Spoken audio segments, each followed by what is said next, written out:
After waking up from a single night's sleep, all 10 billion people on Earth were thrown into cable cars 100 meters up in the air. Each person had 1 square meter of space, and beneath their feet was a bottomless abyss. The cable cars moved forward at a constant speed. Every day, there was one chance to land, search for supplies at the landing point, and then find the extraction point to evacuate. Everyone else started with an F-rank talent. But Sumu awakened the unique talent. 1 level, 1 pick from 3. Right from the start. Option 1. Information type, randomly obtain 1 piece of intel every day. Option 2. Personal type, basic attacks, deal 1 extra instance of damage, with a special effect. Option 3. Building type, when crafting buildings, equipment, and other items, ignore cooldown. Everyone else could only obtain 1 talent in their entire life. But every time he leveled up, both he and his cable car could each make 1 selection. He got SSS rank talents, so easily it was almost ridiculous. While everyone else was wailing in the channel about how even a level 1 goblin could instantly kill a D-rank expert, Sumu stood 100 meters in the air, looked at the green coordinates on his panel, and said flatly, "The intel tells me there's a bronze treasure chest at the Peace Town convenience store. No danger nearby." From broken cable car to high-altitude mobile fortress, while everyone else was shivering in the freezing wind, willing to sell their souls for a bottle of mineral water, Sumu sat inside his upgraded cable car, eating canned beef from a bronze treasure chest, while looking out the window at the enormous tentacles faintly appearing in the gray fog. He raised his brows slightly. A 10th tier mutated creature? Once I level up again and pick an offensive talent, I'll use you to test my blade. The story begins. Welcome to the survival game of cable cars for all. All 10 billion people of Blue Star, between the ages of 16 and 60, have been synchronously transported. Everyone has a cable car of the same quality. The cable car has no endpoint. The cable car is your most important means of survival here.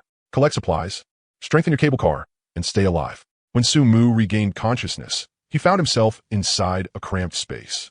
More precisely, it was a cable car of only about 1 square meter. All 4 sides were glass, and there was a tightly shut door on both the left and right sides. Sumu glanced outside, and his pupils suddenly contracted. High altitude, extremely high altitude. Below him was a dense forest, the trees as tiny as sesame seeds. By rough estimate, he was at least 100 meters above the ground.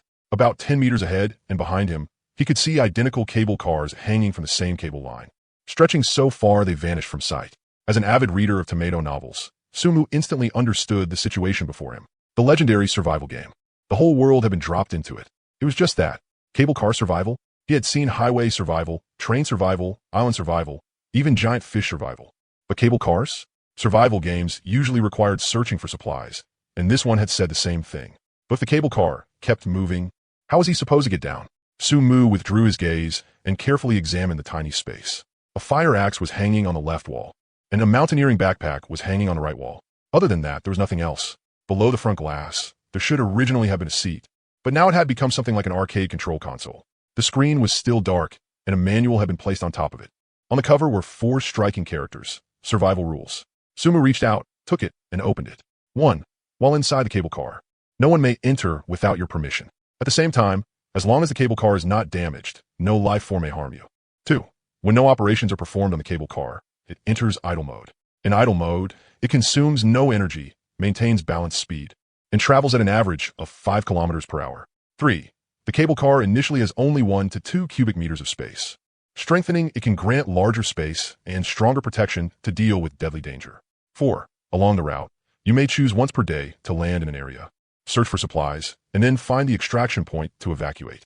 After evacuation, you will return to your cable car. Please note, try to use this chance during the daytime, because nighttime is extremely dangerous, and the cable car may come under attack, requiring your control. Of course, if you firmly believe your cable car is sturdy enough and that you are strong enough, you may ignore this rule. 5. Here, everything has already been digitized. Anything you see can be strengthened. Call for it, and you will receive the system interface. The moment he finished reading the text, the manual turned directly into motes of light, then condensed into a virtual interface in front of Sumu. On the left side of the interface was the outline of a human figure standing straight with its arms extended. There were several slots on both sides of the figure, clearly for equipping items. Below that was the status panel. Name, Sumu. Level 1. Race, human. Hunger, 80. Strength, 8. Constitution, 7. Agility, 8. Spirit, 16. On the right side of the interface was a cable car model. Vehicle, cable car. Level 1. Armor, 10. Load capacity, 2 tons. Space, 2 cubic meters. Iron roller, durability, 100. Fuel, 0. External weaponry, none. Sumu looked at the cable car model and noticed the place where the top of the cable car connected to the cable line. It was not welded in place like a conventional cable car, but connected through a roller. So that meant if there was fuel, the roller could slide? He frowned. If this thing started sliding, wouldn't it crash into the cable car in front? While he was still thinking, a cold mechanical voice suddenly rang out beside his ear. Cable line number 886 regional announcement. Supplies and treasure chests along the route have been distributed. You may choose to land at any time. Note, please choose your landing point carefully, as it will affect your probability of finding supplies. So, it was starting already? Sumu did not rush to decide. There was too little information right now. He needed to know more. He reached out and opened the flashing regional channel. Cable line number 886 regional channel population, 1,000 out of 1,000. The chat interface instantly popped up and messages scroll by at high speed. Holy shit. We really transmigrated. Help.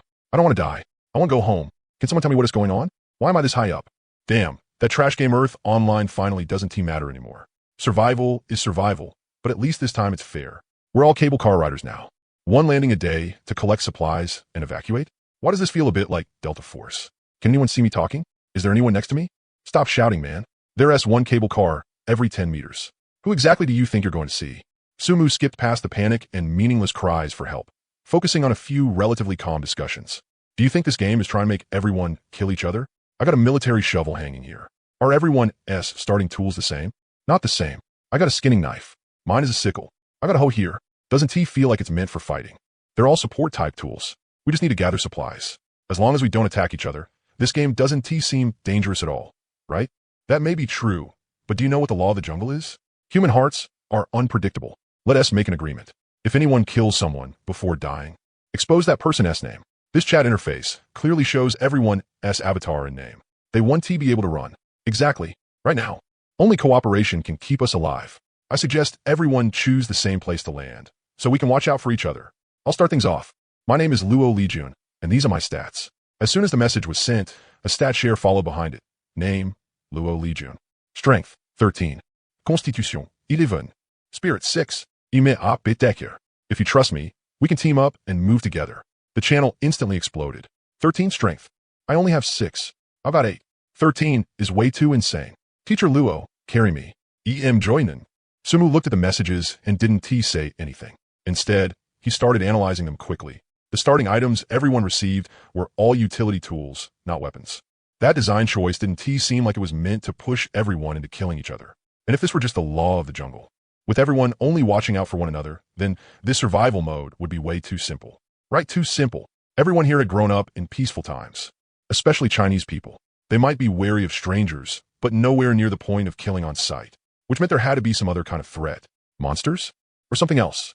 And just like someone in the channel had said, searching for supplies and then extracting felt exactly like Delta Force. He had played Delta Force too. It didn't just have PvP. There were also hostile NPC factions. Even though those NPCs weren't strong, that was only relative to the game. If the difficulty design here was set a little higher. Thinking of that, Sumu typed a line into the public chat.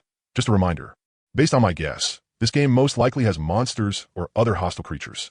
Watching out for people alone won't be enough. As soon as the message was sent, people quickly responded. Exactly. I think so too. What kind of survival game has no monsters? I've read tons of tomato novels. Survival stories like this definitely have monsters. Otherwise, the difficulty would be way too low. Wait, now that you mention it, I just remembered. While I looked down earlier, I think I saw some weird figure. What kind of figure? Kind of human-shaped, but definitely not human and not an animal either. It moved too fast. I couldn't see clearly. I saw it too. It was in the jungle under the cable car. It flashed by in an instant. Holy crap, don't scare me like that. That is even more reason to team up. Teacher Luo, I'm with you. I'm joining too. For a while. Messages about joining Luo Lijun's team flooded the screen. Sumu watched for a bit, but didn't say anything else. He turned his gaze out the window. At a height of 100 meters, there was dense jungle below. The glass could only be opened a tiny crack for ventilation. There was no way to stick his head out, so he could only look down through the glass. He really couldn't make out much. Then he looked up, toward the front and back. His visible range was roughly 1 kilometer. Farther out, everything was completely blocked by thick gray fog. Nothing could be seen. This fog, just as Sumu was observing, the notification sound suddenly rang out by his ear again. But unlike the earlier announcement, this one sounded much closer, as if it were speaking directly inside his mind. Detected host soul compatibility. Awakening talent. Talent awakening successful. Host has obtained unique talent. 1 level. 1 pick from 3, unique. Your current level is level 1. Please draw your first talent. Hearing that, Sumu's eyes lit up. Awaken talent? Then this should be his cheat. And while he was thinking, 3 cards with gilded edges appeared out of thin air in front of him. Then the cards flipped over one by one. 3 options were clearly displayed before his eyes. Option 1. Information type, randomly obtain 1 piece of intel every day. 20% chance to obtain 2. 10% chance to obtain 3. Option 2. Personal type, permanently increase strength by 50%. Option 3. Construction type, when crafting buildings, equipment, and other items, required time is reduced by 10%. Can I take all of them? Sumu stared at the 3 options. Every one of them looked useful. But the kind of I want them all joke from internet memes obviously didn't exist here. He had to choose seriously. After a brief moment of thought, he ruled out option 3 first. At the early stage, he had nothing at all. He didn't even have resources, so what was he supposed to use to craft buildings or equipment? Reducing time by 10% sounded nice, but with 0 resources, that effect was basically meaningless. And according to the usual logic of building games, early-stage structures didn't take long to begin with. This bonus would only really shine in the mid to late game. Then Sumu's gaze shifted between option 1 and option 2. Option 2, personal type, permanently increase strength by 50%. It looked very tempting, but after calculating carefully, he only had 8 strength right now. A 50% increase was just 4 more points. 12 strength was definitely stronger than what he had now, but it wouldn't play a decisive role. This kind of percentage-based bonus was huge in the late game, but in the early game, it was far less practical than a flat numerical increase. And option 1, intel. Here, he knew nothing. What was around him? How strong were the monsters? Or were supplies distributed? What did the extraction point look like? Everything was unknown. The advantage of getting at least 1 piece of intel every day was absolutely bug level in the early game. Even the late game, the value of intel wouldn't decrease. Sumu stopped hesitating and reached out to tap option 1. Selection successful. Along with the notification, that gilded card turned directly into specks of light and merged into his body. Obtain talent, daily intel. Current level, LV1. Effect, randomly obtain 1 piece of intel every day. 20% chance to obtain 2, 10% chance to obtain 3. Current available uses, 1. Use now. Sumo nodded. Use successful. Intel 1. In the Peacetown convenience store, 2.253 kilometers from your current cable car location. There's a bronze treasure chest. There is no danger nearby. You may safely obtain resources. Intel 2. In the backyard of the police station, 2.732 kilometers from your current cable car location. There is a silver treasure chest. Please note, LV3 mutated creature is wandering in that area. 2 pieces. Sumo froze slightly. A 20% chance. And he had actually hit it? Looks like his luck was pretty good today. And as the data from the 2 intel messages finished being read, 2 green coordinate markers suddenly appeared in Sumu's vision, labeled within the fog-covered area ahead. He still couldn't see through the gray fog, but the 2 markers precisely indicated distance and direction, as clear as map markers in a game. Sumu immediately began analyzing. First, it was certain that there was a town over 20 kilometers away, at the cable car speed of 5 kilometers per hour. It would take more than 4 hours to get there. That was within an acceptable range. 2 treasure chests, 1 bronze and 1 silver. By normal game logic, bronze definitely wasn't as good as silver. But a LV3 mutated creature was wandering around the silver treasure chest. LV3. He still didn't know the power scale for monsters in this world, but since it had been specially labeled as level 3, while he himself was only level 1, that meant this creature was not something he could casually deal with right now. At the very least, it was dangerous. Get the bronze treasure chest first. Then observe the actual strength of the monster over there before deciding whether to try for the silver one. Sumu quickly made his judgment. And in a short dozen seconds or so, he spent thinking. The prompt sounded in his head again. Your cable car is currently level LV1. You have gained 1 chance to choose one of 3 talents. The cable car, S level counts too? Sumu's eyes lit up. The next moment, 3 gilded cards appear before him again. But this time, there was something different. On the second of the 3 cards, a flame icon had appeared. And inside the icon were the 2 words, lucky. What was this? Sumu was a little confused. In the next moment, the cards flipped over one by one. Option 1. Information type, obtain a monster compendium. When your gaze observes mutated creatures, you can obtain a more detailed monster attribute panel, and it will be automatically recorded. Based on the compendium unlock progress, your corresponding attributes will be slightly increased. Option 2. Personal type, any attack of yours will lock onto a monster's weak point. Rule. Option 3. Construction type, when crafting equipment or buildings. Resource consumption is reduced by 10. Rule.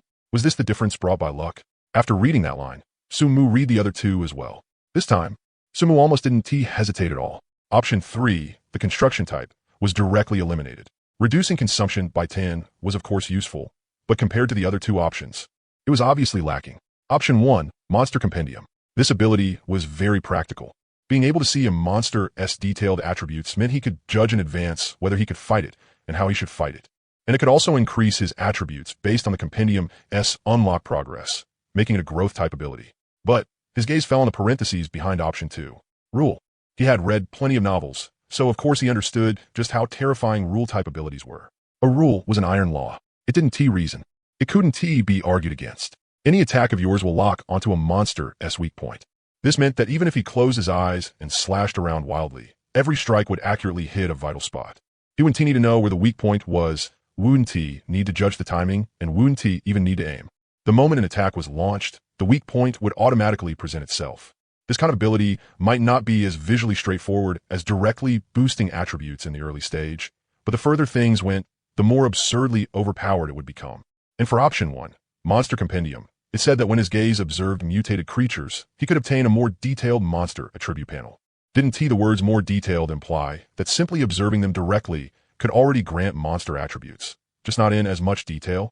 And what was the purpose of obtaining a monster's attributes? It was to compare and judge the monster's strength. Basic attributes alone were enough for a rough judgment. As for the purpose of getting more detailed information, it was more about judging how to fight and what the weak point was. If attacks automatically locked onto weak points, then wasn't that basically the same as knowing them? Obtaining information through observation and having attacks automatically lock onto weak points were fundamentally two different dimensions of things. Sumu reached out and tapped option 2. Selection successful. That gilded card also turned into points of light and merged into his body. Just like last time, Sumu felt nothing at all. It would probably only show itself when he encountered monsters. Sumu thought to himself that he could find a chance to test it later. After making his choice, there was still more than 4 hours left before reaching Peace Town. Sumu didn't sit idle. He turned his attention to the chat channel. He had just awakened a talent, and it was awakening, not binding to his system. That meant other people might also awaken talents. He wanted to see whether anyone had shared information about that. This 4-hour gap was the perfect time to gather some intel from the chat channel. Although this method wasn't very efficient, it was currently the only path available. Just like in a game, the information one person could gather alone would never compare to what a group could share. Sumu opened the chat channel. It was obvious that the scrolling messages had slowed down a lot compared to before. There was even a 99+ marker anymore. The entire channel seemed to have sunk into a certain silence, just as Sumu was feeling puzzled. A message from someone called Luo Lijun broke the quiet.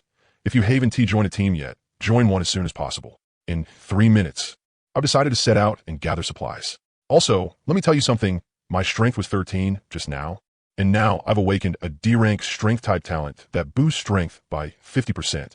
The moment that message came out, the channel instantly exploded. Awaken a talent? You can awaken talents too? Holy crap, I thought I was the only one who awakened one. Didn't he expect you did too? But mine S and E rank talent. It increases speed by 20%. I got a D rank fireball. Why don't I have one? Boss Luo, you're heading down that fast? Not waiting a little longer? Boss Luo Lijun, please take me with you. Luo Lijun replied. I didn't eat breakfast today, and my hunger has already started dropping. The longer I delay, the worse my stamina gets. Of course, the sooner, the better. Sumu looked at those messages and frowned slightly. The level of initiative Luo Lijun was showing was a bit too high. Normally, if someone awakened a talent, wouldn't their first instinct be to hide it? Either this guy had a straightforward, one-track personality, or he was aiming for something much bigger and wanted to use this early stage gap to establish his own power. But no matter what, Luo Lijun had saved him quite a bit of trouble.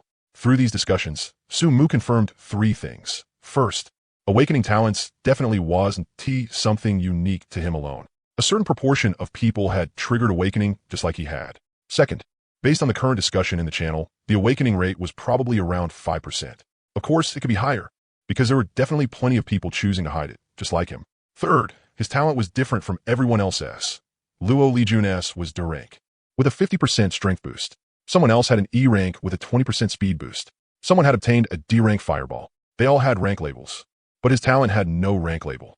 Fourth, although the 3 choices he got at each level had no rank, he could still compare them horizontally against these people's talent ranks. For example, the 50% strength boost from the second option in his first selection corresponded to a D rank talent.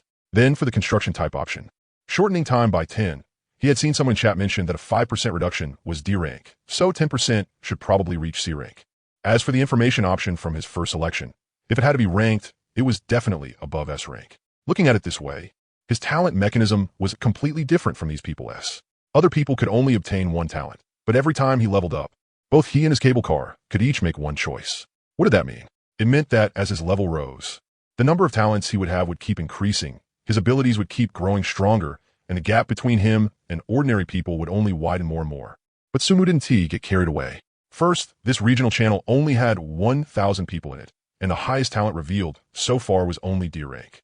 Who knew whether someone was hiding an even higher rank? Second, Blue Star's population was several times larger than Earth in his previous life, totaling more than 4 billion. Even if high-rank talents had only a 1 in 10,000 chance, that would still mean 400,000 people could obtain them. More importantly, the ones he would most likely have to deal with were not these people. And the higher these people's talents were, the more terrifying the danger level of this world itself would be. Otherwise, it wouldn't be survival. Sumu pulled back his thoughts and continued paying attention to the chat channel. At this moment, Luo Lijun had already organized a group of people and was doing the final mobilization in the channel. Get ready. Gather at the location we discussed in private chat. Boss, what's it like down there exactly? Please stream it. Please share. Brother Luo, come back alive. More and more messages filled the channel. But there was still no reply from Luo Lijun. Sumu was waiting too. He wanted to see whether Luo Lijun's operation this time could provide any valuable intel. However, just as he was thinking that, announcement. In Cable Area 886, player Luo Lijun has been killed by a level 1 mutated creature. The cold voice echoed through the entire channel. The instant the message popped up, the chat interface seemed as if someone had hit pause. Everyone was stunned. After a long while, everyone finally reacted. Holy shit, Luo Lijun is dead? Wasn't he D-rank talent? 13 strength, plus 50% boost, puts him close to 20. That is almost twice mine. How long was he down there? Was it even 1 minute? Are level 1 monsters this brutal? The channel exploded. Sumo also frowned. A level 1 monster, and a talent user with nearly 20 strength died the moment he went down. He glanced again at his own target area. There were level 3 mutated creatures there. He had to be even more cautious. What exactly happened? Where are the people who went down with Luo Lijun? Say something. People started tagging those who had responded to the team up earlier, but there was no reply at all. Only then did everyone notice that the number in the top right corner of the channel, originally 1,000, had now become 999. Only one person had died. Then what about the people who teamed up with Luo Lijun? Luo Lijun called so many people to team up, and in the end he was the only one who jumped? Damn, a bunch of scheming bastards. Don't tell me none of you actually went down. Exactly.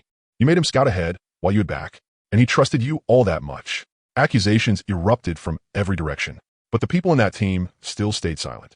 Sumu looked at those messages and frowned slightly. He had always believed human nature was selfish, so this kind of behavior was understandable. Faced with the unknown, if someone was willing to step up and be the test stone while others watched, that was the most rational choice. But the problem was, so many people had responded to team up earlier. Even if most of them were still observing, at least a few should have gone down with him, right? The channel was full of curses, yet every one of those teammates had collectively gone silent. That was normal, unless a flash of insight crossed Sumu's mind. The cable cars were spaced 10 meters apart, and there were 1,000 people in the channel. That meant this was a cable line stretching 10 kilometers long. And the game had no feature for landing as a party. So-called teaming up was only a verbal agreement. That meant unless their luck was absurdly good and two people happened to be right next to each other, there was no way they could land in the same place at the same time. Sumu then thought of how Luo Lijun had said earlier that he would jump within 3 minutes. Why set it at 3 minutes? Sumu didn't believe it was really just because he hadn't eaten breakfast. Even if that explanation was part of it, it was probably the smallest reason. The more likely possibility was that he had spotted a certain landing point, privately communicated with those people, and decided to gather there. And those people who had teamed up with him probably still hadn't reached that landing point when they heard the news of Luo Lijun's death. Of course, they no longer dared to jump. Then everyone started hesitating, discussing, and couldn't explain themselves clearly, so they simply chose silence. After figuring this out, Sumu didn't hesitate and typed directly into the channel. Is it possible that the people who teamed up with Luo Lijun just haven't reached the place where he landed yet? These cable cars are positioned one every 10 meters. It's not short, and we have 1,000 people here, so we should be passing through the same location one after another. The farthest people could be 10 kilometers apart. Maybe Luo Lijun and the others are still several kilometers away from that spot, so there was no way for them to jump together. Can the people in that team answer this? Have you not reached that location yet? As soon as Sumu's message was sent, the atmosphere of suspicion hanging over the channel eased a little. Holy shit, that makes sense. We completely ignored that. These cable cars aren't moving side by side. They're staggered front to back. The next moment, someone replied, "That's true. Luo Lijun privately messaged us and said he found a village with the tallest water tower in the middle. and told us to land there and gather. But I'm still at least 3 kilometers away from it. At this cable car speed, that LL take more than half an hour. I'm in that group too. I'm even farther away. It LL probably take over an hour before I get there. That's right. I'm in group 2. We had to even had time to jump yet when we heard he died. Someone else said, we really can see a town from our side. Well, let me be clear, I didn't team up with him. Another person added, our side is just barren land. Looks like we really are very far apart. The scenery each person sees is different. As these explanations appeared, the people who had been doubting them gradually accepted it. The shadow and distrust that had originally hung over the channel faded by quite a bit, and everyone returned to normal conversation. The topic shifted to discussing monster strength and whether teaming up was necessary. Looks like this game is genuinely dangerous. We have to team up. According to the game rules, choosing the right landing point is really important. There'll be more resources inside towns, but definitely more monsters too. I noticed the cable cars have numbers on the front and back. Can we use those numbers to form teams? That way at least everyone's landing times should be close, right? The cable car numbers should be arranged in order. People close to each other can act together. The atmosphere in the channel gradually returned to normal, and everyone began discussing how to team up more effectively and how to deal with monsters. Sumu did not speak again. The reason he pointed this out was not out of some lofty sense of righteousness. On the contrary, he had always thought of himself as a selfish person. The main reason he shared what he had figured out with everyone was simply because he didn't want the entire channel to sink into mutual suspicion. Because under the current circumstances, with monsters around, it was best for everyone to be united against the outside threat. If they started doubting one another, then the entire atmosphere would worsen. At that point, not only would they have to guard against monsters, they would also have to guard against their own people. Although that kind of caution was also correct, it definitely shouldn't turn into a horrible environment where people fought the moment they met and couldn't trust anyone at all. If it came to that, the environment around him would become extremely bad as well, and the difficulty would jump straight from nightmare level to hell level. Who would willingly make things harder for himself? He had only used a few words to pull trust back. Why not do it? Besides, in Sumu's opinion, based on those survival novels he had read before, resources should be tradable or exchangeable. There is no way he would gather perfectly satisfactory supplies every single time. Sooner or later, he would definitely need to trade with others. The more people died here, the fewer things he would be able to trade for, which would also be bad for his own development. Shaking his head, Sumu pulled back his thoughts and looked out the window. The cable car continued moving forward at a steady speed. Not far ahead, an opening suddenly appeared in the dense forest. There was a cluster of houses with blue-gray tiled roofs, a typical southern village. In the center of the village stood a water tower that was clearly taller than the surrounding buildings, making it especially eye-catching. This was where Luo Lijun had jumped. The cable car quickly glided directly over the village. Sumu strained to look down, and through the glass, he could vaguely see figures moving below. Green ones. That thing wasn't hiding in the forest. It was moving around in the open area of the village, so it could be recognized at a glance. A little faster than a normal person. If one person ran into it, there might be danger. But if a few people worked together, they should be able to handle it. Sumu shook his head. Still, if he could avoid provoking it, then he should avoid it. The cable car passed over the village and continued onward. For the next more than 4 hours, Sumu kept watching the chat channel. During that time, quite a few more people died. The number in the top right corner dropped all the way from 999 to 921. But a great deal of information was also gathered. He finally figured out the identity of those green monsters, goblins. Someone shared the status panel they had seen by visual estimation. Goblin, level 1. Strength, 18. Constitution, 15. Agility, 9. Spirit, 5. Its strength was close to 3 times that of an ordinary person, and its other attributes were roughly twice as high. On top of that, this thing was a pack creature. Fortunately, there weren't too many goblins around here. Usually, people ran into 2 or 3 at a time, and more often, it was a lone straggler. Another piece of news was this. Although goblins had very high stats, there was still a chance to kill them. Because of the starter support tools the system gave out, like axes and hoes, attacks with those could deal heavy damage to them. Teams had already killed goblins before, and after killing them, they could drop some daily necessities. However, it seemed they hadn't dropped anything particularly special. Of course, there weren't many people in the channel who had killed goblins and talked about it. It was also possible that some people had hidden what the goblins dropped. Those people also reported that resources gathered in the wilderness were relatively scarce. Most of what they found were wild fruits in densely wooded areas. If they were lucky, they could pick up treasure chests, but most of them were gray chests. What came out of them was usually basic supplies like food and bottled water. Of course, this information wasn't fully comprehensive. It was also possible some people had gotten good stuff and simply hadn't said anything. Still, Sumu was fairly satisfied with the information he had gathered. At the very least, he understood one thing. For the silver treasure chest, he didn't need to think about it for now. Even a level 1 goblin had such high attributes that it took several people to deal with one. There was no way he could defeat a level 3 creature. And, just as he came to that conclusion, he was already only a little over 100 meters away from the first green coordinate point, the convenience store in Hepping Town. Sumu lifted the backpack hanging on the cable car, picked up the axe, and began to prepare. Mountaineering backpack can carry up to 20 kilograms of supplies. Fire axe, armor break 10, durability 100. Note, the greater the strength, the higher the damage dealt. Only after holding the fire axe in his hand did Sumu feel slightly more at ease. Then he opened the system panel. Current available landings, 1. Consume 1 landing to descend. Sumu didn't rush to press confirm. Instead, he stared intently through the glass below. As the cable car slowly moved forward, the scene underneath gradually became clear. It was a typical small town layout, with several rows of low buildings scattered about. In the center was a narrow street, lined with all kinds of storefronts on both sides. And his target, that convenience store, was located in an inconspicuous spot halfway down the street. From above, it looked very blurry. If he hadn't already known from the information that it was a convenience store, he would never have noticed it. At the same time, he carefully observed whether any green figures were wandering the street. There were none, at least within the range visible to the naked eye. He didn't see a single moving thing.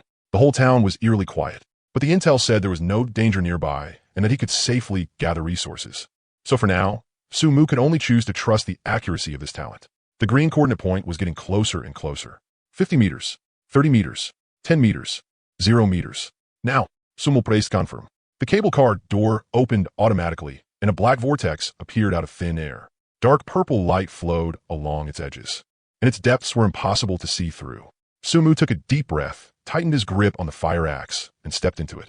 From entering the vortex to leaving it, there was almost an instant of blindness, and then his vision immediately returned.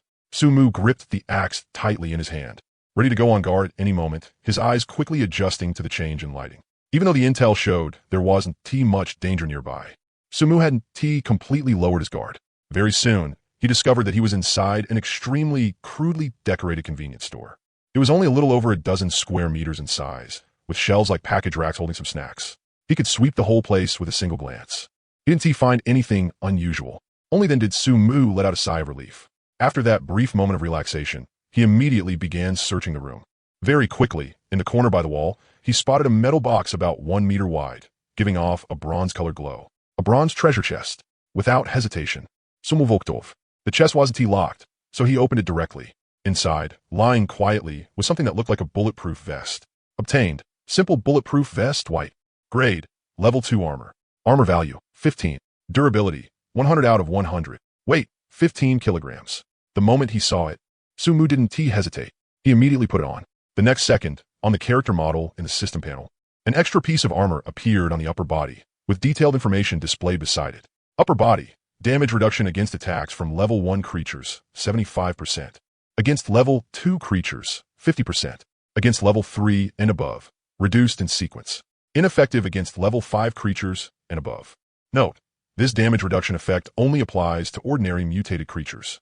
Against higher quality mutated creatures, elite, leader, etc., the effect is reduced by 50%, and the reduction increases with each grade.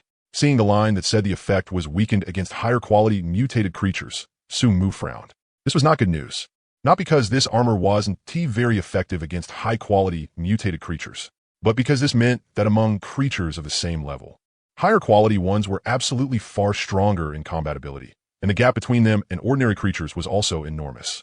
Otherwise, the damage reduction effect wouldn't have been cut by this much. Still, the thought lasted only an instant. Sumu quickly swept his gaze over the shelves here. This really was a convenience store in a small town, the kind commonly seen in rural areas. What it sold more were small snacks, spicy strips, and gift box milk sets people gave during holidays and festivals. These clearly weren't the kinds of supplies worth stockpiling for survival. Fortunately, Sumu still found instant noodles and biscuits on the shelves. He quickly stuffed them into his backpack. He also found a box of chocolate. Then he packed several bottles of water. As for the spicy strips and things like that, Sumu still shook his head. Eating that kind of food would make him extremely thirsty and waste water. At least in the early stage, he wasn't going to prepare any of it. Very quickly, Sumu stuffed the backpack full. When he passed the tobacco and alcohol counter, he also shoved several packs of cigarettes in his pocket, 3 or 4 packs. Although he didn't smoke, cigarettes were definitely extremely important to some smokers. He could use them for trading later. Then he slung the backpack onto his back. The moment he put it on, Sumu felt a heaviness settle across his back. His current load had now reached 12 kilograms. Su Mu glanced at his character panel. It showed that his maximum carrying capacity was 80 gene, which was 40 kilograms. After reaching 40 kilograms, he would no longer be able to run. At 20 kilograms, his speed would already be severely affected. That 80 gene was probably related to his 8 points of strength. Fortunately, 12 kilograms was still within an acceptable range. After packing up all the supplies he wanted to take away, Su Mu opened the system panel. When he descended earlier, a map had popped up in the lower right corner. He had been busy gathering supplies just now and hadn't looked at it carefully. Now, naturally, he had to take a proper look. He opened the map, and a transparent map appeared before his eyes. On it were clearly written the words Hepping Town. At this moment, the entirety of Hepping Town was shrouded in darkness. Only the convenience store he was currently in was lit up. Clearly, he had to personally walk through an area to light up its contents on the map. But what Su Mu was paying attention to right now wasn't that. It was that in both the upper right and upper left corners of the map, there was a retreat icon. The meaning was obvious. He could evacuate back to the cable car by reaching either of those locations. Go right. Without even thinking, Su Mu quickly made his decision. Because the one near the upper left was on the same side as the second set of coordinates with a silver treasure chest that had been given earlier. If he went that way, there was a high chance he would pass through those coordinates. There was an LV3 monster there. He had no ability to deal with that right now. As for going over to observe and wait for an opportunity, Su Mu didn't even consider it. He had to cheat. As long as he developed properly, kept a low profile, and grew steadily, sooner or later he would become strong. Right now, the safest thing was to move forward step by step. So, Su Mu chose the retreat point on the right without the slightest hesitation. After doing all that, Su Mu picked up his axe and cracked open the glass door a little, peeking outside. There was a street ahead, but to his surprise, there wasn't a single monster around. Even so, he stayed cautious and slowly made his way out. Along the way, he didn't encounter any monsters. That made Su Mu frown, because it was too quiet. It wasn't normal. Even out in the wild, the chance of running into monsters was pretty high. Still, not running into any monsters was better. Su Mu had no intention of fighting anything at a time like this. On the way, Su Mu also passed many residential houses. By normal game logic, he could search them one by one. After all, those houses might also contain supplies and maybe even treasure chests. But Su Mu didn't dare go inside. If he ran into a mutant creature in one of them, then he'd be in real danger. He kept moving forward, and since he didn't run into any monsters along the way, he reached the designated location with ease. However, he did run into something strange. As he got closer to this area, he could vaguely hear what sounded like fighting, but he couldn't hear it clearly, as if it were very far away. Su Mu had no intention of investigating. He even suspected that maybe someone else had landed nearby. But whether that was the case or not, he wasn't going to check. Then he arrived at the designated retreat point. It was a 4-story small building. In this town, it stood out quite a bit. Most of the buildings were houses with blue-tiled roofs, and the few small buildings that were usually only around 2 stories tall. Su Mu looked it over, then frowned. The retreat point was actually on the top floor. On the map, where the black fog had already been cleared away, the retreat teleport vortex was clearly located at the very top of the building. But there was no other way now. He could only explore inside. Shaking his head, Su Mu turned his attention back to the building in front of him. The first floor had a rolling shutter door, but it was already open, so he wouldn't need to make much noise. And the first floor was fairly empty, seemingly used for parking. Su Mu took a look. After confirming there was no obvious danger, he slowly made his way toward the stairs. He quickly arrived at the stairwell. Looking up from below, he didn't hear any movement and didn't see anything strange, so he went straight up. The stairway was somewhat dark. There was a light switch on the wall, but Su Mu didn't dare turn it on. He was afraid that if there really were monsters inside, the light might alarm them. He crept upward on tiptoe. In the darkness, all he could hear now was his own breathing. Fortunately, he didn't encounter any danger. However, just as he was about to reach the turn leading to the second floor, he suddenly saw a green figure ahead. Su Mu didn't even have time to react. He only felt a tremendous force slam into his chest, making his internal organs churn violently. Only after suffering such a heavy blow did Su Mu notice the figure ahead was green and much shorter than him. After taking that hit, Su Mu's adrenaline spiked in an instant. After that strike, the other side seemed a little drained as well, giving Su Mu a chance to counterattack. But because it was so dark, he couldn't see clearly, so he could only swing wildly. And at that moment, Su Mu felt that no matter how randomly he swung the axe, every strike landed on the target. Blood splattered across his face. By the time he recovered from that state of stimulation, the figure in front of him was already a mangled mess of flesh and blood. Killed a level 1 elder goblin. Experience +1. Hearing that voice, Su Mu suddenly sucked in a deep breath. His hands were still trembling a little at this moment, but Su Mu forced himself to calm down. Only then did he see clearly. It was a goblin with a hunched back, its skin wrinkled like dried tree bark, yet its muscles were abnormally knotted and tough, judging by the bulge of its chest. This should be a female goblin. Old, ugly, yet filled with a sense of strength. After killing the goblin, he could see a wooden box on the ground. Sumu didn't pick it up immediately. Instead, he looked over the entire stairwell again and stayed on guard. After waiting for a while and confirming that no other creatures appeared, Sumu touched his chest. It still ached faintly. This was just a level 1 goblin.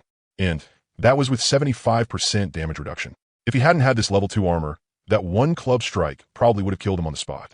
At the same time, he was also thankful that it hadn't hit his head or any other part of his body, where the consequences would have been unimaginable. After calming himself a little, Sumu finally went over and opened the wooden box. Obtained 1 chocolate. Obtained 1 bottle of mineral water. Sumu picked up the chocolate and stuffed it into his pocket. Then he grabbed the mineral water, gulped down a few mouthfuls, and gently set the bottle beside the stairs.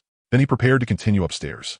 At that moment, he heard an kind of sound coming from inside the door on the 2nd floor. The sound was somewhat piercing. Sumu frowned. There were more monsters? Sumu practically didn't think at all and hurried upstairs. He had to get to the rooftop and teleport out as fast as possible. He ran all the way to the 4th floor. No footsteps of pursuit came from below. But Sumu didn't relax, because when he reached the 4th floor, he noticed that the door there was open. A strong sense of unease came over him, and from inside came that same iya sound. Now the arrow was already on the string. Sumu could only tighten his grip on the axe in his hand. He had to charge. There was no other choice. Without hesitation, he rushed upward, already fully prepared to fight at any moment. However, when he reached the doorway of the 4th floor, he wasn't attacked. And what made his eyes fill with disbelief even more was what he saw inside. The ones making those noises were goblins, no doubt. But they were goblin younglings lying on the ground, crawling, rolling around, and playing like babies. A few were stumbling as they walked, while some were curled up in corners. The whole room was filled with a thick smell of blood. Some of the younglings were chewing on something. Those were arms, organs, dried human hands. Suppressing his nausea, Sumu carefully examined these little goblins that didn't even reach his knees. The next moment, their data appeared before his eyes. Goblin youngling, LV1. Strength 4. Constitution 3. Agility 5. Spirit 1. Note, an underage goblin. Its combat ability is only 1/5 that of an adult individual. Sure enough, even among level 1 creatures, there were differences. At this moment, those little goblins also noticed Sumu at the doorway. A few of the bigger ones stopped what they were doing and tilted their heads to look at him. Dried blood still stained the corners of their mouths, and saliva dripped down their chins. The smaller ones only blinked in confusion, letting out babbling cries as if they were wondering about something. Sumu looked at them, then looked at the human remains scattered across the floor. There was not a trace of pity. He tightened his grip on the axe and walked in. While dealing with these goblins, Sumu took the chance to test exactly how his talent, any attack will lock onto a monster's weak point, actually worked. When he had fought that old goblin just now, his adrenaline had been through the roof. He had basically hacked wildly without any reason, and with the dark environment, he hadn't noticed how this effect specifically worked at all. Now was the perfect time to verify it. Sumu walked toward the nearest little goblin. When the little thing saw someone approaching, it actually opened its mouth and tried to bite him, as if mistaking him for food being brought to it. Sumu raised his axe and casually slashed down diagonally, not even aiming for any specific spot. However, at the very instant the blade was about to fall, the axe in his hand seemed to be pulled by some kind of force and met the goblin's head exactly. Poochy green blood splattered, killed in one hit. Sumu frowned and walked toward the next one. This time, he deliberately chopped toward its leg. But right as the axe was about to make contact, that pulling force came again, and the blade directly hacked into its head. Dead again. Sumu's gauze shot up slightly. The third one. This time, he stopped holding back and swung however he pleased. With every strike, he could hear the dull thud of the blade sinking into flesh. And every single hit landed on the head.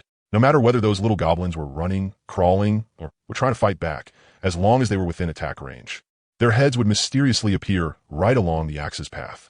Sumu even tried a sweeping strike once. Normally, a wide attack like that would be hard to land precisely on vital points. But the result was that 3 little goblins had half their heads sliced off at the same time. Every hit connected. This talent. Sumu took a deep breath, his heart shaken. Rule-based abilities really were absurd. Only the last one remained. Sumu did not approach directly. Instead, he stood 2 meters away and weighed the fire axe in his hand. He wanted to try throwing it. With a forceful flick, the axe spun through the air. Its trajectory was not particularly accurate. In fact, it was a little off. But at that exact moment, the little goblin happened to lift its head and take a step forward. That one step made its head meet the axe blade perfectly. Pooh! Another headshot. It even predicted the movement. Sumu was stunned. The power of this rule really made no sense. Suppressing his surprise, Sumu walked over, picked up the axe, and looked at the green blood and corpses all over the ground. His stomach churned a little, but thankfully, he was gradually getting used to it, especially when he saw that a wooden box had dropped beside every corpse, and the notification sounds kept ringing in his mind. The discomfort faded quite a bit. Killed LV. 1 goblin hatchling, experience points +1. Killed LV. 1 goblin hatchling, experience points +1. Killed LV. 1 goblin hatchling, experience points +1. In this room, there were 13 little goblins in total. 13 experience points obtained. Then Sumu quickly opened all 13 boxes they had dropped.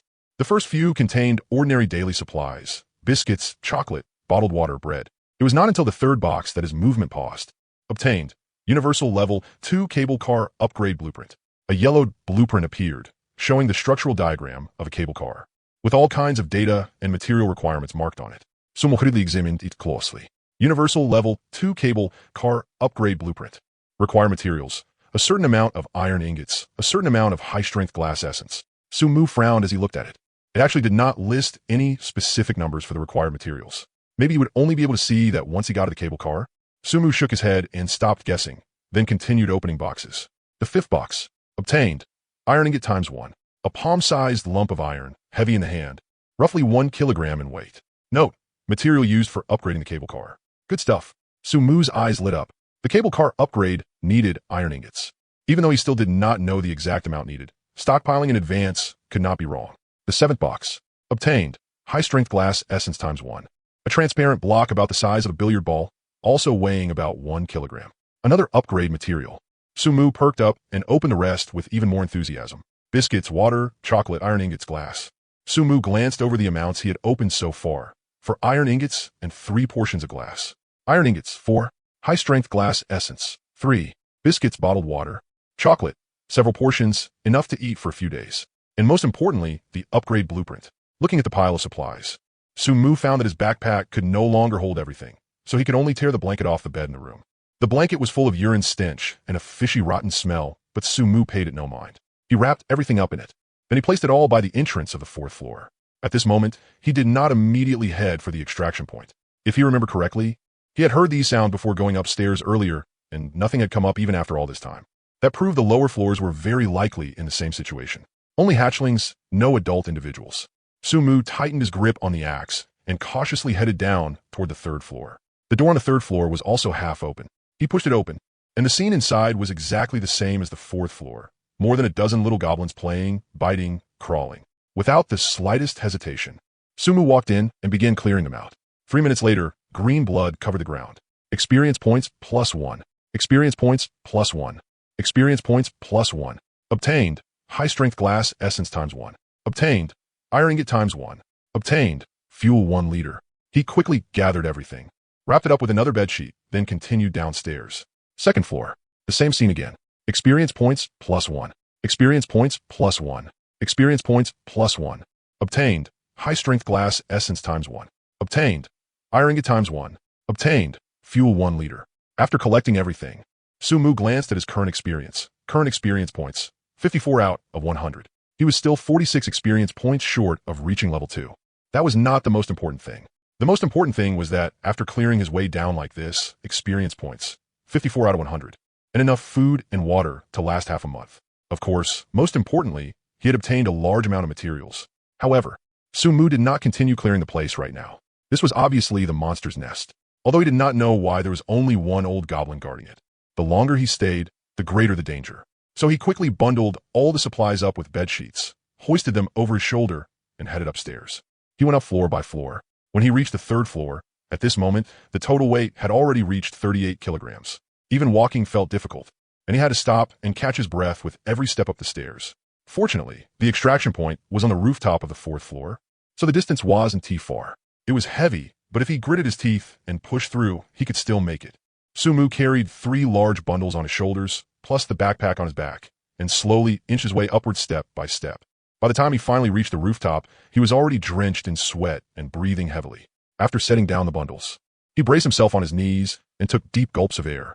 And right at that moment, the sounds of battle coming from afar became even clearer.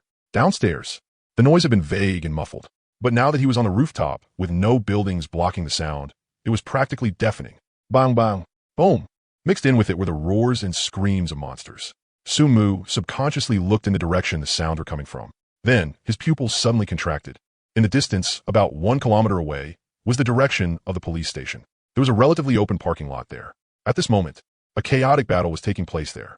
At least 100 green figures were goblins, adult goblins, holding wooden clubs and stone axes. They formed a circle and madly attacked the enormous creatures in the middle. And those enormous creatures were minotaurs.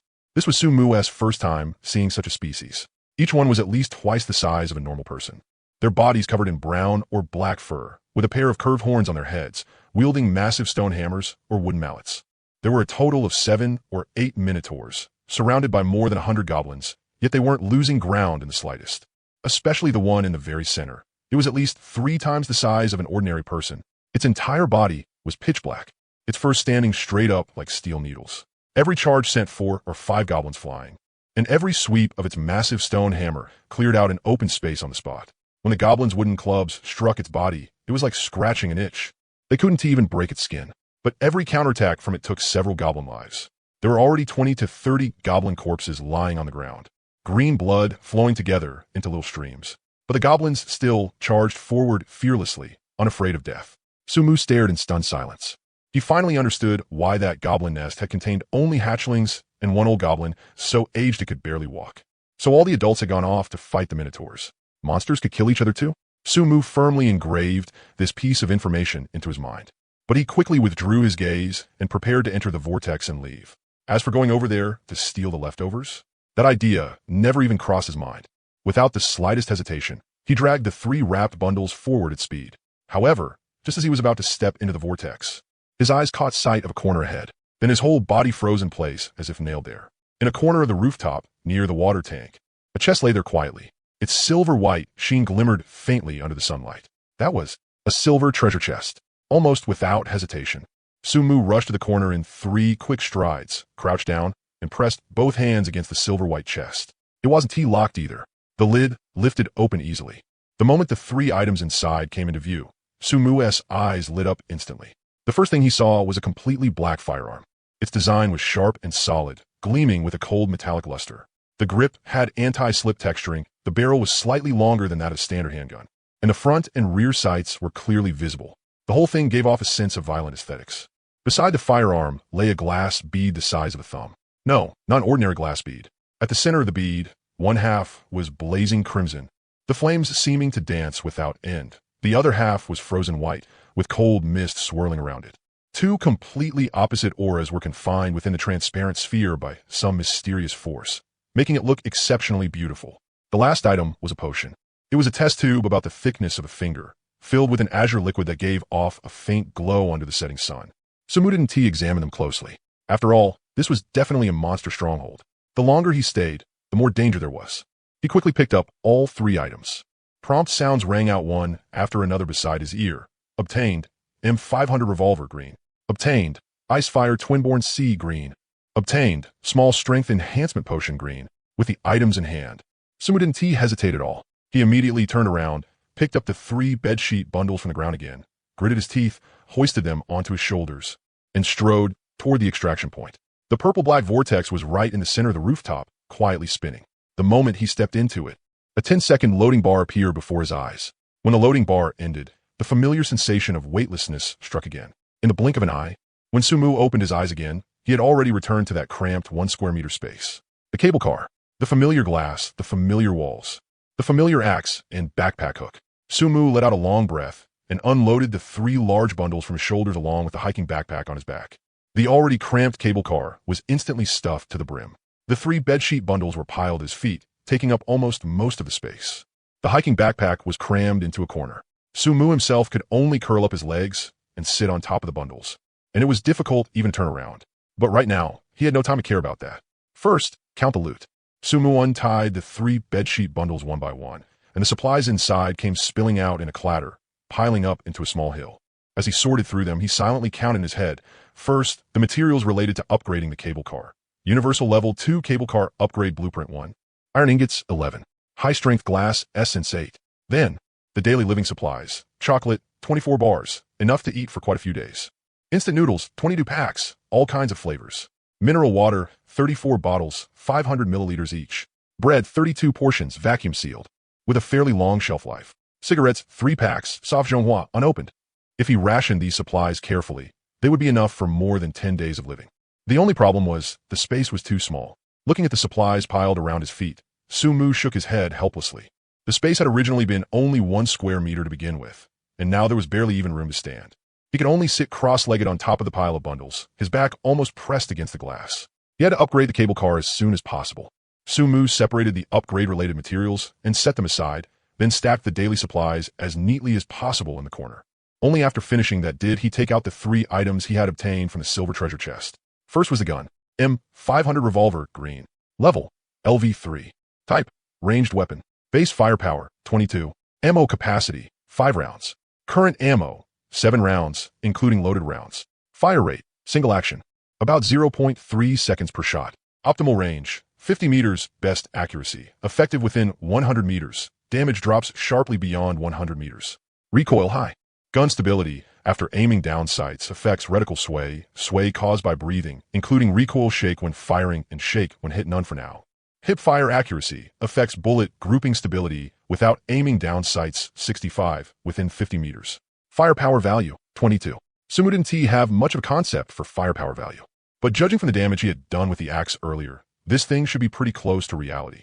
For example, even goblins that looked physically very tough couldn't take a single axe strike, especially if it hit a weak point. It was an instant kill, and with firearms, as long as one shot hit a weak point, it would also be an instant kill. Of course, there should still be some differences from reality, so Su Mu immediately equipped it, preparing to see whether it would have detailed stats like armor did. As Su Mu equipped it in the next moment, the character model on the system panel gained a firearm in its right hand, and detailed information appeared beside it. Held weapon LV3, green when attacking level 4 elite mutated creatures, damage reduced by 25. When attacking level 5 elite mutated creatures, damage reduced by 50. Subsequent levels continue decreasing in the same pattern. When attacking level 1 elite mutated creatures, damage increased by 50. When attacking level 2 elite mutated creatures, damage increased by 25. Note, this weapon is green quality, corresponding to elite grade equipment. When attacking, it gains additional damage bonuses against lower quality creatures, while its effectiveness decreases against higher level creatures. After seeing this attribute and combining it with the armor he had obtained earlier, Su Mu roughly figured out how equipment worked. Equipment had both levels and grades. The higher both were, the greater the damage increase. Simply put, his current pistol was evenly matched against a green quality LV3 target, which should mean elite level monsters. If the target was below level 3 or below the elite monster tier, then it would gain bonus damage. Of course, it was also possible for a monster to be above level 3 but below elite tier, or below level 3 but above elite tier. There should be some kind of formula involved there too, but he didn't know it yet. Even so, the power of this gun was beyond question. At least for now, it was absolutely more than enough. The only pity was that he only had 7 bullets at the moment, and there was no way for him to get more. He could only wait and check the channel later to see whether there were any relevant clues. After thinking for a moment, Su Mu set the pistol aside, then picked up the glass bead. Icefire Twinborn Cotton Seed Green. Type, Special Plant Seed. Effect, after planting, it can grow into Icefire Twinborn Cotton. Once mature, the harvested cotton fibers can be used to make temperature-regulating clothing. Temperature-regulating clothing effect, after wearing it. It can adapt to extreme temperatures from -15 degrees to 40 degrees Celsius, while also providing slight physical protection. Growth cycle, 15 days. Growth conditions, must be planted in at least 1 cubic meter of soil, watered once per day, and kept under sunlight. Note, this plant has relatively high environmental requirements. If not cared for properly, it may wither. Su Mu looked at the description and frowned slightly. Clothing that could resist extreme temperatures? The practicality of this thing was beyond doubt. If he encountered an extremely cold or extremely hot environment later on, the value of this clothing would be immeasurable. But the problem was, how was he supposed to plant it? Water it every day and keep it under sunlight. Those were manageable. The cable car had glass on all 4 sides, so it got plenty of sunlight during the day. As for water, he could use bottled water. The troublesome part was the soil. He looked around at his cable car. Right now, never mind 1 cubic meter of soil, he didn't even have room for a flower pot. Even if he did have enough space, hauling that much soil up here would require at least 2 descents. After all, 1 cubic meter of soil was not light. Su Mu shook his head and carefully put the seed away. He couldn't use it for now, but he had to keep it. Once the cable car was upgraded later, with more space and more resources, then he could consider planting it. Finally, he picked up the bottle of blue potion. Small strength enhancement potion green. Type consumable. Effect, Permanently increases strength by 10 points after consumption. Note, this potion is only effective the first time each person drinks it. Repeated use is ineffective. Permanently increases strength by 10 points. Sumu's eyes lit up. After this trip, he had deeply realized the importance of strength, carrying capacity, attack power, and even the ability to dominate in close combat. All of it was tied to strength. He had originally only had 8 points of strength, and this potion directly added 10 points. Without any hesitation, Sumu twisted open the cap and tilted his head back, draining the potion in one gulp. The liquid slid down his throat with a faint coolness, then quickly spread through his limbs and bones. The next second, a warm sensation rose from his abdomen and rapidly flowed through his entire body. His muscles tightened slightly, and his bones gave off faint cracking sounds, as if something inside him was growing, strengthening. It lasted for about 5 seconds before everything returned to calm. Sumu clenched his fist. He could clearly feel that his strength had become greater. Earlier, when carrying those 3 bundles upstairs, he had been gasping like crazy with every step. A load of 38 kilograms had already been close to his limit. But now, Sumu reached down and grabbed one of the bedsheet bundles by his feet. Inside were more than 10 bottles of mineral water and some food, easily over 10 kilograms. Easy. Effortless. He then tried stacking all 3 bundles together and lifting them at once. It was still a little strenuous, but it was obviously much easier than before. 18 points of strength. Sumu opened his personal panel, and the data on it had already updated. Name, Sumu. Level 1. Race, human. Hunger, 65. Strength, 18. Constitution, 7. Spirit, 16. His strength had jumped directly from 8 points to 18, and his carrying capacity had also become 90. More than doubled. Sumu nodded in satisfaction. And with 18 points of strength, he was already on par with those adult goblins. If he also combined it with the talent, any attack will lock onto a monster's weak point. Then his confidence in close combat would increase a lot. However, now is not the time to get proud. He glanced out the window. The sky was already beginning to darken. According to the survival rules, nighttime was extremely dangerous, and the cable car could even come under attack. He had to reinforce the cable car as soon as possible. Sumu took out the Universal Level 2 cable car upgrade blueprint. Now that the blueprint was inside the cable car, the data on it had indeed changed. On the blueprint, the originally blurry values had now clearly appeared as 4 upgrade paths. Path 1, defensive type consumes 10 iron ingots. After upgrading, cable car armor increases to 40, space expands to 4 cubic meters, and load capacity becomes 4 tons. Path 2, balance type consumes 7 iron ingots, 3 high-strength glass essences. After upgrading, cable car armor increases to 30, space expands to 4 cubic meters, and load capacity becomes 4 tons. Path 3, vision type consumes 2 iron ingots, 8 high-strength glass essences. After upgrading, cable car armor increases to 20, space expands to 4 cubic meters, and load capacity becomes 4 tons. Gains the trait panoramic vision, greatly increases the proportion of glass, giving a wider field of view. Path 4, special type consumes 7 iron ingots, 3 high-strength glass essences, 1 icefire twin-born cotton seed. After the upgrade, the cable car's armor will increase to 20, the space will expand to 4 cubic meters, and it will be able to carry 4 tons. You will gain the trait warm in winter, cool in summer. It can automatically adjust the temperature inside the cable car to a comfortable range between -15 degrees and 40 degrees Celsius, allowing it to handle non-extreme weather and greatly weakening the intense heat and severe cold caused by weather changes. Sumu almost didn't hesitate at all and directly selected option 4. Armor was set by the highest standard. As for the icefire twin-born cotton seeds, he couldn't plant them anyway. There wasn't even room for a handful of soil inside the cable car, let alone 1 cubic meter of it. Rather than letting them go to waste, he might as well use them for the upgrade. And the warm in winter, cool in summer trait was just unbelievably practical. Selection successful. Cable car upgrade has begun. Estimated time, 2 hours. Please wait patiently. Current upgrade progress, 0. 2 hours. Sumu glanced out the window. The sky had already darkened. By the time the upgrade was done, it would probably be completely night. It was a little frustrating, but from the previous 3-choice selection, he had already learned that construction-type upgrades all require time reduction. Naturally, he knew this kind of thing would take time. It was just that after the upgrade, he would get a talent selection, so of course he was excited. Fortunately, the wait wasn't too long. He withdrew his gaze and picked up the fuel he had just looted from the goblin nest. 6 liters in total. On the right wall of the cable car, where there had originally been nothing, there was now a small fuel inlet. Sumu unscrewed the cap and slowly poured the fuel in. A system prompt appeared right after. Fuel injection detected. Current fuel amount, 3 liters. Cable car power system activated. Available operations, accelerate, decelerate. Current maximum speed, 20 kilometers per hour. Note, At full fuel capacity, 3 liters, it can sustain continuous travel for 300 kilometers at maximum speed. 3 liters of fuel could run for 300 kilometers? Sumu raised an eyebrow slightly. That meant that with a full tank, at the top speed of 20 kilometers per hour, it could keep moving continuously for 15 hours. But what he cared about more was another question. If he accelerated, would he crash into the cable car in front of him? Sumu looked forward through the glass. About 10 meters ahead, another cable car was swaying gently on the same cable line, moving at exactly the same speed as his. If he accelerated now, that 10-meter distance would vanish in an instant. Unless there was some kind of rule built into the cable line itself that made collisions between cable cars impossible. Sumu thought for a moment and didn't T-test it rashly.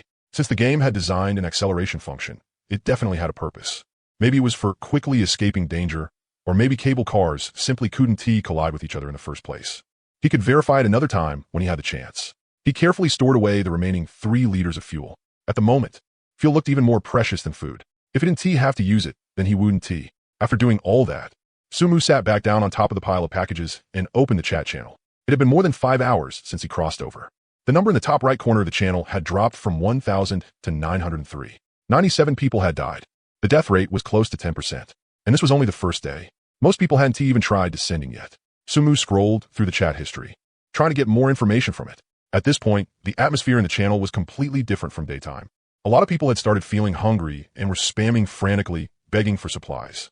Can someone please lend me a bottle of water? My hunger has dropped to 40. If I don't eat soon, I'm really going to die. Any big shot willing to spare some food? Even half a piece of bread would do. I'm begging you, give me a can of food. If I ever make it big later, I'll definitely pay it back. Can anyone give me something to eat or drink? Good people will be blessed their whole lives. Sumu skimmed through them. He ignored every single one. Based on the information he had seen on the screen, almost anyone who had gone out to search would have at least found a little something. The people begging for supplies in the channel were either freeloaders or they had never gone down at all. He checked the time. It was almost 6 o'clock, and the sky was already starting to dim. At this hour, if they descended again, they would most likely be fumbling around directly in the dark. The survival rules had stated it clearly. Nighttime was extremely dangerous. These people didn't even dare make their first attempt during the day. And now, they were expecting handouts from others? Sumu shook his head and scrolled past them directly. He had already thought this through very clearly before. He wasn't some noble, self-sacrificing saint. Supplies were so scarce that there was no way he would give them away to these people. Besides, in a survival game like this, being soft-hearted often meant dying the fastest. Still, setting aside the beggars, there were some proper trades too. Selling 5 wild fruits, trading for 1 bottle of water or 1 staple food. Freshly picked berries, still fresh. Just trade me a cookie. Sumu didn't need these fruit-based trades for now. He had enough food reserves and had no need to trade staple food for fruit. There were also some people trading iron ingots and glass essence. 1 iron ingot, trading for 5 bottles of mineral water or 5 portions of food. 1 high-strength glass essence, trading for 6 portions of food. No bargaining. Sumu frowned slightly as he looked at those prices. 5 portions of food for 1 iron ingot, based on what he had gotten today. If a box dropped from killing a goblin whelp, then with decent luck, it could contain an iron ingot or glass, but the probability was only about 1/3. At the same time, it could also drop food and water. Looking at it that way, trading 5 portions of food for 1 iron ingot actually wasn't that outrageous. But the problem was, he looked at the food he currently had. Sumu opened his inventory and checked the supplies inside. 34 bottles of mineral water, 22 packs of instant noodles, 32 portions of bread, 24 chocolate bars, and 3 packs of cigarettes. It actually wasn't that much. At most, it would only last around 10 days. And right now, he didn't lack these materials. After finishing the level 2 upgrade, who knew what level 3 would require? What if it didn't need these at all? If he traded them away now, it would only be harder to buy them later. And with supplies so tight at the moment, there was no guarantee his next ascent would be as lucky as today, where he found a place with food. If he ended up landing in the middle of a monster pile, he'd be lucky just to come back alive, let alone loot supplies. After thinking it through, Sumu still decided not to trade for now. Even if he did trade food, it would have to be for something more useful. He kept scrolling down. Messages in the channel were flying by quickly, by requests, sale offers, complaints, wailing, all mixed together. But not a single one caught Sumu's interest. Helpless, Sumu simply posted one himself, offering food in exchange for blueprints. Unfortunately, there was still nothing. Most of the private messages he got were people asking him for supplies, borrowing food, or even calling him cold-blooded. Sumu ignored them all, but not a single person came to trade blueprints with him. He didn't know whether blueprints were just hard to get, and those people simply hadn't obtained any, or whether the people who did have them were holding on to them and refusing to trade, waiting to drive the price up. But then Sumu thought about it again. There were probably only two ways to obtain blueprints, either by killing monsters or by opening treasure chests. If someone had the strength to kill monsters, then they could get food too, so naturally they wouldn't need a trade. And if someone got a blueprint from opening a treasure chest, that also proved they had a certain amount of luck. Of course, maybe the first day wasn't that hard. As long as you went down and your luck wasn't too terrible, so bad that you dropped straight into a monster-esque face. Then if you teamed up, searching for some supplies and finding food wouldn't be all that difficult. So even if those people had gotten blueprints, they might not have traded them. There was nothing Sumu could do to force it. After that, he kept watching for a while longer. Still nothing. The sky was getting darker and darker. Just as the sun was about to fully set, a message suddenly jumped into Sumu's sight. Selling, level 1 strength type breakthrough talisman. Exchanging for 20 portions of food or water. Blueprints also accepted. Any one blueprint counts as 10 portions. Sumos gaze instantly froze. A level 1 strength type breakthrough talisman? He opened the details of the message, and the talisman's attributes immediately appeared before his eyes. Level 1 strength type breakthrough talisman. Type, consumable. Effect, when LV1 experience reaches 100 out of 100, using it will allow a breakthrough to LV2, and will forcibly direct the attribute points gained after leveling up toward the strength path. After reading it, Sumu's brows furrowed slightly. You needed this thing just to go from level 1 to level 2? What a scam. He had originally thought that once he saved up enough experience, he would level up automatically. Now it seemed things were far from that simple. And from the boxes dropped by monsters, he had only ever opened basic supplies like food, water, iron ingots, and glass essence. He had never seen anything like this talisman before. The drop rate for this thing was probably very low, but judging from the description, not only did this thing determine whether he could level up, it also determined that the attribute growth after leveling would lean toward the strength path. That meant that without this talisman, the direction of the attribute growth gained after leveling up would be random. If he was lucky, it might randomly land on a stat he needed. If he was unlucky, but with this talisman, at least the direction could be controlled. Sumu looked at the 54 out of 100 experience on his panel, then looked at the sale listing again. He had to get it. He opened the sender's profile picture. The other party was a girl named Lin Yue. Judging from the profile picture, she looked to be in her early 20s, with long hair over her shoulders and a face that was pleasant enough to look at. Sumu didn't hesitate and opened a private chat. Private chat. Sumu. Hello, is that breakthrough talisman still available? She replied quickly. Private chat. Lin Yue. Yes, it is. You want to buy it? Private chat. Sumu. Can the price be negotiated? 20 portions of food and water. No one could come up with that much at this stage. Although Sumu actually could take out that much food in one go, a price like this was obviously something he should haggle over. Private chat. Lin Yue. Then do you have any blueprints? A blueprint can count as 10 portions. Private chat Sumu. No. Private chat. Lin Yue. Then do you have warm supplies? Clothes, blankets, things like that. Those can count as 3 portions each. Seeing that message, Sumu's brow lifted slightly. Warm supplies counted as 3 portions? Honestly, Sumu thought that was a pretty good deal. Based on the daytime weather so far, it should be either early summer or early autumn. The temperature difference at night shouldn't be too severe, so this kind of thing probably wasn't worth much. But since she was specifically collecting them, it probably wasn't that simple. After all, at a time like this, food was the scarcest thing. Thinking of that, Sumu probed a little more. Private chat. Sumu. I do have warm supplies, but I need my own food and water too. So I really can't spare much. I have 1 bottle of mineral water, 1 portion of bread, and 3 pieces of warm supplies. Can I trade that for your talisman? Private chat. Lin Yue. Private chat. Lin Yue. That is way too ruthless of a bargain. I assent it. 3 pieces of warm supplies only count as 9 portions. Add the water and bread, and that is only 11 portions total. I'm asking for 20. Private chat. Sumu. Everyone is struggling in the early stage. Food is just too important right now. The other side fell silent for a few seconds. Private chat. Lin Yue. If you know food is important, why are you still willing to trade for it? Don't tell me you're close to leveling up. Private chat. Sumu. How is that possible? Right now, if I run into a monster, I'd be lucky just to escape. I just feel like this thing will definitely be useful later, so I'm stocking up in advance. Better than getting stuck when I actually need to level up. A few more seconds of silence. Private chat. Lin Yue. Fine. Add 1 more portion of food, and we have a deal. Looking at that message, Sumu felt no joy at getting a bargain. Instead, he started thinking, this price was obviously unreasonable, and yet she had accepted it. At a time when food and other resources were this important, she was still willing to trade for warm supplies. Unless she knew tonight would be cold, and not just a little cold. That was why she was in a hurry to stockpile warm supplies, even willing to trade a scarce item like a breakthrough talisman for them. Sumu didn't ask further. With this kind of information gap, even if he asked, she wouldn't tell him. So should he make the deal or not? Subconsciously, he glanced at the 3 bed sheets piled by his feet, the ones he had torn out of the goblin nest and used to wrap up supplies. They were covered in green blood and carried a thick stench of urine and fishy rot, so much so that the entire cable car was filled with an indescribable smell. Originally, he had planned to throw those bed sheets out, but the cable car's glass window was just too small. He simply couldn't get them out. Forget it. These blankets were useless to him anyway. Food, on the other hand, was far more important, so there was no way he could give her too much of that. And besides, this stuff smelled awful. After hesitating only briefly, Sumu typed again. Private chat. Sumu, I really can't add another full portion. How about this? I'll add another half portion of bread. That's my limit. Private chat. Lin Yue deal. Sumu found a portion of bread and split it into 2, then opened the trade interface and placed 1 bottle of mineral water, 1.5 portions of bread, and the 3 bed sheets rolled into balls onto it. He clicked confirm. The other party clicked confirm as well. Trade completed. The next second, a yellowed talisman appeared in Sumu's hand. It was about palm-sized, with complicated cinnabar patterns drawn across it, and faint streams of light shimmered over its surface. Level 1 Strength Type Breakthrough Talisman White. Type Consumable. Effect. When LV1 experience reaches 100 out of 100, using it will allow a breakthrough to LV2, and will forcibly direct the attribute points gained after leveling up toward the strength path.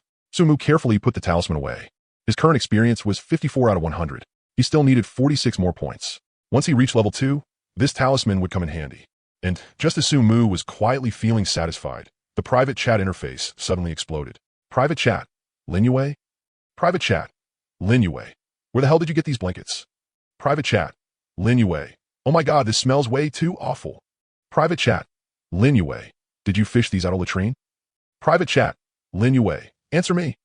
Looking at that string of messages, the corner of Sumu's mouth twitched. He could already imagine the girl on the other side right now, probably pinching her nose and typing with a disgusted expression, her fingers trembling. But this question, he couldn't answer it. He couldn't exactly say, I just killed more than a dozen goblin young in a goblin nest and used their bed sheets to wrap supplies, could he? Exposing the supplies would be one thing. If someone with bad intentions ended up targeting him, that would be real trouble. Sumu silently closed the private chat. No matter how much she spammed him, he firmly refused to reply. At this moment, inside another cable car on the other side, a young girl with long hair over her shoulders was staring at the 3 bed sheets that had suddenly appeared before her. The smile on her face hadn't even had time to bloom before a wave of overwhelming stench nearly knocked her out. That smell, it was like blood, urine, sweat, and some indescribable rotten odor all mixed together, then sealed up and fermented for several hours before completely erupting at this very moment. Ugh. Lin Yue covered her mouth and forcefully held back the nausea as she kicked the 3 blankets into the corner. She opened a crack in the cable car window and let the cold wind blow in. Only then did she barely manage to catch her breath. That bastard. Gritting her teeth, she opened the private chat and found that the other side had already stopped replying. After taking several deep breaths, Lin Yue gradually calmed down. She looked over the 3 blankets again. They stank, but they were real quilts, no question about it. And, judging from the material, they were the kind of old-fashioned cotton quilts commonly used in rural areas, thick and warm. Most importantly, she glanced at the night that was already falling outside the window and felt the chill in the air becoming more and more obvious. Tonight, it was going to be cold. Very cold. Forget it. Pinching her nose, Lin Yue lifted one of the blankets with 2 fingers, trying her best not to let it touch her. For the sake of selling them at a high price in a bit, I'll let this slide.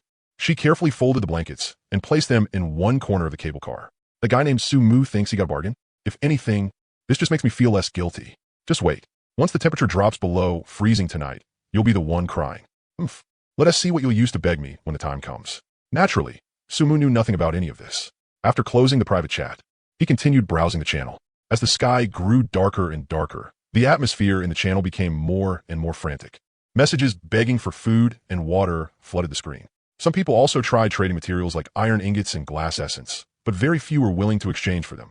Those things couldn't be eaten, and they couldn't keep anyone warm either. Right now, holding them in your hands was no different from holding a pile of scrap metal. Sumu looked at his own stockpile of supplies, then at the food for iron requests in the channel. After hesitating for a moment, he still chose not to make a move, other than blueprints and special items. He would be trading anything for the time being. As for those people who didn't even dare attempt their first descent, Sumu shook his head. He wasn't a saint, and he had no obligation to save them. After scrolling for a while longer, Sumu noticed something. Those who truly had strength and could kill monsters were almost never speaking in the channel. Occasionally, someone would share a bit of experience, but it was all useless stuff like goblins being strong and recommending people team up. As for specific drops, treasure chest locations, or monster weaknesses, not a word.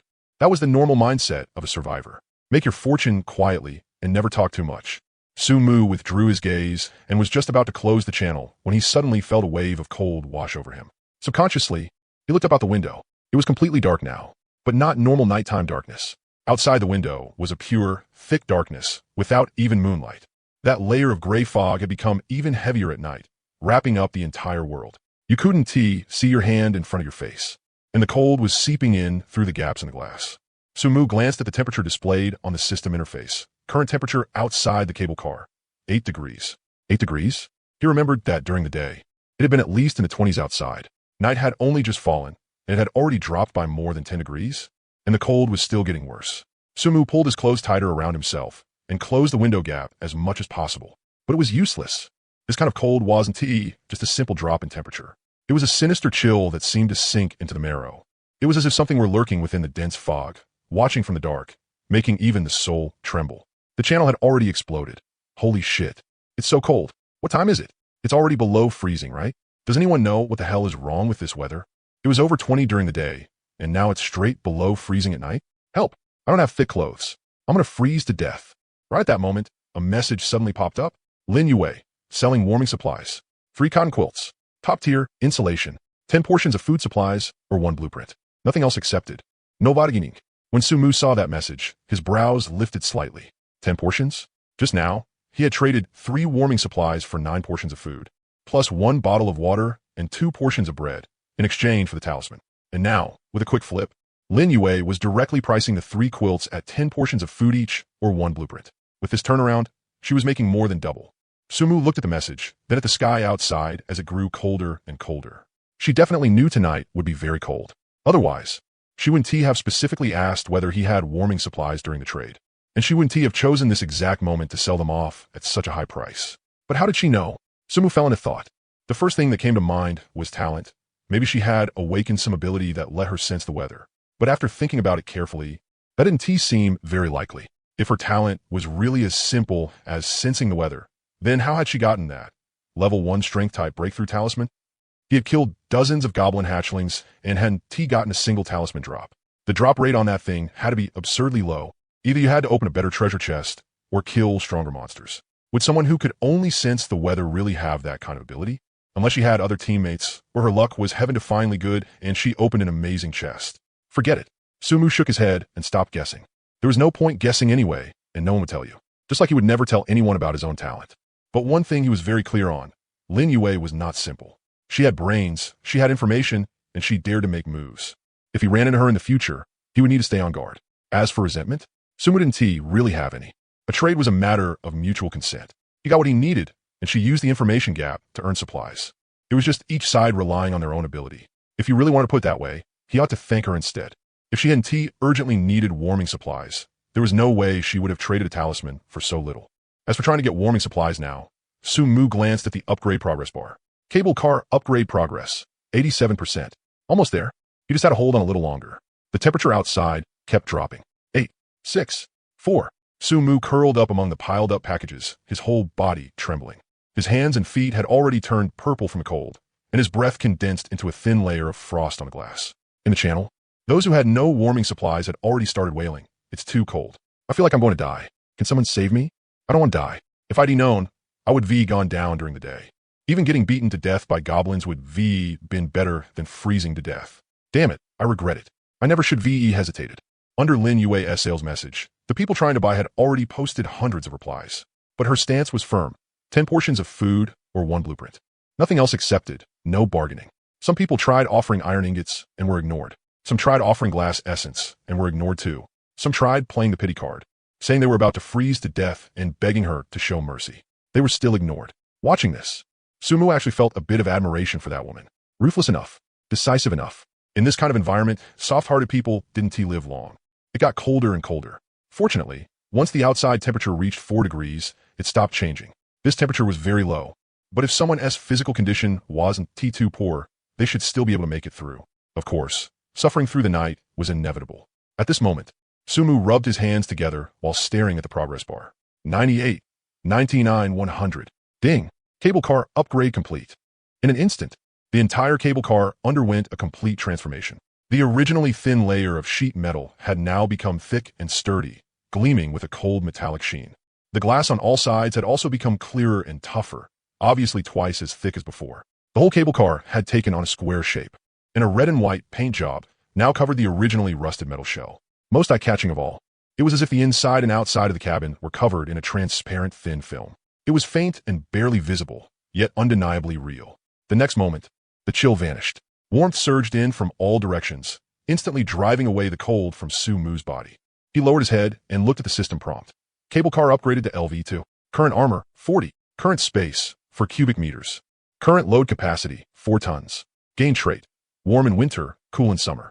The temperature inside the cable car will automatically adjust to a comfortable range for the human body, 20 to 25 degrees, and can withstand external temperatures from minus 15 degrees to 40 degrees.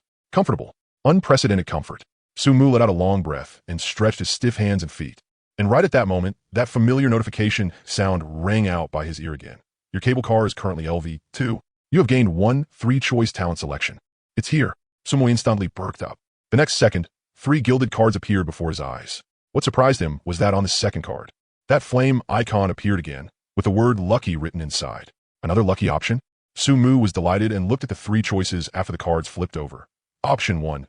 Information type. When investigating another person's information, you can detect that person's talent. If the target has a concealment type talent, detection will fail. When used on monsters, you can obtain more detailed attribute information, limited to 3 uses per day, with a maximum accumulation of 10 uses. Option 2. Personal type. After any of your attacks hits, it will trigger 1 additional attack. Rule. Option 3. Construction type. When building or forging equipment, there's a 1% chance of a random qualitative mutation. This lucky? Another rule type option appeared. Su-Mu's gaze locked onto option 2 immediately. Last time, any attack will lock onto a monster's weak point had already let him experience just how terrifying rule type abilities were. He could land critical hits with every slash, even with his eyes closed, and even thrown attacks could predict movement. This kind of unreasonable ability was practically a bug. In this one, after an attack hits, trigger 1 additional attack. If interpreted literally, if he slashed once, it would be the equivalent of slashing twice. If he fired 1 shot, it would be the equivalent of firing twice. And would this additional triggered attack also benefit from lock on a weak point? If it did, Su-Mu took a deep breath. Then his damage output would directly double, or maybe even more. As for option 1 and option 3, an information type ability was definitely useful. Being able to see other people's talents would be a huge trump card later on if he encountered people with ill intentions. But the problem was that it was limited to 3 uses a day. That restriction was too severe, and when used on monsters, it only provided more detailed attribute information. Compared to lock onto weak point, the cost-performance ratio was far too low. As for option 3, that 1% mutation chance was pure gambling. It would feel amazing if it triggered, but a 1% chance was just too low. It was completely uncontrollable. Without hesitation, Su-Mu reached out and tapped option 2. Selection successful. The gilded card turned into specks of light and merged into his body. Just like last time, he felt nothing at all. But Su-Mu knew that his strength had risen to another level. He tried throwing a punch into the air. Nothing happened. Looks like it had to actually hit a target to trigger. Su-Mu withdrew his hand and looked out the window. The dense fog was still there. The darkness was still there. But inside his cable car, it was warm like spring. In the channel, those people still shivering in the cold wind were still wailing, crying for help, and cursing. Under Lin Yue's sales post, someone had already gritted their teeth and traded away a blueprint for a quilt. Su-Mu glanced at it, then withdrew his gaze. He looked out the window again. The thick fog churned. Faintly, it seemed like something enormous was slowly moving through the fog. Su-Mu looked at it once, then stopped paying attention. There was no way he could deal with something like that. Rather than stare outside and scare himself, he might as well just pretend it didn't exist. At the same time, Su-Mu stopped paying attention to the chat channel and forced himself to get some sleep. After all, only by maintaining good stamina and rest would he have more energy to search for supplies tomorrow. Whether it was because his mind had been tense all day, or because searching for supplies had consumed so much physical strength, he quickly fell asleep. In his sleep, Su-Mu vaguely heard the sound of raindrops pattering outside the window. At first, he didn't pay much attention to it, thinking it was just raining outside. But as time passed, the sound of the rain outside grew louder and denser, as if countless raindrops were madly striking the glass. Only then did Su-Mu slightly open his eyes and take a look. But that one glance instantly woke him up completely, and he abruptly rolled over and sat up. That wasn't rain at all. Something was frantically slamming into his cable car from outside. Because it was dark and the fog was thick, Su-Mu couldn't clearly see what exactly was hitting it. He could only vaguely make out a rough outline, something about the size of a fist. He instinctively checked the cable car's armor value. Current armor, 40/40. Durability, 99. There was no damage at all. Those fist-sized things slammed into the glass, yet couldn't even leave the slightest scratch. Sumu let out a sigh of relief. He remembered the earlier warning that nighttime was extremely dangerous. But this danger didn't seem as terrifying as he had imagined. Very quickly, though, Sumu realized something was wrong. His was a level 2 cable car, with armor as high as 40 points. But what about a level 1 cable car? Could that sheet metal and glass with only 10 armor withstand this kind of continuous impact? Sumu immediately opened the chat channel. Sure enough, the entire channel had already exploded. Holy crap, what the hell are these things outside? They're slamming into my cable car like crazy. Help! My cable car is shaking all over from the impacts. Feels like it won't hold much longer. Does anyone know how to deal with them? Dents have already appeared on my glass. It's over, it's over. If this keeps going and the cable car breaks, am I going to fall from high up in the air? I tried banging on the glass with an axe to drive them away, but I can't do anything at all. Can someone save me? I don't want to die. My glass already has cracks in it. Does anyone have any idea what to do? Sumu looked at those messages, then looked at the number of people in the upper right corner. It was around 2 in the morning now, but the number had already dropped from 903 before he slept to 812. In just a few short hours, nearly 100 more people had died. Whether it was because the cold had caused some people to die because of these monsters' attacks, or because some people couldn't hold on and chose to descend in the middle of the night, no matter which it was, it all proved that this world was far crueler than anyone had imagined. A bleak mood spread through the channel. There's no way to survive like this. It's freezing and dangerous. I can't even see what is going on outside. It's pitch black. Even if I want to fight back, I don't know what I'm supposed to attack. This is too hopeless. I really want to go home. Sumu looked at those messages and understood. The reason he felt these monsters weren't much of a threat was because he had already upgraded his cable car to level 2. Those still stuck with level 1 cable cars were currently struggling on the edge of life and death. And right at that moment, he noticed that a lot of messages were flashing in the private chat channel. When he opened it, the flashing avatar at the top was clearly Lin Yue. There were several unread messages. Sumu thought that before going to sleep, he had already read all his messages. Clearly, even if she was angry, it was impossible for her to come back later just to keep cursing at him, right? He opened the chat. Private chat. Lin Yue, 0113, you there? Private chat. Lin Yue, 0115, I need to talk to you about something. Private chat. Lin Yue, 0124, hey? Fell asleep? Private chat. Lin Yue, 0137, reply when you wake up. I got a deal. Sumu looked at the timestamps. The time those monsters had started ramming into the cable cars was probably around 1 o'clock. He typed a reply. Private chat. Sumu, what is it? The other side replied almost instantly. Private chat. Lin Yue. Finally replying? I thought you'd frozen to death or gotten smashed to death by monsters. Sumu frowned. Private chat. Sumu. Get to the point. Private chat. Lin Yue. Do you have fuel? If you do, I'm willing to trade with you. Sumu raised his brow slightly. How did she know he had fuel? But after another thought, she was probably just testing him. After all, quite a few people in the channel were trying to buy fuel right now, but almost no one was actually putting any up for sale. Sumu thought for a moment, then replied. Private chat. Sumu. What are you offering in exchange? Private chat. Lin Yue. So you really do have it. I'll trade food for it. Sumu glanced at the pile of supplies by his feet. Instant noodles, bread, bottled water, chocolate. It was enough to last him more than 10 days. Private chat. Sumu. I'm not short on food. Not trading. The other side went silent for a few seconds. Apparently, she was inwardly complaining that a certain someone had previously said he didn't have enough food. Private chat. Lin Yue. Then what do you want? Private chat Sumu. Blueprints. If I remember correctly, you should VE traded for quite a few blueprints. Before going to sleep, he had noticed that after Lin Yue sold those 3 cotton quilts, she seemed to have put up some other cold-resistant supplies for trade as well. Given how shrewd she was, she must have made quite a profit in blueprints from that. Private chat. Lin Yue. Are you taking advantage of the fire here? Sumu didn't reply. A few seconds later, the other side sent another message. Private chat. Lin Yue. What kind of blueprints do you want? Sumu didn't answer right away. Instead, he asked the question back. Private chat. Sumu, before we trade, I want to ask, what exactly do you want fuel for right now? Because of what happened with the cold-resistant supplies before, Sumu had realized that she likely had some kind of information source. Now that she was in such a hurry to collect fuel, there had to be a reason for it too. This time, she replied very quickly. Private chat. Lin Yue. What else could it be for? There are monsters outside attacking the cable cars right now. Fuel can increase the cable car's speed. So naturally it's to speed up and get away from this location. Sumu froze. So that was how cable car fuel was supposed to be used? Thinking about it carefully, that really did make sense. Use fuel to accelerate and leave this monster-dense area. And naturally, you could avoid the attacks.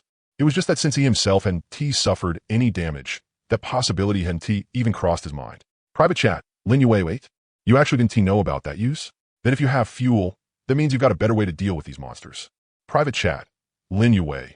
Don't tell me the person people were talking about in the channel, the one who upgraded to a level 2 cable car, is you? Somos browse frod. People have been talking about this in the channel? He searched the chat logs, using the keyword level 2. He really did find people discussing it. I think I just saw the cable car in front suddenly get bigger. Was I seeing things? I saw it too. It suddenly changed shape, looked twice as big as before. Holy shit, that was an upgrade, right? Someone upgraded already. Big shot, carry me. Let me cling to your thigh. Sumo feels silent. Once his cable car became level 2, the space inside doubled, and its appearance changed too. There was no way to hide that. Even though it was already dark when the change happened, the cable cars in front and behind were so close that someone was bound to notice. Still, he had no obligation to answer her question. Fortunately, Lin Yue didn't press further. She directly sent over several blueprints. Private chat, Lin Yue, this is every blueprint I have. Take a look and see which one you want. Sumu opened them. There were 5 in total. Wheel blueprint, white. Used to craft ordinary cable car wheels. Animal trap blueprint, white. Used to craft an animal trap, LV1. Require materials, 1 iron ingot. Can be placed in the cable car's external weapon slot to trap small mutated creatures. Can also be placed on the ground as a trap. Has strong gripping force. The probability of breaking free depends on the level and quality of the capture target. Planting platform blueprint, white. Used to craft a planting platform, LV1. Required materials, 2 iron ingots, 5 wood. Can be suspended beneath the cable car or placed on top of it, occupying 1 square meter. Used for growing plants. Gathering skill book. Learn to obtain the gathering skill. Allows gathering of ordinary flowers and herbs, increasing the probability of obtaining white quality and above resources. Gathering success rate depends on the target's quality and your own skill level. Disassembly skill book. Learn to obtain the disassembly skill. Allows disassembly of ordinary items, increasing the probability of obtaining white quality and above resources and gaining the corresponding materials. 5 blueprints. Sumu clicked his tongue inwardly. Just how much had this woman earned by using cold-resistant supplies? Private chat, Sumu, 1 barrel of fuel for all 5. Private chat, Lin Yue, are you crazy? 1 barrel of fuel, and you want 5 blueprints? At most 1. Private chat, Sumu, 4. Private chat, Lin Yue, this is blatant exploitation. At most 1. If you have 2 barrels of fuel, I can give you 3. Private chat, Lin Yue, that is my bottom line. Worst case, I'll wait a little longer and see if anyone else still has fuel. Private chat, Lin Yue, so are you trading or not? Sumu looked at those messages and quickly calculated in his mind. Judging from what she had said, she definitely had other ways to deal with this attack. Otherwise, she wouldn't be this confident. This person really wasn't simple. It felt like the things she got on the first day were even more than his. As for his offer of 4 blueprints, he had intentionally asked for too much from the start just to bargain. 2 barrels of fuel for 3 blueprints was probably the limit too. Sumu didn't hesitate and started picking. First was the animal trap blueprint. This thing was a trap type item, and it could be placed on the cable car. He wanted to try and see whether trapping these monsters that were ramming the cable car would let him gain experience. If it worked, then maybe he could even level up to level 2 tonight. That one naturally had to be traded for. Next was gathering and dismantling. If he ran into white quality resources and didn't have the gathering skill to collect them, that would be way too wasteful. Dismantling was even better. It could break down ordinary items into materials, and this was probably going to be one of the main sources of materials, judging by the drop rate from killing monsters. The chance of getting materials like iron ingots was far too low, and with how strong these monsters were, what normal person could kill monsters the way he did? But dismantling was different. For example, if he found the glass windows of an ordinary house, dismantling them could give him glass essence. If he found cars, iron doors, and things like that, dismantling them could give him iron ingots. This was a way to obtain materials in large quantities.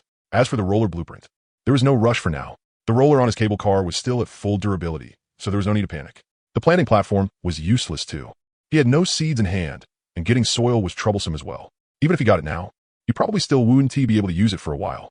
Private chat, Sumu, the animal trap, gathering, and dismantling. Those 3, 2 barrels of fuel.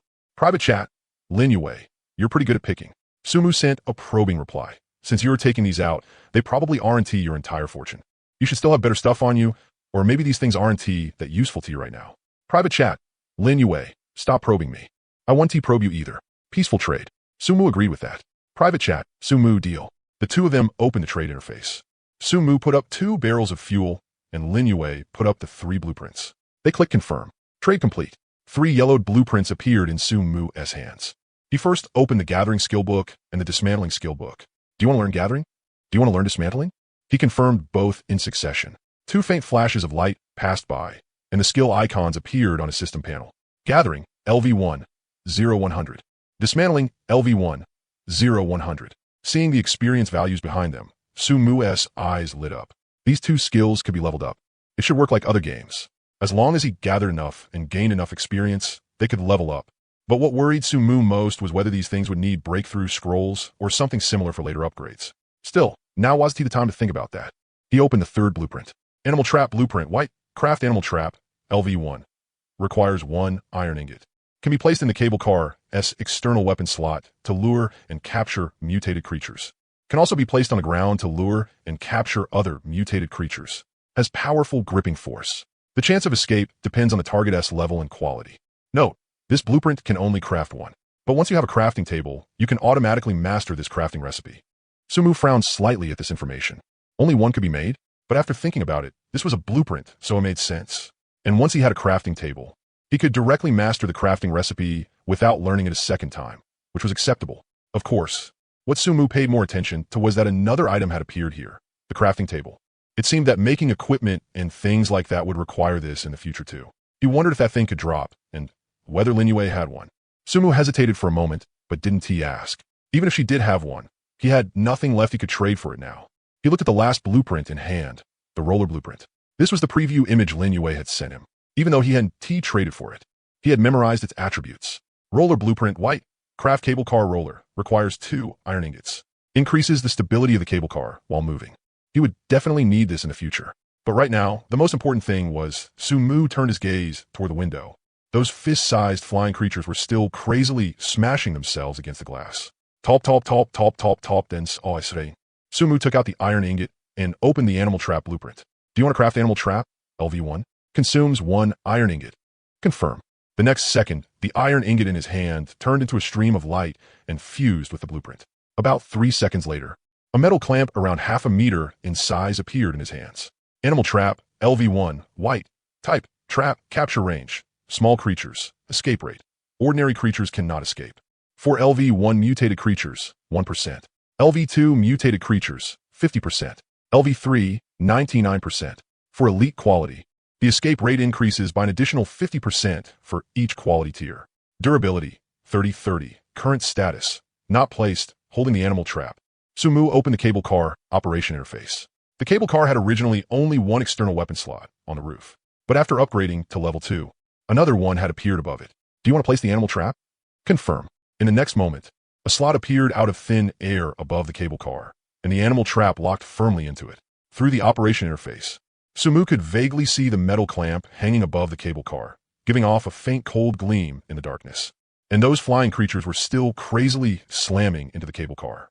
Outside the cable car, those fist-sized flying creatures were still crazily smashing themselves against the glass. Top, then But for a cable car that had already been upgraded to level 2, this level of impact was nothing worth mentioning. Armor, 40 points. Durability had only dropped by 1. Sumu could even sit leisurely on top of the pile of packages and observe those blurry figures through the glass. He just couldn't see them clearly. It was too dark, with the thick fog blocking his view as well. Those flying creatures were nothing more than moving masses of shadow in his eyes, diving one moment, circling the next, crazily crashing into the cable car. Sumu withdrew his gaze and shifted his attention to the animal trap he had just placed. Whether this thing could catch prey or not was pure luck. He waited for nearly 10 minutes, and nothing happened. The monsters outside were still flying around and crashing everywhere. But not a single one went near where the animal trap was. Sumu wasn't in a hurry either. He opened the chat channel and browsed messages while waiting. The channel was still full of wailing. My glass cracked. Cracked. Help. Does anyone have a way? I can't hold on much longer. Those damn things are still crashing into it. Don't they ever get tired? Can anyone lend me some fuel? I swear I'll pay it back later. Sumu watched for a while, then quietly closed it. He couldn't help, and there was no way to help. Right then, a notification suddenly rang out by his ear. Ding. Animal trap has caught prey. Sumu's spirits lifted, and he immediately opened the cable car's viewing interface. The view switched to the roof of the car. The metal clamp that had just been placed there had now snapped shut, and in the gap was a fist-sized creature caught inside. The thing struggled desperately, its wings flapping wildly. But the steel teeth of the animal trap bit tightly into its body, completely unmoving. Animal trap status. Prey captured. Looking at the capture notification, Sumu didn't rush to retrieve the prey. He didn't even know what that thing up there was. Even if it had been captured, he wasn't going to bring it inside. What if it broke free later? And who could say for sure whether this thing had some kind of special ability? He would wait until it died first. So Sumu continued waiting. The impacts outside the window were still coming in dense bursts. But the Gouet bat caught in the bear trap was struggling less and less, its flapping growing slower and slower. About 3 minutes later, ding, killed LV. One Gouet creature. Experience +1. As expected, it was level 1. Only then did Sumu tap, retrieve prey. The next second, the bear trap on the roof vanished into thin air, and the corpse inside it appeared in the cable car along with it. The trap landed by Sumu's feet with a dull metallic thud. Sumu lowered his head and looked. That thing was definitely dead. It was about the size of an adult's fist. Its overall shape was somewhat like a bat. Wings, claws, a round body. But on closer inspection, it was completely different from a bat. First was the face. That face looked way too human. Not completely human, but the outline was that of a twisted human face. It had a nose, eyes, and a mouth, but the proportions were totally wrong. One eye was bigger than the other, and its mouth stretched all the way to its ears, packed with dense, needle-like, sharp teeth. At this moment, those mismatched eyes were wide open, staring at Sumu in lingering resentment. Second was the skin. It wasn't the thin, membranous texture of bat wings. But Sumu poked it with the handle of his axe. Hard, very hard, like sun-dried dirt or some kind of keratin layer. Tapping it even produced a faint knocking sound. Last was the color. Grayish-brown, almost the same color as soil. No wonder it was nearly impossible to make out its outline in the dark. Overall, how should he put it? Creepy. Just looking at it made Sumu's skin crawl. There was an indescribable sense of discomfort, as if something was trying to worm its way into his brain, making him instinctively want to look away. Sumu took a deep breath and opened the system to check the detailed information. Gouet bat, LV1, race, Gouet attributes. Note, the lowest level life form of the Gouet race. Lives in groups, nocturnal, likes to crash into moving objects. Attributes cannot be viewed. Relevant encyclopedia entry or talent required. Can't be viewed? Sumu frowned. This was the first time he had run into this. When he looked at goblins before, he had needed to get close to see their attributes, but at least he could still see them. But this Gouet bat just showed question marks directly. Gouet race. So this world didn't just have mutated creatures. There's also a race called Gouet. Sumu committed the name to memory. Then he tried using the disassemble skill. Disassemble. Confirm. A faint flash of light passed over it. Disassembly failed. Obtained. Nutrient +1. Disassembly experience +1. Disassembly failed? Sumu was slightly taken aback. He carefully looked at the system prompt again. Disassembly had failed, but he still got nutrient along with experience. So that meant even failed disassembly could still yield something, just not the normal disassembly product? Nutrient, white. Type, special material. Effect, can be used to cultivate Gouet plants or shade-loving plants, accelerating their growth. This thing. Sumu thought of his Icefire twin-born cotton seed. That thing needed to be planted in soil, watered every day, and kept under light. And nutrient effect was to accelerate growth, with a special note about shade-loving plants. Did Icefire twin-born cotton count as shade-loving? Not sure. But even if it could be used, he had nowhere to plant it right now. At this stage, he had no plans to mess with dirt. Sumu put away the nutrient and looked at the wooden box in the cable car status panel, the one dropped by the killed Gouet bat. He had no idea whether it could last until daytime. And just as he was looking at it, notice, this item is located on the exterior of the cable car. The cable car is currently under attack and cannot be picked up. Click to pick up is a cable car LV. 2 privilege. Sumu. No wonder. He glanced outside the window. Those Gouet bats were still slamming into it like crazy. Although the frequency had dropped a little compared to before, they were still coming. He'd have to wait until they calmed down. Sumu withdrew his gaze and kept staring at the bear trap. With that first successful start, his expectations for this thing were now maxed out. Sure enough, just a few minutes later, ding, bear trap has captured prey. Killed LV 1 Gouet bat. Experience +1. Another one. Sumu tapped, retrieve prey. Again, and repeated the same process as before. Inspect the corpse, try disassembling it, get nutrient.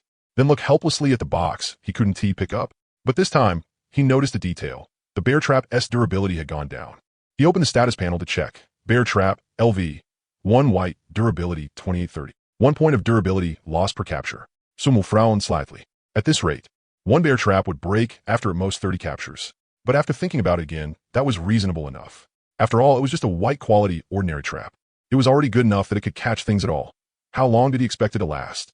For the next stretch of time, Sumu entered a kind of mechanical rhythm of repetition. Every few minutes, the bear trap would trigger once. Ding! Bear trap has captured prey. Killed LV. 1 Gouet bat. Experience +1. Ding! Bear trap has captured prey. Killed LV1 Gue Bat.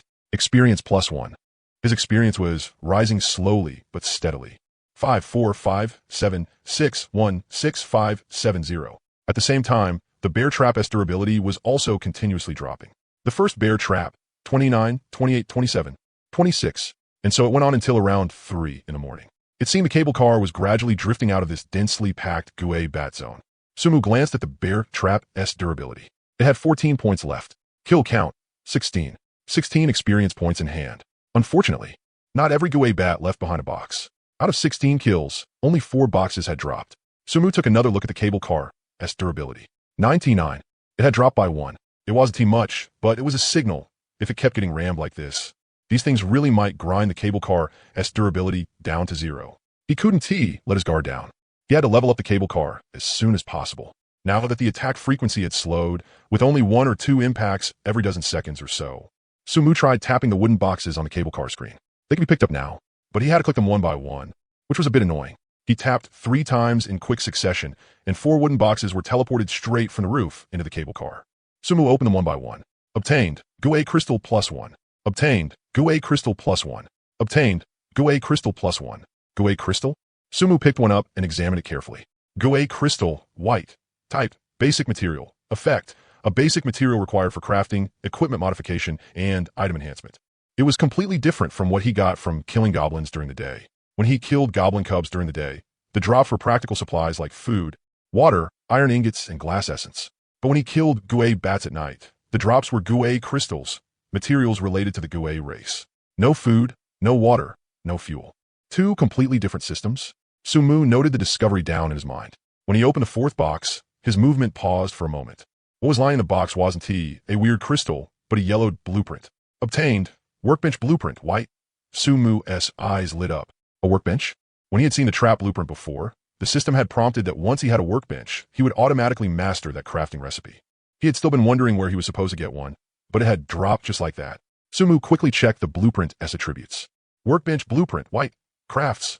Workbench LV. Required materials. Iron ingot 3, high-strength glass essence 1. Weird crystal 2. Wood 5. Footprint. About 1 square meter, about the size of a normal table. Function. Can craft all kinds of low-level items you have mastered. Some blueprints must be completed on a workbench. Weird crystal? That should be this weird crystal, right? Wood? Sumu frowned. He had iron ingots. He had used 7 to upgrade the cable car and 1 to make a trap, leaving him with 3. He also had glass essence. He had used 3 portions to upgrade the cable car and still had 5 left. He had just gotten 3 weird crystals, which was enough too. Only wood. He didn't have a single piece. That thing hadn't dropped from goblins during the day, and it hadn't dropped from weird bats at night either. Sumu opened the trading channel. He quickly put out a purchase request. Luckily, someone had it. 5 portions of food for 5 pieces of wood. He also spent 3 portions of food to happily buy an iron ingot. That completed the materials. Actually, the price could have been pushed a little lower, but Sumu couldn't be bothered to haggle. Right now, he needed to craft the workbench as fast as possible in a short amount of time, because there were still some leftover monsters at this time.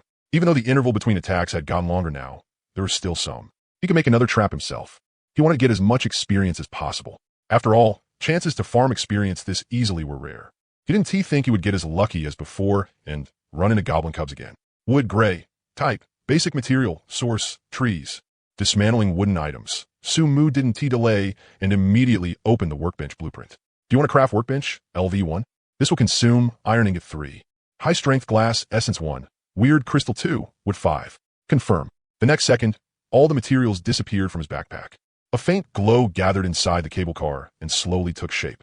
About 10 minutes later, a metal platform about 1 meter square and half a meter high appeared in front of Sumu. It was dark gray overall, with a smooth and level surface. There were fixed slots at the 4 corners, making it look like some kind of workstation. Workbench, LV1 white. Function, crafts mastered items, craftable list, trap, LV1, white. Materials required for upgrade.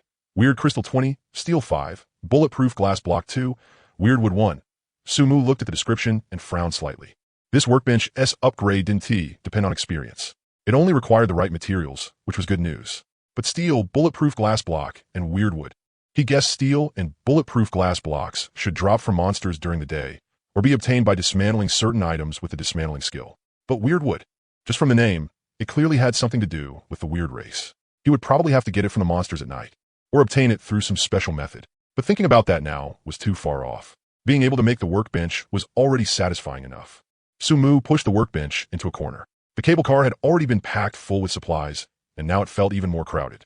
For cubic meters of space sounded like a lot, but in reality, it was only a three-dimensional space about 2 meters long, 2 meters wide, and 1 meter high. With the workbench in there, supplies piled up, and himself on top of that, it was basically hard even to turn around. But Sumu couldn't worry about that right now. He opened the workbench interface. Sure enough, there was only one option now. Trap. Do you want to craft trap? LV1 white. This will consume iron ingot 1. Confirm. 2 minutes later, a brand new trap appeared in his hands. Sumu placed it into the cable car's external weapon slot. Then he took out the weird bat corpses he had killed earlier one by one and tried dismantling them. Dismantling failed. Obtained fertilizer 1, dismantling EXP 1. Dismantling failed. Obtained fertilizer 1, dismantling EXP 1. Dismantling failed. Obtained fertilizer 1, dismantling EXP 1. All 16 corpses failed to dismantle, but instead, Sumu let out a sigh of relief. Even failed dismantling gave fertilizer and experience. That was already pretty good. This fertilizer wasn't he useful for now, but sooner or later he would need to grow things himself, so maybe it would come in handy. And his dismantling experience had also gone up by 16 points. Sumu opened the skill panel. Dismantling, LV, 1. 16-100, gathering, LV, 0-100. He needed another 84 experience to reach level 2.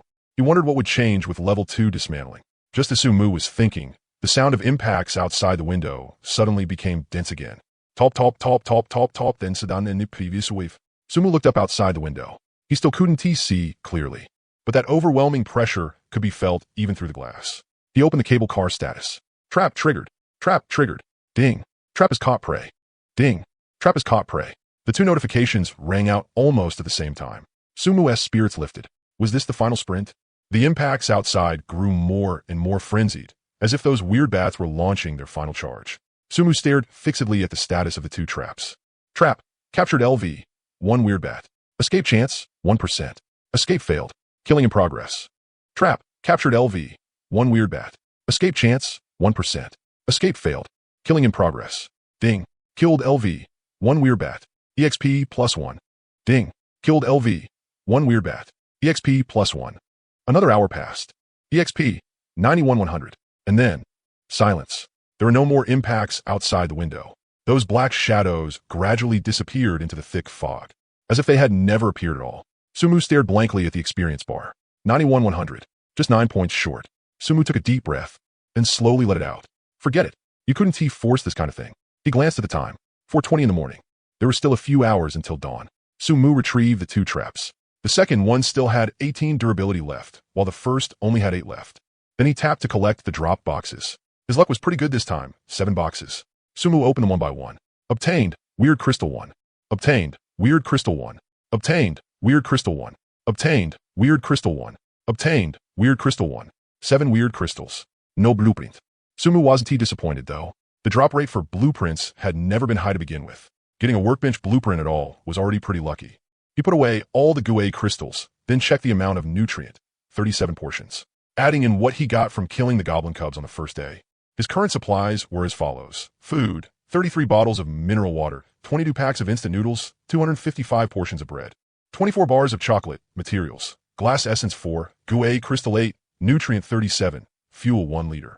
Special items, 1 first level strength type breakthrough talisman, 1 M500 revolver, 7 bullets. Blueprints, planting table blueprint, unlearned. Skills, gathering LV1, dismantling LV1, 37-100. Experience, level 1, 91-100. Sumu looked at that 91 and felt itchy inside. Just 9 more points. If another wave came, he would be able to reach level 2. What a pity. Sumu shook his head and forced himself to stop thinking about it. Even if it itched in his heart, he could only accept the result. After all, gaining 37 experience points in one night was already an unexpected delight. Back in the daytime, he had fought like hell and killed so many goblin cubs, yet only got 54 points. He was just about to close his eyes and doze off a little longer when suddenly, Paji, a dull impact, rang out. It wasn't the dense tapping from before. Like raindrops. It was more like someone had grabbed a huge lump of wet mud and viciously slapped it against the glass. Sumu snapped his eyes open. What the hell was that? Outside the window was still pitch black. Thick fog churned in the darkness, and nothing could be seen. But he could clearly feel that this impact was completely different from the previous GUE bats. The earlier impacts had been light, fragmented, and dense. This one was heavy, muffled, and forceful. Sumu instinctively looked at the cable car status panel. Current armor, 40-40. Durability, 98. Still okay. That previous dense wave had only worn down 1 point of durability in an hour. These 2 heavy hits hadn't caused any extra damage. Sumu let out a slight sigh of relief. But before he could fully relax, Paji, Bai, 3 more in a row. The frequency was much higher than before. Sumu frowned and stared fixedly out the window. But there was nothing there except darkness. He couldn't see a thing. He could only listen. The Paji sounds kept coming, once every dozen seconds or so. Sumu counted while staring at the durability. The 5th hit, the 8th hit, the 12th hit. When a number of wet thuds piled up past 20, the durability dropped from 98 to 97. Sumos frauen deepund. About 1 point every 5 minutes. At this pace, with another 2 or 3 hours until dawn, it was impossible for it to grind the durability down to 0. But the problem was, now that durability was dropping, he still hadn't found any way to repair it. He couldn't just let it keep consuming it like this.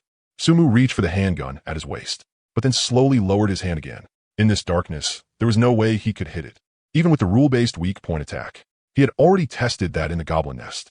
For example, if a small goblin was behind some other obstruction and he knew it was there, the axe he threw still wouldn't be able to hit it. Sumu guessed that the target probably had to be within his field of vision. There was also another issue.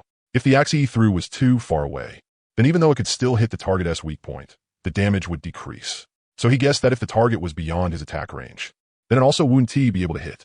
Right now it was pitch black outside. He couldn't even see the thing's shadow. Firing would just waste bullets. And he had a vague feeling that this thing's attack range might exceed his effective firing range. Otherwise, with the way the talent, any attack will lock onto a monster's weak point. Worked, even if he fired blindly with his eyes closed. The bullets should have flown on their own. Sumu could only sit there helplessly, listening to the Paji sounds outside the window and watching the durability tick downward bit by bit. 97, 96. After more than 10 minutes of non-stop Paji, the durability had dropped to 96. Sumu was already numb to it. Forget it. I'll just treat it like getting bitten by a few mosquitoes. I'll deal with it after dawn. But right at that moment, kacha, a crisp metallic locking sound rang out. Sumu froze for a second, then immediately looked toward the cable car operation interface. Trap, prey captured. Struggle status, intense. Escape probability, 50-45-40. Sumos pupil shrink. Oidid giba. He quickly switched to the roof view. Although everything was pitch black, through the system interface, he could vaguely make out a blurry outline. The thing was much bigger than an ordinary Gouet bat. If a normal Gouet bat was the size of a fist, then this one was the size of a basketball. And it was struggling violently. Those ordinary Gouet bats from before had also struggled after being caught, but the movement had been tiny, nowhere near enough to break free. This Gouet bat was obviously different.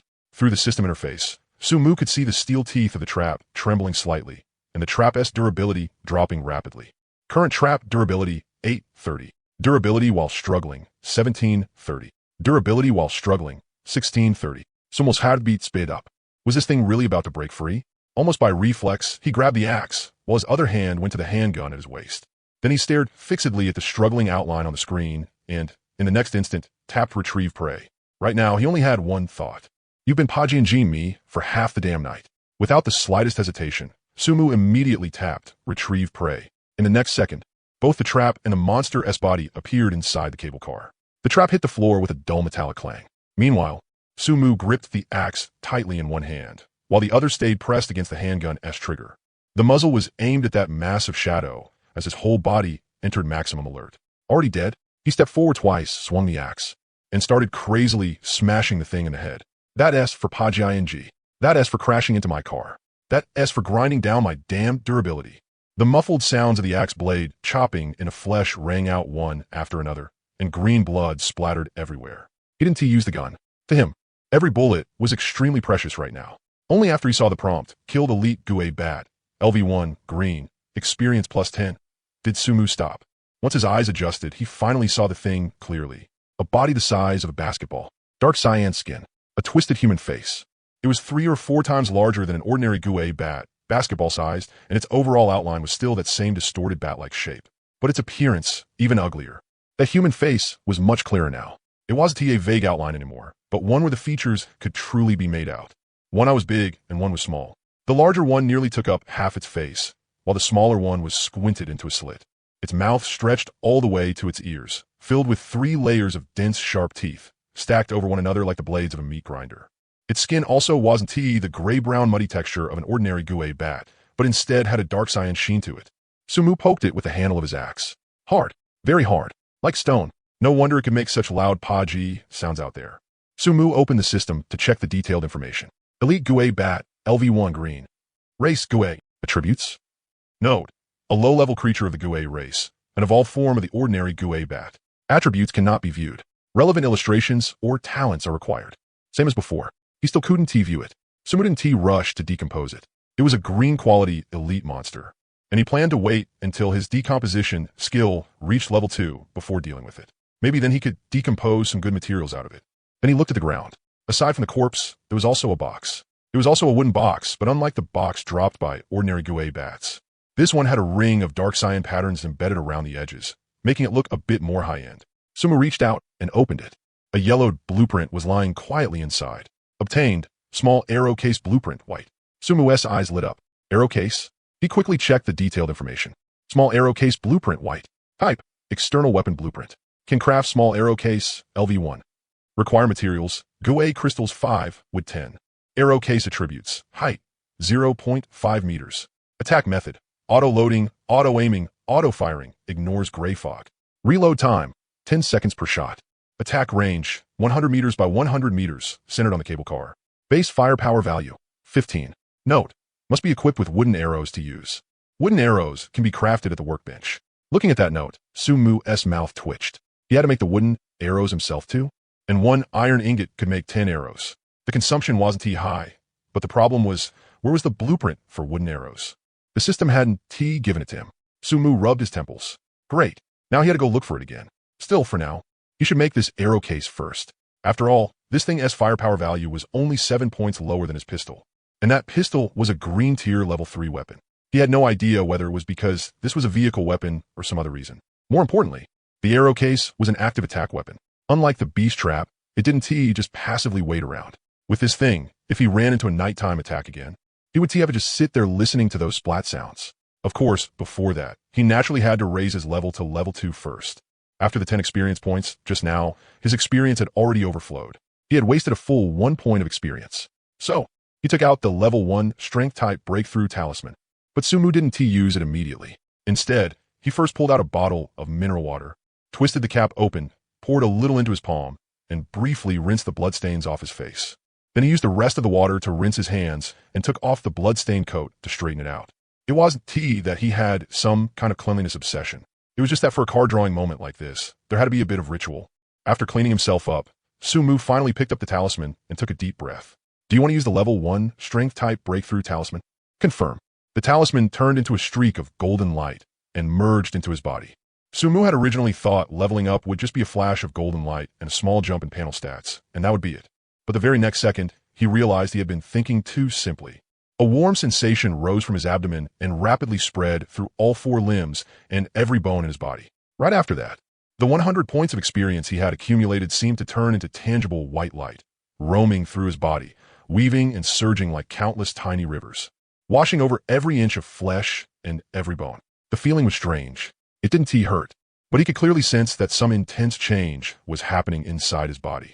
Then, a faint but noticeable stench began to spread from him. Sumu lowered his head and saw some grayish-black sticky substance seeping out across the surface of his skin, carrying a faint fishy odor. Like detoxing? Before he could think further, he felt his skin begin to tighten.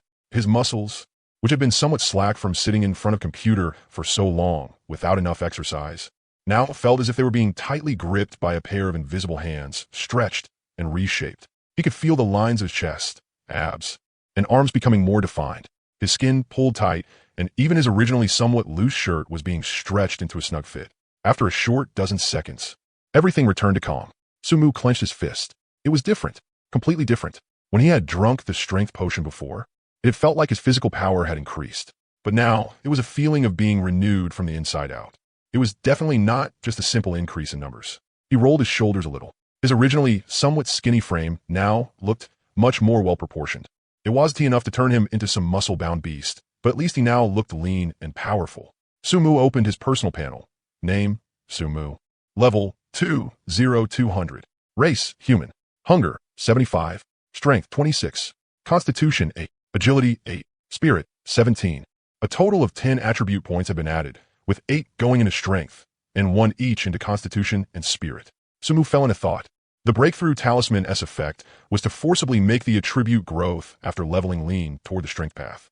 But it never said exactly how the points would be distributed. Now it seemed these 10 attribute points were distributed randomly, just with a weighting bias toward strength. An 8-1-1 ratio. He didn't know whether that was fixed or random. For now, he couldn't determine it. He would need more samples in the future before he could compare. Still, an increase of 10 attribute points was more than 1/4 of his original total attributes. And the 8 points added to strength alone had directly increased his strength stat by 1/3. The actual combat power boost brought by that kind of increase was far more than just a number on paper, especially when paired with the talent. Any attack will lock onto a monster's weak point. The corners of Sumu's mouth lifted slightly. If he ran into an old goblin like that again now, he could probably finish it with a single axe strike. He wouldn't need to be as tense as he had been during the day. And at that moment, the familiar notification sound rang by his ear. Your current level is LV2. You have gained 1 personal talent selection from 3 choices. It was here. Sumu closed his eyes and slowly let out a breath before opening them again. 3 gilded cards appeared before his eyes.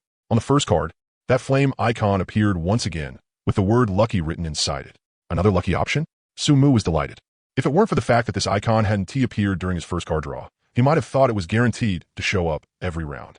Now it seemed either his luck was good, or the appearance rate of this lucky option was already high. He didn't think too much about it, and looked at the 3 options after the cards flipped over. Option 1. Information type when facing unknown blind box type events with mixed good and bad outcomes. You can always obtain the best part through observation. Rule. Option 2. Personal type carrying capacity permanently increased by 100. Option 3. Construction type when crafting items. There is a 10% chance to consume no materials at all. Sumu's gaze locked onto option 1 immediately. Rule type. Another rule type. He quickly understood what this talent meant. It was like opening blind boxes or entering a lottery, anything that depended on luck. He would always get the best possible outcome. For example, if he opened a treasure chest and there were multiple random items inside, he would get the best one. If he entered a lottery and there was a chance to win different rewards, he would draw the highest tier prize. That was the kind of ability it was. Even though he hadn't run into any situations that required luck yet, since the game had a talent like this, there would definitely be corresponding scenarios later on. And the value of rule-type abilities, he had already experienced it fully through lock weakness. Unreasonable, absolute, beyond argument. Then he looked at the other 2 options. Option 2, increase carrying capacity by 100. This was also very practical. He currently had 26 strength, and his carrying limit was 130 kilograms. Increasing it by 100 meant his carrying capacity would nearly double. In the future, when he went out to gather supplies, he would be able to bring back a lot more. Option 3, a 10% chance not to consume materials. When crafting equipment, there was a 1 in 10 chance of getting it for free. If he ended up mass-producing consumables later, like wooden arrows, this talent could save quite a lot of materials. They were all pretty good, but rule-type abilities were forever king. Sumu didn't hesitate at all. He reached out and tapped option 1. Selection successful. The gilded card turned into specks of light and merged into his body. Everything returned to calm. After dealing with all that, Sumu opened the trading channel. This time, naturally, he was buying the wood needed to craft an arrow box. But this time he wasn't in a rush. After the elite ghost bat had been killed, the slapping sounds outside the window had completely vanished. The normal ghost bats seemed to have withdrawn as well and never appeared again. Dawn was close. He could take his time bargaining. Sumu posted a purchase request in the channel. Buying wood. 5 portions of food for 10 portions. DM me if you have any. The moment the message went out, replies came in immediately. Most of them were asking whether he could trade for something else or raise the price a little. Sumu ignored them all, until a familiar ID popped up. Private chat, Chunjun. Boss, you're buying wood again? Sumu glanced at it and grinned. Wasn't he this the same guy who had sold him wood earlier? Private chat Sumu. Yeah. 10 portions of wood for 5 portions of food. Interested? Private chat, Chunjun. Yes. Boss, wait a sec, I still have more. Private chat, Sumu. Where did you get so much wood? The other side went silent for a few seconds, then sent over a long message. Private chat, Chunjun. Don't even mention it. I landed in a terrible spot yesterday. I searched forever and couldn't find any supplies at all, just a forest. So I thought in games like this, it always, if you want to get rich, start by chopping trees. So I tried cutting one down. Private chat, Chunjun. Yesterday I chopped down 2 trees and got 20 portions of wood. I sold you 5 earlier, so I still have 15 left. I was worried I wouldn't be able to sell it, since everyone is short on food right now. Would you trade food for my crappy wood? Didn't expect you'd still want it, boss. Sumu looked at the message and fell into thought. You could get wood by chopping trees? That was one approach. It was dangerous, but if you were careful and found a relatively safe spot, it really was a stable way to obtain wood. Still, Sumu had no plans to do that himself for now. He had a more efficient way to gain experience. There was no need to risk getting surrounded by monsters just to chop trees. That said, Chenjun was pretty lucky. In a situation like that, he still hadn't drawn any monster attacks. Sumu had chopped trees before. It made a huge amount of noise, and they weren't easy to cut down either. Private chat. Sumu, are you going to keep chopping? Private chat. Chenjun, if you buy it, I'll chop. It's not like I'm good at much else anyway, and there are a lot of trees here. Instead of risking my life going into town for supplies, I'd rather just stay put and chop trees. At least it's stable. Private chat Sumu, alright. I'll buy all your wood from now on. 10 portions of wood for 5 portions of food. But don't overdo it. Let us say 10 portions a day. Also, be careful. Don't let any monsters lock onto you. Private chat, Chenjun. Thank you, boss. Thank you, boss. I'll definitely be careful. The trade was completed quickly. Sumu used 5 portions of food to exchange for 10 portions of wood. He had 8 ghost crystals, and now he had enough materials. Sumu opened the crafting bench and selected small arrow box. Craft small arrow box, LV1 white. Cost, 5 ghost crystals, 10 wood. Confirm. A faint glow spread across the crafting bench. Various materials appeared out of thin air and began assembling automatically. About 15 minutes later, a small arrow box about 0.5 meters tall appeared inside the cable car. It was dark gray overall. The base was made of metal, and the upper part was a mechanical structure. At the top was a rotating launcher that looked a bit like a simplified ballista. Sumu retrieved one of the beast traps, then used the interface to move the small arrow box into the external weapon slot on top of the cable car. Place small arrow box. Confirm. The next moment, the arrow box locked firmly into the mounting slot on the roof. Through the control interface, Sumu took a look. The arrow box stood there quietly, and the launcher automatically rotated once, as if scanning the surrounding environment. Too bad there were no arrows. Sumu opened the crafting bench again and checked the crafting option for wooden arrow. Blank. There was no blueprint. He opened the trading channel and posted a new purchase request, buying wooden arrow crafting blueprint. Can trade food. Price negotiable. After sending it, Sumu started thinking again. There was no need to overthink wooden arrows. They should only consist of 2 parts, wood and iron. He rubbed his head. He would definitely need a large amount of wood later. Naturally, there was no way he could chop it himself, because it would take up too much carrying capacity, and obtaining it was dangerous as well. So it would be better to buy it from Chenjun. The most important thing right now was still the crafting blueprint for wooden arrows. But there was no point thinking about that for now. He had been busy for most of the night. He had to catch some sleep, or, when daytime came, being mentally exhausted would be dangerous. So he closed his eyes.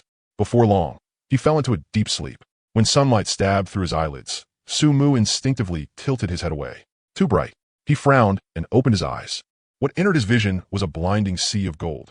The sunlight shone directly through the cable car's glass, illuminating the entire cabin. Sumu raised a hand to shield his eyes and slowly sat up. He had slept curled up among the piles of supplies last night, and the position hadn't been very comfortable. His neck was a little sore, but his physical condition was excellent, and he felt fully refreshed. After reaching level 2, his whole state seemed to have stepped up to another level. He looked at the system time. 9:34. He had slept for a little over 4 hours. Sumu rubbed his temples and habitually glanced at the number of people shown in the top right corner of the channel. 892. The number made him pause slightly. He remembered that before he went to sleep the first time, the number had been 903. With that wave of ghost bat attacks in the second half of the night, plus the cold, he had expected at least 100 or 200 people to die. After all, a level 1 cable car only had 10 armor. Even though the individual hits from those ghost bats were weak, enough small hits added up. If they kept grinding away all night, it would be enough to smash the cable car apart. Not to mention that elite ghost bat. So how had only 11 people died? He frowned. Don't tell me those ghost bats in the second half of the night had only been targeting him. He had only upgraded the cable car. It was like he'd done something unforgivable. Why was he drawing aggro? But on second thought, the appearance of the elite ghost bats really was a little strange. Ordinary ghost bats could be found everywhere, but an elite level 1 had to have some reason for showing up. Maybe after the cable car was upgraded, some kind of trait had attracted them? Sumu shook his head. He couldn't figure it out for now, and he couldn't be bothered to dig deeper. He shifted his gaze back to the channel. After the torment of the entire night, the atmosphere in the channel had clearly changed today. Yesterday, everyone had still been panicked, confused, and hesitant. Today, they had already started actively organizing themselves. Looking for a team. We're planning to land in a village or town so we can keep warm and search for supplies. Anyone want to join? I can see a town on my side. It's not small. Going as a team will lower the risk a lot. Brother Zhou, why don't you organize us? We'll follow your lead. That retired soldier named Zhou Jinghua had practically become the opinion leader of this area. He sent a long message. Zhou Jinghua, everyone, listen to me. We have to go down and gather supplies today. Otherwise tonight will be even harder to get through. But before going down, there are a few principles we absolutely have to follow. First, try to team up with the people directly in front of or behind you. Cable car numbers are consecutive, and neighboring people will land at around the same time, so you can look out for each other. Second, try to choose the same landing area. If you can see obvious landmarks like a water tower, tall building, or chimney, use that as the gathering point. Third, don't get greedy after going down. Once you've gathered enough basic supplies, retreat. You must return to your cable car before dark. Fourth, don't panic if you run into monsters. Everyone already knows goblin stats. They have high strength, but low agility. With multiple people working together, they can be beaten. If you can't win, run. Run toward the retreat point. If you're willing to team up with me, report your number and location. I'll do my best to organize everyone. Under that message, hundreds of replies flooded in. Some responded enthusiastically, some asked how exactly to do it, and some raised different opinions. Brother Joe, I think we still shouldn't go to towns, right? The wilderness has fewer supplies, but it's safer. I picked wild fruit in the woods yesterday. It wasn't too much, but at least I came back alive. Can wild fruit keep you warm? It was so cold last night. If you didn't freeze to death, it was just luck. If we don't find clothes and blankets today, how are we supposed to survive tonight? Exactly. Where in the wilderness are you going to find clothes and blankets? We have to go somewhere people used to live. But if there are too many people, that attract even more monsters, those goblins live in groups. The channel gradually split into 3 factions. One side argued that safety came first, and they should go into the wilderness to gather wild fruit and chop trees. The supplies would be scarce, but the risk would be low. One side argued that fortune favored the bold, and they should go into towns to search for clothes, blankets, and more valuable items. The last side stayed on the fence, feeling that both arguments made sense and not knowing who to listen to. Zhojingwa didn't try to force everyone into one opinion. He only said, Zhojingwa, everyone has their own circumstances, so I won't force anyone. If you want to go into town with me, report your number, and I'll try to organize everyone into the same area. If you want to go into the wilderness, form teams too, and look out for each other. No matter where you go, coming back alive is what matters most. Sumu watched the discussion without speaking. The overall atmosphere really wasn't too bad. There were definitely people with ulterior motives, but at least on the surface, everyone was still trying to cooperate and survive together. That was a good thing for him. Only with a stable overall environment could he develop in peace. Otherwise, if he had to waste a huge amount of energy guarding against other people, that would be troublesome. He wasn't afraid of 1 or 2 people. But what if there was an organized group specifically preying on others? Even so, Sumu didn't lower his guard against other people. After all, when the woods got big enough, every kind of bird could be found in them. After watching for a while, Sumu closed the channel and started on today's real business. He opened the daily intel interface. Current available uses, 1. Use now, confirm. The familiar prompt sound rang out. Intel, beneath the pirate ship ride at Hondo Resort, 723 kilometers from your current cable car location.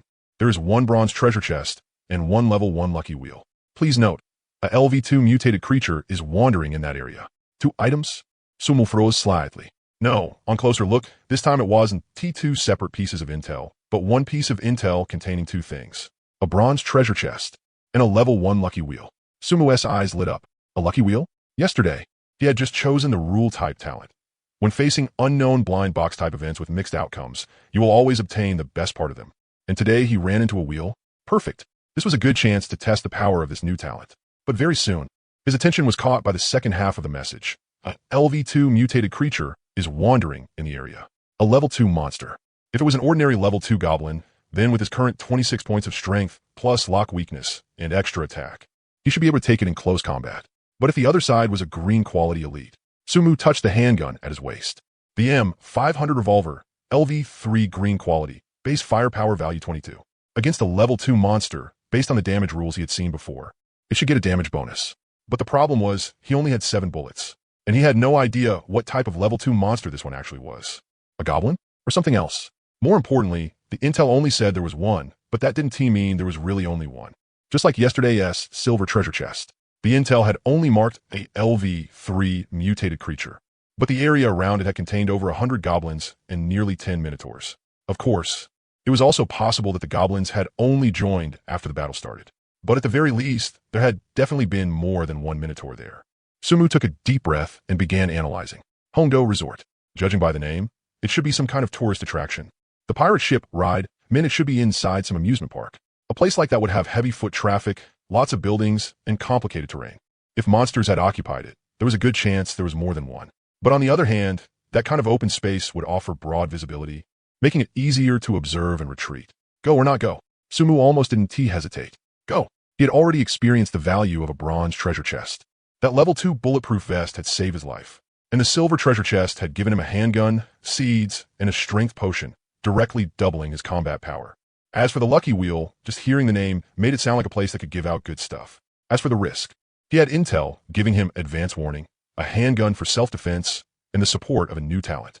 If he still didn't dare go under those conditions, then wouldn't he only end up getting eliminated by this game? Having made up his mind, Sumu began preparing. He glanced at the time. It was exactly 10 o'clock now. At the cable car speed of 5 kilometers per hour, it would take almost an hour and a half to reach Hongdo Resort. There was plenty of time. Sumu first checked through his supplies. He had enough food and water, so there was no need to prepare more. He also checked the axe. Its durability was still at 87, enough for use. Then he looked at the 2 animal traps. One had 18 durability left, and the other had 8. After hesitating for a moment, Sumu put both traps in his backpack. Didn't he know whether he would need them today, but bringing them along couldn't he hurt. Then he packed 1 bottle of water, 1 portion of bread, and several pieces of chocolate into the backpack. The axe was tucked at one side of his waist, and a handgun at the other. After finishing all that, Sumu looked once more toward the private chat on the screen. Last night, before going to sleep, he had said he wanted to collect a wooden arrow blueprint. At the time, he had posted a purchase request and then stopped caring about it. Now that he opened it and looked, the private message tab indeed had quite a few red dots. He tapped in and flipped through them. Most of them were freeloaders. Boss, please give me some food. I'm starving to death. I don't have any blueprints at all. Can you lend me something to eat first? I'll pay you back tenfold later. Please have mercy. Just give me 1 bottle of water. Good people live in peace forever. There are also some who wanted to trade other things. Iron ingots for food, deal or not. I have 2 iron ingots. Glass essence for food, 3 for 1. You in or not? Sumu read through them one by one and ignored every single one. No one had a wooden arrow blueprint. He exited the private messages and glanced at the trade channel again. Likewise, no one was selling any of the blueprints. Thinking about it, that made sense. An entire day had already passed yesterday, and today they could go collect supplies again. Anyone who had blueprints and wanted to trade them would have done so already. They wouldn't have held on to them until now. However, Sumu looked at the lively team-up discussions in the channel. With so many people going down today, when they came back tonight, maybe more blueprints would start circulating. He did check again then. He watched for a while longer, and time passed quickly. The cable car continued forward, getting closer and closer to that green coordinate point. Sumu stood by the window and looked out through the glass. The scene ahead gradually became clearer. There was a cluster of colorful buildings there, with red roofs and white walls, villa-style little houses arranged in a neat, scattered pattern. At the center, he could vaguely make out a huge amusement ride, something like a pirate ship or maybe a Ferris wheel. Even the roads were painted in bright colors. And on the road signs, he could vaguely see the words, Hongdo Resort welcomes you. Sumu glanced at the system map. The green coordinate was inside that building complex, about 2 kilometers from his current position. According to his plan, he did not intend to land directly in the village. Instead, he would circle in from the outskirts, because there were likely more monsters in the village. Going straight in would make it easy to fall into danger. From the outer area, he could observe the situation inside and make a proper judgment. So, after sweeping his gaze over the area beneath the cable car and seeing no traces of moving monsters, he pressed confirm. The next moment, the cable car door opened automatically, and a purple-black vortex appeared out of thin air. Sumu took a deep breath, slung on his backpack, held the axe in one hand and the pistol in the other, then stepped into the vortex. When his vision returned again, Sumu found himself in a bamboo grove. Calling the bamboo grove wasn't he entirely accurate, though. The bamboo was scattered sparsely, mixed with some broadleaf trees. The open spaces in the woods were fairly wide, and visibility was decent. Sunlight filtered through the gaps in the branches and leaves, casting mottled patches of light and shadow on the ground. Sumu swept his gaze around the surroundings. There was no sign of monsters, but he did not relax his guard. He tightened his grip on the axe, his gaze slowly passing over every shadow and every bush. Only after confirming it was safe did he start observing the terrain. Far ahead, he could vaguely see the outlines of scattered buildings, red roofs, white walls. They were exactly the resort buildings he had seen earlier from the cable car. That place was probably the visitor center or the lodging area. And farther away still, those colorful amusement facilities could be seen on and off through the distance. After confirming there was no danger nearby, Sumu first checked the map to determine the retreat locations. After looking at the 3 retreat points, Sumu frowned. These 3 locations, one was in the direction of the town ahead, one was even farther behind the entire town, and the other was in a completely different direction from his current target. So the only retreat points he could choose were the one inside the town and the one far beyond the town ahead. As for which 2 to pick specifically, that would depend on the situation, but both of them required moving forward. Thus, Sumu judged the direction and began approaching the housing area. He kept his footsteps very light. Every few steps, he would stop and observe his surroundings, only continuing after confirming there was nothing unusual. He walked like this for several minutes without encountering any danger. The woods were very quiet, so quiet it felt strange. There were no bird calls, no insect sounds, and he could not even clearly hear the wind. Sumu frowned and continued forward. After walking a bit longer, a faint smell of blood drifted into his nose. He immediately stopped, lowering his body slightly as his eyes scanned the surroundings warily. There was no movement. The smell of blood was coming from ahead. Sumu tightened his grip on the axe, lowered his body, and slowly approached. After walking about 20 meters, he found it by his feet. A cat, or rather, half a cat. The corpse lay across the grass, torn into 2 pieces from the waist by something. The front half was still there, but the back half was nowhere to be seen. Its organs were dragged all over the ground, already dried out and blackened. Its fur was covered in dirt and bloodstains, but he could still vaguely tell it had originally been an orange house cat. Sumu crouched down and carefully examined the wound. It had not been cut by a blade, nor smashed by a blunt weapon. It had been bitten apart. The edges of the wound were ragged. The muscle fibers had been violently torn off, and there were clear bite marks on the bones. It looked like something had clamped down on it with one bite, then ripped it in half alive. Sumu stood up, his expression turning more serious. This thing looked like it had been torn apart and eaten raw. A cat might not be large, but to bite it into 2 pieces in one go would require at least the bite force of a large dog. And, judging from the bite marks, that thing's teeth were very sharp. It was not an ordinary wild beast. Sumu did not linger any longer. He went around the corpse and continued forward. Only now his steps were even lighter, and his gaze even more vigilant. A few more minutes passed. Then suddenly, movement came from ahead. It was not the roar of a monster, but footsteps? Sumu immediately slipped behind a tree and observed from the side. Through the sparse woods, he could vaguely see a figure ahead. That figure was moving in his direction. It was not fast, but the posture was strange. The way it walked did not look natural. One shoulder was higher than the other, and its steps were somewhat staggered. Sumu frowned. Another player? That was possible. The town area was right ahead, so there were definitely people whose cable cars had passed before his. After seeing this cluster of buildings, they could have chosen to land and, like him, sneak in from the outskirts. Anyone acting alone should have at least some strength. Sumu had no intention of going up to them. For one, he stayed wary of other players. For another, he had never planned to team up in the first place. And third, since the other side was alone too, that person was definitely just as wary. If the two of them met, they would most likely just pass each other while guarding against one another. There was no real point. However, in the next moment, his brows knit even tighter. That figure seemed to have noticed him, and instead of choosing to go around or ignore him, the other side ran straight toward him. Very fast, much faster than a normal person's running speed. Sumo's pupils contracted slightly. Something was wrong. That running posture was too twisted. Its shoulders were swinging violently up and down. One leg dragged along the ground, while the other sprang forward like it was launching itself. The swing of its arms was also absurdly exaggerated, as if its joints had been dislocated. Not human. Sumu made the judgment instantly. He did not turn and run. Instead, he tightened his grip on the axe and stared fixedly at the figure rushing closer and closer. The two of them had originally been several hundred meters apart. Because the light in the forest was poor, he hadn't seen clearly just now. Now that the other party had run closer and the distance had shrunk to around 100 meters, the thing's appearance finally became clear. It was a male corpse. Or rather, it had once been a man. The clothes on its body were torn to shreds. He could barely make out that it was a resort staff uniform, a blue shirt and dark pants, but they were so smeared with blood and mud that the original colors were impossible to tell. Its face was gray-white with a bluish-black tint, the skin shriveled tight against the bones like dried cured meat. Its eye sockets were sunken deep, the eyeballs cloudy, the pupils so scattered they no longer held any shape. Half its lips were missing, exposing blackened gums and a few remaining teeth inside. The most horrifying part was its body. Its abdomen had been hollowed out. From the chest all the way down to the lower belly, there was a huge hole. All the internal organs were gone, leaving behind nothing but an empty abdominal cavity. Several ribs were broken, jagged white bone stubs jutting out with dried strands of blood hanging from them. A huge chunk of flesh had been chewed off one calf, exposing the blackened bone inside, which was why it dragged that leg when it ran. The other leg was intact, but the knee was twisted backward, making every step look like a jerking bounce. Its arms were the same. Its left hand was gone from the elbow down, the break ragged and uneven, as if something had bitten it off. Its right hand was still whole, but every finger was bent backward at the joints, hooked like claws. It was charging straight at Sumu, and on that twisted face, there was actually still a smile. Not a smile of expression, but the purely physical effect of half its lips being torn away, exposing its gums and making it look like it was smiling. Sumu felt all the blood in his body begin to boil. Not fear. Tension. He had killed goblins before, but they had basically all been young ones, not very threatening. Even that elderly goblin had been a sudden encounter in the hallway, and he dealt with it in a wild frenzy of slashes with his adrenaline spiking.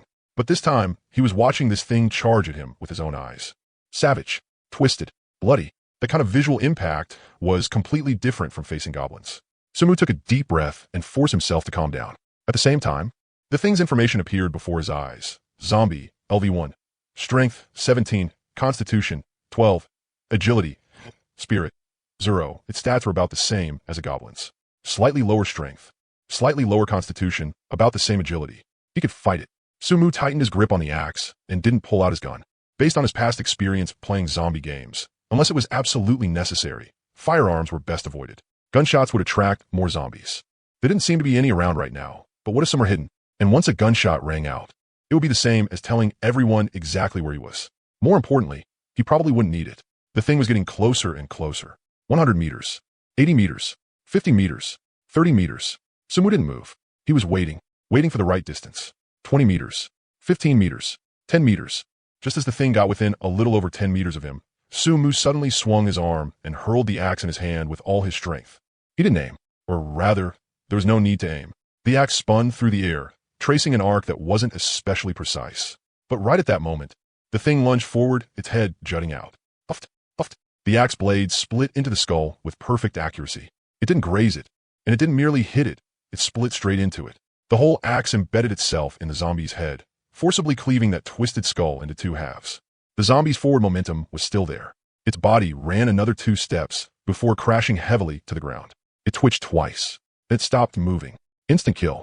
Sumu wasn't surprised by the result. His strength had already reached 26 points, and with the thrown axe directly hitting a weak point, an instant kill was well within expectations. The reason Sumu stood there without moving for quite a while was that just now, the instant he threw the axe, he had noticed that his axe seemed to leave a double afterimage. He was certain he hadn't imagined it, and he had heard it too. There had been 2 impact sounds when it struck the zombie, even if he had thrown it fast enough to blur his vision. His ears couldn't possibly hear a duplicate sound by mistake. So, this could only mean his talent had activated, triggering an additional attack after attacking. An extra attack trigger. So that was how it worked. Originally, Sumu had thought that the extra attack after attacking would simply deal the damage of his normal basic attack, his standard attack damage based on his panel.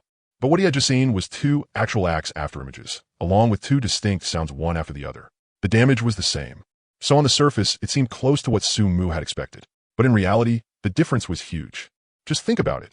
If in the future he smeared gasoline on the axe, lit it on fire, and turned it into a flaming axe, then threw it to deal damage over time, with a normal extra attack, it would only have his basic attack damage and wouldn't carry the damage over time effect.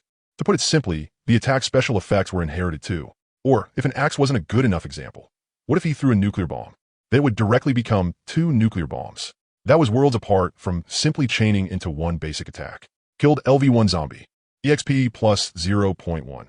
The notification sounded by his ear, and only then did Sumu snap back to himself. But when he heard that prompt, he froze again.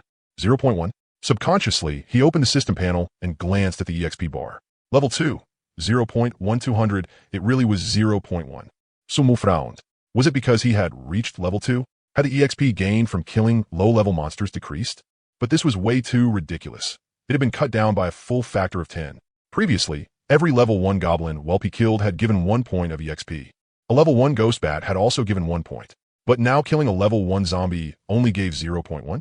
Didn't that mean that after reaching level 2, he had to hunt monsters of the same level to gain normal EXP? Sumu failed to beat helpless. But there was nothing he could do. The rules were the rules. Complaining was useless. He walked forward and pulled the axe out of the zombie's head. Green blood and gray-white brain matter clung all over the blade, and the stench hit him in the face. Enduring the nausea, Sumu wiped it off on the zombie's clothes. Too bad there wasn't a second axe. Otherwise, this talent would be even more outrageous. Then he looked at the wooden box that had dropped beside the corpse. He opened it. Obtained. Mineral water times 1. Obtained. Sweet potato times 1. Sumu picked up the sweet potato and examined it carefully. Sweet potato, white. Type. Food seed. Effect. Edible. Can replenish hunger. Can also be planted as a seed. After maturing, harvest 3 to 5 sweet potatoes. Edible. And could also be used as a seed. Sumu thought for a moment, then put the sweet potato into his backpack. Planting wasn't useful for now, but maybe it would be later. Besides, this thing could be used as food, so it wasn't a loss. Next, he tried using disassemble on the zombie corpse. Disassembly failed. Obtain nutrient times 1. Damage cloth times 1. Disassembly EXP times 1. Sure enough, it was nutrient again. Sumu looked at the extra portion of nutrient in his hand and didn't pick up the one that had dropped on the ground. As for nutrient, he still had more than 30 portions on his cart, and each portion weighed close to a pound, taking up space and adding to the load. Anyway, as long as he decomposed monsters, he could get more. It wasn't a scarce resource. Cloth. On the other hand, Sumu looked at the somewhat tattered piece of cloth in his hand. It should have been decomposed from the zombie-esque clothes. Since it was only palm-sized and practically weightless, Sumu kept it. He turned and continued forward. After only a few steps, a sudden commotion came from behind him. Not the growls of zombies. It was the sound of fighting, clanging noises mixed with people shouting and cursing. Sumu stopped and looked in the direction of the sound. It was coming from the front right, about 200 to 300 meters away. Through the sparse trees, he could vaguely see several figures moving. He hesitated for a moment, but instead of avoiding them, he lowered his body and quietly moved closer. At the edge of a relatively open clearing in the woods, Sumu saw that group. 5 people, 3 men and 2 women. At this moment, they were surrounding a zombie, the same kind of ordinary zombie as the one he had just killed. But their situation, that zombie was crazily lunging at one of the young men. The man was holding a hoe, his face deathly pale, his hands shaking badly. Every swing looked like wild flailing. The zombie charged at him, and he swung the hoe. Missed. The zombie kept lunging, and he staggered backward, nearly falling over. "Save me!" he shrieked. A fat guy beside him rushed forward and swung a shovel hard in the zombie's back. Bang! The zombie stumbled forward 2 steps, turned around, and pounced at the fat guy. The fat guy recoiled in fright, nearly dropping the shovel. Another tall, skinny man seized the chance and charged from the side, a sickle in his hand, slashing hard at the back of the zombie's neck. The sickle went in, but only halfway. A deep gash was cut into the zombie's neck, and black blood sprayed out, but it didn't fall. Instead, it twisted its head and opened its mouth to bite at the skinny man. The skinny man jumped back in fright and even forgot to pull the sickle out. "Fireball! Use fireball quick!" someone shouted. At the back of the group, a young man with glasses clasped his hands together, muttering under his breath. The next second, a fireball the size of a fist condensed in his palms and shot out with a whoosh. It hit the zombie square in the chest. Bang! The fireball exploded, blasting the zombie 2 steps backward. The clothes on its chest caught fire, and its skin sizzled as it burned. But it still didn't go down. It kept charging forward and lunged at the nearest fat guy. Holy crap, it's still not dead. The fat guy turned and ran in terror. But after 2 steps, he tripped on a tree root and fell flat on the ground. The zombie pounced, opening its mouth to bite. Just then, a girl from the side suddenly rushed up and swung the fire axe in her hand straight into the back of the zombie's head. Crack! The axe buried itself in. The zombie twitched twice, then finally collapsed. Silence fell over the clearing. Only the heavy panting of the group remained. Is it dead? The fat guy who had fallen lay on the ground, his voice trembling. "It's dead." The girl holding the axe was gasping for breath as she dropped onto the ground. The others also went limp one after another. Someone even dropped to his knees and dry heaved. Sumu hid behind a tree and quietly watched the scene. That zombie was exactly the same as the one he had just killed. 5 people, with weapons, coordination, and even 1 person who could cast fireball had fought so hard. Someone had almost gotten bitten. As for him, 1 swing of the axe had been enough. Sumu lowered his head and looked at his own hand. Only at this moment did he truly realize just how wide the gap between himself and ordinary people had already become. For him, killing zombies was like slaughtering chickens. For these people, killing zombies was staking their lives on it. Sumu did not continue watching. He quietly backed away, turned, and left. These people had made too much noise killing that zombie, shouting, running, the sound of the fireball exploding. In this quiet forest, the noise could carry very far. He didn't know how many zombies were still nearby, but it was better to be cautious. The important thing now was to leave this area as soon as possible. Meanwhile, after Sumu left, the 5 people in the clearing were still catching their breath. That was close. The girl sitting on the ground patted her chest. "Good thing your fireball helped so much, or Fatty would be been done for. We got Xiaoyu to thank for that." The bespectacled young man with the fireball skill, who looked like the core of the team, wiped the sweat from his forehead. "She warned us ahead of time that there was a monster nearby. That's why we were able to prepare in advance." Everyone looked toward the other girl in the group. She was a ponytail girl with delicate features, looking to be in her early 20s. At this moment, she was standing at the edge of the clearing, her gaze fixed on the distant woods, as if she were lost in thought. "Xiaoyu, what are you looking at?" someone asked. "Nothing. Probably another person." Lin Xiaoyu withdrew her gaze. "Let's search for supplies first. This zombie should drop something." Everyone nodded and began checking the box the zombie had dropped. Lin Xiaoyu also walked over and pretended to help, but her mind was still on that brief glance just now. Her talent was danger perception beginner. which allowed her to sense dangerous creatures within about 300 meters around her that held hostility toward her. During the fight, just now, she had vaguely sensed an aura over there. Very dangerous. More dangerous than any monster she had seen before. But strangely, that aura had no hostility. It had just stayed there quietly, watching. Then it left. Lin Xiaoyu looked in that direction again. There was nothing there. Was it a person? If it was... And it could make her feel that kind of danger. She glanced at the bespectacled young man, picking up the box. His name was Zhang Mingyuan. He was the strongest combat force in the team, with the fireball talent, and at level 1 his strength had reached 7 points. But the feeling Zhang Mingyuan gave her was nowhere near as intense as that aura just now. That person was at least level 2, right? Someone had already reached level 2 this fast, and was even acting alone. Xiaoyu? Zhang Mingyuan walked over. You said there was someone over there just now? Lin Xiaoyu came back to herself and nodded. Yeah, probably someone like me who chose to drop into this area from Lanshan. No hostility. That's good. Zhang Mingyuan let out a breath of relief. This area is near the town, so there should be quite a few people who landed around here.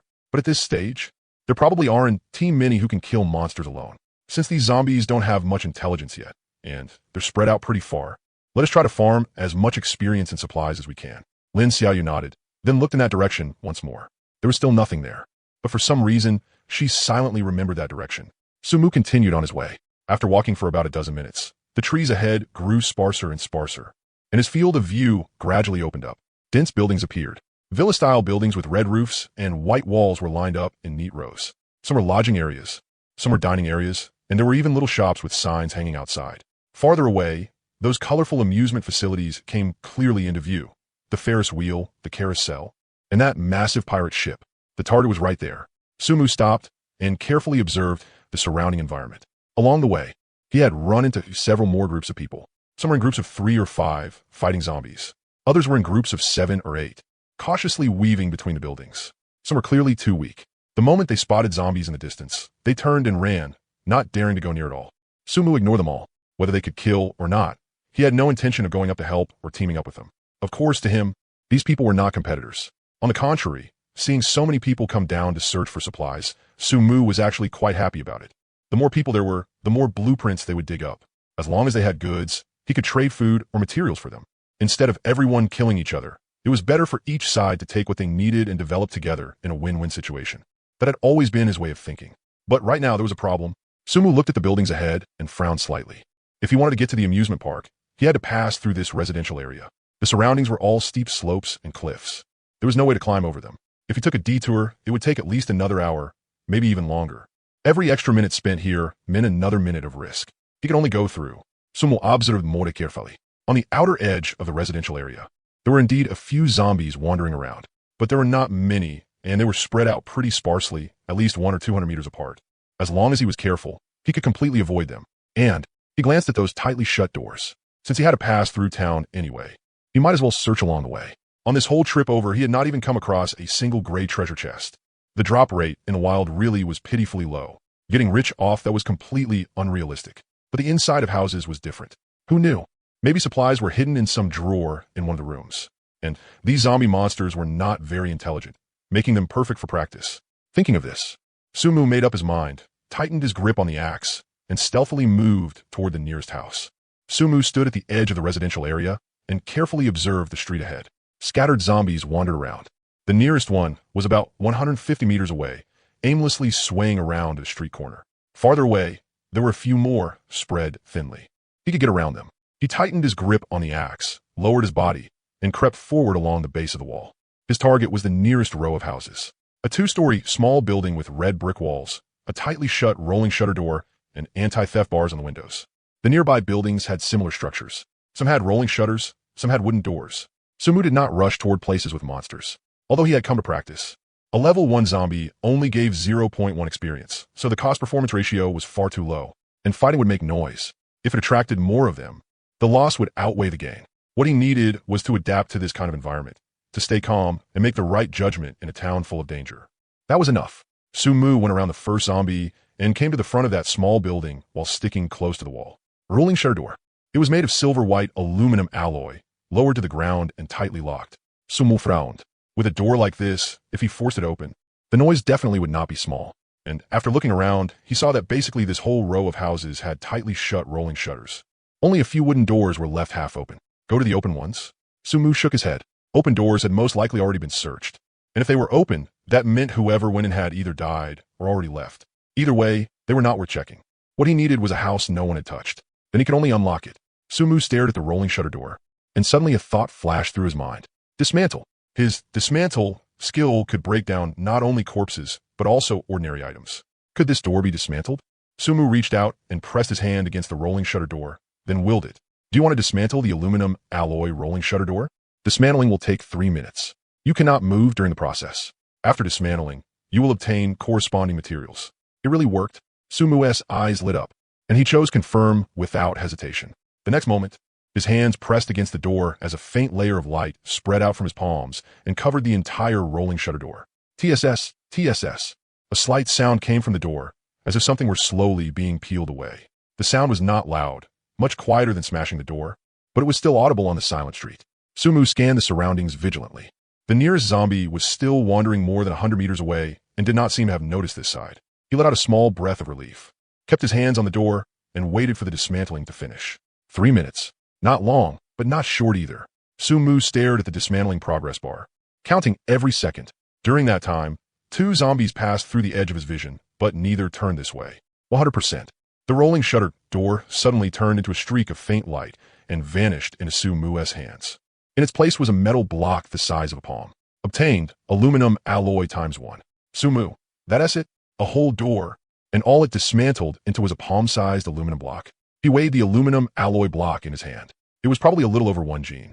If he dismantled an entire house, how many materials would that give him? But after thinking about it, he could understand.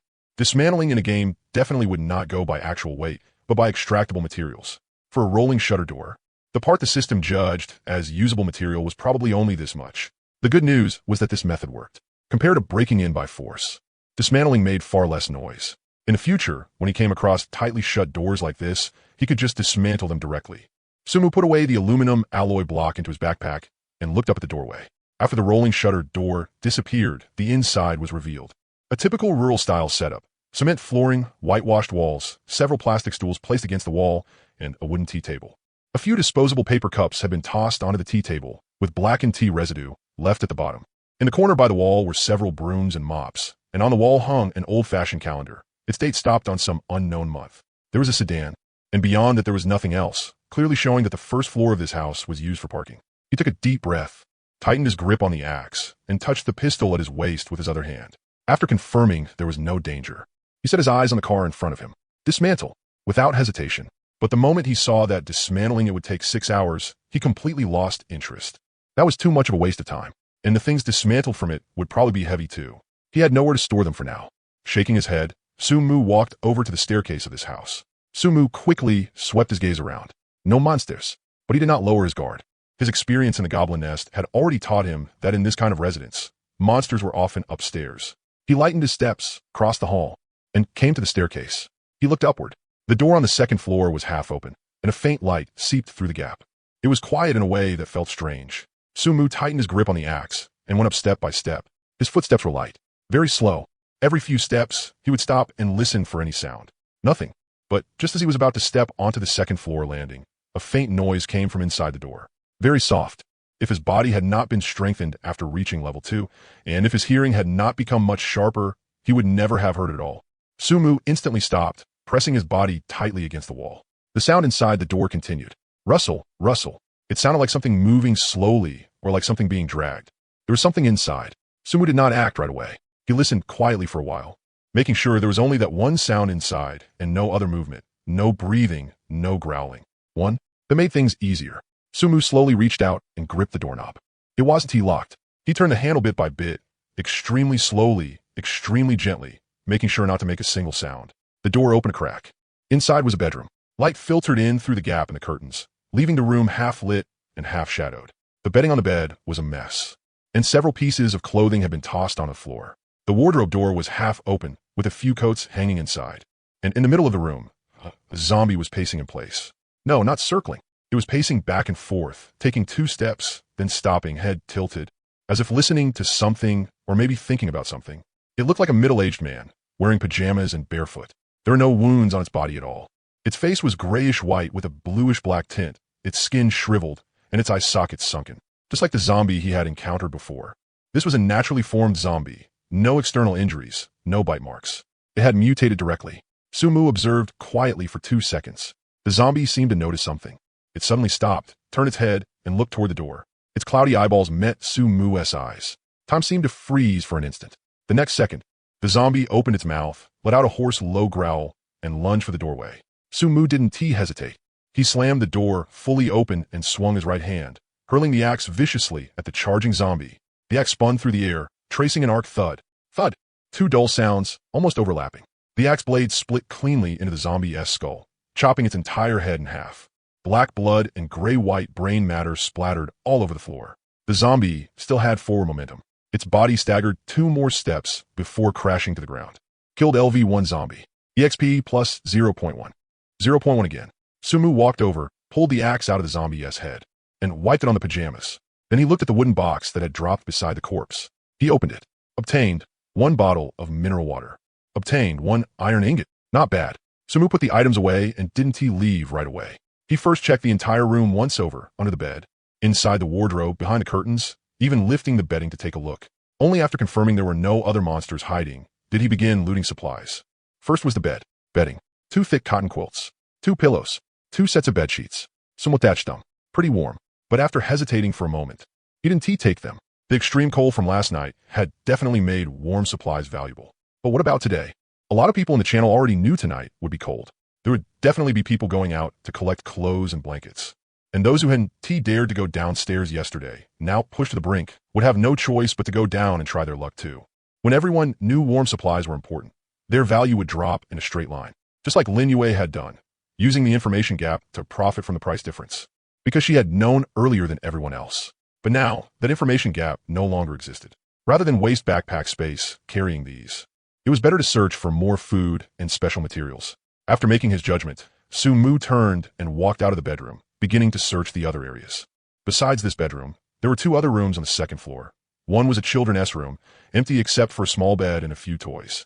The other was a bathroom with a toilet, sink, and shower head, nothing particularly valuable. Sumu gave them a quick sweep, confirmed there were no supplies, and turned to head downstairs. Besides the living room, the 1st floor also had a kitchen and a storage room. He went into the kitchen first. A few pots and bowls had been left on the counter. Unwashed dishes and chopsticks were soaking in the sink. The trash can beside the stove had already started to stink. Sumu opened the refrigerator. Refrigerated section. Several eggs, already rotten. Half a head of cabbage, wilted. 1 half-eaten bottle of fermented bean curd.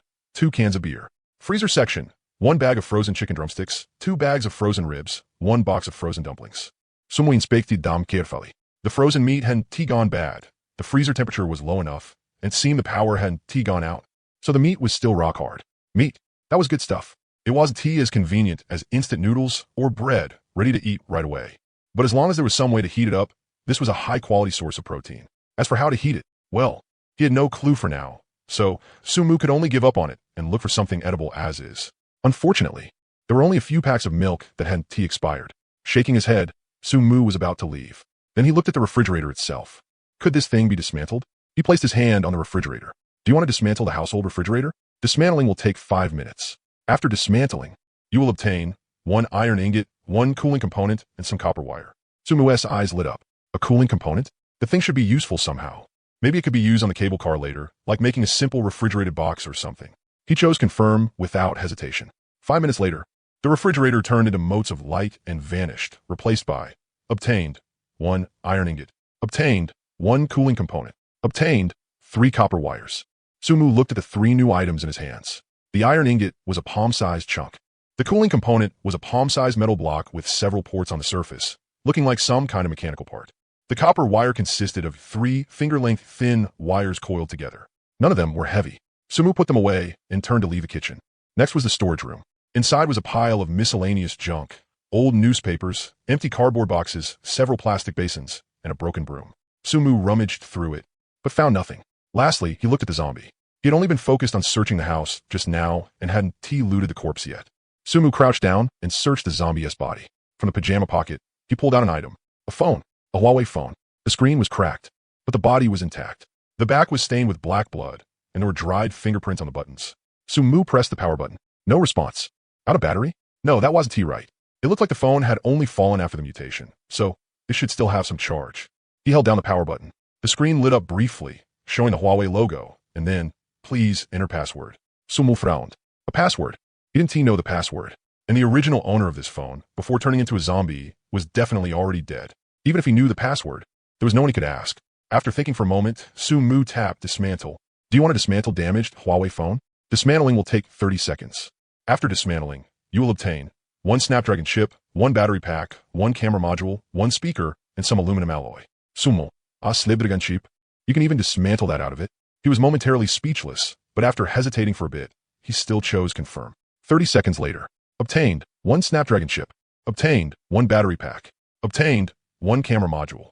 Obtained 1 speaker. Obtained 1 aluminum alloy. Sumu looked at the little scattered parts in his hands. The chip was the size of a fingernail, with the words Snapdragon 8 Gen 3 printed on it. Battery pack, a thin little piece, labeled with a capacity of 5,000 mAh. Camera module, a small piece of glass and metal. Speaker, a metal disc about the size of a soybean. What were these things for? Sumu couldn't figure it out, but his intuition told him that since they could be dismantled, they would definitely be useful later. Maybe they were related to synthesizing the cable car, or maybe some special equipment would need these precision parts. Keep them. Sumu carefully put the parts away and stuffed them into his backpack. Then he stood up and gave the room one last look. That was about enough. He had collected the food, dismantled the fridge, and searched the corpse. Time to move on to the next house. Sumu walked outside and glanced at the street. Those few zombies were still wandering around in their original spots and hadn't noticed the disturbance over here. He let out a breath of relief and continued sneaking toward the next house. Over the next few hours, Sumu repeated the same process. Find a tightly shut house. Dismantle the door. Carefully go in. Search the first floor. Stay alert while going upstairs. Kill the zombies if there were any. Search the whole house. Dismantle the appliances. Leave. Most of the houses had zombies inside. Some were whole families of 3 that had all mutated. Some had only 1. And some were completely empty. Maybe they had escaped before mutating, or maybe they had wandered elsewhere after mutating. Sumu took them all without exception. Every zombie was 0.1 EXP. No matter how tiny a mosquito leg was, it was still meat. And every zombie dropped a wooden box that could randomly contain food, water, iron ingots, glass essence, and occasionally special items. The odds were low, but there were enough of them to make up for it. After searching more than a dozen houses, Sumu finally saw the thing he'd been waiting for inside a bedside drawer. A gray treasure chest. It was only palm-sized, dull and dusty, lying inconspicuously beneath a few old magazines and a pile of miscellaneous junk. Sumu's eyes lit up. He quickly stepped forward and opened it. Obtained 1 bottle of mineral water. Obtained 2 iron ingots. That was it. Sumu felt a little disappointed. No blueprint, no special item, no equipment. But then he thought about it again. A gray treasure chest was the lowest grade to begin with. Getting iron ingots out of it was already pretty good. After all, iron ingots were the core material for upgrading the cable car. With bad luck, getting 2 iron ingots might take killing 7 or 8 zombies. Of course, this also made him realize even more deeply just how broken the daily intelligence talent was. Based on the information he had gathered from the group chat so far, the people who had open treasure chests had basically all found gray treasure chests. Only a few especially lucky ones had run into white treasure chests. As for bronze and above, he hadn't heard of anyone opening one, if not for the intelligence guidance. There was no way he could have found a bronze treasure chest and a silver treasure chest on the very first day, much less have the equipment and supplies he had now. Information was always the most valuable thing. Sumu put away the iron ingots and continued to the next house. After searching a few more houses, he made his way to a small building that was obviously decorated much better than the others. Behind a rolling shutter door was a spacious living room. Genuine leather sofa, marble coffee table, an LCD TV on the wall, and even a standing air conditioner in the corner. As usual, Sumu searched the first floor first. In the kitchen, the fridge was bigger than the one in the previous house, a double-door model. He opened it and took a look. It was stuffed completely full, but it was all frozen meat, frozen fish, frozen shrimp, frozen dumplings, frozen tanyuan. Somewhat helpless, he could only dismantle the fridge. Obtained 2 iron ingots. Obtained 2 refrigeration components. Obtained 5 copper wires. Good stuff. Next was the living room. LCD TV. Dismantle. Obtained 1 display screen. Obtained several chips. Obtained 2 speakers. Obtained 2 aluminum alloys. Standing air conditioner. Dismantle. Obtained 2 iron ingots. Obtained 1 refrigeration component. Obtained 1 motor. Obtained 3 copper wires. Computer. Dismantle. Obtained 1 RTX 5060 graphics card. Obtained 1 CPU. Obtained 1 motherboard. Obtained 2 RAM sticks. Obtained 1 hard drive. Obtained 1 power supply. Obtained 2 aluminum alloys. Sumu looked at the pile of extra parts in his hands. and the corner of his mouth twitched. A 5060 graphics card? What use could that possibly have in this game? Could it be that he would be able to play games on the cable car in the future? Still, he put the graphics card away. After all, if something could be dismantled, it definitely had a use.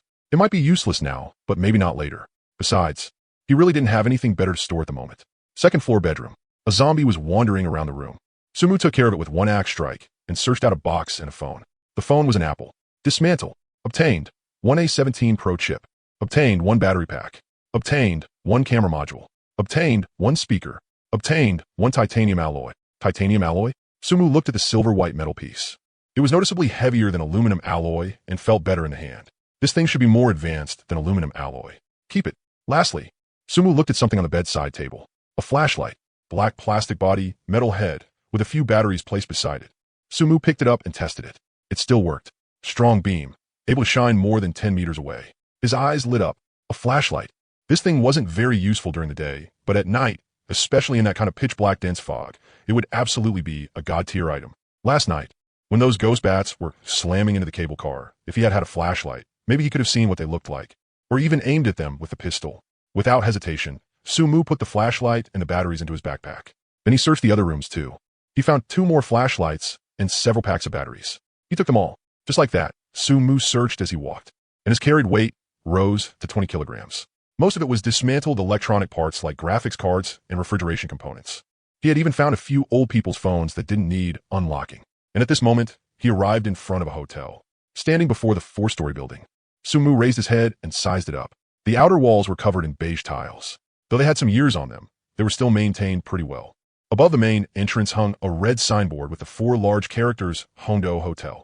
The font was that gold-stamped regular script style popular in the 1990s, and parts of it had already peeled off, exposing rust underneath. On the whole street, this was the most eye-catching building. Sumu withdrew his gaze and quickly calculated in his mind. He had searched all the way here, going through more than a dozen houses, and had only opened 1 gray treasure chest. He didn't know if his luck was just that bad, or if the drop rate for treasure chests was simply this low to begin with. But based on his experience from the past 2 days, the more dangerous the place, the higher the chance of a good drop seemed to be. Those 2 silver treasure chests yesterday, one had been in a goblin nest surrounded by younglings, and the other had been in a place where over 100 adult goblins were fighting a minotaur. And the hotel in front of him, for stories tall, counted as a high-traffic place in the resort. There definitely wouldn't be a small number of zombies inside. High risk, high reward. This logic should hold. And in a place like this, there were usually some supplies stored. And by common sense, a hotel should have a cafeteria or at least a convenience store. The residential homes he searched before had supplies that were too scattered. Things like rice and flour were useless to him. He had no pot and no stove. So even if he took them, he couldn't cook. But a hotel was different. A place like this definitely had instant noodles, biscuits, bottled water, and other ready-to-eat food. At worst, he could grab 2 fire extinguishers to bring along. They might come in handy for unexpected situations later. And from where he was standing, he had also noticed the amusement park over there, even though he could only see a few parts of it. He had still noticed one thing about that side. There were a lot of zombies. Yes, a whole lot. At a glance, there were at least 40 or 50 of them. He had reason to suspect that when the corpse mutation broke out here, it had happened during the daytime, when the park was packed with visitors. So even if there was only 1 level 2 mutated creature nearby, he felt that if he went over there this time, he most likely wouldn't gain much. That way, he wouldn't end up going for nothing. Sumu made up his mind, and this time, he could use this Hondo Hotel to get some practice first and get familiar with the rhythm of fighting inside dense buildings. At the same time, he could see whether he could open a few more good items. With that thought, he tightened his grip on the axe and walked toward the hotel entrance. The glass door was a sliding one, and it wasn't locked. Sumu gave it a light push, and the door opened. A wave of musty air mixed with a faint smell of blood hit him in the face. The lobby wasn't very big, visually around 100 square meters. Directly ahead was the front desk, with a marble countertop and an entire wall of key cabinets behind it. To the left was a lounge area with several leather sofas and glass coffee tables, and a few yellowed magazines had been tossed on top of them. To the right was the staircase. There was no elevator installed. Sumu swept his gaze around. No zombies. At least there were none in the lobby. Of course, after that quick scan, he didn't spot any treasure chest either. He lightened his footsteps and walked farther inside. Looks like he could only search all the rooms one by one. It was just that. When searching residential homes before, he had always used the dismantling skill to take apart the doors directly. The noise had been small, but it was still noise. Now, these were room doors. Once dismantled, the door would be gone. If there was a zombie inside, it would charge straight out. And dismantling a door took 3 minutes. That was a waste of time. This place had 4 floors and at least more than 30 rooms. Way too time-consuming. But soon, Sumu couldn't help patting his head. Other houses didn't have keys, but this was a hotel. How could the front desk not have them? Sumu circled behind the front desk. He opened a drawer. A few pens, a few notebooks, a box of paper clips, and a calculator. No room cards. Sumu frowned, his gaze sweeping over the cabinet. Soon, he noticed in the corner a bunch of keys. Not single keys, but a whole ring strung together with metal, with more than a dozen keys hanging from it. It should be the master keys. He reached out, took them down, and weighed them in his hand. Pretty heavy, holding both the keys and the axe together. He then raised the gun in his hand. Sumu headed toward the second floor. The stairwell was dim, with only the green emergency exit sign on the wall giving off a weak glow. Sumu lightened his steps and went up one stair at a time. Second floor. The corridor was long, with tightly shut room doors on both sides. The fluorescent lights overhead were off, and only a little light came in through the window at the end of the corridor. Sumu looked at the tags on the keyring.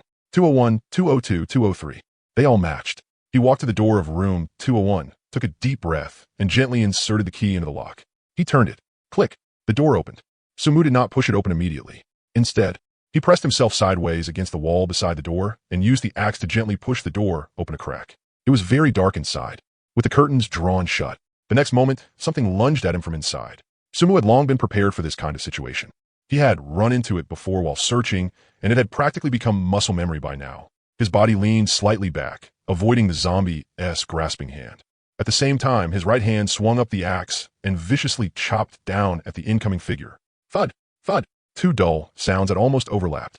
The axe blade split precisely into the zombie-esque skull, cleaving its entire head in two. Instant kill. Looking at the corpse that had fallen to the ground, Sumu felt a little emotional. This weak point lock talent was seriously too bugged. No matter how the other side lunged, no matter how he swung, it would always hit the vital spot. And now, with the additional attack added on, one axe swing was basically dealing the damage of 2 swings. Forget level 1 zombies. Even a normal level 2 monster probably couldn't take many hits. Killed LV1 zombie. Experience plus 0.1. 0.1. Barely anything. After waiting a moment, and seeing no other movement, he finally opened the entire room. His eyes quickly swept across it. A double bed, bedside table, wardrobe, TV cabinet, and an attached bathroom. The blanket on the bed was piled up messily, and several pieces of clothing had been thrown on the floor. When his gaze passed over that area, it suddenly froze beside the bedside table. There, against the wall, sat a silver glinting chest. Bronze treasure chest? Sumu's eyes lit up. He quickly stepped forward, crouched down, and pressed both hands onto the silver bronze chest. That's right. It was a bronze treasure chest. Exactly the same as the one he opened yesterday. Sumu took a deep breath and opened it. Inside lay 2 items quietly. A yellowed blueprint and a chest rig. He picked up the blueprint first. Obtained. Fog dispelling lamp white. Fog dispelling lamp elverweight. Type. Cable car built-in hanging accessory. Effect. After construction, it can disperse the darkness inside the cable car and illuminate conditions within a radius of 10 meters at night. Require materials. 10 high-strength glass essence. 10 weird crystals. 3 tungsten filaments. Footprint. Approximately 15 square meters can be placed on top of the cable car. Sumu looked at the blueprint, and his eyes lit up. It could expand his field of vision in the dark night. Even though it was only 10 meters, that was already very good. After all, last night he hadn't been able to see anything outside at all. That had made his firearms completely useless at night, because weak point attack required him to actually be able to see. With a distance of 10 meters, no matter what, he would at least be able to see some things. That meant he now had another trump card for nighttime. Keep it. Then he picked up that piece of equipment. Obtained. Tactical chest rig white. Type equipment. Armor value 3. Weight 0.8 kg. Effect. After equipping, provides slight physical protection. At the same time, the chest rig has 3 pockets that can each store items. Retrieval speed for items placed inside increases by 30%. Durability 50-50. Sumu's eyes lit up. This thing was good. Although its armor was only 3, far worse than the level 2 bulletproof vest he was wearing, those 3 pockets were way too practical. He had played plenty of shooting games before, so he knew what a tactical chest rig was for. It could hold magazines, grenades, first aid kits. When you needed to grab something quickly in combat, pulling it from a chest rig and digging through a backpack were 2 completely different concepts. And this thing was light and didn't take up space. Sumu immediately put the chest rig on. After adjusting the straps a little, it fit him quite well. The 3 pockets were positioned on both sides of the chest and right at the front. They were moderately sized, just enough to fit a handgun, ammo, and some small items. He tested it, drawing the pistol from his waist and slipping it into the right side pocket. Then he took it back out. It was indeed much faster than drawing from his waist. And this chest rig was worn over the bulletproof vest giving him 2 layers of protection. Even though the vest already covered his upper body, having one more layer certainly wouldn't hurt. Sumu nodded in satisfaction. A good start only boosted his confidence even more. Still, he searched the room again. He pulled open the bedside drawer and found a few travel brochures, a pen, and a charger. He opened the wardrobe and found 2 bathrobes and a few hangers. In the bathroom, there was a toothbrush, toothpaste, a comb, travel-size shampoo, and 2 unused bars of soap. Sumu stuffed the soap and the travel-size shampoo into his backpack. These things might not fill his stomach, but they would definitely come in handy later, especially the soap. In an environment like this, staying clean could mean staying alive. On top of the TV cabinet were 2 bottles of mineral water, 2 bags of biscuits, 2 cups of instant noodles, and a box of condoms. Sumu's eyes lit up. Just as expected, a place like this really was where supplies were concentrated. He packed everything away, then looked up at the light bulb overhead. Then he dismantled it. Dismantling, 30 seconds. After waiting slowly, dismantling successful. Obtained, 1 tungsten filament. Just as expected, it was there. He stored the tungsten filament away. Then he left the room and walked toward room 202. Same process. Open the door, turn sideways, rush in, scan the room. After that, he opened the doors one by one. 203, 204, 205. Most of the rooms had zombies. Some had 1, some had 2. Sumu took them all without exception. Each one only gave 0.1 experience. It was too much, but little by little, it added up. Every room also had supplies. Mineral water, biscuits, instant noodles, and occasionally chocolate and bread. The wooden boxes were also guaranteed drops from every zombie. And from them he randomly got iron ingots, glass essence, and occasionally even fuel. Sumu's backpack grew fuller and fuller. It wasn't until he reached room 208 and gently inserted the key into the lock that he turned it. Click! The door opened a crack. Sumu didn't push it open right away. Instead, he pressed himself to the side of the door and slowly pushed it open with his axe. What he saw inside made him pause. The room was about the same as the others he had searched before. A double bed, bedside tables, a wardrobe, and a TV cabinet. The difference was the bathroom. The bathroom was separated by that kind of semi-transparent glass partition, frosted glass. He couldn't clearly see what was inside, but he could vaguely make out a corpse. No, maybe a human figure, a figure that looked like a woman. That person was standing under the shower head tilted back, letting the water pour over her face and hair. Steam drifted through the air, blurring the glass. She didn't look like a zombie, but Sumu still aimed his gun in that direction. He did not lower his guard. In this world, anything was possible. Would zombies take showers? No, but what if they did? He didn't make a sound, nor did he move the muzzle away. After doing that, he glanced toward the side of the bed in the room, because at the instant he had opened the door, just now, he had caught sight of a flash of silver there. It was only because there had been movement in the bathroom that he hadn't looked right away. Instead, he had focused his attention there first, because no matter what treasure was in front of him, he would always eliminate danger first. And now that he looked over again, he found that he had been right. There by the bed sat a gleaming silver chest. A silver treasure chest, only it had already been opened. The lid was flipped to the side, and the inside was completely empty. It was obvious that whatever had been inside had already been taken. Then he focused his gaze once more on the person behind the glass in front of him. At that moment, the sound of water in the bathroom stopped. Then, as if she had sensed something, her movement paused. Through the frosted glass, Sumu could see the figure glance outside. The next second, she saw Sumu standing in the room, and the pitch-black muzzle in his hand. The figure's eyes instantly widened, her mouth opening as if she was about to scream. But right at the moment the sound was about to burst from her throat, she forcibly held it back. Inside the bathroom, she clutched a towel tightly around herself, both eyes fixed on Sumu. Why you? What are you doing? Her voice was startled, embarrassed, and angry, kept very low, but it was clearly a woman's voice. Sumu didn't lower his gun. Human? Have you ever seen a zombie talk, bastard? The woman ground her teeth, and even the tips of her ears had gone red. Then it was a misunderstanding. Sumu still didn't lower the muzzle. Likewise, his gaze didn't move away either. The woman's ears were red with humiliation and anger. You know it was a misunderstanding, so why aren't you turning around? I don't have the habit of showing my back to other people, Sumu said flatly. The woman bit her lip and stared at him. After a long while, it was as if she had suddenly figured something out. She pulled the towel away, then stared at Sumu as she picked up the clothes beside her, pretending not to care. Look if you want, but if you dare do anything to me, I'll drag you down with me, even if I die. Don't think I want tea. After saying that, she started rustling as she got dressed inside. The glass door was frosted, so the details couldn't be seen clearly, but the outline of her figure was still faintly visible. Sumu could see her putting on her clothes one piece at a time. He didn't look away, nor did he lower his gun. Very soon, the bathroom door opened. The woman walked out, staring at Sumu warily, though her movements appeared casual. She looked to be around 24 or 25. Her features were delicate, her skin fair, and she had just finished showering. so her face still carried the flushed redness left by the steam. Her long hair hung wet over her shoulders, and droplets were still falling from the ends, soaking a patch of fabric at her shoulders. A white t-shirt, dark casual pants, very ordinary clothes. But that lazy air of someone fresh out of bath, paired with that delicate face, would absolutely make any man linger on her for a long time. But Sumu's gaze only stayed on her face for a moment before shifting to her hand. Her left hand was drying her hair. Her right hand was holding a grenade. Green, oval-shaped. One pull and it would go off. Sumu's pupils shrank slightly. He had never seen one in real life. But there were plenty in film and television. In an environment like this, the other party having a grenade was surprising, but not impossible, especially since she had clearly opened a silver treasure chest. The woman's gaze also fell on Sumu's face. The two looked at each other for 2 seconds. She spoke first, her voice calm, but carrying a clear warning. I told you, if you dare, we die together. She bit her lip. What had been left unsaid after the word dare was obvious. Sumu looked at her and said flatly, the safety pin on your grenade hasn't been pulled. The woman froze for a moment, then subconsciously lowered her head to look at her hand. The pin ring was still properly set in place. She knew how to use it. You had to pull the safety ring. But if she pulled it open, wouldn't she have to throw it right away? But hearing him say that, she understood. If he really wanted to do something, she wouldn't even have time to pull the pin. Her expression stiffened slightly, but she still didn't loosen her grip on the grenade in her hand. Sumu put his pistol away. That action made the woman freeze for a moment too. She stared at Sumu and asked warily, what are you trying to do? Sumu pointed at the open silver chest on the ground. Did you open it? The woman nodded. There was no point denying it at a time like this.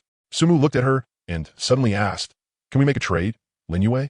The woman's expression stiffened again. She carefully examined Sumu's face.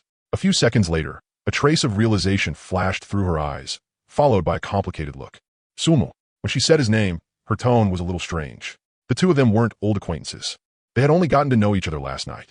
It was this man right in front of her who had traded her breakthrough talisman away with 3 unbearably stinky blankets. Later, he had used 2 barrels of fuel to trade for 3 of her blueprints. What a profiteer. Of course, she had seen his profile picture before, and this face really wasn't the kind people forgot easily. Sumu nodded. If there are any good blueprints inside, I can trade you something for them. Linyue raised a brow. Is this some kind of coercive trade? Sumu shook his head. No, if that is what you're thinking. We can wait until we get back to the cable car before trading. I want to force you. He spoke very calmly, without the slightest hint of threat. As far as Sumu was concerned, even though he knew she definitely had some treasure on her, he still had his own bottom line. Linyue looked at him, a flash of surprise passing through her eyes. A few seconds later, she nodded. I can trade the items to you, but not here. Sumu didn't press further. Sure, as long as I get priority trading rights. After a pause, Sumu asked again, by the way, how did you know there was a silver chest here? That was the thing he cared about most. He had searched all the way here and gone into every room. If Linyue had started searching from the first floor, she definitely would have run into him earlier. But in reality, he didn't meet her until room 208, and there were no signs that any of the earlier rooms had been searched. He didn't believe in some absurdly heaven-defying luck where someone could casually open a door and walk straight into a room with a silver chest, with no zombies inside on top of that. Linyue looked slightly nervous for a moment, but quickly returned to calm. No comment. Sumu glanced at her. If she wouldn't say it, he was going to pry it out of her. But, judging from her expression, he could more or less guess that her talent was probably related to information. And somehow, why did it feel a little familiar? Linyue draped the towel over her shoulder, her tone turning wary again. All right, if you want to trade with me, then please leave now. Sumu didn't move. No ruse. One more question. Linyue flexed her fingers. Her hand was starting to ache from gripping the grenade so tightly. Last night, you used fuel to escape the danger zone. That should be taken quite a bit of time. So how did you end up landing here? Sumu remembered it clearly. Those ghost bats had attacked for at least 2 hours. If Linyue had used fuel to escape last night, then she should have landed in this area very early. Sumu glanced at the silver chest. Back at the Peacetown convenience store, when he had searched that bronze chest and then continued scavenging supplies in the store, he noticed that 10 minutes after the chest's contents were taken, the chest disappeared. He wasn't completely sure, but he guessed all treasure chests probably followed a similar rule. And since she might have known there was a silver chest here, she should have landed nearby very early. There was no way the two of them could have missed each other. Linyue froze for a moment. 2 hours? Then, as if she had thought of something, the corners of her lips lifted slightly. Who said fuel has to be used for running away? Don't tell me you don't know that those things attacking us last night were afraid of light? People should be disgusted on the forum. Afraid of light? Sumu frowned. Last night, he had been focused on figuring out how to capture ghost bats, and after that he went to sleep. He hadn't paid any attention to the discussion in the channel at all.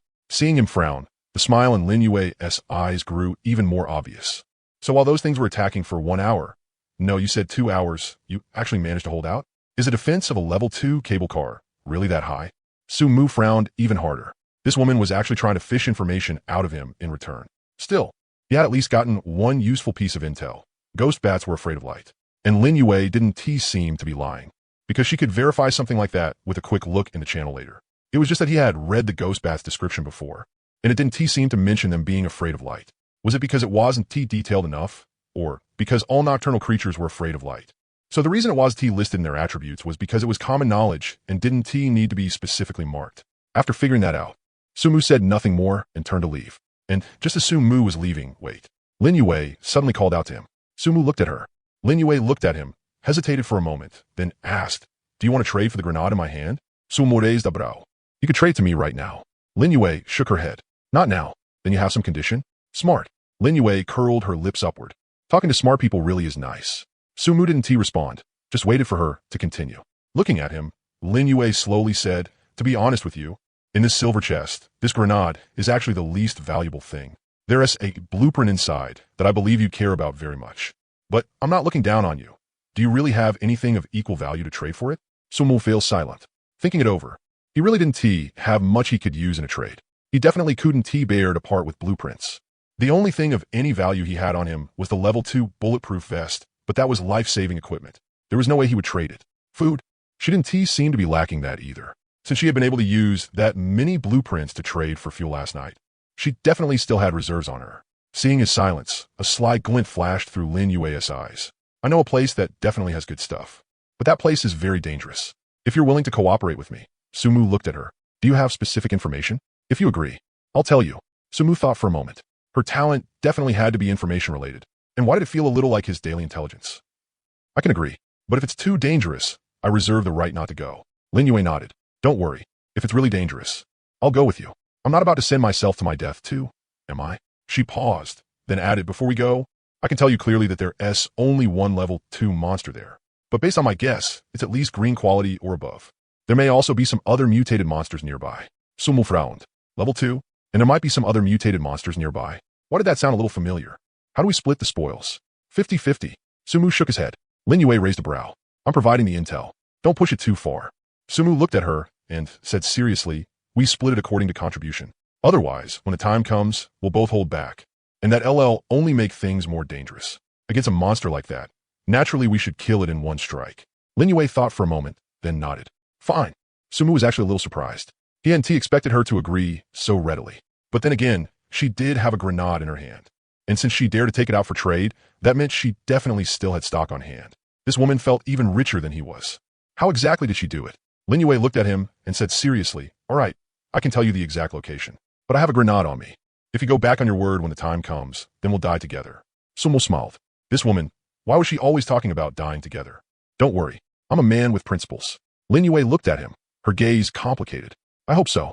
At the edge of the woods, Su Mu and Lin Yue stood side by side behind a thick banyan tree, their eyes passing over an open stretch of land more than 20 meters away and landing on the amusement park ahead.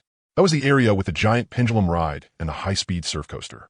The enormous mechanical arm was raised high, and the seats hanging from its ends swayed slightly in the wind, letting out creaking metallic grinding sounds. The surf coaster's tracks twisted and turned, with several colorful cars tilted awkwardly on the rails, some even overturned to one side. But none of that was the main point. The main point was the figures wandering between the rides. Zombies. A dense mass of zombies. Su Mu made a rough count. Just within his field of vision alone, there were no fewer than 200. They were all kinds of clothes, tourist t-shirts and shorts, staff uniforms, and even some young people in cosplay outfits. But now they had all turned into the same grayish-white palette, with shriveled skin and stiff movements. They were not gathered in one place, but scattered throughout the entire area, wandering around in 2s and 3s. Some paced back and forth beneath the giant pendulum ride. Some moved slowly through the surf coaster tracks. A few even stood at the highest point of the track with their heads tilted up, as if enjoying sunlight that no longer existed. Every single one of them was in that eerie standby state, their bodies swaying faintly, their heads turning every so often, empty eye sockets sweeping the surroundings without any clear target. Su Mu was all too familiar with this state. When he had searched residential houses earlier, the zombies wandering the streets had been like this too. When they hadn't found a target, they were like a bunch of soulless puppets, mechanically repeating simple motions. But the moment there was the slightest disturbance, they would charge in with total madness. Under these conditions, if anyone dared step into that area, even if it was just kicking a pebble and making the slightest sound, what awaited him would be being swarmed by more than 200 zombies. No one would make it out alive. Sumu withdrew his gaze and looked at Lin Yue beside him. Under these circumstances, do you think we can get through and find the place you mentioned? Lin Yue frowned and stared at that area for a long while before slowly speaking. This is even more troublesome than I imagined. She pulled a folded map from her backpack and spread it open. It was a color-printed guide map of Hongdo Resort, with the locations of each area clearly marked. However, Lin Yue said, changing the subject, drawing these zombies away shouldn't be that difficult. She looked up at Sumu, a trace of confidence from careful analysis in her eyes. I've studied these zombies' behavior patterns. They're sensitive to sound, and they're also sensitive to the smell of blood. We can start from those two angles. She pointed to another building on the map. This is the service center, on the east side of the amusement park. If we can get there and use the broadcast system, we should be able to draw most of the zombies to one location. Then we can head to the target spot. Sumu looked at the map, his brows slightly furrowed. The service center? Are you sure? Lin Yue froze for a moment, then followed Sumu's gaze. On the map, the service center's location required passing through the carousel and flying chair ride area. And from where they were now, those two areas also had quite a few zombies wandering around. The numbers weren't as dense as this side, but if they wanted to slip through without making a sound, it was practically impossible. What about the second method? Sumu asked. Lin Yue bit her lip and fell silent for a few seconds. The second method is even more troublesome. Use the smell of blood to lure the zombies. But the range is too small. It can only attract a small group at a time. The zombies here spread out too much. If we rely on blood smell to lure them away one by one, it'll take too much time. And she paused, then added helplessly, we also don't have anything that can create that smell of blood. We can't exactly kill someone on the spot, can we? Sumu nodded. That was true. The smell of blood had a limited attraction range, and it also required a constant supply of fresh blood to maintain the effect. With the zombies spread out this much, using that method to lure them away would probably take most of the day. And if anything went wrong in the process, if they got surrounded by a few zombies, that would be a serious problem. So right now, the only usable method is the first one? Sumu said. Lin Yue shrugged, then looked at him with a hint of scrutiny in her eyes. Since you said the spoils would be divided based on contribution, then I'm naturally entitled to a share for providing the information. But you also need to make an equivalent contribution. Otherwise, you might end up with nothing. If you want to offset the value of my information, she paused. Can you handle the job of luring the zombies away? If you can, I'll split 50-50 with you. Sumu shook his head. Too dangerous. Going 50-50 with you doesn't feel worth it to me. Lin Yue raised a brow, as if she had expected that answer from the start. After all, crossing this area to reach the service center and activate the broadcast system was indeed dangerous. She thought for a moment, then said slowly, at most, I can count you as one share more than me.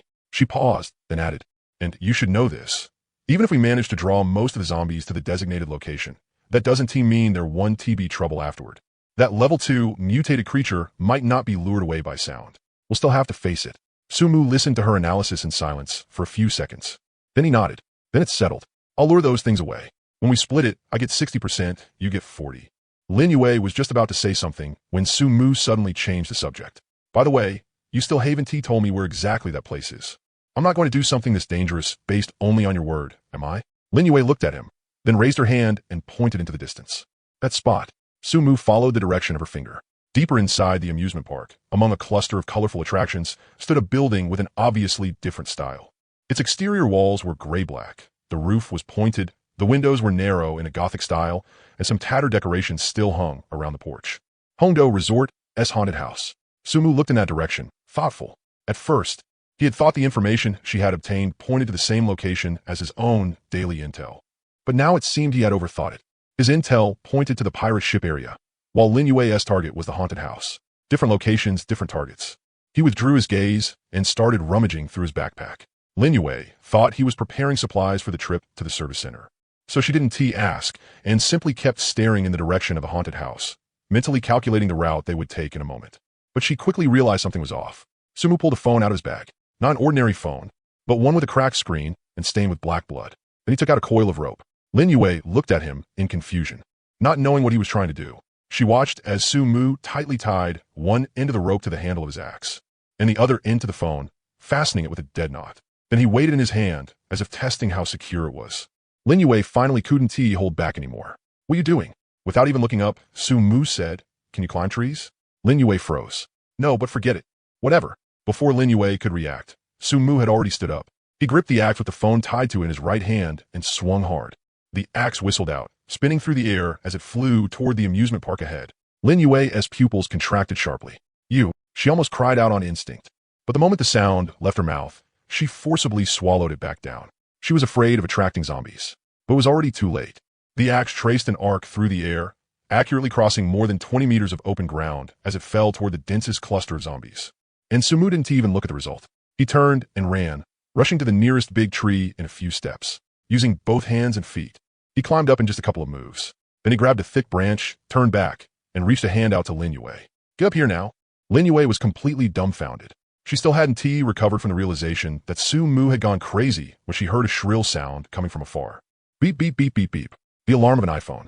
In the empty amusement park, that sound was unbearably piercing. Lin Yue's face turned deathly pale. "It's over." That thought flashed through her mind. Bastard. Lin Yue had no time to think. She could only reach out and grab the hand Su Mu offered. The next second, a huge force pulled her up. Her whole body was lifted directly into the air and lightly hauled onto the trunk. The two of them squeezed onto the same thick branch, their bodies pressed together. Lin Yue had no time to care about how intimate the position was. Her full attention was drawn to the scene in the distance, so much so that she froze completely. The zombies up ahead had moved. At first, it was only the few closest ones. They stopped in their tracks, their hollow eye sockets turning toward the source of the sound. Then more followed, more and more. Like a tide, they surged from every corner toward the phone's location. The ones under the giant pendulum ride, the ones on the surf coaster tracks, even the ones far away in the carousel area, all of them were moving that way. Not slowly, they were running fast. In just a little more than 10 seconds, the originally dense horde of zombies had rushed like a tide toward a spot more than 80 meters away from them. Even the sparse patch of woods behind them had originally had a few scattered zombies wandering around. At this moment, they were likewise drawn by the sound, stumbling as they ran in that direction. Only then did she notice the axe Su Mu had thrown earlier. That axe had landed at least 70 to 80 meters away. Not 20 meters, not 30 meters, but 70 to 80 meters. And the landing point was terrifyingly precise. It had stabbed directly into a zombie's head. The blade was buried deep in the skull. That zombie didn't even have time to react before it toppled over stiffly. And the phone tied to the axe was hanging perfectly along the side of the zombie's body, letting the alarm ring out across the entire area without obstruction. Lin Yue stared blankly at the scene, her mind completely empty. After a long while, she finally turned her head with difficulty and looked at Su Mu, who was right beside her. How did you do that?" Her voice was a little dry. Su Mu calmly looked at the zombie with the axe stuck in it in the distance and said lightly, just like that. He raised a hand and made a casual throwing motion. Lin Yue fell silent. 70 to 80 meters. Throwing an axe 70 to 80 meters. And even pinning it accurately into a zombie's head. Was he even human? She suddenly remembered the look on Su Mu's face when he had asked if she could climb trees earlier. That hadn't been a question. It had been a notice. From the very beginning, he had never planned to use any broadcast system. He had already had his own plan. "Couldn't you have told me in advance?" Lin Yue asked through gritted teeth, lowering her voice. Su Mu answered casually, "I only just thought of it too. I was just testing it." Lin Yue, testing? Testing with their lives? She took a deep breath and forced herself to calm down. No matter what, the result really was good. That phone alarm had attracted at least more than 90% of the zombies. At this point, there were almost no wandering figures left near the haunted house. As long as they were careful, they could absolutely sneak over there without making a sound. Only, she lowered her head and suddenly realized the problem. The two of them were still squeezed onto the same branch. One of Su Mu's hands was gripping the trunk, while the other was still holding her wrist. He didn't let go after pulling her up just now. She was practically half leaning against him and could clearly feel the warmth of his body, along with that faint scent mixed with sweat and blood. No, it wasn't just that. In this position, her back was pressed tightly against his chest. His chin was almost right above her head, and the warmth of his breath lightly brushed through her hair. Lin Yue's face flushed red all at once. She wanted to pull away, but the moment she moved even slightly, the branch swayed. Looking down, she saw they were at least 3 to 4 meters off the ground. It wasn't enough to seriously hurt her if she fell, but if they made too much noise, it might attract those zombies in the distance that hadn't gone far yet. "Why, you can let go first," she said in a low voice. Tried her best to make herself sound calm. Su Mu lowered his head and looked at her, as if only then realizing how intimate their current position was. He let go, but the branch was only so big. Even after letting go, the two of them were still pressed close together. Lin Yue felt like even her ears were burning. She could only turn her head away and pretend to keep watching the situation in the distance. But her thoughts were a complete mess, and she couldn't take anything in. The silence lasted for more than 10 seconds. Then Su-mu suddenly spoke. His voice very low. Do you have a handy weapon? I threw my axe out there. Lin Yue froze for a moment, then answered on instinct. I have a big wrench in my bag. Lend it to me later. We definitely can't make too much noise going into the haunted house. Of course, if I find a suitable weapon, I'll return it to you. Lin Yue responded, then fell silent again. She could feel Su-mu's gaze landing on her, as if he were examining something. That only made her even more uncomfortable. After a little while longer, the zombies in the distance had completely gathered around the phone, packed densely together in a bizarre and horrifying scene. Meanwhile, everything around them had gone completely quiet. We can go down now, Su-mu said. He jumped down from the tree first. His movements were light, and he made almost no sound when he landed. Lin Yue stood in the tree and looked at the ground, hesitating a little. The height wasn't exactly high, but wasn't low either.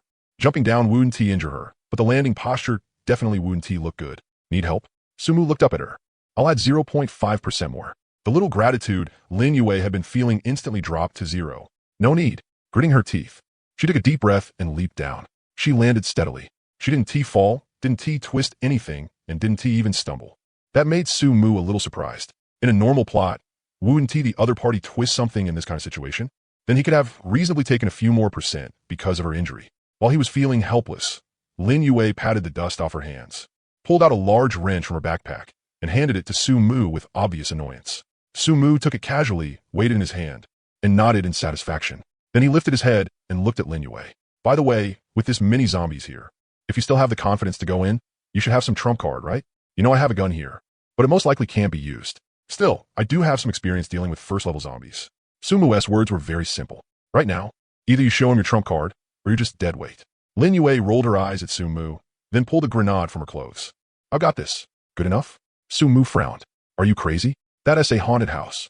If you blow it up, setting aside whether the two of us get caught in the blast, just the noise alone will instantly draw every zombie over here.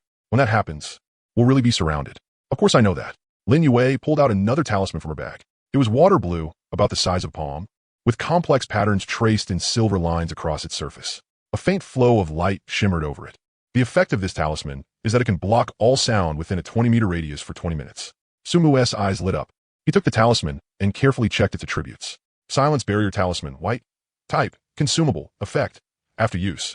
Within a circular area centered on the user with a radius of 20 meters, all sound cannot pass out of the barrier. At the same time, sound from outside the barrier also cannot pass in, but this does not affect sound within the barrier. Duration, 20 minutes. Good stuff. Su-mu's heart stood. If he had this, then if a fight broke out inside the haunted house, he could use his gun too. Even using a grenade wasn't impossible. Of course, unless absolutely necessary, he definitely wouldn't use one. He looked up at Lin Yue. Did this also come out of a silver chest? Su-mu was a little surprised. How is everything this girl got such good stuff? Lin Yue looked at Su-mu, rolled her eyes again, and shook her head. Stop trying to pro me here. No, I bought this from someone else. I don't know whether he got it from a chest, or if it's because of some talent. Who is that person? Su-mu asked directly. In his view, if he could find that person and it really was the other party's talent, then buying more of these talismans would make dealing with large groups of monsters much easier in the future. After all, his talent could locate treasure chests, and monsters usually guarded those chests. As long as he used a silence barrier to block the noise, he could calmly clear the monsters and open the chest without worrying about drawing in even more enemies. Lin Yue raised one finger. The meaning was obvious. Su-mu frowned. You're taking advantage of the situation? One piece of information is worth 10%. No. Lin Yue shook her head, the corners of her lips lifting slightly. I mean, when we split the final resources, I get 10% more than you. In your dreams. Su-mu sneered. If he's willing to sell this thing, then as long as I keep an eye on the channel, I'll naturally be able to buy it. Lin Yue looked at him and only smiled without saying a word. That smile clearly carried a try it and see expression. Su-mu's brows knitted tightly. Hearing that, Su-mu frowned even hard. He needed this thing for the pirate ship later. It was a necessity, and he glanced at Lin Yue and quickly calculated in his heart. It wouldn't hurt to agree to her first. Once they got into the haunted house, if they really ran into that level 2 mutated creature, it was still uncertain who would end up contributing more. After they dealt with the monster, they could completely renegotiate the split. Thinking of this, Su-mu glared at her and said, fine. Hearing Su-mu's answer, a trace of a triumphant smile appeared on Lin Yue's face. Then she said, that person's name is Zhou Jinghua. When Su-mu heard that name, it sounded a little familiar. After thinking for a moment, he remembered. Zhou Jinghua, the retired soldier who had been fairly active in the channel and had organized everyone to land in the same location. He had a certain ability to rally people. Judging from the path the man seemed to be taking, He was probably aiming to become the kind of person who led everyone. Whether a trade could actually be made was another question. Sumu tried sending him a message, wanting to trade for this talisman paper. But the other party seemed to be busy with something, or maybe he just NT noticed. In any case, there was no response at all. Sumu raised his head and looked at Lin Yue. Lin Yue wore an expression that said, just as expected, and said with a smiling squint, "What? He didn't reply to you?" Sumu fell silent. Lin Yue pulled out another identical talisman from her bag and waved it in front of Sumu's eyes. "If you want one, I still have another. For the supplies we get later, I want 80%. Profiteer." Sumu squeezed the two words out through clenched teeth. Naturally, he would never agree. Lin Yue raised a brow, and the smile on her face instantly turned dangerous. "Which one of us is the profiteer? You know perfectly well. Think back to before, using 3 stinky bed sheets to trade for my breakthrough talisman, and even saying food was scarce. Then later, using 2 barrels of fuel to trade for my 3 blueprints." Cough, cough, all right. Hearing her bring that up, Sumu gave a dry cough and interrupted her. "Let us go into the haunted house first." Lin Yue snorted and said nothing more. The two of them cautiously peeked out from behind the tree and observed their surroundings. In the distance, those zombies were still gathered around the phone, packed densely together, with occasional scattered growls drifting over. But they were far enough away that they posed no threat to them. Nearby, the road leading to the haunted house really was completely empty. "Let us go." Sumu spoke in a low voice and stepped forward first. Lin Yue followed close behind. The two lightened their footsteps, sticking to the shadows of the buildings as they quickly and quietly crossed the area. They didn't encounter a single zombie along the way. Very soon, that gray-black haunted house appeared before them. It was a typical horror-themed building. The outer walls were painted dark gray, the windows were boarded shut, and tattered cobweb decorations hung around the porch. The main door was one of those heavy wooden doors, and at the moment it was slightly ajar with a cold, eerie presence seeping out through the gap. Above the door, crooked on a slanted signboard, were blood-red words. "Haunted House of Terror." Sumu stopped and took a deep breath. One hand gripped the wrench, while the other moved toward the pistol at his waist. In the end, he still decided to rely mainly on the pistol. After all, Lin Yue's information said there was a level 2 mutated creature here, and it was very likely green quality or above. A melee weapon like a wrench was far too dangerous against that level of monster in a narrow space. "Stay close to me," he said in a low voice. "Don't stay too far, but don't get too close either. I'm not used to handing my back to other people." Lin Yue nodded. At some point, she had also taken out her equipment, a round shield about half a meter in diameter. Its silver-white metal surface gave off a faint gleam, and the edge was reinforced with patterned ridges. Sumu glanced at it. Another person's equipped item, unable to view attributes. Looks like it was already equipped, so he couldn't check its attributes. He didn't ask further and withdrew his gaze. Lin Yue didn't explain either. She simply raised the shield in front of her body and held the grenade in her other hand, though of course, the pin had not been pulled yet. "This talisman only lasts 20 minutes. Don't go over that." After saying that, she tossed the talisman, and it stuck to the wall of the haunted house. The next second, a faint, nearly invisible transparent film spread outward with him as the center, covering an area of about 20 meters around them. Silence barrier activated. Remaining time, 19 minutes and 59 seconds. Go. Sumu took a deep breath and reached out to push open the half-closed wooden door. Creak. The hinges let out a harsh scraping sound, but within the barrier's range, the sound only rang in their ears and did not leak out in the slightest. Behind the door was darkness. Complete, thick darkness, like an abyss that swallowed all light. Sumu pulled a flashlight from his backpack and switched it on. A snow-white beam pierced the darkness and lit up the scene ahead. A long, narrow corridor. On the walls to either side hung bizarre picture frames, each showing twisted human faces with the eyes gouged out, as though something inside was peering outward through them. Several shattered chandeliers hung from the ceiling. Their frames were covered in rust, and exposed wires dangled out in the open. At the end of the corridor, a turn could vaguely be seen. Sumu tightened his grip on the handgun and stepped forward. Behind him, Lin Yue held up her shield and followed at his side. Beyond the door was darkness. Absolute. Thick darkness, like an abyss that could swallow every trace of light. The beam of the flashlight stabbed into it, yet it could only illuminate about 5 or 6 meters ahead. Beyond that, it vanished without a trace, as if something had swallowed it whole. Sumu tightened his grip on the handgun and stepped inside. Beside him, Lin Yue held up her shield and stayed at his flank. The two of them keeping a distance of about half a meter. Their feet brushed against the ground with a faint rustling sound. Sumu lowered his head and glanced at the thick layer of dust covering the floor, along with a mess of chaotic footprints. He had no idea whether they had been left behind by earlier visitors or by something else.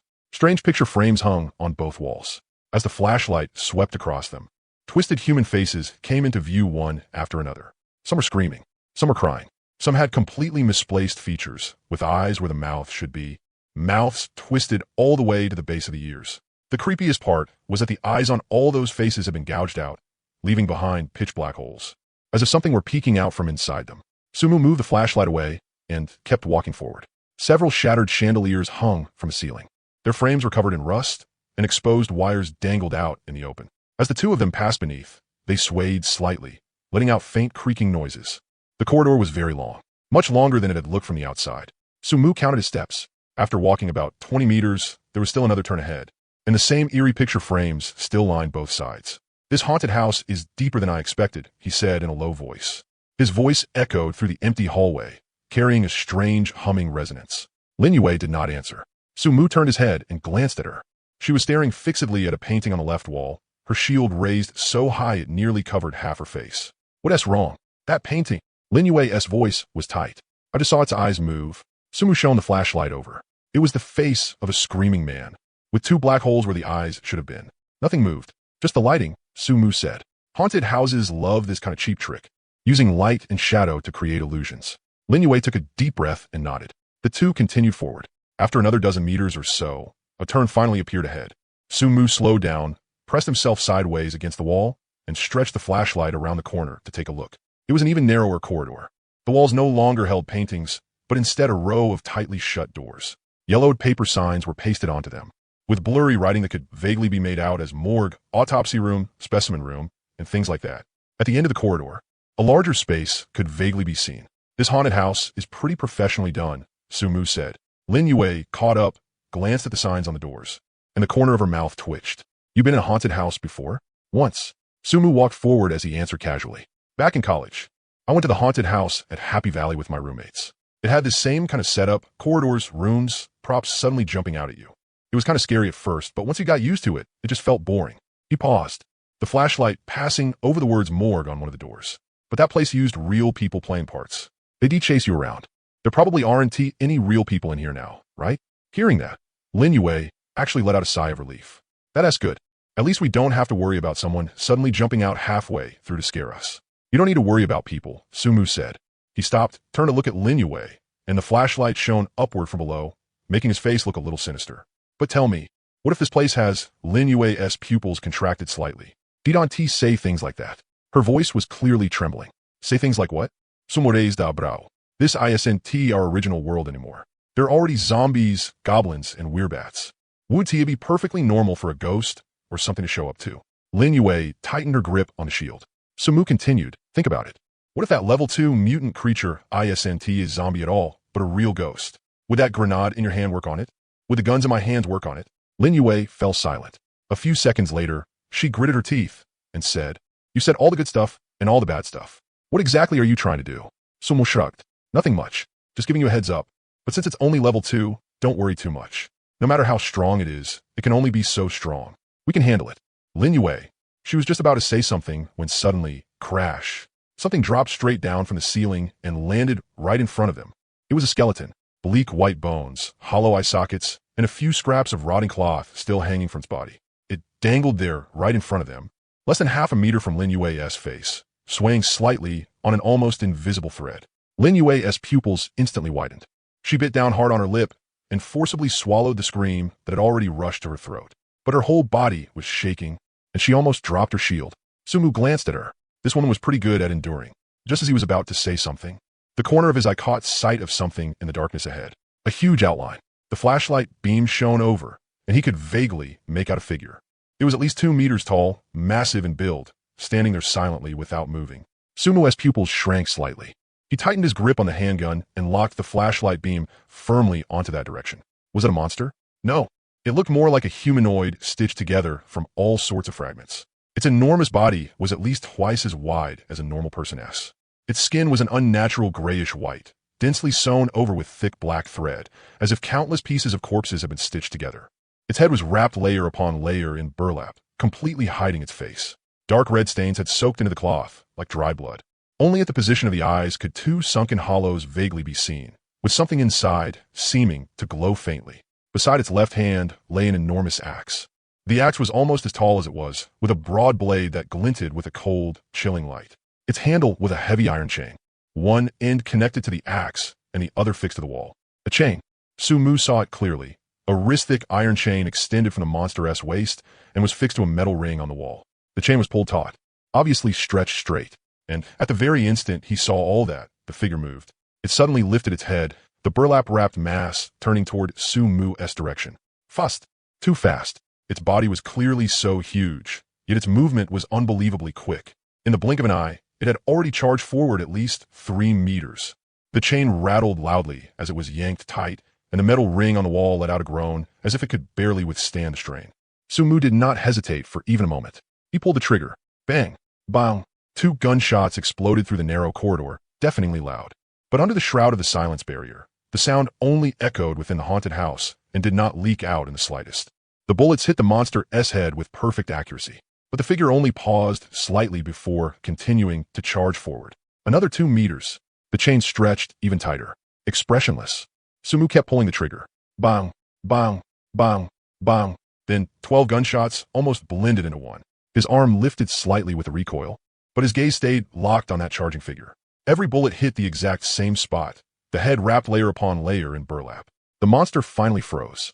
Its massive body swayed, and its forward momentum came to an abrupt stop. Then like a small hill, it crashed to the ground. Bang! Even the floor shook. The chain rattled as it retracted and fell to the ground, letting out a dull metallic clang. Killed LV2 Elite Giant Axe Wielder, Blue, Experience plus 30. The system prompt rang by his ear. Sumu slowly let out a breath, but the hand holding the gun did not relax. Everything had happened too fast. From the moment he fired to the moment the monster fell, only 1 or 2 seconds had passed. Only now did he feel his heartbeat speeding up, adrenaline surging through his veins. Beside him, Lin Yue was completely stunned. She was still holding up her shield in a defensive stance, but her eyes were wide and her mouth slightly open as she stared at Sumu in disbelief. Why you? She opened her mouth, but could not say anything else.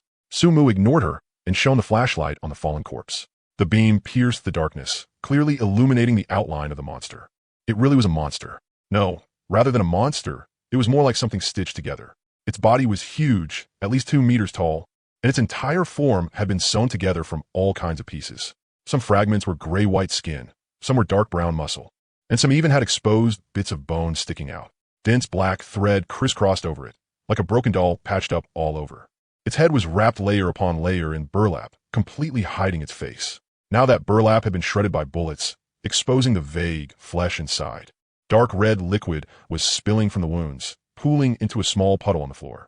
To the left, the giant axe lay there quietly. Its blade gave off a cold glint in the darkness, and the iron chain on the handle extended all the way to the metal ring on the wall. That ring had already been pulled out of shape, its edges cracked, just short of being torn apart. Sumu looked at that chain, and his back turned slightly cold. If not for that chain, at the speed that monster had charged just now, it had covered at least 5 meters in 2 seconds. If he had fired even half a second later, or if the bullets had not hit its vital point immediately, that giant axe might already have split his skull open. But he did not dare think too much about it. Killing this monster did not mean the danger was over, and the gunshots would definitely attract all the monsters in the haunted house. Still, he turned sideways to look at Lin Yue. Give me the grenade. Lin Yue froze for a moment, then frowned. What for? Sumu shook the gun in his hand. I'm out of bullets. Are you sure this is the only monster like that here? If another one comes, then with your reaction speed, we're dead for sure. Lin Yue's expression changed slightly. She instinctively looked around. There were still several tightly shut doors in this space. Who knew what was hiding behind them? After hesitating for 2 seconds, she finally pulled a grenade from her waist and handed it to Sumu. Then she pulled out another one from a different pocket and gripped it tightly in her hand. Don't get any funny ideas. She stared at Sumu, eyes full of caution. I said it before. If we die, we die together. Sumu was a little speechless at her vigilance. At a time like this, she was still thinking about taking him down with her? He said nothing. He took the grenade and immediately pulled out the pin. The sound of the metal ring hitting the floor was especially clear in the silent space. Lin Yue's eyelids twitched, and her grip on the grenade tightened even more. Sumu held the grenade in his right hand and raised the flashlight and wrench in his left, but he did not start carefully searching the room. Instead, he waited. There was no danger anymore. The gunshots had just gone off. If there were anything else, it would already have been drawn over. After half a minute passed, Sumu let out a sigh of relief. Lin Yue at his side also nodded. Still, the two of them swept over all the dead corners of the room once more.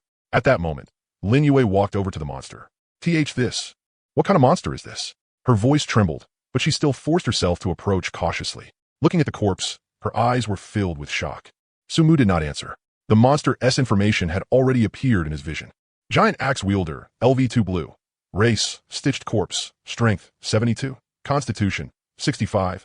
Agility, 20. Spirit, 5. Skill, charge explosive acceleration over a short period of time. Skull crusher, when attacking with the giant axe, there is a chance to deal double damage. Note, a monster stitched together from multiple corpses. It possesses immense strength and is bloodthirsty by nature. It is usually bound by chains somewhere as a guardian. 72 points of strength. Sumu frowned slightly. These stats were about 4 times that of a level 1 normal zombie. If he fought it head-on, then with his own 26 points of strength, even with his talent boosting him, he definitely would not have gained any advantage. Not to mention its 65 points of constitution, thick skin and heavy flesh. Ordinary attacks probably would not even break its defense. But fortunately, he glanced at the gun he had put away into his tactical chest rig. The M500 revolver. LV3 green quality, base firepower value 22. Combined with lock onto weakness and extra attack, it was equivalent to 12 shots, all hitting the head, instantly killing it. Of course, the more crucial factor was that chain restricting its speed. If there had been no chain, Lin Yue leaned closer and saw the status panel. Her pupils suddenly shrank. 72 strength? 65 constitution? Even her voice changed. This, if there hadn't been that chain. She paused, then turned to look at Sumu, her expression so complicated it was hard to describe. How did you do it? It was so dark. I couldn't even see what it looked like clearly, but every bullet of yours hit its head. Sumu did not answer. He could hardly tell her that he had a talent called any attack will lock onto a monster's weak point. And in that split second, just now, he had not even deliberately aimed. He had simply pulled the trigger on instinct. Luck, he said. Lin Yue stared at him, clearly not believing it. But she also knew this was the kind of question she would not get an answer to. She took a deep breath, forced herself to calm down, and began examining the surroundings. The flashlight swept over the space. Rather than calling it a room, it was more like a larger exhibition hall. Strange props were placed all around. Rusty operating tables, glass jars filled with formalin, and various torture tools hanging on the walls. And in the very center of the room, behind the monster's corpse, a huge will stood there silently. Lin Yue's eyes lit up. That it. Sumu looked over. Behind the monster stood a wheel. It was about as tall as a person, made of metal, with a mottled surface that made it look rather old. The wheel was divided into 6 sections, 3 colored, and 3 pure black. The colored sections were marked with different symbols, a scroll, a book, and a fruit. The symbols were exquisite and brightly colored, making them pleasing to the eye at a glance. The black sections had nothing on them. Pure, dense, impenetrable black. There was a line of text above the wheel. Wheel of fortune and misfortune. Good luck and bad luck each take up half. Warning, extremely dangerous. After reading those words, Lin Yue's expression turned grave. Good luck and bad luck are half and half, she murmured. At this moment, Sumu turned to look at her. This wheel. I want to land on the 2 colored sections.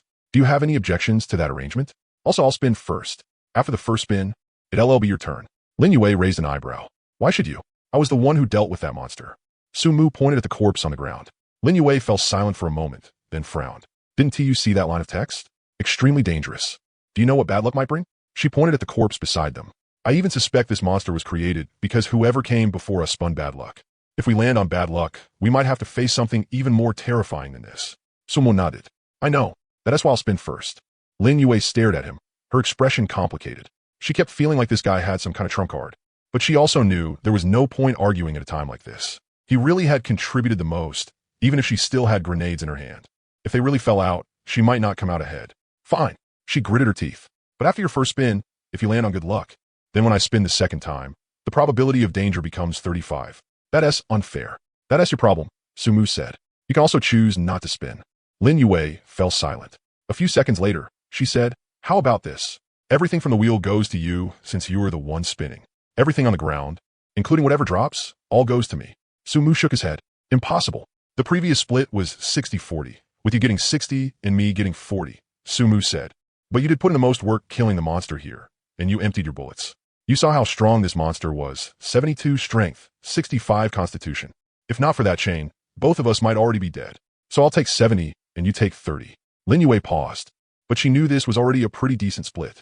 The other side had asked for 80-20, so she was actually getting a bit of bargain. And she pointed at the wheel. I've already given the entire wheel to you to spin. And you still want to split the things on the ground 70-30 with me? Sumu looked at her and said calmly, you also know the wheel is dangerous. Naturally, There's no way I'm going to spin all of it. What's yours is yours. The things on the ground are still 70-30. That's not up for discussion. Lin Yue bit her lip. She knew this split was already the best result she could fight for. After all, the other party clearly held the absolute upper hand. If they really turned hostile, those few grenades of hers might not be enough to intimidate him. Fine. In the end, she nodded. Then let us split the things on the ground first. Who knows what might come out of the wheel? What if it's something extremely dangerous? Some kid, no objection. The two of them walked over to the corpse of the giant axe wielder. Beside the corpse lay a box, quietly. Not an ordinary wooden box, but a metal box glowing with a faint blue light. Lin Yue's eyes lit up. Sumu crouched down and opened the box. 3 rays of light entered his sight at the same time. The first item was a dark blue piece of armor. It had a metallic texture, with complex patterns on the surface. At a glance, it looked far more advanced than his white bulletproof vest. Obtained impact-resistant bulletproof vest, LV2 blue. Type, armor value, 50, weight, 35 kg. Effect, after equipping when attacked by heavy blunt-type weapons, reduces impact force by 20. Durability, 200. The second item was a yellowed blueprint. Obtained, forging bench blueprint, white, type, building blueprint. Effect, can build a forging bench, LV1. The forging bench can be used to craft equipment-type items and repair damaged equipment. The third item was a blue plant, about the size of a palm. The entire plant was a deep blue color. Its leaves were long and narrow, with fine serrations along the edges. A faint halo covered the whole plant, making it look extremely extraordinary. Obtained, blue silvergrass green, type, cultivable plant. Effect, after successful planting, it can assist in battle. After maturing, it can release the skill blue silver bind. Uses its roots to entangle the target, making the target unable to move for 3 seconds. Cooldown time, 1 minute. Growth cycle, 10 days. Growth conditions, must be planted in at least 0.5 cubic meters of soil, watered once daily, and kept under light. Prefers shade. Avoid harsh sun. Note, skills cannot be used during the seedling stage and require careful tending. All 3 items were good. Looking at them, Sumu knew that even without that wheel, this haul was already a huge profit. The blue armor had 50 armor value and even came with a passive that reduced impact force by 20. The white bulletproof vest he was wearing only had 15. This was more than triple that. And blue quality also had higher damage reduction against lower quality creatures.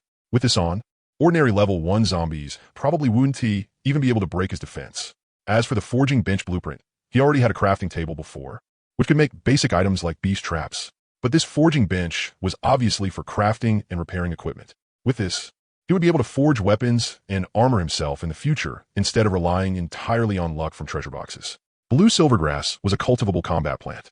Blue silver bind, a control skill, lasted for 3 seconds. Even if it was only green quality, this was still a control skill. In battle, 3 seconds of control was enough to decide life and death. To put it simply, Sumu wanted all of them. Sumu turned and glanced at Lin Yue beside him. She was also staring at the 3 items, her eyes full of desire. Their gazes met in midair. The air seemed to freeze for an instant. Sumu clearly saw Lin Yue's hand gripping the shield titan, while her other hand quietly moved toward her waist, where a grenade was tucked. She was on guard too, wary too, calculating too. A thought flashed through Sumu's mind. If they fell out right now, how many seconds would it take him to deal with her? The answer appeared quickly, not even 1 second. 56 strength, combined with lock onto weakness and extra attack. And one swing of the axe would be enough to take her life. Even if she pulled the pin on the grenade, it would already be too late. But he quickly dismissed the thought. A bottom line. A person had to have a bottom line. He had to hold onto his own bottom line. Otherwise, in a world like this, he would completely degenerate into a killing machine without emotion. Besides, this woman was more useful alive than dead. She had an information-type talent, courage, and brains. There would be many opportunities to cooperate in the future. Killing someone over these 3, no, to be more precise, over a little more than 1 item, wasn't worth it. He withdrew his gaze and said calmly, "We split according to contribution. I choose 1 item first. No problem with that, right?" Lin Yue froze for a moment. She clearly hadn't expected Sumu to remain this calm under these circumstances. If it were anyone else, seeing 3 items this precious with her as the only competitor nearby, they probably would have already developed killing intent. She secretly let out a sigh of relief, and the hand holding the grenade loosened slightly as well. "Go ahead," she said. Sumu's gaze swept across the 3 items. The blue armor was a necessity. With it, his survivability would rise drastically, and he was about to head to the pirate ship soon, where he would have to face that level 2 mutant creature and the surrounding monsters. The thicker his armor, the better. The forging bench blueprint was important, but with his experience using the crafting table, he knew that as long as he stayed alive, he would get something like this sooner or later. and the forging bench required quite a few materials. Even if he got it now, he wouldn't be able to use it anytime soon. Blue-silver grass had high value, but it needed time to cultivate. He didn't even have a place to plant anything right now. So even if he took it, it would just sit there. He reached out and picked up the blue armor. I choose this. A trace of disappointment flashed through Lin Yue's eyes. This armor was actually the one she wanted most as well. But she didn't say anything and reached out to take the crafting bench blueprint. In the end, the two of them looked at the blue-silver grass at the same time. How do we split this? Lin Yue asked. Sumu thought for a moment. This grass is still just a seedling right now, so it can't use any skills. After it's cultivated, its value will be even higher. If you want it, you can trade me something worth 70% of its value. I don't have anything. If you do. Sumu rummaged through his backpack and pulled out the white bulletproof vest he had changed out of.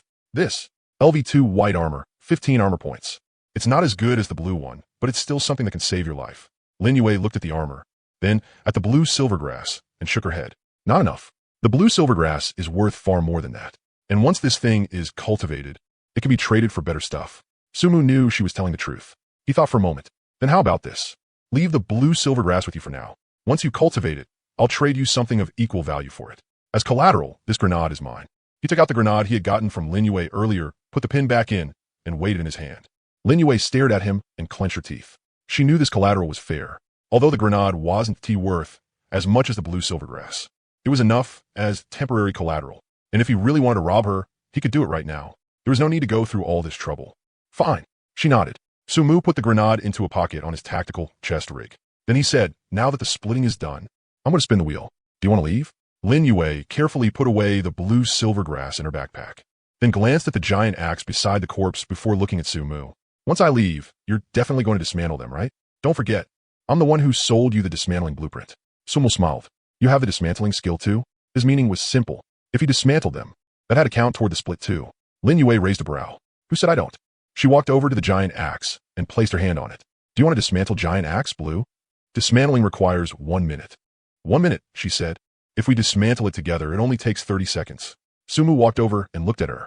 So this woman really had sold him blueprints she already possessed. That only made her even more alarming.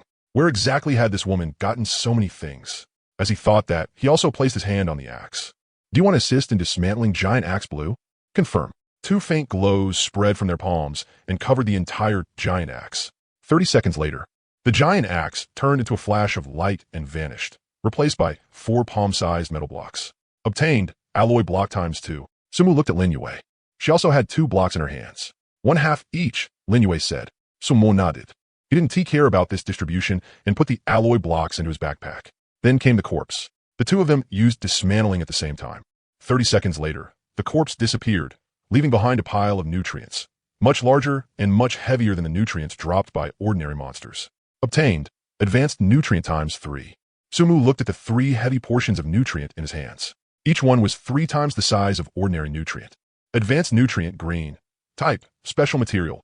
Effect, can be used to cultivate high-quality plants, greatly accelerates growth, and has a chance to improve plant quality. Not bad, but it was still split evenly. He got 1/2, and Lin Yue got 1/2. There was no way to split nutrient into half portions, so they could only take turns. Sumu took 2 portions, and Lin Yue took 1. She would be compensated next time. Finally, Sumu picked something up beside the corpse. It was a notebook with a leather cover, already yellowed and brittle. Both of them looked at the notebook at the same time, but Sumu was faster and took it into his hand. Lin Yue gritted her teeth. See what it is. Obtained, yellowed notebook. Sumu opened it and took a look. It was filled with crooked handwriting, like someone else's diary. Lin Yue leaned over for a glance and frowned. What is this? A diary, Sumu said. It should be something this monster had before it died. Do we split this too? Sumu waved. Lin Yue said, I don't have the habit of reading other people's diaries. You can take it. But no, that's not right. After you finish reading it, give it to me. Hearing her contradict herself immediately after saying that, Sumu smiled and said nothing more, just putting the notebook into his bag. At this point, everything around the corpse had been divided. Lin Yue looked at the fortune-misfortune wheel, then at Sumu. You're really going to spin it? A 1 in 2 chance. Are you sure? Sumu didn't answer. He simply waved at her. If you want to leave, you can go. Lin Yue froze for a moment, then understood that he didn't want her to see the result of the wheel. She curled her lips, didn't say anything else, and turned to walk outside. After taking a few steps, she looked back. Don't die. After saying that, she quickened her pace and disappeared at the end of the corridor. Sumu watched her leave, then finally turned his gaze to the wheel. The fortune-misfortune wheel. Good luck and bad luck each took up half. Extremely dangerous. He smiled and stepped closer, carefully observing the wheel. 6 sections. 3 colored, 3 pitch black. The patterns on the colored sections were clearly visible. Nothing could be seen on the black sections. Pure darkness, as if it could devour all light. Sumu stared at those black sections for a few seconds, then shifted his gaze to the edge of the wheel. There was a tiny dent. Extremely tiny. So tiny that it was impossible to notice with the naked eye. It was right at the boundary between a colored section and a black section, almost blending into the wheel's patterns. Sumu's gaze lingered on that dent for a moment. He could even see this kind of thing. The rules really were unreasonable. The corner of Sumu's mouth lifted slightly. So this was when facing unknown blind box type events with both good and bad outcomes. You will always obtain the best part of them. It wasn't about luck. It was about observation. He could see details other people couldn't see, the wheel's tiny flaw, the needle's subtle deviation, even some kind of vague and indescribable guidance. He reached out and pressed his hand against that tiny groove on the wheel. A prompt appeared before his eyes. Note, the wheel must complete 3 full rotations when spun, and it cannot be stopped manually. Otherwise, the pointer will directly land on misfortune. Sumu didn't hesitate. Spin. The wheel began to turn, and the pointer rapidly swept across section after section. Colored black. Sumu watched quietly. 3 seconds later, the wheel slowly came to a stop. The pointer landed steadily on the first colored section, the exact spot his finger had touched. The colored section with a blueprint drawn on it. And as the pointer stopped, congratulations, you have obtained tactical missile blueprint blue. A yellowed blueprint appeared in his hand. Sumu lowered his head and looked at it. Tactical missile blueprint blue. Type, external weapon blueprint. Can craft, tactical missile launcher, LV1 blue. Require materials, 50 iron ingots, 20 high-strength glass essences, 30 eerie crystals, 10 alloy blocks, 5 chips, 2 motors, 1 TNT, 1 black aluminum powder. Missile attributes, attack range, 5,000 meters. Base firepower value, 2,000. Explosion range, radius of 10 meters. Note, extremely powerful. Use with caution. Sumu, a tactical missile? If this thing could really be made, then what monster would there be to fear? 1 shot downrange, and anything level 2 or level 3 would be blown to ashes. But when he saw that long list of materials, he calmed down again. 50 iron ingots? He only had a little over 10 in total right now. 30 eerie crystals? He only had 3. As for alloy blocks, chips, and motors, those were even rarer. Having the blueprint, but not the materials, was no different from not having it at all. Still, it was hope no matter what. Sumu carefully put away the blueprint and turned his gaze back to the wheel. If the first item was this good, the others definitely wouldn't be bad either. Naturally, he had to see what else he could get. Besides, judging by how cautious Lin Yue was, she probably wouldn't come spin it anyway. Then he looked at the wheel again. After the first spin ended, the spaces on the wheel had changed. Of the original 3 colored spaces, only 2 remained now. But there were still 3 black spaces. In other words, the wheel was now 2 colored and 3 black. A 25% chance of landing on good luck. For him, it was all the same. He carefully observed the wheel again. Very soon, on the 2 remaining colored spaces, he found slight indentations again. This time, even subtler than before. Almost invisible to the naked eye. But he saw them anyway. He reached out and tapped the second indentation. Spin. The wheel rotated again. 3 seconds later, it stopped. The pointer landed squarely on the second colored space. Congratulations, you obtained strength fruit blue. A fist-sized fruit appeared in his hand. It was a deep purple all over, with a faint halo flowing across its surface, giving off an alluring fragrance. Strength fruit blue. Type consumable. Effect. Permanently increases strength by 30 points after consumption, with no side effects. Note, this fruit is only effective the first time each person consumes it. Repeated use is ineffective. 30 points of strength. Sumu's pupils contracted slightly. His current strength was 26 points. If he ate this fruit, it would jump straight to 56. Without the slightest hesitation, he took a bite. The flesh melted the instant it entered his mouth, turning into a warm current that surged through his limbs and bones. Right after that, an intense wave of heat rose from his abdomen and rapidly spread to every cell in his body.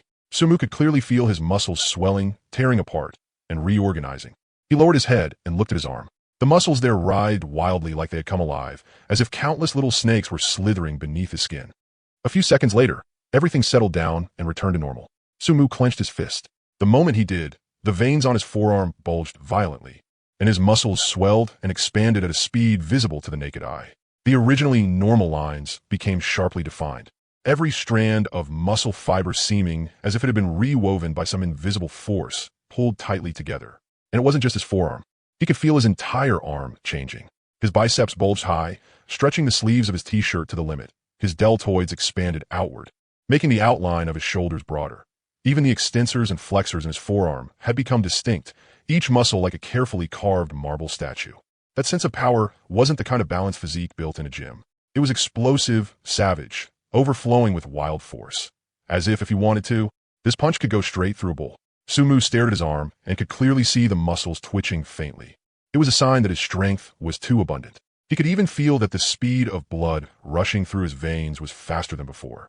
Every heartbeat delivering more powerful energy throughout his body. Slowly, he loosened his hand. As his clenched fist relaxed, the bulging muscles gradually calmed as well. The veins receded beneath the skin, and his arm returned to its normal thickness. But the texture after the transformation remained. It was no longer the slack state from before. Even when relaxed, it still held firm lines. Sumu clenched his fist again. Bang! The muscles bulged once more, and the veins stood out again. Between clenching and relaxing, it was as if he were two completely different people. Interesting, he muttered softly. As he spoke, he opened his panel. Name, Sumu. Level, 1200. Strength, 56. Constitution, 8. Agility, 8. Spirit, 17. Armor, 53. 56 points of strength. This value had already surpassed half of that giant axe wielder's earlier. Sumu took a deep breath and suppressed the excitement in his heart. There was still one last chance left. He looked at the wheel. Now there was only one colored space left and 3 black spaces. A 1 in 4 chance. Sumu carefully observed that lone remaining colored space. Sure enough, there was indentation there too, even subtler than the previous 2. He reached out and tapped the indentation. Spin. The wheel spun. This time, it turned exceptionally slowly. The pointer passed over black, then slowly approached that final colored space. Sumu stared at the pointer without moving. In the end, the pointer stopped firmly on that colored space. Congratulations. You obtained Class Skill Book, Battlefield Dr. Blue. A pale blue skill book appeared in his hand. Class Skill Book, Battlefield Dr. Blue. Type Class Skill Book. Effect. Allows the user to change class to Battlefield Dr. Blue. After use. Class change requirement. Reach LV. 3. Class skills. Note. After changing class, you will gain a class-exclusive attribute growth direction. Battlefield Doctor, a healer class? Sumu looked at the skill book, his feelings a little complicated. With his current stats, changing class into a Battlefield Doctor was obviously a waste. With 56 strength, plus lock onto weakness and extra attack, a violent DPS route suited him far more than being a healer. But class change books were the kind of thing you could only come across by chance. Forget it. It required level 3 to use anyway. By the time he reached level 3, maybe he would find something even better. He stored it in his backpack. 3 spins of the wheel. All good luck. Sumu gave that wheel one last look. At this moment, only 3 spaces remained on it. And all of them were black, definitely still black. He turned and walked outside. As soon as he stepped out of the haunted house, the sunlight outside was glaring. Sumu narrowed his eyes to adjust to the light, then swept his gaze around, but he didn't see Lin Yue anywhere. That woman really was cautious enough. She had clearly said she'd wait for him to come out. Yet in the end, she still hid herself away. Sumu didn't care much and quickly walked to the wall. He reached out and tore down the silence barrier talisman. The talisman still showed a remaining time of 9 minutes and 32 seconds. Sure enough, as long as this thing hadn't been fully used up, it could be recovered and reused. The only pity was that the timer kept counting down regardless. He hadn't said anything earlier because he'd been waiting for this exact moment.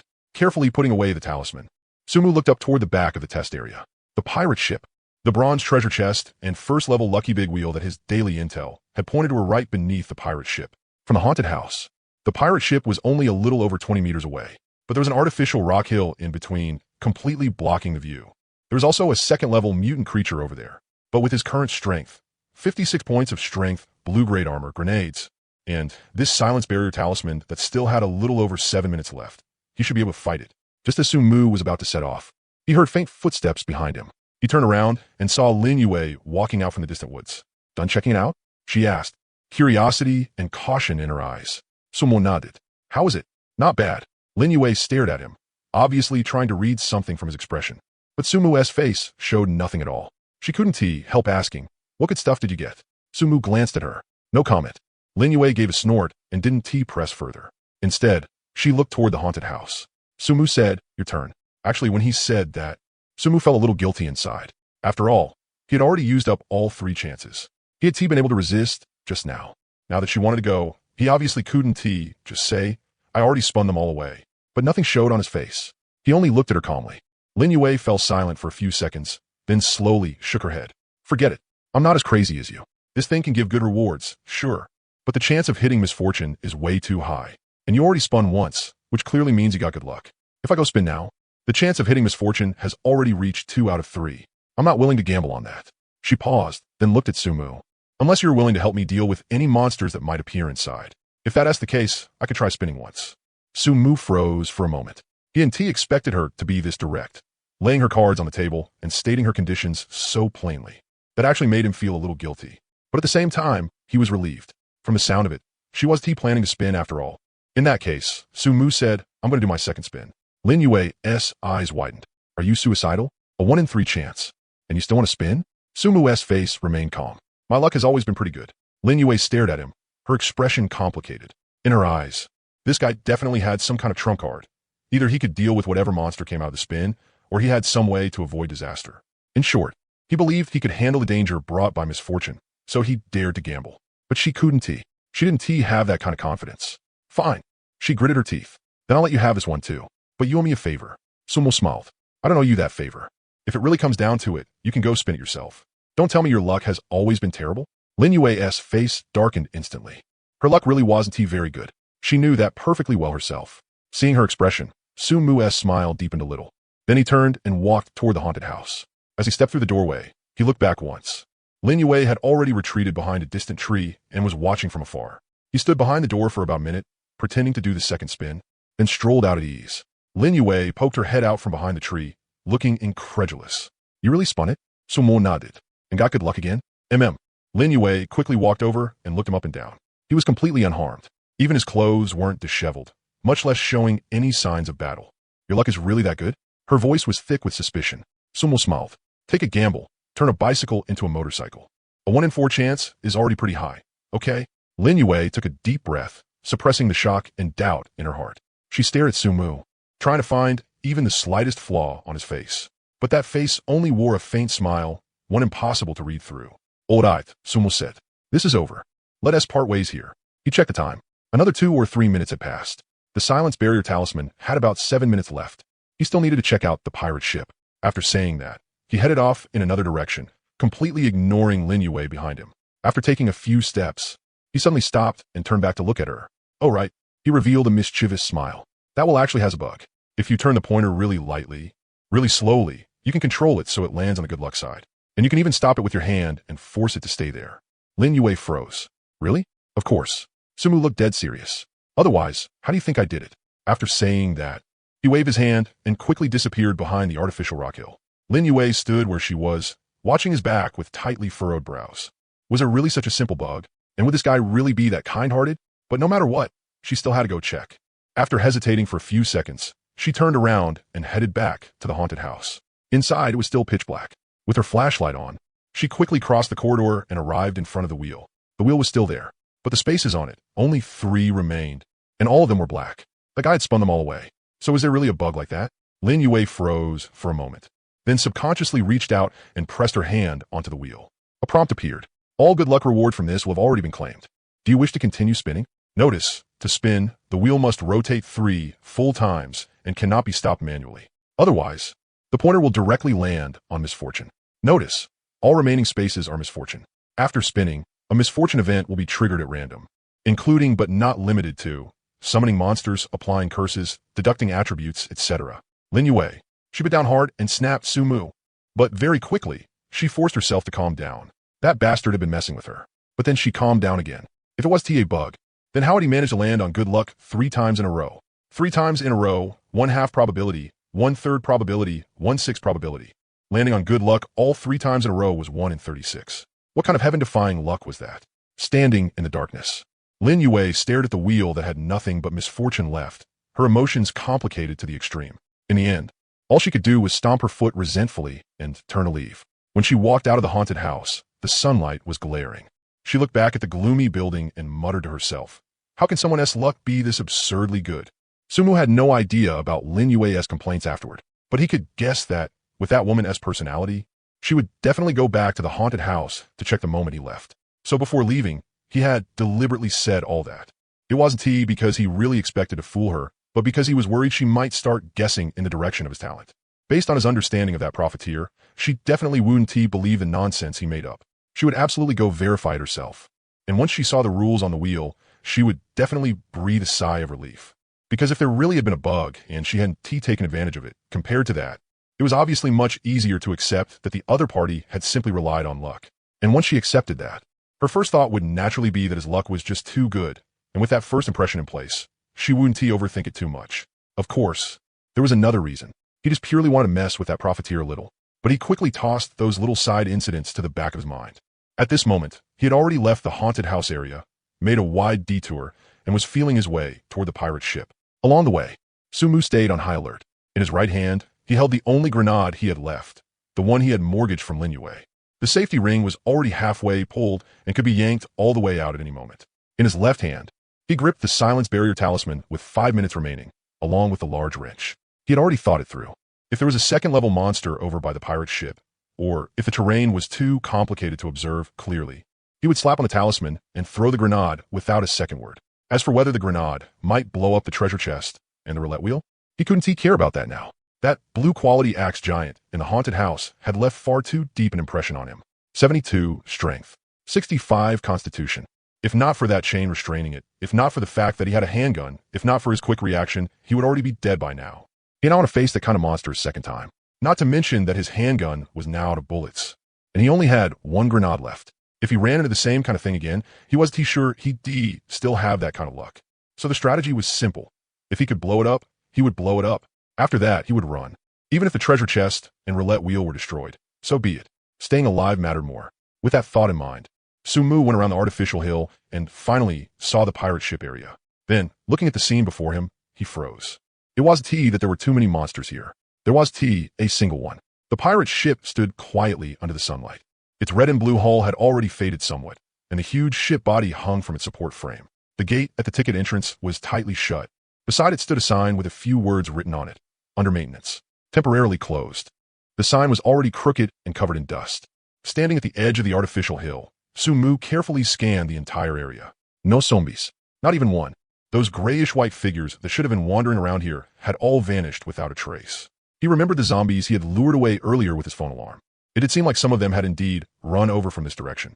But even so, under normal circumstances, there should still have been a few stragglers left behind. Yet there wasn't a single one here.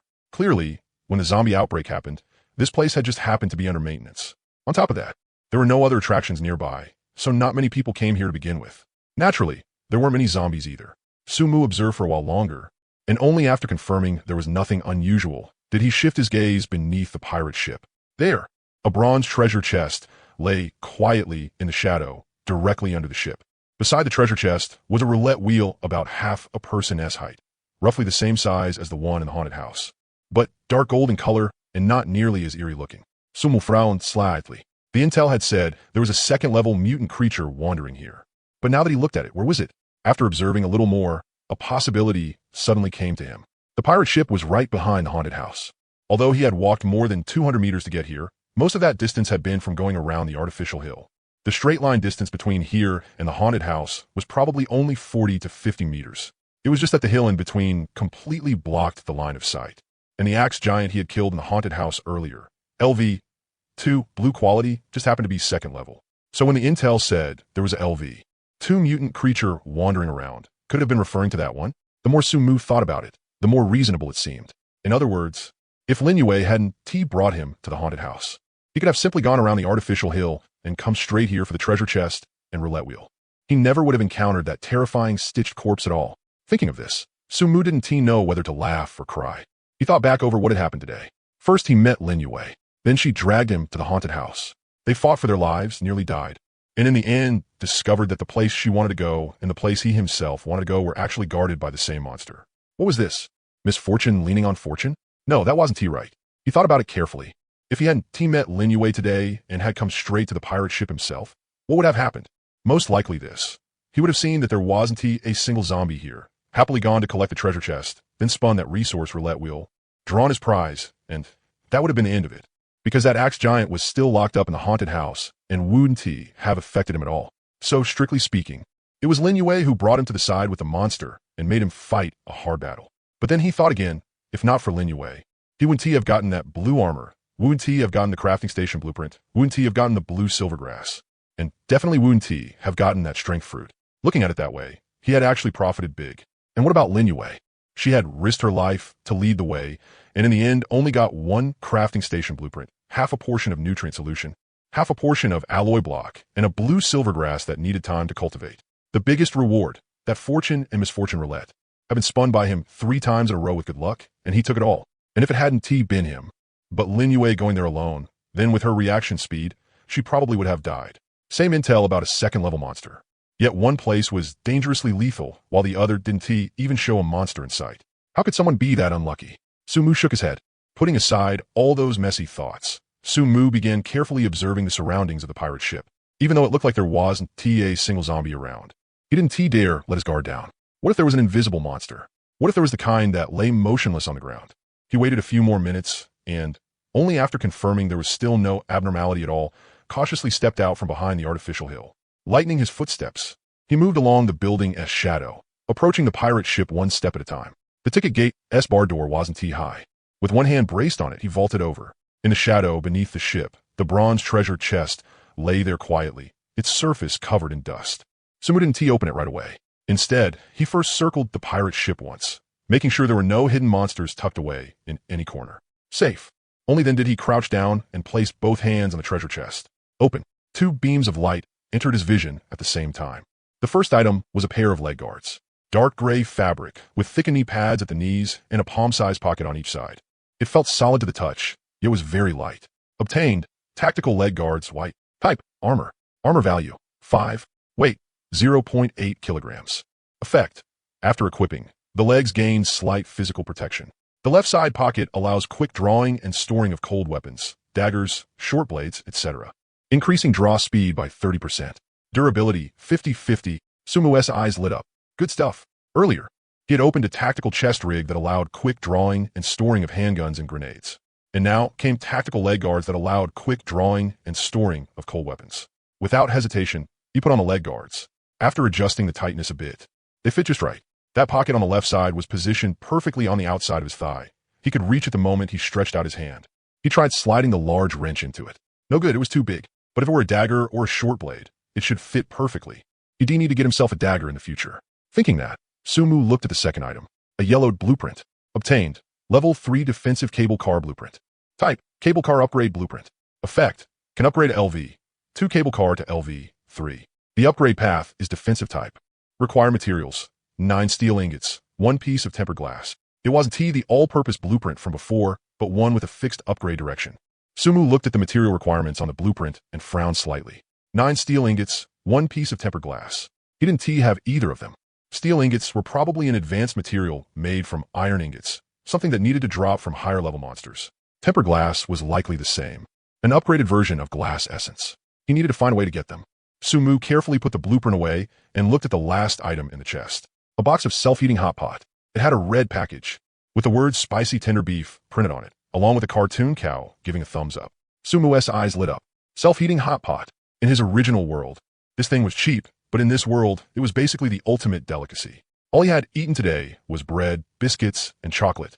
They could fill his stomach, but his mouth was so bland he could taste nothing. Now that he saw this box of self-heating hot pot, his salivary glands instantly started working. He'd eat it tonight when he got back. Sumu stuffed the self-heating hot pot into his backpack, instantly in a much better mood. Then he stood up and walked toward the roulette wheel nearby. Unlike the fortune and misfortune roulette in the haunted house, this one didn't have that eerie aura of bad luck around it. It was just an ordinary prize machine. It had a dark gold metallic texture, about half a person's height, with complicated patterns on its surface. The wheel was divided into 6 sections, each with a different icon drawn inside. 10 iron ingots, 3 tempered glass essences, 10 compressed biscuits, 3 steel ingots, a small book, and 1 blank space. Out of the 6 sections, only the book S section was as narrow as a finger-width slit. Sumu looked at the text above the wheel. Resource roulette. Consume weird crystals to spin once and randomly obtain the materials in one of the sections. First spin, costs 1 weird crystal. Second spin, costs 10 weird crystals.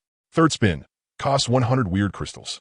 And so on. Each spin costs 10 times more than the previous one. Note, materials taken from the wheel will not be replenished. Once everything is drawn, that is the end.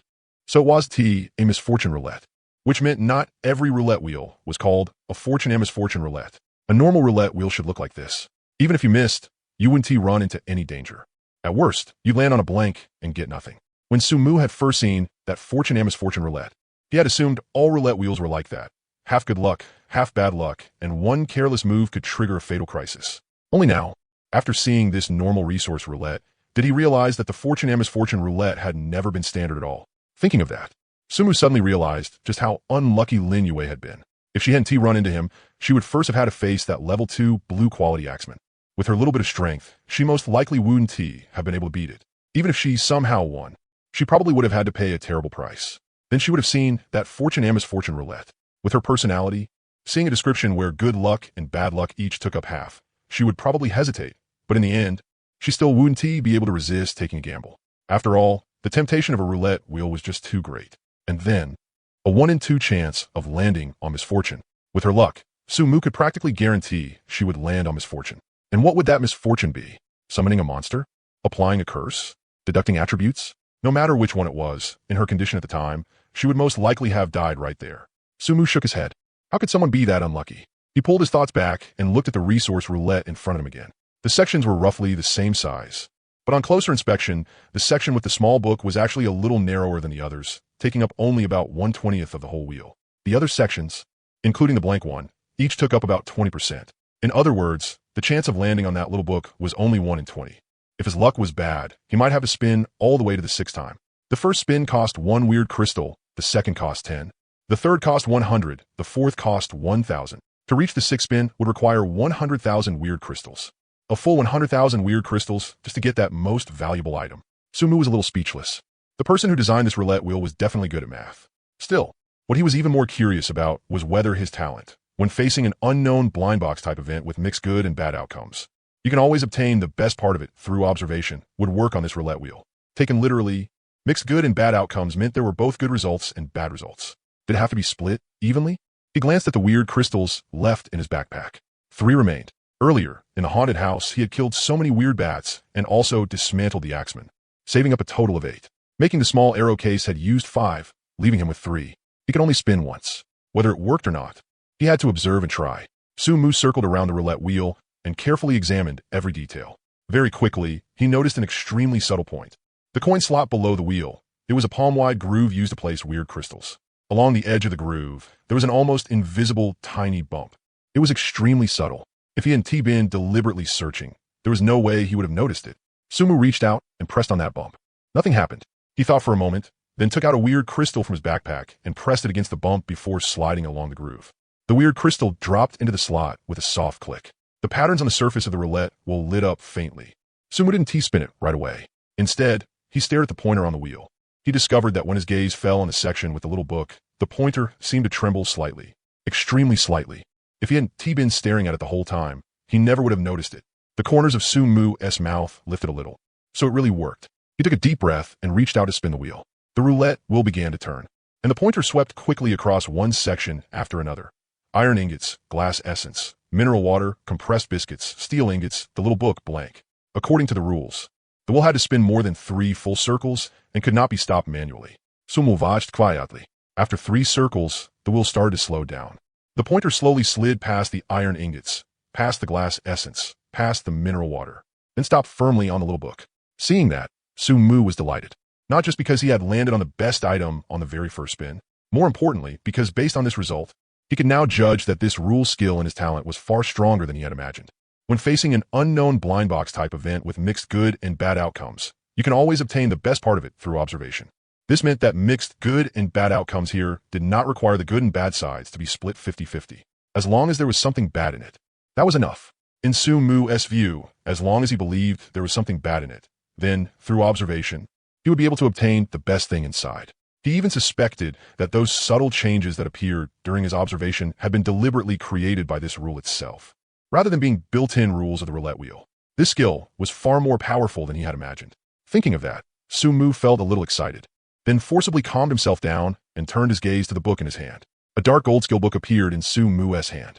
On the cover was a long spear, not a gun in the modern sense, but a cold weapon, a true spear. Its shaft was silver white, its tassel crimson, and its sharp tip gleamed with a chilling light. Sumu's pupils contracted slightly. Purple? He quickly checked the detailed information. Class skill book, spear tyrant, purple, type, class skill book, Effect. After use, can change class to Spear Tyrant, purple. Class change requirement. Reach LV.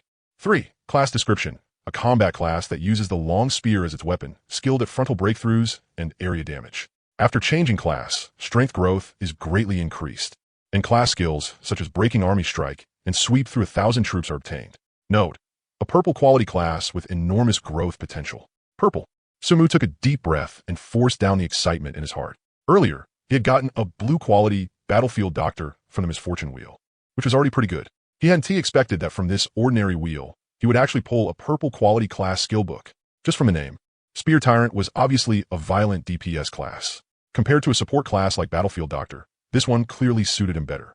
56 points of strength, combined with lock onto weakness and extra attack, plus the class skills of Spear Tyrant.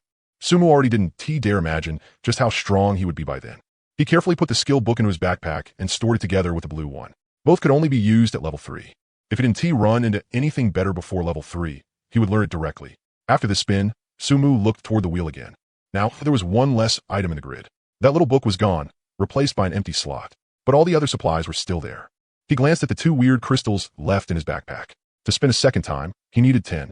Not enough. If possible, he would like to land on that tempered glass.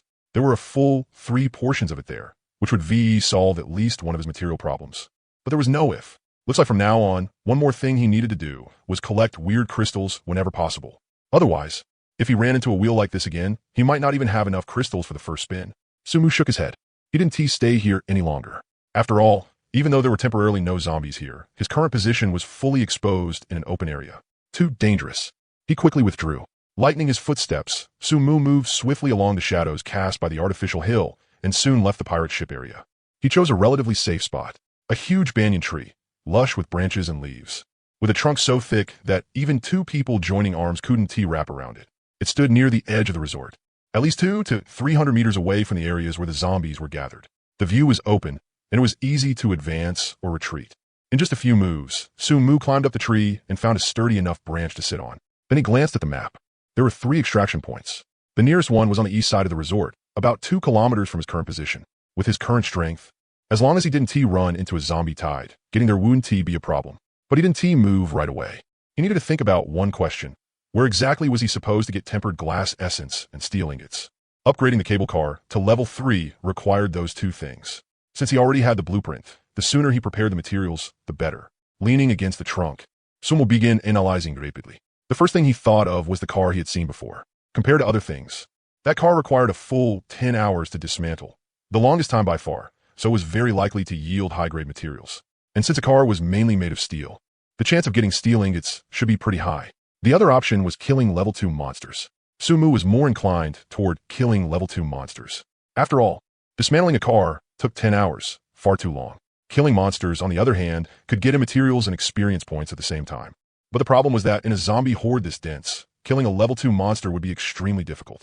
He didn't even know whether there were any level 2 ones among that group of zombies. Still, it might be worth trying. He touched the grenade at his waist, the one he had traded from Lin Yue. Its safety pin was still intact.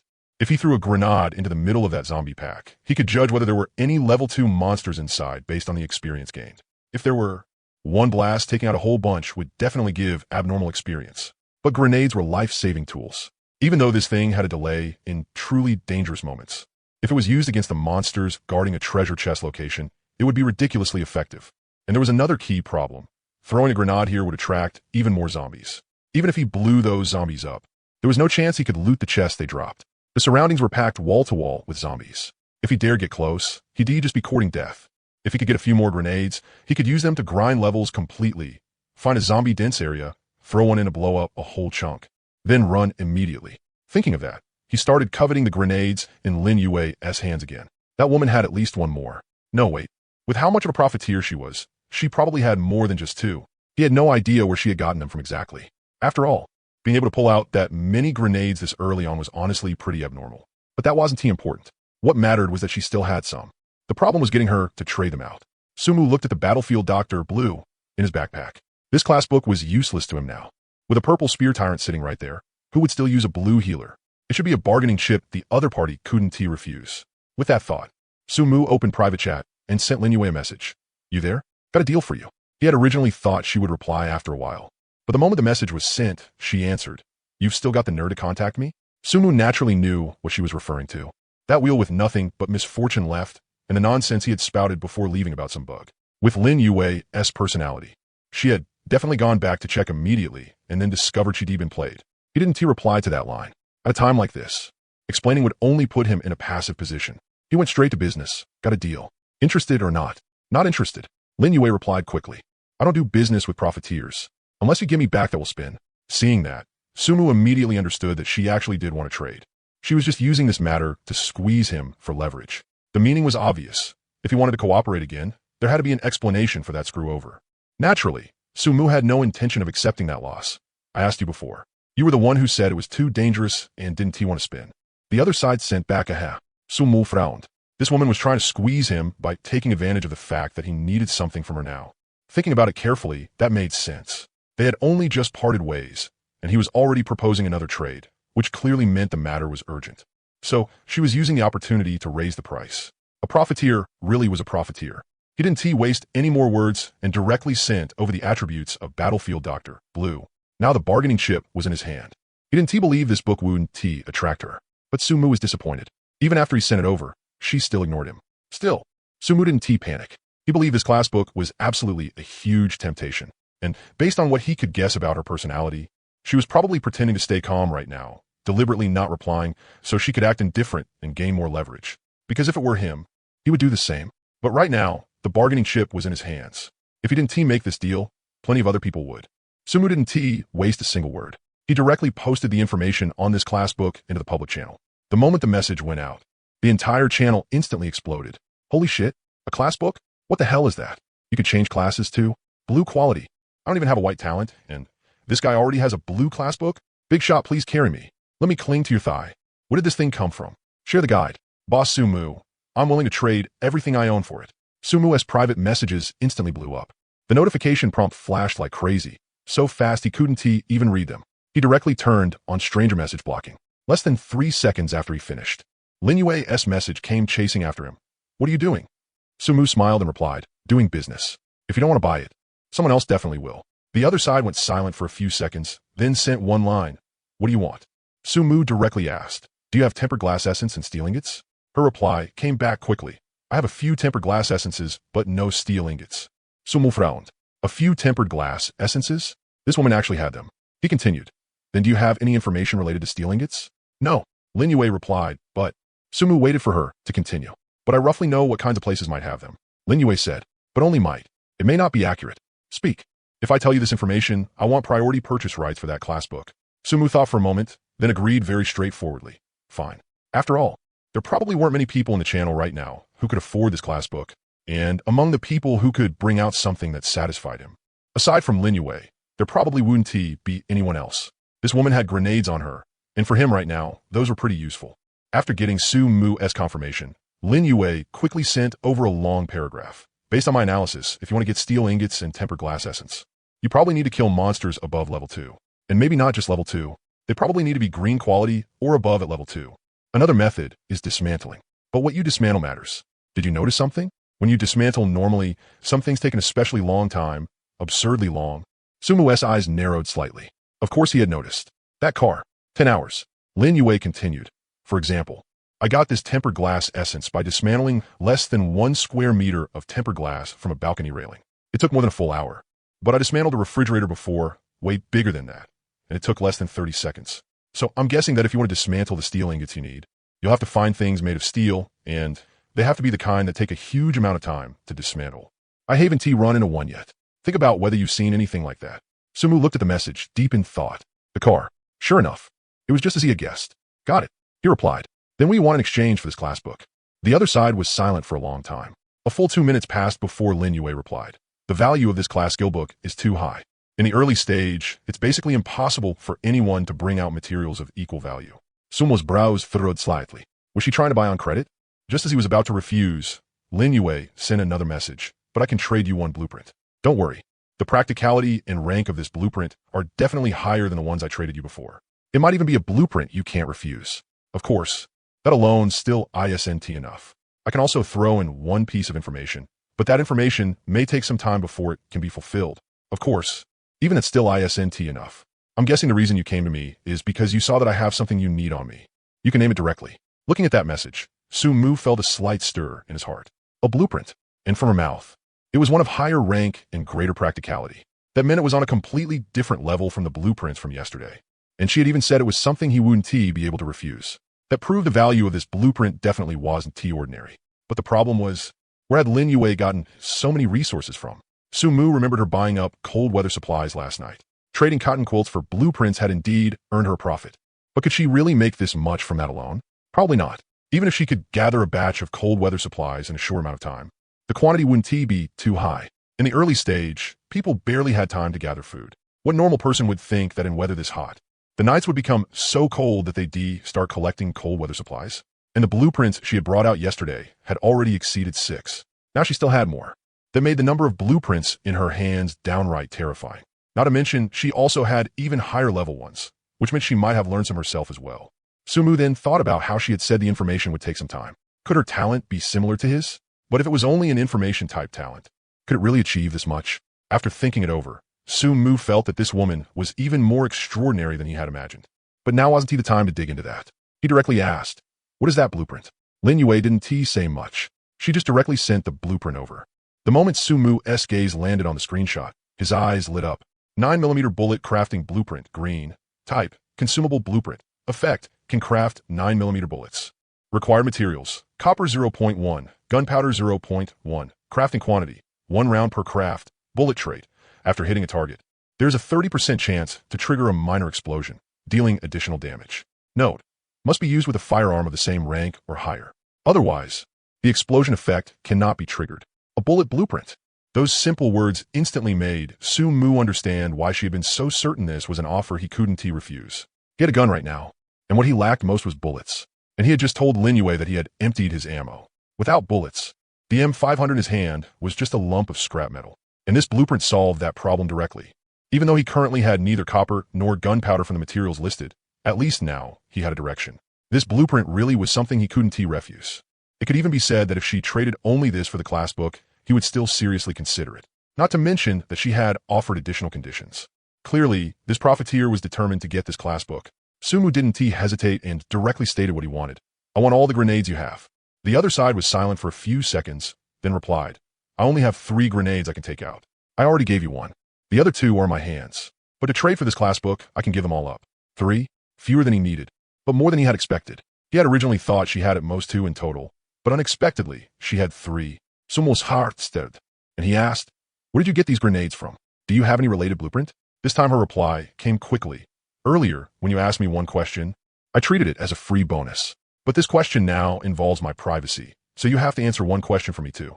Su-mu's brows furrowed slightly. What do you want to ask? He had already made up his mind. If her question touched on his core secret, he absolutely would not say it. Lin Yue's question came over very quickly. "Was this profession skill book of yours spun from that wheel of misfortune?" Su-mu was stunned for a moment. This question, he let out a breath of relief and answered directly, "Yes." At this moment, in a hidden corner on the other side of the resort, Lin Yue looked at the reply and revealed an expression of just as I thought.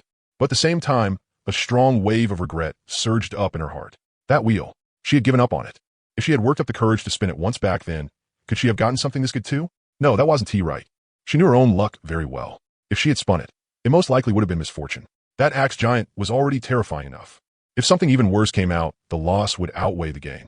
But the problem was that guy not only spun it, he spun it 3 times in a row, and all 3 times were good luck. And Lin Yue took a deep breath, suppressed the complicated emotions in her heart, and replied, "That grenade. I got it from Silver Chest. 3 of them." Su-mu looked at the message and was slightly taken aback. How was this private information? He had already guessed it. To be honest, he had thought she had a blueprint for this kind of thing. Still, he didn't argue back. He just gave a perfunctory reply. Not bad luck.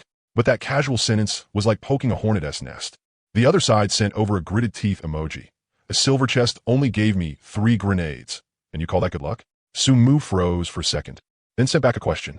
What is wrong with 3 grenades? The moment he sent it, he regretted it, because only then did he notice the word only. Originally, he had thought this item came in a set, meaning there should have been other things besides this. He expected it to be all of them. Judging by the silver chest he had opened, those rewards had been quite comprehensive. In his view, a normal chest should give good stuff like armor, weapons, skill books, blueprints, and the like. But this lady had gotten grenades in all 3 slots. Though grenades were good items too, compared to those there was still a gap, especially in the early stage, when all 3 items were this. How could someone be this unlucky? At the same time, he thought. Luckily, he had been the one to open the Axe Giant S-box earlier. Shaking his head, Sumu decided not to provoke her any further and went around the topic instead. Give me the other 2 grenades, and help me finish one thing. Then the trade counts as done. The other side was silent for a few seconds, then replied, fine. But if it's something risky, resources are split 50-50.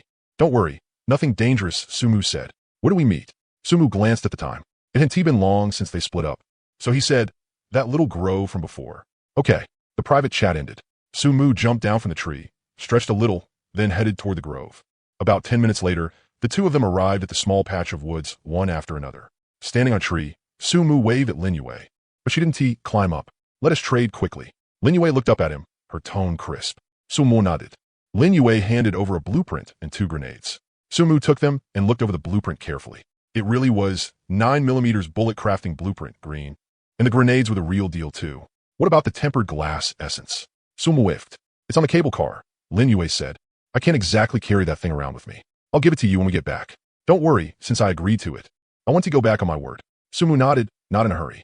The tempered glass essence could only be used once they got back to the cable car anyway, so there was no need to rush right now. But from that sentence, he got one piece of information. Lin Yue had already obtained that tempered glass essence yesterday. In other words, she had already gotten her dismantling skill yesterday, and not through a trade. This woman really did have a lot of secrets on her.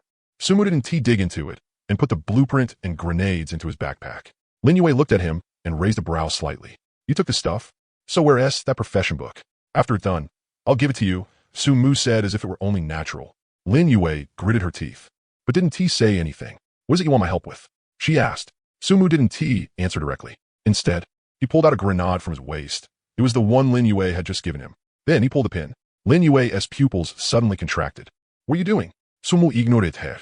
With a swing of his arm, the grenade traced an arc through the air and flew toward the distant plaza, where the zombie horde attracted earlier by the phone alarm was gathered. I'm checking the goods. Sumu said casually. Checking the goods. Lin Yue's voice went shrill, then she quickly reacted. Like hell this thing can be fake. Cursing under her breath. She didn't have time to think further. She rushed to the base of the tree in 2 quick steps and reached a hand up toward Sumu. Pull me up. Sumu reached down and pulled her onto the trunk. Even as he did, he said, I told you to come up from the start. You insisted on standing down there. Lin Yue shot him a vicious glare and couldn't be bothered to argue. Did this guy never warn people before doing something? And who used a grenade to verify goods? There were only 3 in total. If he used one to test, wouldn't that leave only 2? Her thoughts hadn't even finished turning over. Boom! A deafening explosion came from the distance. Flames shot into the sky, mixed with severed limbs and black blood mist. In that instant, at least 200 or 300 zombies were blown to pieces. The shockwave blasted over the surrounding area, and even more zombies were knocked to the ground by the airwave, struggling to climb back up. Sumu stared fixedly at the system notifications. Killed LV 1 zombie. EXP plus 0.1. Killed LV 1 zombie. EXP plus 0.1. Killed LV 1 zombie. EXP plus 0.1. Killed LV 2 zombie. EXP plus 1. Killed LV 1 zombie. EXP plus 0.1. Killed LV 1 zombie. EXP plus 0.1. The notifications rolled past like a screen flood for more than 10 seconds. Sumu did the math quickly in his head. In total, about 300 zombies had been killed, and among them, only around 15 were level 2 zombies. Total EXP, level 1 zombies, 285 times 0.1 equals 28.5 points. Level 2 zombies, 15 times 1 equals 15 points. Total, 43.5 points. He glanced at his current EXP bar, 77.2 out of 200. He was still 122.8 points away from reaching level 3. Checking the goods? Lin Yue's voice came from beside him, carrying a bit of speechless disbelief. You call this checking the goods? Sumu didn't answer. Instead, he looked toward the distant plaza. After the explosion, the place was a complete mess. Severed limbs were scattered everywhere, and black blood had pooled into little streams. But even more zombies, the ones that hadn't been blown up, were now swarming over from every direction. From the amusement park's side, dense masses of gray-white figures were moving quickly, all drawn by the sound of the explosion. The boxes dropped by those 15 level 2 zombies were now lying right in the middle of that pile of corpses. But no one dared to go pick them up. You're using this thing to level up? Lin Yue understood his intention, but then she pointed toward the woods behind them. Look, the zombies on this side are starting to move too. Sumu followed the direction she pointed. The few zombies that had originally been wandering sparsely around the edge of the woods were now moving toward the plaza. Even though they were far away and didn't have a clear target, they had already been attracted by the explosion and were beginning to gather in that direction. If he threw another one, it would definitely draw all of them over. I already said it. I was just testing the goods. Sumu put away the remaining 2 grenades. 2 grenades weren't enough to support him reaching level 3, and there were too many level 1 zombies here. Even if he blew them all up, the experience would still be too little, and he wouldn't be able to pick up the loot. If he was going to use them, then he had to find a place packed with level 2 zombies. That was the only way to maximize the benefits. What he really needed was steel ingots. Since there was no way to get them by killing level 2 monsters, that left only one path: dismantling. That car would take 10 hours to dismantle. It was already close to 12 at noon. If he started dismantling now, it would be night by the time it finished. And he had already experienced the danger of nighttime yesterday. But if someone helped him dismantle it, the time could be cut in half to 5 hours. It would be done at 5 in the evening while it was still light out. That was the real reason he had called Lin Yue over. Sumu explained his idea. After hearing him out, Lin Yue frowned slightly. 5 hours of time in exchange for a blue-class profession skill book, plus the blueprint and grenades he had already handed over. She quickly did the math. A blue-class profession skill book. She had camped in the channel all night yesterday and hadn't seen a single person selling one. No one understood the value of this thing better than she did. And 5 hours, while boring, wasn't dangerous. As long as they found a safe house to stay in, it would be fine. Okay, she nodded. But you have to tell me, do you have other profession skill books too? Sumu glanced at her and didn't answer. Lin Yue got her answer from his silence. A complicated emotion surged up in her heart. Annoyance, envy, and something else she couldn't quite describe. That wheel of misfortune. If she had worked up the courage to spin it once back then, could she have gotten something this good too? No. She knew her own luck very well. If she had gone for it, it most likely would been misfortune. That axe wielder was already terrifying enough. What if something even worse had shown up? But the problem was, the guy in just spun it. He had spun it 3 times in a row, and all 3 had been good luck. How could someone else's luck be this absurdly good? She took a deep breath, suppressed the emotions in her heart, and followed Sumu back. The 2 of them returned to the small town from earlier. Sumu found a house with its door open, so they could go straight in. Inside the house was an old model Santana sedan. Its body was covered in rust, and the tires had already gone flat. This one, Sumu said. The 2 walked up to the car and placed a hand on the hood at the same time. Would you like to assist in dismantling the Santana sedan? Dismantling time required. 10 hours. You cannot move during the process. Confirm. 2 faint glows spread out from their palms and covered the entire car. Next came the long wait. The 2 moved over a pair of stools and sat beside the car. At first, neither of them spoke. The atmosphere was a little dull. After about half an hour, Lin Yue suddenly spoke. That diary. Take it out and let's have a look. Sumu froze for a moment, then pulled out the yellowed notebook from his backpack. Lin Yue moved her stool closer and leaned in. There was still a little distance between them, but Sumu could still smell a faint scent, body wash. Subconsciously, he glanced at himself. The smell of blood, sweat, and the dust he had picked up from running around all day. This woman actually still had the mood to run off to the inn and take a shower in an environment like this. No idea whether she was just bold or had a cleanliness obsession. Grumbling inwardly, Sumu opened the diary. But the moment he saw the first sentence, his pupils shrank sharply. The first page, January 9th, 2026. Cloudy. It is my 2nd day in this world. Because of hunger, I had no choice but to come out and search for supplies. I have seen those terrifying monsters, but I know that if I keep staying inside the house, sooner or later I will die. My luck was not bad.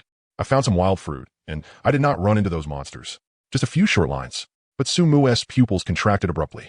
From that first sentence, my 2nd day in this world, it was obvious this person, like them, had been transported here. Before this, he had thought this monster might have been one of this world's original inhabitants before it died. But now it seemed that wasn't the case at all. Someone had entered this game before them, and then died here. Beside him, Lin Yue realized that too. She didn't speak. Instead, she traced something in her palm. A few seconds later, she suddenly said, "Did you notice? These words aren't Earth's writing." Sumu was taken aback and looked back at the handwriting. Looking carefully, something really was off. The strokes and structure of these characters were unlike any writing system he knew. But strangely enough, he could understand them. And, subconsciously, he had even assumed they were Chinese characters. Lin Yue said, "This may be one of this world's rules. As long as writing is left behind by an intelligent life form, the rules will automatically translate it." She paused, and her voice turned grave. "But that proves one thing. Before we came here, other civilizations had already come here." Sumu nodded. "That guess made perfect sense." The 2 continued reading. Day 3. I was so hungry I could barely stand it, so I decided to go to the town and search. Today was terrible luck. In the town, I ran into that kind of green monster holding clubs. I saw them tie up a person with my own eyes. then smash open his head like they were butchering livestock, and carry him away like cured meat. They were too strong. I was no match for them at all. Fortunately, they did not discover me. I hid there for several hours before I dared come out. Perhaps my life was not meant to end yet. On the road, I picked up some supplies. They seemed to have been gathered by that person who was carried away earlier. In the next dozen or so entries, the diary's owner gradually fumbled his way toward survival in the apocalypse. He had encountered all kinds of monsters. Some were like gigantic crawlers, with tongues that could shoot out several meters. Some looked like human-shaped figures wrapped head to toe in bandages, giving off a rotten aura as they walked. There was even one kind of monster that could crawl freely along walls, with degenerated eyes, hunting by sound. The diary didn't record the names of these monsters, only simple descriptions. But the more Su Mu and Lin Yue read, the more alarmed they became. These descriptions were far too similar to certain things they knew. Lickers, tyrants. The nurses from Silent Hill. One entry even mentioned gigantic tentacles and a presence that could not be looked at directly. The final entry. Day 22. I discovered a secret realm. That place is hidden beneath an abandoned church, and the entrance is very concealed. I do not know what is inside, but I do know that if things keep going like this, sooner or later I will die in some monstrous mouth. I organized the equipment I obtained during this time and decided to explore it tomorrow. If I succeed, perhaps I can escape this kind of life. If I fail, then so be it. The diary ended there. Everything after that was blank. Su Mu closed the notebook and stayed silent for a long time. This person had survived for 22 days in the apocalypse. For an ordinary person with average talent and no real wilderness survival experience, that was already the limit. But in the end, he had still died in that secret realm. This was probably what daily life looked like for a normal person in this world. Struggle to survive, and then walk toward death. Beside him, Lin Yue was silent as well. After a long while, she finally spoke, her voice a little low. Did you notice? The monsters he described all match up with characters from games and movies back on Earth. Su Mu nodded. Goblins, minotaurs, zombies, lickers, tyrants, Silent Hill, nurses, Cthulhu. One or two might be a coincidence, but this many definitely isn't. Lin Yue continued. If what he said is true, then at least the daytime monsters still leave some trace behind. They can be defeated, but the ones at night. She didn't continue. Su Mu understood what she meant. The eerie bats at night, the gigantic outlines flickering in and out within the eerie fog, and those incomprehensible phenomena. They felt more like rule-based existences than something that could be measured by strength. But at least we're different from them, Su Mu said. We have a cable car. Lin Yue glanced at him, then nodded. The diary holder's description had never mentioned a cable car. Clearly, there was still some difference between them. But from her expression, it was obvious that this matter had put a heavy stone on her heart. Su Mu didn't say anything more. This world was too cruel, too cruel. But precisely because of that, he had to seize every second to make himself stronger. He had to cheat, a golden finger, an opportunity others didn't have. If even he had no hope for the future, then he might as well just re-roll. After finishing the diary, Lin Yue didn't speak again. She silently moved the stool back to its original place. Su Mu didn't disturb her either and opened the chat channel on his own. The number of people in the top right corner of the channel had already dropped sharply from 892 this morning to 751. In just half a day, nearly 150 people had died. Still, it was clear the number was starting to stabilize. Yesterday, a lot of people were still hesitating and hadn't gone down to search for supplies. But today, most people, no, probably everyone, would choose to descend. Even if they formed teams. Even if they only moved around in the wilderness, the danger of this world would not decrease because of that. The trade messages in the channel were scrolling by fast. Some people were selling iron ingots, some were buying food, some were sharing experience, and some were sending out distress signals. Su Mu read through them one by one, but didn't find anything he needed. Just as he was about to close it, a private message popped up. Zenda, Zhu Tsingguo. Brother, sorry about that.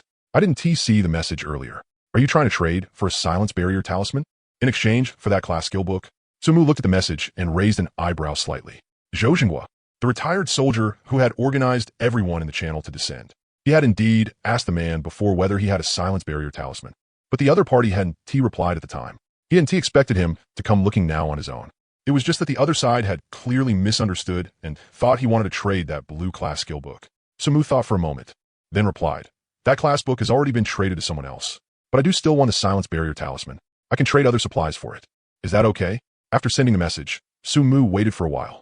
Zhou Xinghua's reply wasn't especially fast, but wasn't slow either. Looks like I replied too late after all. We can trade, but what I want in exchange is food. Food? Su Mu thought for a moment. Sure. What price? Su Mu asked. 15 portions of food for one. Su Mu's brows instantly knitted. 15 portions of food for a single consumable that could only be used for 20 minutes? That price wasn't just expensive. It was absurd. It was only the second day of the game. Most people were still worrying about how to get enough to eat every day. 15 portions of food was enough for one person to eat for 4 or 5 days. In the channel, 3 portions of food could be exchanged for 1 iron ingot, and 10 portions could get you some blueprints. Yet for a silence barrier talisman that could only be used for 20 minutes, the opening price was 15 portions. That was practically robbery. He fell silent for a moment and didn't reply right away. The other side seemed to realize this price might scare people off and send another message. Relax, I'm not asking for some outrageous price. If you found me, it's probably because of Lin Yue, right? I traded with her yesterday, and she bought it at the same price. I 1T scam you. Sumu turned his head and glanced at Lin Yue sitting not far away. She was leaning against the wall in boredom, eyes closed as if dozing. Her long hair draped over one shoulder, her breathing even and steady. Sunlight squeezed in through the crack in the window and cast a long, narrow streak of light across her face. Sumu didn't go ask her. With Lin Yue's personality, even if he asked, she would only say something like that was her business. Besides, since Zhou Xinghua could bring out more than one of these talismans, there was no way he had gotten them the same way Lin Yue had, opening 3 identical items from one treasure chest. The odds of that were too low. The more likely possibility was that he had a way to mass-produce them. Just like Lin Yue had guessed earlier, his talent was probably related to that. A person like that, when dealing with a customer who could buy talismans long-term, was probably thinking about long-term cooperation. There was no need to lie over something this small. Thinking of that, Sumu glanced at Lin Yue again. This woman, such a profiteer. She clearly knew this price was unreasonable. Yet she still went and helped drive up the market. Seriously infuriating. He shook his head, withdrew his gaze, and replied, I don't have that much food in reserve. This price is non-negotiable, and I'm only trading for food. Zhou Xingua's attitude was very firm. Since you could get a class book and use it to trade, you should have quite a lot of resources. I don't want anything else, only food. For you, this should be the easiest thing to take out. Sumu was helpless. That was true. A blue-class skill book, no matter who looked at it, couldn't he possibly have been obtained purely through luck? Anyone capable of bringing out something like that had to have a sufficient stockpile of resources on hand. Even if it were him, he would think the same. He looked at the food in his backpack. After searching the small town for half the day, plus what had dropped from the zombies, he only had a little over 30 portions in total. This one trade would take nearly half of it. But the silence barrier talisman really was useful. If it hadn't been for that talisman in the haunted house today, he never would have gone in, and he wouldn't have gotten that many resources. Besides, if he ran into a similar situation in the future, this thing would be a life-saving trump card. Sumu gritted his teeth and cleared out 15 portions of food from his backpack, 5 bottles of mineral water, 5 loaves of bread, and 5 packs of biscuits, to make up a round number. The trade was completed. A pale blue talisman appeared in his hand. Silence barrier talisman, white. Remaining usage time, 20 minutes. Sumu carefully put the talisman into the left pocket of his tactical chest rig. That pocket was specifically used for items that needed to be drawn quickly, increasing retrieval speed by 30%. At a critical moment, even half a second could decide life or death. After doing all that, he still couldn't help asking, Can I ask where you got this thing from? The moment he sent it, he felt the question was unnecessary. There was a high chance the other side wouldn't answer something like that. But unexpectedly, Zhou Xinghua replied very quickly, I can tell you, but it LL cost to trade. Use food or information of equal value in exchange. Sumu was a little surprised, then asked instead, What do you need so much food for? He remembered that Zhou Xinghua had also led his team down today to search for supplies. With his identity as a retired soldier and his organizational ability, getting food shouldn't have been too difficult. He had wanted food in exchange for the silence talisman earlier, and now he wanted food again in exchange for information. That was normal. Zhou Xinghua was silent for a few seconds, then sent a line of text to help other people. Sumu frowned. At first, he felt there was something wrong with those words. In this kind of environment, who wouldn't put themselves first? Who had the spare time to worry about other people? Not to mention using their own supplies to help. But on second thought, considering the other party's identity, and the fact that this was only the second day after entering this world, some people still retain the kindness they had from peaceful times. That wasn't impossible. Sumu wouldn't mock this kind of person. This was kindness, not blind saintliness, because the other party was relying on his own ability to support others, not being generous with someone else's resources. It was just that Sumu wasn't optimistic about it. In a world like this, how far kindness could go was an unknown. Then there's no need for a food trade, Sumu said. I'll trade you information instead. What do you want to know? You want to know who I traded that thing to? No. Zhou Xinghua said, I don't care who you traded it to. And I can guess. Since you were able to contact me, it must be because of your connection with Lin Yue. At this stage, only she could afford what you have. If you had originally wanted to trade this with me, I probably would had to resell it through Lin Yue anyway. After all, with the talismans I have on hand, she is the only one who can afford to use them. Hearing this, Sumu had only casually thrown out one possible guess before. But he hadn't expected to hear such a strange piece of information. Did Lin Yue really have that many resources? Enough for Zhou Jinghua to think only she could afford these things. But Su Mu didn't dwell on it for now. There was no point overthinking something he couldn't figure out. So he asked, since your condition included an information trade, you should want to know something from me, right? Then what information do you want in exchange? I want to know where you got that class skill book. Zhou Jinghua said, of course. There is definitely nothing left at the place where you found it. What I mean is, did this thing come from opening a treasure chest? Or is there some other way to get it? Su Mu didn't hesitate. This information would be discovered by others sooner or later. And Lin Yue knew about it too. If he waited too long, this profiteer might trade away first. It came from spinning a roulette wheel, Su Mu said. Then he briefly explained the information about the fortune and misfortune roulette. Of course, he didn't mention the ordinary resource roulette. There was a level 2 blue quality monster guarding the roulette, he added. Zhou Jinghua was silent for a while before replying. So something like that exists too. Looks like I'll have to pay more attention to searching for it in the future. But this kind of thing also depends more on luck, right? Su Mu didn't reply to that. Then Zhou Jinghua quickly sent another message. Since you told me that, then I have to complete the trade too. My talisman paper didn't come from a treasure chest. It's my talent, or rather, calling a talent isn't quite accurate. It's my class. What I got at the start was different from other people.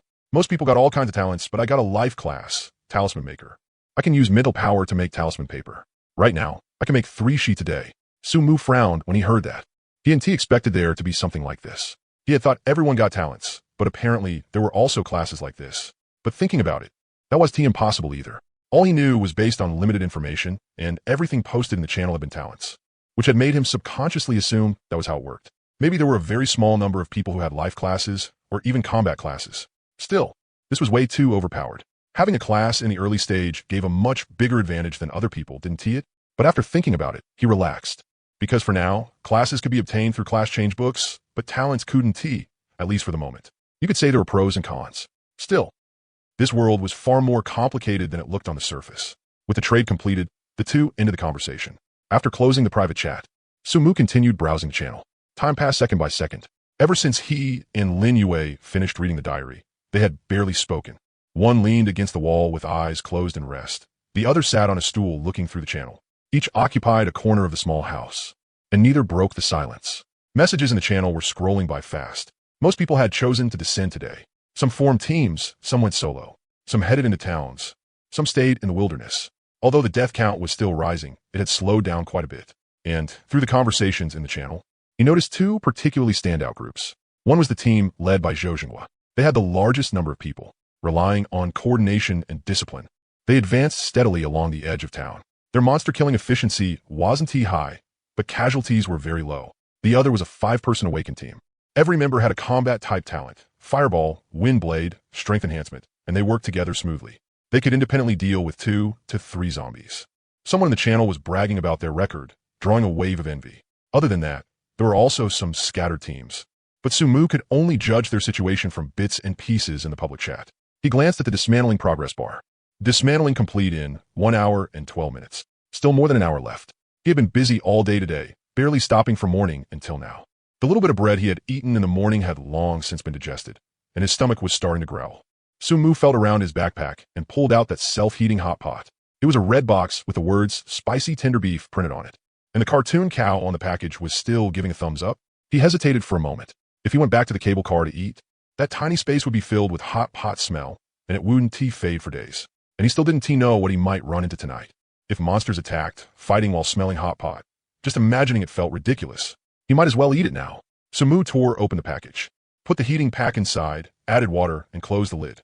Hiss! Steam rose from the vent holes, carrying a rich, spicy aroma. Beside him, Lin Yue's nose twitched. She opened her eyes, saw the self-heating hot pot steaming in front of Su Mu, and her eyes instantly widened. Why you? Where did you get that? Without even raising his head, Su Mu said, opened it from a treasure chest. Lin Yue stared at the box of hot pot, her lips moving slightly. But she didn't say anything. She just turned her face to the other side and closed her eyes again. It was just that the smell was far too overbearing. Spicy, savory, carrying the rich, fatty scent unique to beef, it drilled into the nose layer by layer. In this world where there was only bread and biscuits, this kind of smell was practically a direct challenge to a person's willpower. Su Mu lifted the lid and used the fork to pick up a slice of beef. Tender, spicy, refreshing. He let out a breath of hot air, then picked up another piece of wide vermicelli. Lin Yue's eyelashes trembled. Su Mu ate another slice of lotus root, and the crisp crunching sound was especially clear in the quiet house. Lin Yue swallowed. Only then did Su Mu finally look up at her. The woman was still leaning against the wall with her eyes closed, but the tips of her ears had already turned red. Her lips were pressed tightly together, her chin slightly tense, as if she were struggling against something. After thinking about it, Su Mu said, "Want to come over and eat some?" Lin Yue didn't move. "If you're not eating, then forget it." Su Mu lowered his head and continued eating. A few seconds of silence passed. "I'm only eating because I came over to help you." Lin Yue's voice drifted over from the side, her tone completely serious. "This meal should count as yours." The corner of Su Mu's mouth twitched. It was such a big bowl that he actually couldn't finish it by himself anyway. "Fine, my treat. Come over." Only then did Lin Yue stand up and carry her stool over to sit beside him. Her movements were natural, and her expression was calm. But her eyes stayed fixed on the hot pot, giving away what she was really thinking. Su Mu handed her the fork. Lin Yue took it and picked up a slice of beef, putting it into her mouth. Then her expression instantly became much more vivid. First satisfaction, then enjoyment. Then she quickly reined it in and returned to that indifferent, cloud-light breeze gentle look. "Not bad," she said. Su Mu didn't call her out on it. So the two of them ate like that, one bite each. A self-heating hot pot didn't contain much to begin with, and splitting it made it disappear even faster. But maybe because she hadn't eaten hot food in a long time, Lin Yue ate with unusual focus, chewing every bite for a long time. Halfway through, she suddenly asked, "Your marksmanship is so good. What did you do before this?" Su Mu thought for a moment. Before this, he had just been an ordinary office worker. His only real specialty was probably that he had read more novels than most people. But there was no way he could say, "I've read a lot of novels." Right? "Programmer," he said casually. "When I was in college, I spent some time doing military training at an army base." That wasn't exactly a lie. College military training really had taken place in a military camp, even if all he learned there was standing at attention and marching in step. Lin Yue glanced at him, her gaze sweeping over his head. "Your hair density doesn't look like a programmer's." Su Mu. Annoyed, he said, "What about you? What did you do?" "Accountant," Lin Yue said. Su Mu froze for a second, then blurted out, "No wonder." "No wonder what?" Su Mu smiled. "No wonder you're so good at doing business." What he was actually thinking was, "No wonder you're such a profiteer." Lin Yue rolled her eyes at him and didn't respond. The two fell silent again for a while. "I wasn't only doing accounting," Lin Yue suddenly said. "I was a supervisor at the company, but even if I told you what exactly I did, you wouldn't understand." Su Mu didn't press further. "What about you?" Lin Yue asked back. "What kind of programming did you do?" "I wrote bugs," Su Mu said. Lin Yue rolled her eyes at him again. "Forget it. If you don't want to say it, then don't." She lowered her head and picked up a slice of luncheon meat. "Not like I want to know anyway." Su Mu smiled and casually asked, "You made it a supervisor. Family connections?" The moment the words left his mouth, he realized the question was a little too intrusive. Lin Yue's movement paused, and the slice of luncheon meat she had picked up dropped back into the box. "There wasn't really anyone," she said, her tone very flat. "I've been on my own since I was little." Su Mu fell silent for a moment. "Same," he said. Lin Yue looked up at him. A trace of surprise flashed through her eyes, but she quickly lowered her gaze again and went back to eating. "Then how did you live before, by yourself?" she asked, sounding much more casual now. "Go to work, get off work, read novels," Su Mu said. "Sometimes I'd go out for a walk on weekends." "Sounds pretty boring." Me too," Lin Yue said. "Go to work, get off work, work overtime. Sleep at home on weekends." The two looked at each other, and both saw the same sense of mutual understanding born from shared misery in the other's eyes. After finishing the hot pot, the two of them still couldn't be called friends, but at least they were no longer purely in the relationship of profiteer and sucker. Su Mu glanced at the time. Time remaining until dismantling complete, 18 minutes. Soon, he opened the map and checked the location of the extraction points. The two closest extraction points were one on the east side of the amusement park and one north of the town. Something had just exploded over by the amusement park, and there was no telling what the situation was there, so that place was definitely out. The one to the north was relatively safe, but it would take more than 30 minutes to get there on foot. "Want to extract together later?" Su Mu waved. Lin Yue was just about to answer. Boom! A world-shaking explosion came from the distance. The entire house trembled. The window glass buzzed, and dust sifted down from the ceiling. Su Mu could feel the ground under his feet shaking too. That sense of vibration was far stronger than when the grenades had exploded earlier. Both of them shot to their feet at once, and their expressions changed at the same time. Su Mu rushed up to the second floor in a few strides, with Lin Yue right behind him. He shoved open the window and looked in the direction the sound had come from. Over at the amusement park, a massive fireball was rising. Thick smoke wrapped in flames shot into the sky. Within the black-gray pillar of smoke, fragments of buildings could vaguely be seen flying apart. The shockwave from the explosion had flattened the surrounding trees in every direction. Even from this far away, Su Mu could see the dust being thrown up over there. What the hell had exploded? That was a grenade, and it wasn't ordinary explosives either. That kind of blast was at least missile level. In the distance, the zombies scattered all over the area seemed to have had a switch flipped. They surged toward the amusement park all at once. On the streets, in the woods, in the ruins, gray-white figures emerged from every corner, converging into rushing streams as they sprinted toward the center of the explosion. Sumu and Lin Yue exchanged a glance and saw the exact same thought in each other's eyes. Whatever that was, it wasn't something they could get involved in. Downstairs, Lin Yue turned first, finished dismantling, and head north now. The two of them charged downstairs and threw themselves beside the Santana. The dismantling progress bar had already reached 97. Sumu stared fixedly at that number, the corner of his eye flicking toward the window. Most of the zombies on the street had already left, but there were still scattered gray-white figures moving in the distance. 98, 99, 100. Dismantling complete. 2 beams of light faded from the car at the same time. 5 heavy metal ingots appeared in Sumu's hands, along with an engine weighing about 50 kilograms. Obtained, steel ingot X5. Obtained, car engine X1. He quickly stuffed the steel ingots into his backpack and lifted the engine with one hand. His strength had already reached 56 points. That meant his carrying capacity could reach 560 gene, which was 280 kilograms. As long as the load on him didn't exceed 140 kilograms, his speed wouldn't be affected at all. On the other side, Lin Yue also had 5 steel ingots in her hands, along with a transmission bigger than her upper body. That thing had to weigh at least 30 to 40 kilograms. Lin Yue's face changed. She wrapped both arms around the transmission, her face flushing red from the strain, but she couldn't lift it at all. Without a word, Sumu walked over, grabbed the transmission with one hand, and tucked it under his arm. Run. He barked low and rushed out the door first. Lin Yue froze for a moment. Her gaze fell on the transmission under his arm, which weighed at least 30 kilograms, then on the bulging backpack on his back, and the engine in his hand. Just how strong was this guy? She quickly calculated in her head. The engine was at least 50 kilograms. The transmission was at least 30. Add in the supplies in his backpack, and it had to be over 100 kilograms total. But when he ran, it looked like he was just carrying 2 sacks of rice. His stride was long, his pace was fast, and he was completely unaffected. Over 100 kilograms meant at least 200 gene of strength. Converted into attribute points, that was at least 20 points of strength. No, that wasn't right. 20 points was the limit load, and movements would become extremely slow. But he could still run, which proved this was even half his maximum load. That meant he had at least 40 points of strength. Judging from how he had performed earlier, this guy was very likely level 2. But did level 2 really give that much of a boost? The thought process lasted only an instant. Seeing that he had already run far ahead and had no intention of waiting for her at all, she stopped thinking about it, gritted her teeth, and sped up to catch up. Following the planned route, the two of them avoided the zombie-dense areas and sprinted toward the northern extraction point. Along the way, they ran into a few lone zombies. Sumu didn't even set the engine down. With the gearbox and engine in his left hand, he grabbed the big wrench with his right and swung it casually. Thud! The wrench smashed precisely into the zombie's temple. The sound of bone cracking was clear and sharp. The zombie didn't even have time to howl before it dropped stiffly to the ground. Killed LV1 zombie. EXP 0.1. He never even slowed down. Lin Yue followed behind him, watching him take down zombies one after another without even turning his head. 1 wrench for each. He didn't even need to aim. Her heart was already in turmoil. When he had a gun before, she and felt much. But now he was out of bullets, and he could still instantly kill zombies with nothing but a busted wrench. And every hit landed on a vital point with absurd accuracy. A trace of fear suddenly rose in her heart. If this man had harbored any malicious thoughts during their earlier trade or while they were together, she didn't dare think further. The sun began to sink westward, and the light turned dim and yellow. The two of them finally arrived at the northern evacuation point. It was at one corner of a dense forest.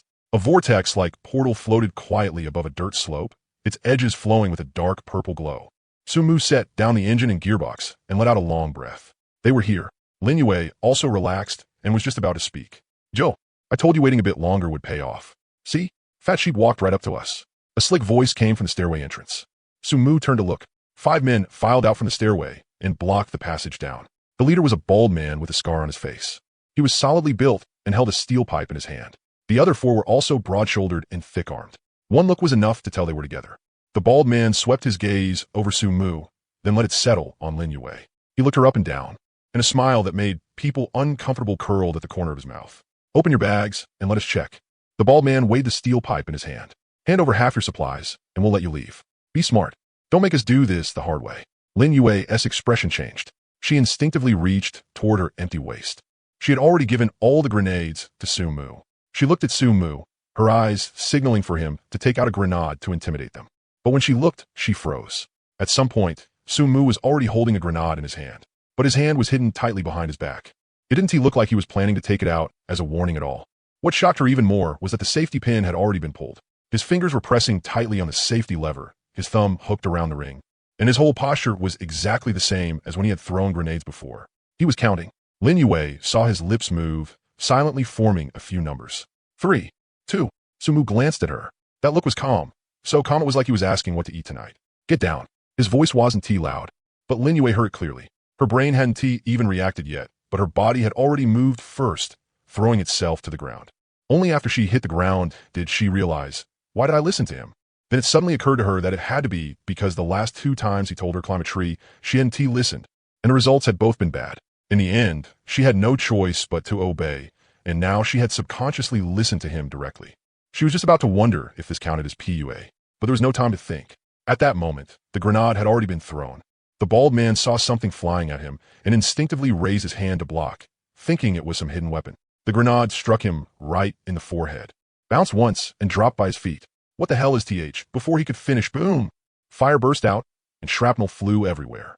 The 5 of them didn't even have time to scream before the explosion swallowed them whole. Flesh, shattered bone, severed limbs, all of it was blasted apart by the shockwave and sprayed in every direction. The trees and the ground were splattered with crimson. Lin Yue clutched her head with both hands and pressed herself flat against the ground. The shockwave from the explosion swept over her head, and the heat stung her skin. Her ears rang so badly she couldn't hear anything else. A few seconds later, everything fell silent again. Sumu let go of the hand covering his ear and stood up, shaking his head. The explosion echoed across the open rooftop, leaving his eardrums aching. He walked toward the pile of remains. There was nothing left on the ground except 5 heaps of mangled flesh and a few pieces of shredded clothing. The 5 men's backpacks lay scattered in the blood, covered in bits of flesh and bone fragments. Strangely, beside each corpse was a wooden box, exactly the same as the ones dropped by monsters after death. Sumu crouched down and opened all 5 boxes one by one. Inside were 5 backpacks, the same ones those men had been carrying. Obtained, 1 hiking backpack 1, contains assorted supplies. Obtained, 1 hiking backpack 1, contains assorted supplies. All 5 backpacks were stuffed full of supplies. Clearly, these people had robbed them from others. Sumu expressionlessly picked the backpacks up one by one and set them aside. Behind him, Lin Yue slowly pushed herself up. She looked at the 5 bloody piles on the ground, and her stomach churned. But what shocked her even more was Sumu's reaction. This man was currently crouching in a pool of blood, calmly rummaging through backpacks covered in bits of flesh as if he were sorting through plastic water bottles in a trash heap. His hands didn't shake. He didn't even blink. What kind of programmer could do something like this? You, Lin Yue said, her voice a little dry. You just killed him like that? Sumu didn't even look up. They wanted to rob me and block the evacuation point. If I didn't kill them, was I supposed to hand over half my supplies? Lin Yue fell silent. It wasn't that she sympathized with those people. What she meant was that it had been way too decisive. The moment they finished speaking, Sumu had thrown a grenade right away. Forget them. Even she hadn't had time to react. But after thinking about it, there was no way to reason with people like that. In that situation, this probably was the optimal solution. At that moment, Sumu said nothing more. Even though his stomach was churning too, and the bloody stench here made him sick, he forced himself to adapt because he knew this was no longer a peaceful era. If he wasn't ruthless enough, then the one who would die was very likely to be him. And those people looked like street punks at a glance. Who knew if they might have picked up something like a pistol? His armor was high right now, but it really might not be enough to tank bullets, especially if he got hit in a weak point. So he couldn't even be bothered to waste words. He gave them no chance at all. Anyway, scum that robbed others would only make the whole cable car line's atmosphere worse if they were left alive, and they were a threat to him too. Since he had run into them, there was no reason to let them go. He packed up all 5 backpacks, then carried them together with the engine and gearbox as he walked toward the portal vortex. Before stepping into it, he looked back at Lin Yue. It's getting dark. Not leaving? Lin Yue glanced at the westering sun, then at the 5 mangled piles of flesh on the ground. She took a deep breath and quickly followed after him. One in front, one behind, the 2 of them stepped into the vortex. That familiar sensation of weightlessness hit them. When Sumu opened his eyes again, he was already back inside his own cable car. The cramped space, the corner piled with supplies, the crafting bench against the wall. Everything was exactly the same as when he had left. Sumu set his things down and let out a long breath. Outside the window, the setting sun was sinking below the horizon. The last trace of afterglow dyed the sky a dark red, as if someone had splashed a basin of blood across the heavens. In the distance, the direction of the amusement park could no longer be seen. Sumu stared in that direction for a few seconds, then withdrew his gaze. Then he took stock of today's gains. First were the equipment and blueprints. Fog-dispelling lamp blueprint, white, required 10 high-strength glass essences, 10 weird crystals, and 3 tungsten wires. It could dispel the darkness inside the cable car and illuminate the surrounding 10 meters at night. Tactical chest rig, white. Tactical leg guards, white. Impact-resistant bulletproof vest, LV. 2 blue. Armor 50, force reduction 20. This was one of today's hardest core gains. Tactical missile blueprint, blue. Base firepower value 2,000, explosion radius 10 meters. Range 5,000 meters. Unfortunately, the materials list was terrifyingly long, so for now he could only drool over it. 9mm bullet crafting blueprint, green. Copper plus gunpowder, with a 30% chance to trigger a minor explosion. With this, that M500 of his was no longer just scrap metal. Silent barrier talisman, white. He still had one left. It could be used for 20 minutes. Something to save his life at a critical moment. Class skill book, gun master, purple. Usable at level 3. Purple quality. Just thinking about it was exciting. Then there were the materials. Alloy blocks 2. Steel ingots 5, obtained by dismantling cars. Now he was just missing the 5 pieces in Lin Yue's hands. There was also a huge pile of odds and ends he had stockpiled earlier from dismantling phones, refrigerators, and air conditioners, Snapdragon chips, battery packs, camera modules, speakers, aluminum alloy, copper wire, refrigeration components, motors, and an RTX 5060 graphics card, all piled up in the corner so densely that he had no idea when any of it would ever be useful. There were 3 phones that could still power on. None of them had much battery left, but at least they still worked. There were also several boxes of common medicine, cold medicine, fever reducers, antibiotics, and band-aids, all rummaged out of drawers in those residential houses. 1 engine and 1 gearbox. Together, they weighed close to 100 kilograms. As for food, he had originally only found around 30 portions in the town.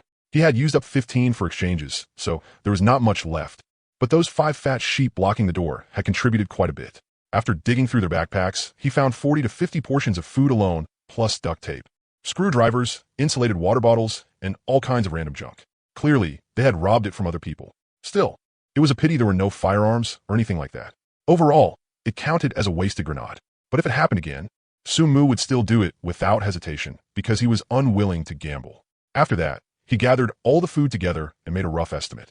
Right now, he probably had over 120 portions and more than 40 bottles of water. Enough to eat for over a month. The unfortunate part was that the blue-silver grass had been split off to Lin Yue, and it still needed to be cultivated before it could be used, right? And the crafting bench was also with Lin Yue. This thing was pretty useful in the early stage, so he had to find a way to trade for it. Thinking of that, Sumu also remembered the other 5 steel ingots and 1 tempered glass essence, which were also in that woman's hands. Added to what he already had, it was exactly enough to upgrade the cable car to level 3. He glanced at that. Battlefield Dr. Blue hesitated for a moment, but still took it out and sent it to chat window with Lin Yue. The other side replied almost instantly. A trade request popped up, 5 steel ingots and 1 tempered glass essence, placed neatly in the trade bar.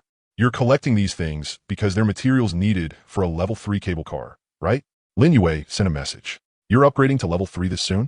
The corner of Sumu's mouth twitched, and he replied, No, I'm just preparing in advance. What if I need them later? Wealth should not be exposed, in case someone started coveting it. The other side sent a hee-hee emoji. Maybe she believed him. The trade was completed. Sumu looked at the neatly arranged 9 steel ingots and 1 tempered glass essence in his backpack, took a deep breath, and tapped open that level 3 cable car upgrade blueprint. Detected materials inside the cable car. Steel ingots 9, tempered glass essence 1. Detected extra usable components. Car, engine 1. Gearbox 1, refrigeration component 1. Mobile phone 1, dismantle parts. Snapdragon chip, battery pack, speaker, display screen. Can consume 10 weird crystals to fuse the engine and gearbox into the cable car's power system. Effect, slightly increases movement speed and allows more flexible control over the cable car's speed. Can consume 5 weird crystals to fuse the refrigeration component. Effect, while consuming fuel, provides slight cooling inside the cable car. Can consume 2 weird crystals to fuse the phone touchscreen and electronic components. Effect, adds a small control screen to the cable car, allowing slight adjustment of various cable car parameters. Looking at these 3 options, Sumu had no real choice at all. He only had 2 weird crystals left, the ones he had saved from killing weird bats last night. He had not gotten a single one today, and he had absolutely no intention of waiting until he gathered enough weird crystals. Right now, nothing could stop him from upgrading. After all, functions attached to upgrades like this were only icing on the cake.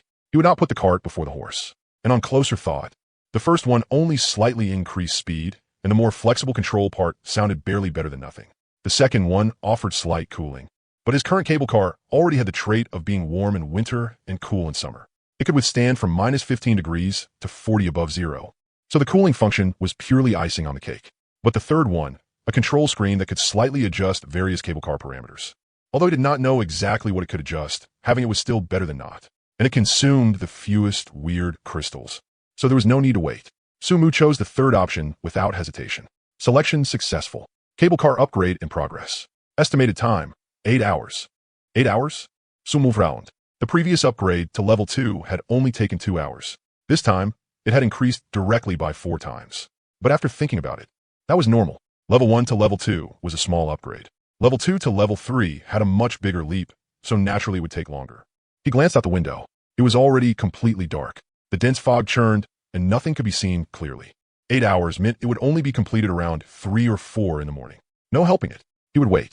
At this moment, the room had also turned pitch black inside. Right, the fog-dispelling lamp. Sumu took out the blueprint from the neatly sorted equipment section inside the cable car. Fog-dispelling lamp, 11. 1. Type, internal cable car hanging fixture. Effect, after construction, it can dispel the darkness inside the cable car and illuminate the surrounding 10 meters at night. Require materials, high-strength glass essence 10, weird crystals 10, tungsten wires 3. Area occupied, approximately 1.5 square meters, can be placed on top of the cable car. Unfortunately, he did not have any weird crystals. But even if he did, could this thing even be installed? If he installed it, then his beast trap would become useless. But then again, were those monsters really afraid of light? That woman had not made up an excuse, had she? Sumu remembered the explanation Lin Yue had given when she first met him. Thinking of that, he started searching through the chat records for anything related. Unexpectedly, there were quite a lot of discussions about it, and the entries kept scrolling down bit by bit. As he kept scrolling, a message from a few days ago caught his attention. Lin Yue, selling fuel lamps. Purely handmade, long burn time, effectively dispels darkness and monster attacks. Already verified. 1 lamp for 1 portion of food. First come, first served. Hundreds of replies follow below. I want one. Are there any left? I'll offer 2 portions of food. Boss, do you still have stock? Please, I'm begging you. Sumu froze for a moment and scrolled upward. Lin Yue had been selling fuel lamps nonstop since last night. Not 1 or 2 lamps, but selling them everywhere in overwhelming numbers. He made a rough estimate. She had sold at least 2 to 300 lamps. At 1 portion of food per lamp, that meant 2 to 300 portions of food. And she was not the only one. In the message records, Zhou Jingguo was also helping her sell them, along with some names he didn't recognize. Working together, those people had sold at least 7 to 800 oil lamps last night. 7 to 800 portions of food. Sumo Sali twitched. He looked at the time more carefully. They had only started selling this stuff in the second half of the night, after he had sold the fuel. Damn it. She said she was going to run, and I actually believed her. And the result? She took his fuel, turned it into oil lamps, and then flipped them for several hundred portions of food. As for him, he had traded those 2 barrels of fuel for 3 blueprints, and had even thought he made a profit. Holy shit. A profiteer. A goddamn profiteer among profiteers. And more importantly, last night, he had been wondering why he had been so lucky during the second wave to run into an elite ghost bat. After all that, it turned out everyone had started using oil lamps, so all the monsters ran toward him. The more Sumu thought about it, the angrier he got. He opened a chat with Lin Yue, typed 2 words, and sent them over. Kerosene lamp. The meaning was simple enough. I know exactly how much you made off me. Lin Yue replied quickly, her tone casual and indifferent. You're already at level 2 cable car now. Do you still need kerosene lamps? I can't make them anymore on my side, but they're not hard to make. If you break down glass essence, you can get quite a few glass shard containers. Add a little water, a little fuel, and a little rice, then twist some rags into a rope, stick it in, and light it. Sumo. But if you want to use this to make money now, that'll probably be hard. Lin Yue added another sentence. These things burn for a long time. The one sold yesterday, probably still Haven tea been used up by everyone. Sumu gritted his teeth and stared at the screen. Damn it, is that what I meant? He had wanted to question this profiteer about why she had hidden how much she was making off him. But instead she lightly tossed back, I want to try it too, and completely shut him up. Still, angry as he was, Lin Yue's words reminded him of something. In this world, not everything needed a blueprint to be made. A lot of everyday items could be made by hand as long as you understood the principle. Just like the oil lamp. Glass shards plus water, oil, and rice, then rags twisted into a rope, and it would light once ignited. It wasn't as useful as the fog-dispelling lamp produced by the system, but it was cheap, and everyone could afford to use it. This woman really did have a good brain. Sumu took a deep breath and kept this matter in mind. While flipping through all this, he opened the trade channel and posted a purchase request, buying wood arrow blueprint. Can trade food. Price negotiable. As soon as the message went out, His private messages exploded again. But when he opened them, they were all nonsense. Big shots asking for a carry, people asking if he could lend them some food, someone saying they had iron ingots, and asking if he wanted to trade. Not a single one was selling the blueprint. Sumu swiped through them one by one. Just as he was about to close it, a familiar profile picture popped up. Shinjun, Brother Su, I saw the message you posted in the channel. You probably aren't busy, right? Do you still want lumber?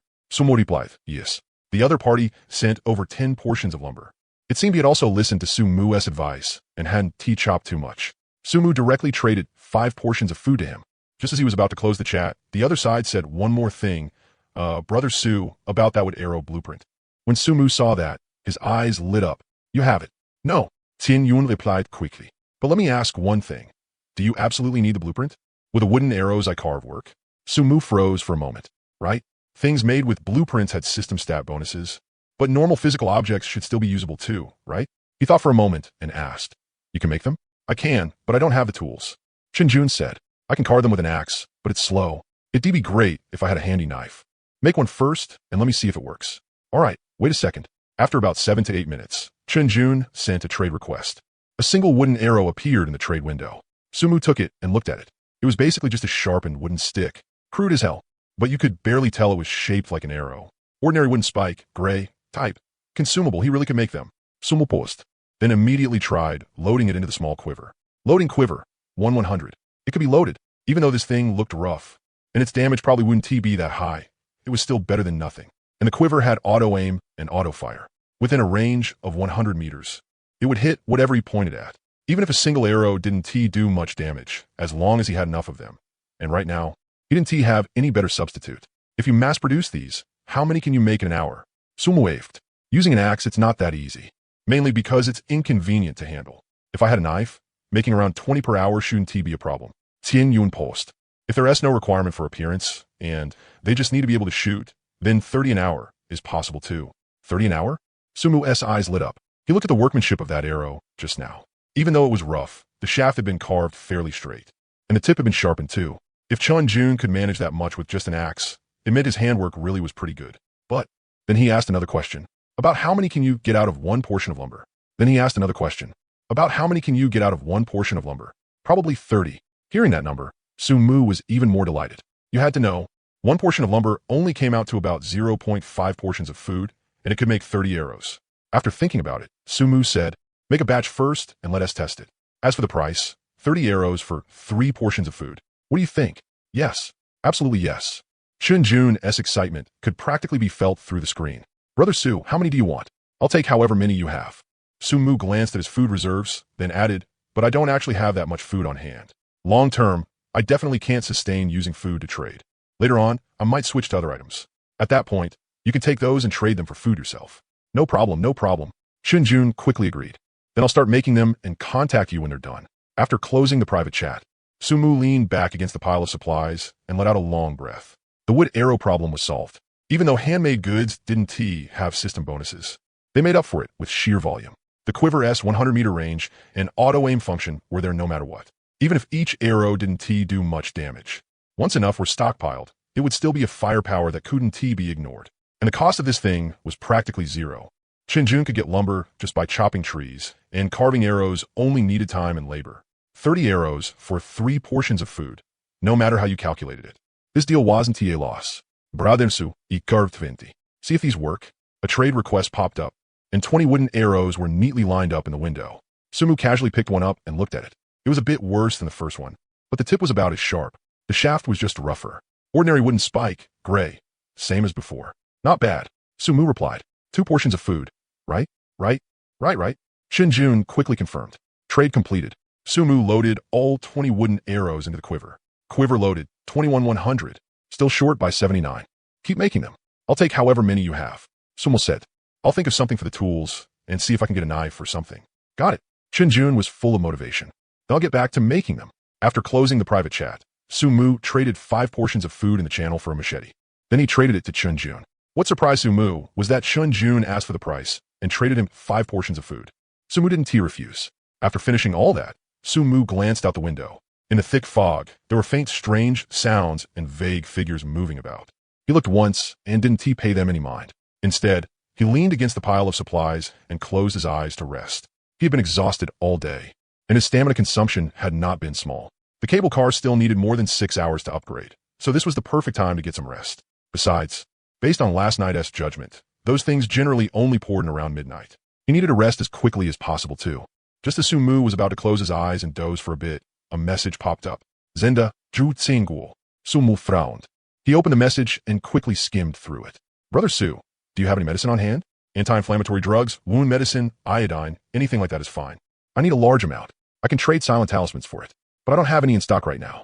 I'll have to give them to you the day after tomorrow or the day after that. Sumu's brows irrod Ivan tight. To put it bluntly, this was asking him for credit. By his principles of doing business, giving credit was impossible. These days, no one knew whether they'd still be alive tomorrow.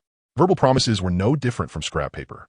But the other party was Zhou Jinghua, a talisman maker, a life profession. He could steadily produce 3 talismans every day. A person like that was indeed worth getting to know. Still, with just one sentence, who knew if he was really a talisman maker? These days, everyone out here made up their own identity. There was no way Su Mu would hand over supplies for free just based on that. He thought for a moment, then replied, I never do credit here. But if you're willing to tell me why you need so much medicine, I can help depending on the situation. The other side fell silent for a while. About half a minute later, Zhou Jinghua's message finally came through. We ran into a high-tier monster. A level 2 blue-quality liquor. Sumos pupils contracted slightly. A liquor. He had seen a similar description in that diary before. A huge crawler whose tongue could shoot several meters, unbelievably fast, able to move freely across walls and ceilings. Level 2. Blue quality. He had just killed a monster of the same level in a haunted house today. That axe brute. So he knew exactly how terrifying that kind of monster was. 72 strength, 65 physique. If not for the chain restricting its movement, he might not have walked out alive. Even though Zhou Jinghua's group had numbers against a monster of that level, human wave tactics were useless. The liquor was too fast. In front of it, ordinary people were lambs waiting to be slaughtered. How were the casualties? Sumu asked, then added, don't get me wrong. I just want to estimate roughly how much medicine you need. 13 dead. A heavy exhaustion seeped through Zhou Jinghua's message. We haven't finished counting the injured yet, but I estimate at least 30 or more. Sumu veiled silent. 13 dead. More than 30 injured. You got out? Sumu waved. I want to know, you must use some kind of special method, right?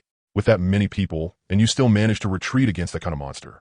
It wasn't that Sumu looked down on them. It was because he understood how terrifying that kind of monster was. Only 13 dead. That was obviously abnormal. The other side went silent again for a while. Then Zhou Jinghui sent a line. You asked exactly the same thing as Lin Yue. Sumu froze for a moment. From your questions, I can tell that you've either encountered this level of monster too, or at least come across related information. Otherwise, a normal person wouldn't ask whether we escaped. They'd ask how we fought it. After all, by common sense, with that many people, even using human wave tactics, should VE piled up enough bodies to kill it. Sumu didn't refute it. We did encounter one. He admitted it. Zhou Jinghui didn't press for their situation. He only said one thing. That explosion was made by us. Sumos pupil shrank sharply. That earth-shaking blast this evening. That fireball shooting into the sky. That shockwave that could be felt even several kilometers away. He had originally thought it was caused by the liquor, or triggered by something even more terrifying. After all, that kind of power was far beyond what ordinary explosives could achieve. He hadn't expected it to be something Zhou Jinghua's group had made. Can you tell me what explosive you used? Sumu waved. This information can count toward part of the value of the medicine. Of course, if you don't want to say, then forget it. He added, I saw the commotion from that explosion earlier. It definitely wasn't something an ordinary bomb could do. Zhou Jinghua's reply came quickly, as if he had no intention of hiding it. There is someone in our team who knows how to make liquefied gas tank bombs. They're modified from a kind of household liquefied gas tanks. You saw the power yourself. Sumu, liquefied gas tank bombs. Another handmade product? He had already been shocked once today by Lin Yue's fuel lamp. He hadn't expected another surprise so soon. Sure enough, this world wasn't T1 where only system blueprints could be used to make things. The knowledge and experience people had accumulated in the real world were just as much capital for survival here. I don't have much medicine on hand, Sumu replied. Then he pulled out the medicines he had found today from his backpack. Cold medicine, fever reducers, anti-inflammatory drugs, antibiotics, iodine, band-aids. They formed a small, scattered pile. After thinking for a moment, he kept a few portions for emergencies, then packed up all the rest, about 20-something portions total, and put them on the trade panel. That is all I have. The other side was silent for quite a while. At this moment, inside a cable car somewhere at the other end of the line, a middle-aged man with a square face and a resolute expression was staring at the medicines that had suddenly appeared in front of him. Blood was still seeping through the bandages wrapped around his arm. Behind him, 3 or 4 wounded people were crammed into the tiny cable car, all waiting to use the medicine. Zhou Xinghua looked at the more than 20 portions of medicine on the trade panel, and his lips moved. He had searched through the entire town's pharmacies and houses before and only found a few boxes of expired cold medicine and half a bottle of iodine. And this man had casually taken out this much. This was not much. This guy must have looted all the medicine in the entire town clean. No wonder they had turned all those houses upside down and found nothing. Thanks. He sent a message with only those 2 words. Sumu replied quickly, normal trade. Just give me 2 talismans later. Of course, if you're willing to help me make a liquefied gas tank bomb, and I provide the tank, then you need to give me the 2 talismans. Zhou Xinghua looked at that message and gave a bitter smile. Let us talk about that later, he replied. I need to deal with the wounded first. Okay. Sumu didn't say more. He knew the other side was definitely too busy to stop moving right now. Just as he was about to close the chat window, Zhou Xinghua sent another message. Right, be careful tonight. We ran into a Gue. Some was then stopped. Gue. Coming from Zhou Xinghua. That word carried completely different weight. A retired soldier. Someone who had seen mountains of corpses and seas of blood. If even he used strange to describe something, then it was no ordinary thing. Can you tell me the details? Sumu whiffed. I'm not sure what it really was either. Zhou Xinghua's pace slowed, as if he were organizing his words, but that thing looked very strange. The others in our team thought so too. It appeared after we detonated the liquefied gas tank, standing in the ruins of the explosion, watching us through the firelight. What did it look like? An old man, Zhou Xinghua said. A very old man. The wrinkles on his face were so deep. It looked like they had been carved in with a knife. Dressed in a dingy gray outfit, it stood in the ruins. Flames and thick smoke were everywhere around it. But it didn't have a single injury on its body. It was looking at you? Yes. Just staring like that, completely motionless. The expression on its face. Zhou Xinghua paused for a few seconds. How do I put it? It looked like it was smiling, but not exactly smiling. More like the expression you'd show when you saw something especially interesting. But on that face, no matter how you looked at it, it was creepy as hell. Sumu stared at those words, and a chill ran down his spine. An old man, standing in the ruins after an explosion, watching a group of people through flames and thick smoke. No, not expressionless. He was smiling. That kind of smile you only showed when you saw something interesting. What happened after that? Sumu waved. Then we pulled out. Zhou Xinghua said, that feeling was hard to describe. It was just, something felt wrong all over. Quite a few of the young guys in our team were hot-blooded types. They said it felt like someone had a gun pointed at the back of their heads. But when they turned around, there was nothing there. It didn't chase you? No. It just stood there and watched us run. When we got farther away and looked back again, it was gone. Sumu fell silent for a while. Got it. Thanks for telling me this. After closing the chat box, Sumu leaned against the pile of supplies, his mind in complete chaos. Old man. Ruins. A strange smile. What exactly was that thing supposed to be?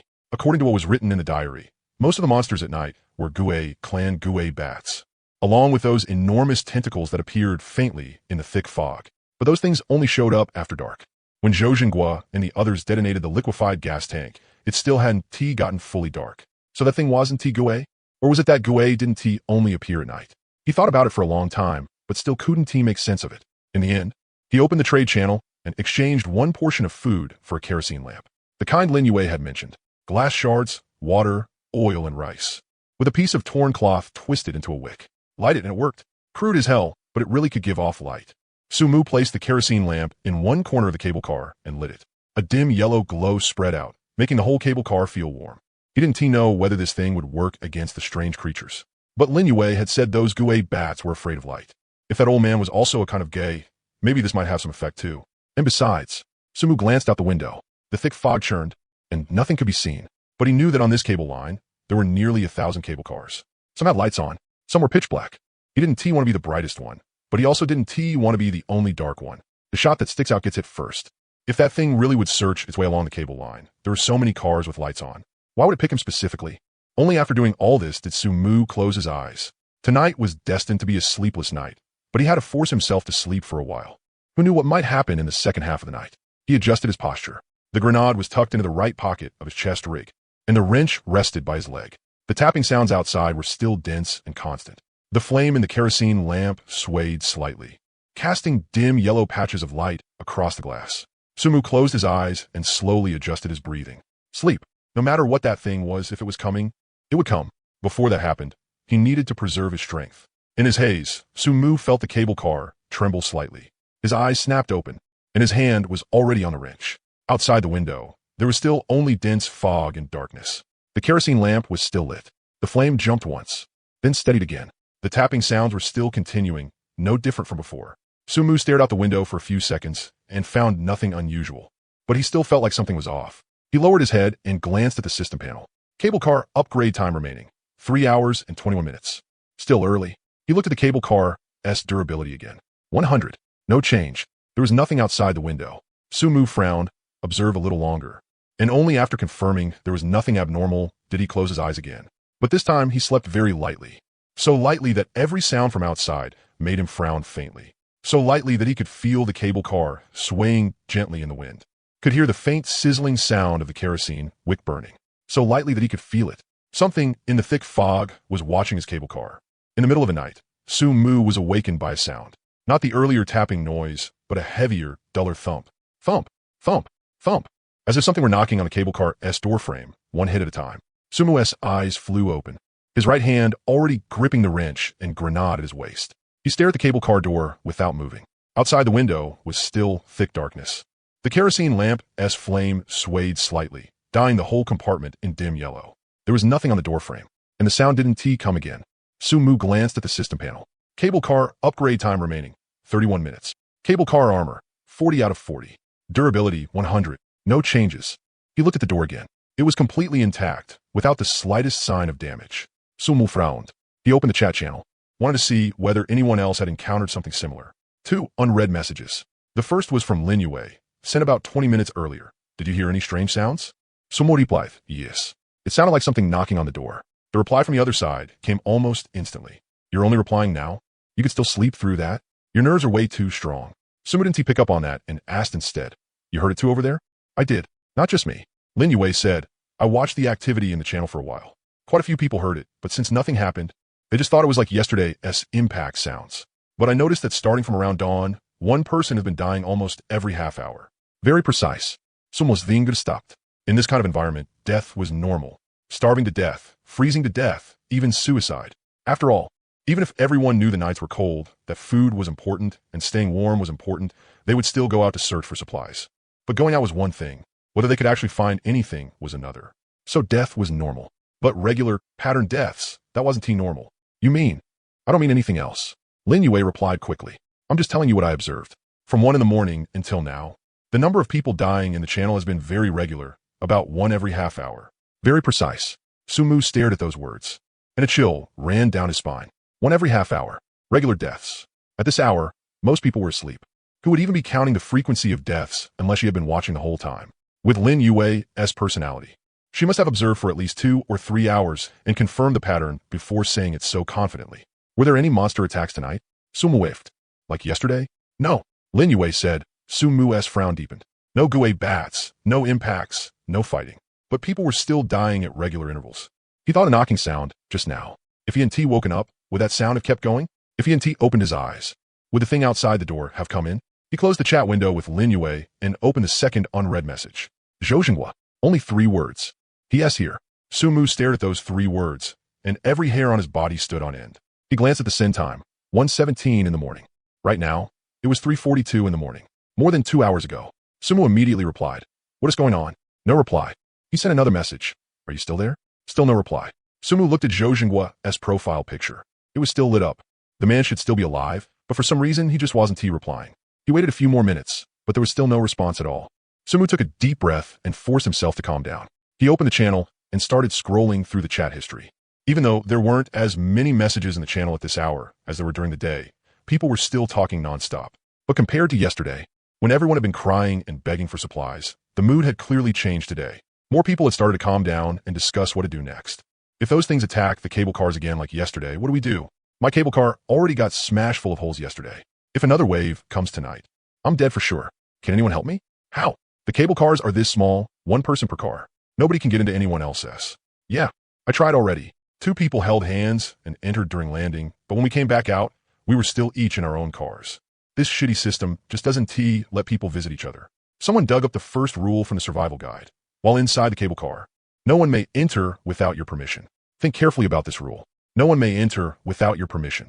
If you flip that around, doesn't that mean if you do give permission, someone can come in? The channel went quiet for a moment, then instantly exploded. Holy shit, that actually makes sense. I tried it. I had my friend give me permission to enter, but nothing happened. Are you sure your friend actually gave permission? Of course he did. He even said in private chat, "Come in," but I still couldn't enter. No prompt popped up either. Then maybe that's not the right method? Just saying it out loud probably doesn't work. The system should have some kind of interface for it, right? Has anyone tried climbing over? The moment that question came up, the whole channel became lively. Climb over? The cable cars are hanging in midair. How are you supposed to climb?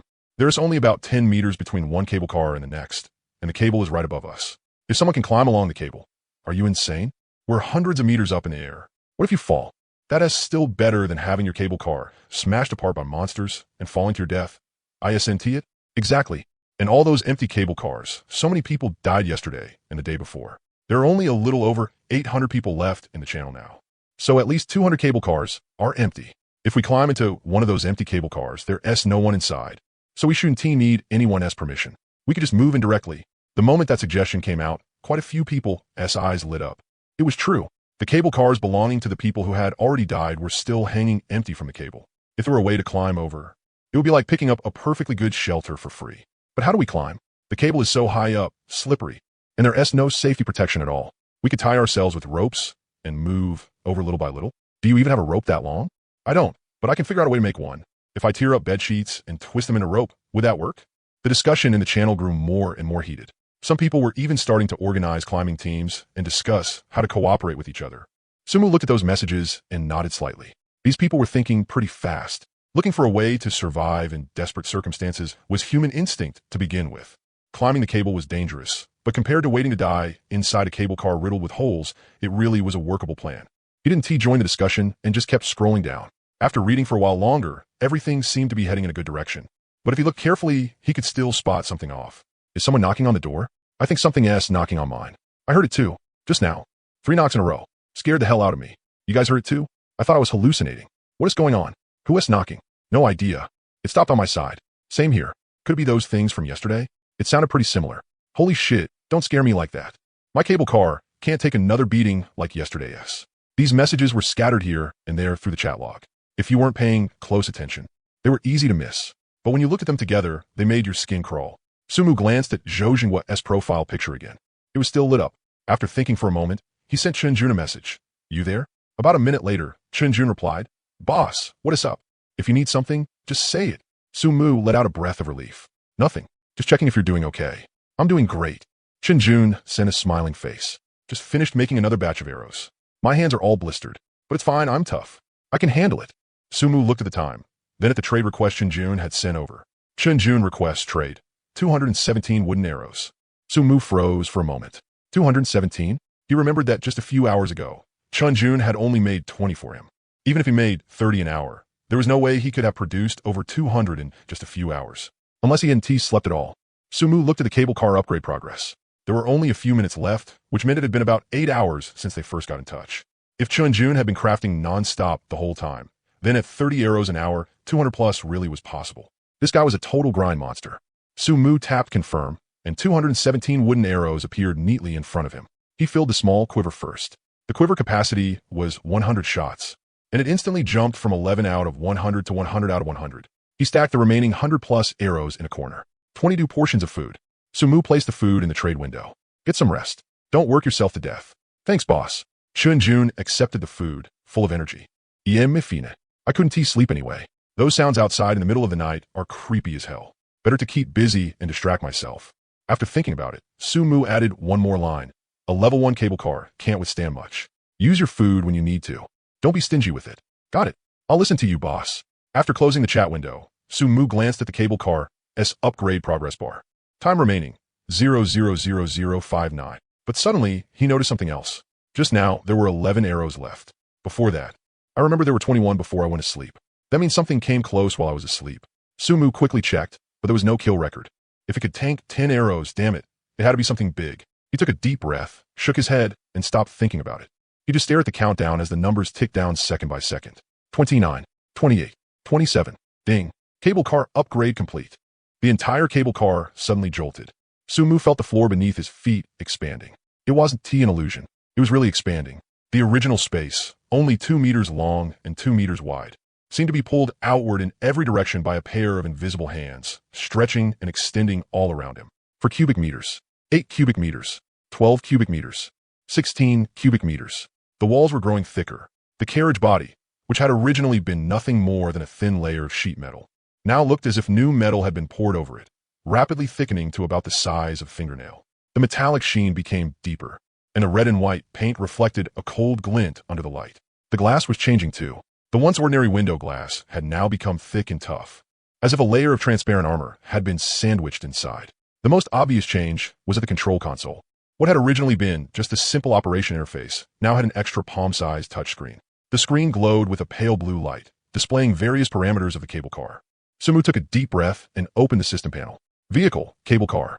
Level, 3. Armor, 100. Load capacity, 16 tons. Space, 16 cubic meters. Iron rollers, durability, 100. Fuel, 1 liter.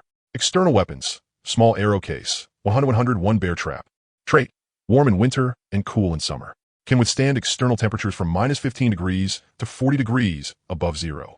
Armor had jumped directly from 40 points to 100 points. Space had expanded from 4 cubic meters to 16 cubic meters. Load capacity had gone from 4 tons to 16 tons. Looking at these numbers, Sumu felt a slight tremor in his heart. Before, with only 1 square meter of space, even turning around had been difficult. Now, with 16 cubic meters, it was equivalent to a room 4 meters long, 2 meters wide, and 2 meters high. It was enough for him to put in a bed, a table, and still have plenty of room left to stack supplies.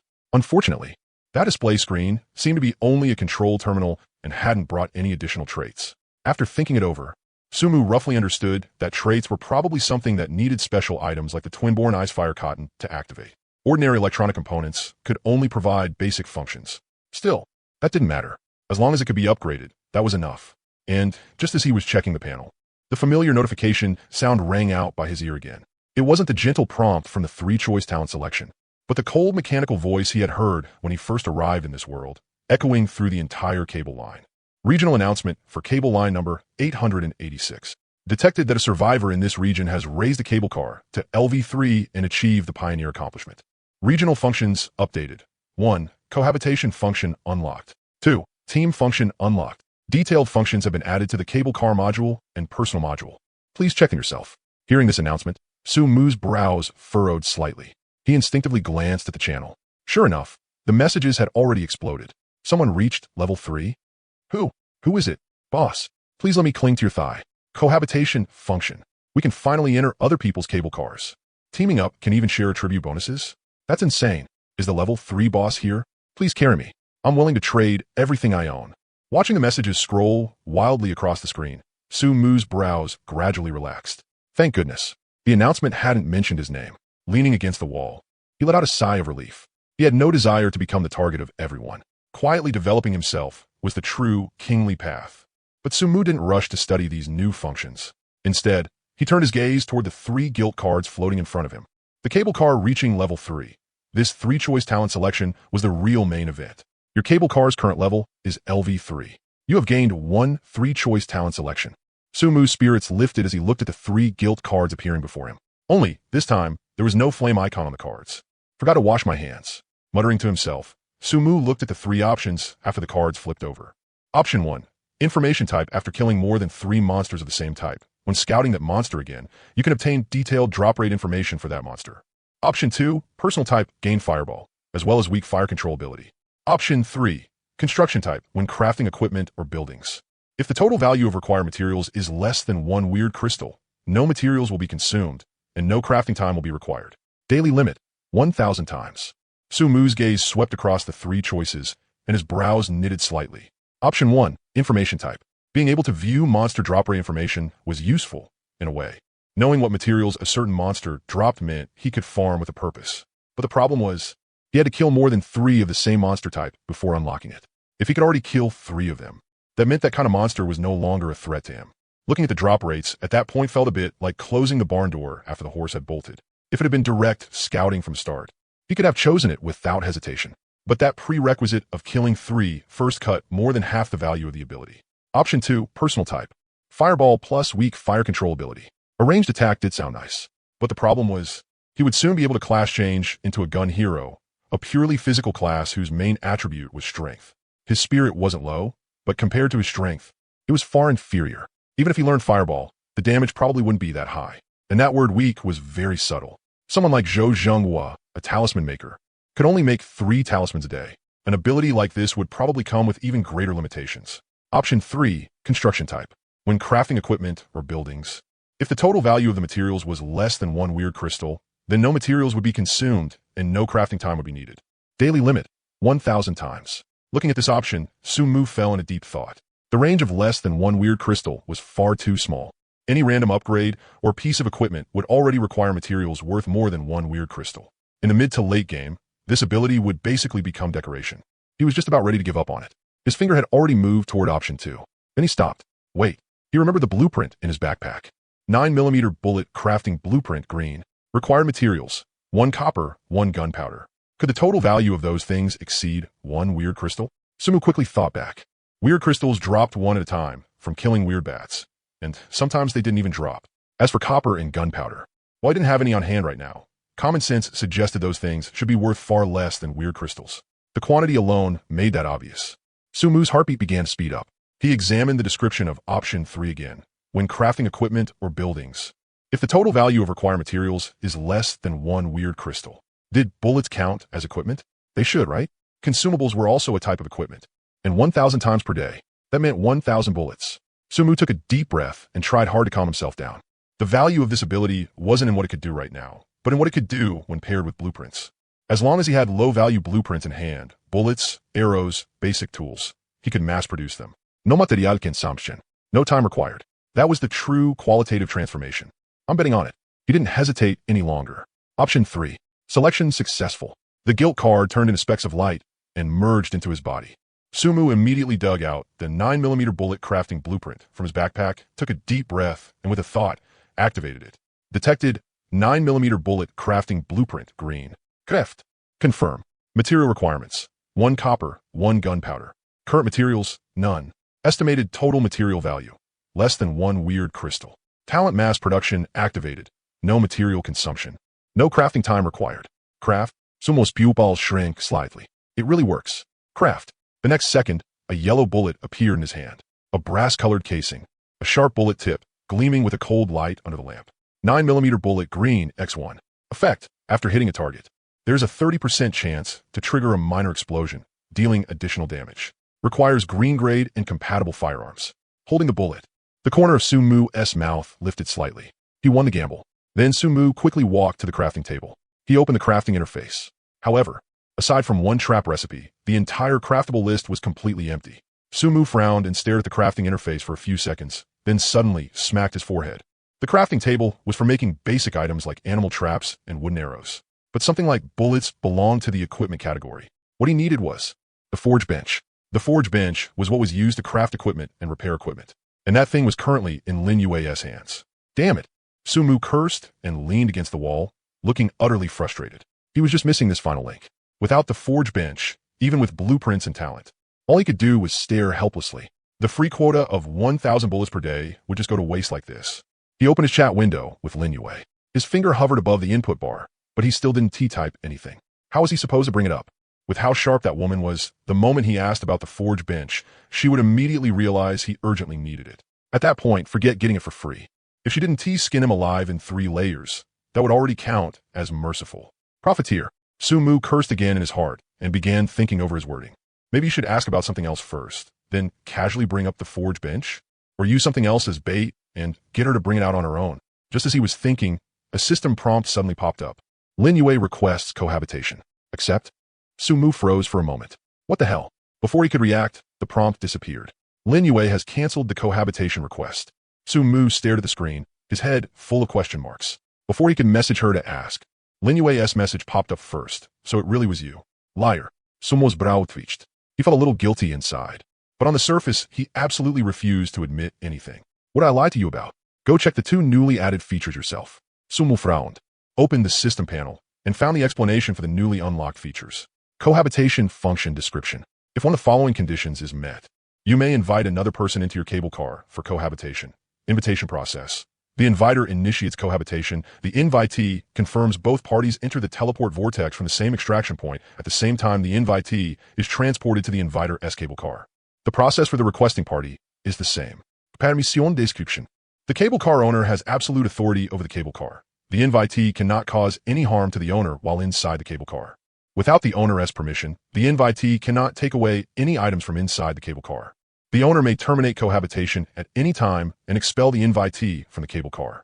Special permission. If the cable car reaches LV 8, or if the owner has the Pioneer achievement, the first person to upgrade a cable car to LV 3, they may directly send a cable car invitation. If the other party accepts, they may enter the cable car directly.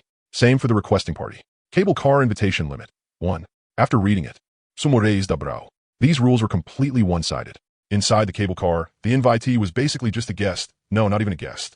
More like a tenant living under someone else's roof, the kind who could be kicked out at any time. With such a completely unequal cohabitation arrangement, probably only people whose cable cars had been destroyed and who had nowhere else to go would accept it. But his attention was quickly drawn to the second explanation. Team function description. Survivors of LV 3 and above may form a team.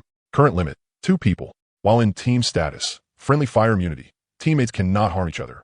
Experience sharing. When both parties are within 100 meters, experience gained from killing monsters is split evenly.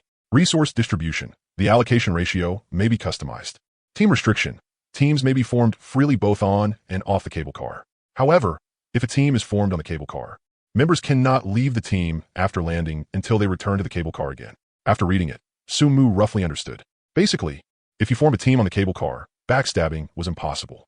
But if you teamed up down below, then it was still dangerous. Still, the teammate damage immunity was pretty nice. At least he wouldn't have to worry about accidental friendly fire. After reading these 2 explanations, Sumu finally understood what Lin Yue's cohabitation request earlier had meant. She had been testing him. A person with the Pioneer achievement could directly invite others into cohabitation, without needing to form a team and without needing both parties to enter from the extraction point at the same time. She had sent that request just to see whether the system would display something like the other party does not meet the requirements. If it did, that meant she had guessed wrong. If the request popped up directly, that meant the other party was the one who had upgraded to level 3. And her request had indeed popped up. Even though she canceled it immediately, the answer was already obvious. This woman's mind worked way too fast. Damn it. If I'd known about that rule, I would just hit accept earlier. Let us see if you wouldn't end up burning yourself playing with fire. Sumu closed the feature description and reopened his chat window with Lin Yue. Fine, I'll come clean. No more pretending. I'm the one who upgraded the cable car to level 3. Shameless. Seeing those 2 words, Sumu's mouth twitched. He had wanted to argue back a little, but then he thought about how he really had said things like, where would I get that? I just prepared in advance, and now that he'd been exposed, there wasn't much to argue about. He stayed silent for a few seconds, his mind rapidly calculating how to steer the topic toward the forge bench. Just then, a trade request popped up. It was from Lin Yue. In a trade window, the forge bench blueprint was sitting there clearly. Sumu was stunned. He looked at the other party's asking price column. It was empty. There was nothing there. In other words, as long as he clicked confirm, he could get this blueprint for free. Sumu stared at the blank asking price field. His finger hovered over the confirm button, but he didn't press it. Free things were often the most expensive. He understood that principle all too well. What do you mean by this? Sumu waved. No need to guess. Lin Yue replied quickly. I know this is what you need most right now. Otherwise, with your personality, after I brought up you reaching cable car level 3 and told you to check the new features, there's no way you'd still shamelessly come back to talk to me. When Sumu saw that message, 10,000 grass mud horses galloped through his heart. Am I really that obvious? But on second thought, it wasn't that he had been too obvious. It was that this woman was too sharp. From yesterday until now, she had calculated every single step of his perfectly. He was still thinking about how to rebut her when Lin Yue's next message arrived. You just upgraded your cable car to level 3. Your next goal is definitely to raise your personal level 2. What you're most lacking right now is bullets. You already have the blueprint, but what about the materials? Copper and gunpowder. You can buy at least some through the channel. But the forge bench? Right now, I'm the only one who has it. So your target was definitely me. Sumu was left completely speechless. Was this woman an accountant? A manager? He seriously suspected she had studied psychology. No, wait. People in leadership positions did seem to be good at figuring out what the people under them were thinking. He forced himself to reply. In a situation like this, shouldn't you be asking for an outrageous price? Yeah, an outrageous price indeed. Sumu looked at that message, then looked at the blank asking price field. What kind of outrageous asking price was this? So I didn't ask for anything, Lin Yue said.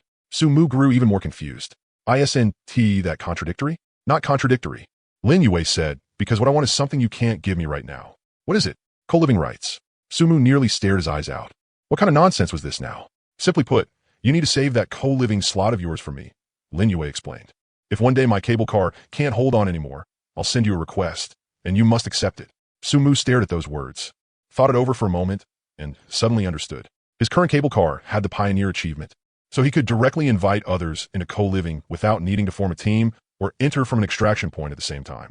If Lin Yue's cable car was destroyed, or if she ran into some fatal danger, then as long as she was on Cable Car Mountain and sent a request, once he confirmed it on his end, she could be directly teleported into his cable car. That was basically an extra life. This woman really was asking for the moon. The value of this co-living right was nowhere near comparable to a crafting bench blueprint. But after thinking it over, Su-mu still clicked confirm. There were 3 reasons. First, he really didn't need the crafting bench right now. It was a rigid necessity. Second, Lin Yue might be shrewd, but she wasn't stupid. Since she treated this slot like a life-saving trump card, she wouldn't waste it casually. In other words, unless her cable car truly couldn't hold on anymore, she wouldn't come bother him. And she was pretty good-looking too. Tui, your dad here is a decent man. Of course. The third reason was also the most important one. Even if she really did come, ownership of the cable car was still in his hands. If she had any crooked thoughts, he could kick her out at any time. No matter how he calculated it, this deal wasn't a loss. The transaction was completed. The crafting bench blueprint appeared in his hand. Sumu didn't say anything more. Before closing the chat box, he only typed one line. Women who are too smart aren't good. Lin Yue's reply was only a few words. I just want to stay alive. Sumu looked at that message and fell silent for a few seconds without replying. Yeah, she just wanted to stay alive too. In this world, who didn't? He shook his head and stopped thinking about it. He opened the cable car settings, found the co-living permission section, and turned off the switch that allowed others to initiate co-living requests, leaving it open for Lin Yue alone. A promise made should be kept. Besides, he didn't want others figuring out that he was the one who had reached level 3. Keeping a low profile always came first. After finishing all that, Sumu took out the crafting bench blueprint and drew a deep breath. Do you want to craft crafting bench? LV1. Consumes 3 iron ingots, 1 high-strength glass essence, 5 wood. Confirm. The materials disappeared from his backpack, and a faint glow condensed inside the cable car. This time, it took less than 5 minutes before a metal workbench, slightly larger than the crafting table, appeared in front of him. The surface was wider, the structure more complex, and there were even several pull-out drawers on both sides. Sumu impatiently opened the crafting bench interface. Sure enough, there was now an extra tab for equipment crafting. He clicked into it, and 9mm bullet crafting blueprint, green, was listed there in plain sight. Sumu rubbed his hands and opened the crafting interface. Unlike the crafting table, the crafting bench's operating interface looked more like a control panel with a numeric keypad on it where he could directly enter a crafting quantity. He took a deep breath and entered 999. Detected 9mm bullet crafting blueprint, green.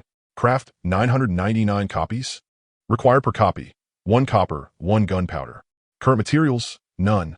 Estimated total material value, lower than 1 weird crystal copy. Talent mass production triggered. No materials consumed. No crafting time required. Craft. Clatter, clatter, clatter. The sound of bullets hitting the floor exploded inside the cable car, like heavy rain smashing onto a tin roof. Dense, crisp, and unbroken. The golden cartridge cases bounced, rolled, and collided across the floor, producing pleasant metallic, ringing sounds. 999 rounds poured out of the crafting bench and piled into a small hill at Sumu's feet. Sumu crouched down, scooped up a handful of bullets, and let them slip through his fingers. Their brass-yellow sheen glittered under the light. Every single round was brand new and hard, the bullet tips carrying a cold glint. He picked up 1 round and examined it closely. The casing was smooth, the primer intact. The bullet head sharp. There was no difference at all from system-produced goods. 9mm bullet, green, ×1. Effect. After hitting a target, there's a 30% chance to trigger a minor explosion, dealing additional damage. The upward curve of Sumu's lips simply would not go down. He pulled a handgun from his chest rig and loaded it 1 round at a time. Click, click, click. The cylinder filled with 6 rounds. He snapped it shut and weighed it in his hand. Heavy, full of power. As for the remaining bullets, he separated out a portion and stuffed them into the 3 pouches on his tactical chest rig. The item retrieval speed there was increased by 30%, letting him reload half a second faster. The rest he packed into plastic bags he had scavenged earlier and stacked in the corner of the cable car. After finishing all that, Sumu leaned against the wall with the M500 resting on his knees, his gaze passing through the glass and landing on the thick fog outside the window. It was still pitch black outside, but he could sense that something was circling in the black fog out there. Sumu looked at those blurry shadows, his fingers lightly tapping against the gun's frame. Come on. He was waiting for them to come, waiting for that thing that knocked on the door to come. He had a gun now. If 1 shot wasn't enough, then 10. If that wasn't enough, then 100, 1,000. With mass production in hand, he could have as many bullets as he wanted. Sumu stared out the window, the corners of his mouth lifting slightly. Cool me. However, 1 minute passed, 5 minutes passed, 10 minutes passed. Forget the knocking sound. Even the weird bats from last night didn't come close. They never appeared again. Something was off. Very off. Sumu glanced at the burning oil lamp. Was this thing really that useful? His arrow case had a firing range of 100 meters, but it still had never triggered. But he couldn't put out either. Otherwise, he wouldn't be able to see outside at all. He could only fire blindly. Sumu was a little speechless. Another hour passed. 2 hours. 3 hours. The sky outside gradually started to pale. The thick fog slowly thinned, and the figures of the weird bats disappeared one after another into the dawn light. Nothing happened. No knocking. No creepy old man. No giant weird bat. There was even a proper attack. Sumu leaned against the wall, gripping the fully loaded M500 in his hand, gloomily glaring at the brightening sky outside the window. He had bullets now. He had a gun now. And in the end, they just didn't come. He lowered his head to look at the handgun on his knees. Then at the little hill of bullets piled by his feet, and the corner of his mouth twitched. In the end, he could only holster the gun back in his chest rig and rub his sore neck. Forget it. If they weren't coming, then they weren't coming. He gathered up the scattered bullets, then pulled out that purple class skill book from his backpack and looked at it. Class skill book, Gun Master, purple. Class change requirement. Level reaches LV3. His personal level was only level 2 right now. He was still far from it. Today, he had to find a way to level up. Carefully putting away the skill book, Sumu glanced at the whitening sky outside the window. Just as he was about to check what intel would come in today, a message popped up. Zhojingwa. He tapped it open. The other party didn't answer last night as question. Instead, he asked first, "Is something going on over there?" Sumu paused, his brows drawing together slightly. "Why do you think something should be happening here?" Zhojingwa didn't answer directly and instead continued on his own. "A lot of people died last night." Sumu glanced at the number of people in the top right corner of the channel.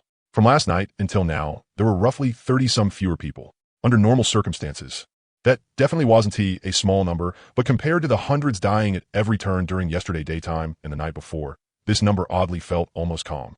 He didn't interrupt and waited for the other side to continue. In our team, more than 60 people escaped from that explosion yesterday. Zhojingwa sent his messages very slowly, as if weighing every word. In one night, more than 20 were gone. Almost half. Sumu's brows tightened even more. More than 60 people, and more than 20 dead in one night. That ratio was far higher than the overall death rate in the channel. That wasn't normal. Was it that thing? Sumu's first thought was the thing Zhojingwa had told him about last night. After all, that was the only abnormal factor here. It should be. Have you seen that thing? Sumu whiffed. There was silence on the other side for a few seconds, then a message came through, every word carrying a clenched teeth viciousness. "No. I wanted it to come. Too bad it never did." Sumu frowned. "Then how are you sure it was behind this?" This time, the silence lasted even longer. After nearly half a minute, Zhojingwa finally replied, because after seeing that thing yesterday, everyone was extremely alert. Only a very small number of people didn't take it seriously. Every so often, I asked everyone about their situation, and then I found a pattern. Basically, about every half hour, one person on our side would die. He paused, then sent another message. I went through the chat logs. Before they died, they all heard knocking on the door. But the strange thing is, not everyone who heard the knocking died. I compared them again, and it seems that the ones who tried hard to turn their heads and look after hearing the knocking were all fine. But if they had their backs to that sound, he didn't continue. Sumu stared at that message, a chill creeping across his back. Their backs to it. He remembered that in the early morning, he had been facing away at first. It was only after waking up later that he had turned to face the cable car door. The moment he heard the knocking, his eyes had been open, fixed on that door. "So that thing didn't come in? Are you sure about this guess?" Sumu waved. "No," Zhojingwa said, "because last night, I kept testing it. I forced myself to keep my back to that sound, trying to lure it out. In the end, nothing happened." Sumu froze. He knew facing away might cause trouble, and he still did it on purpose? "Are you crazy?" He couldn't help asking. "Only by luring it out can I kill it." Zhojingwa's message was cold and hard like iron. "Since I'll have to face it sooner or later, I might as well do it early.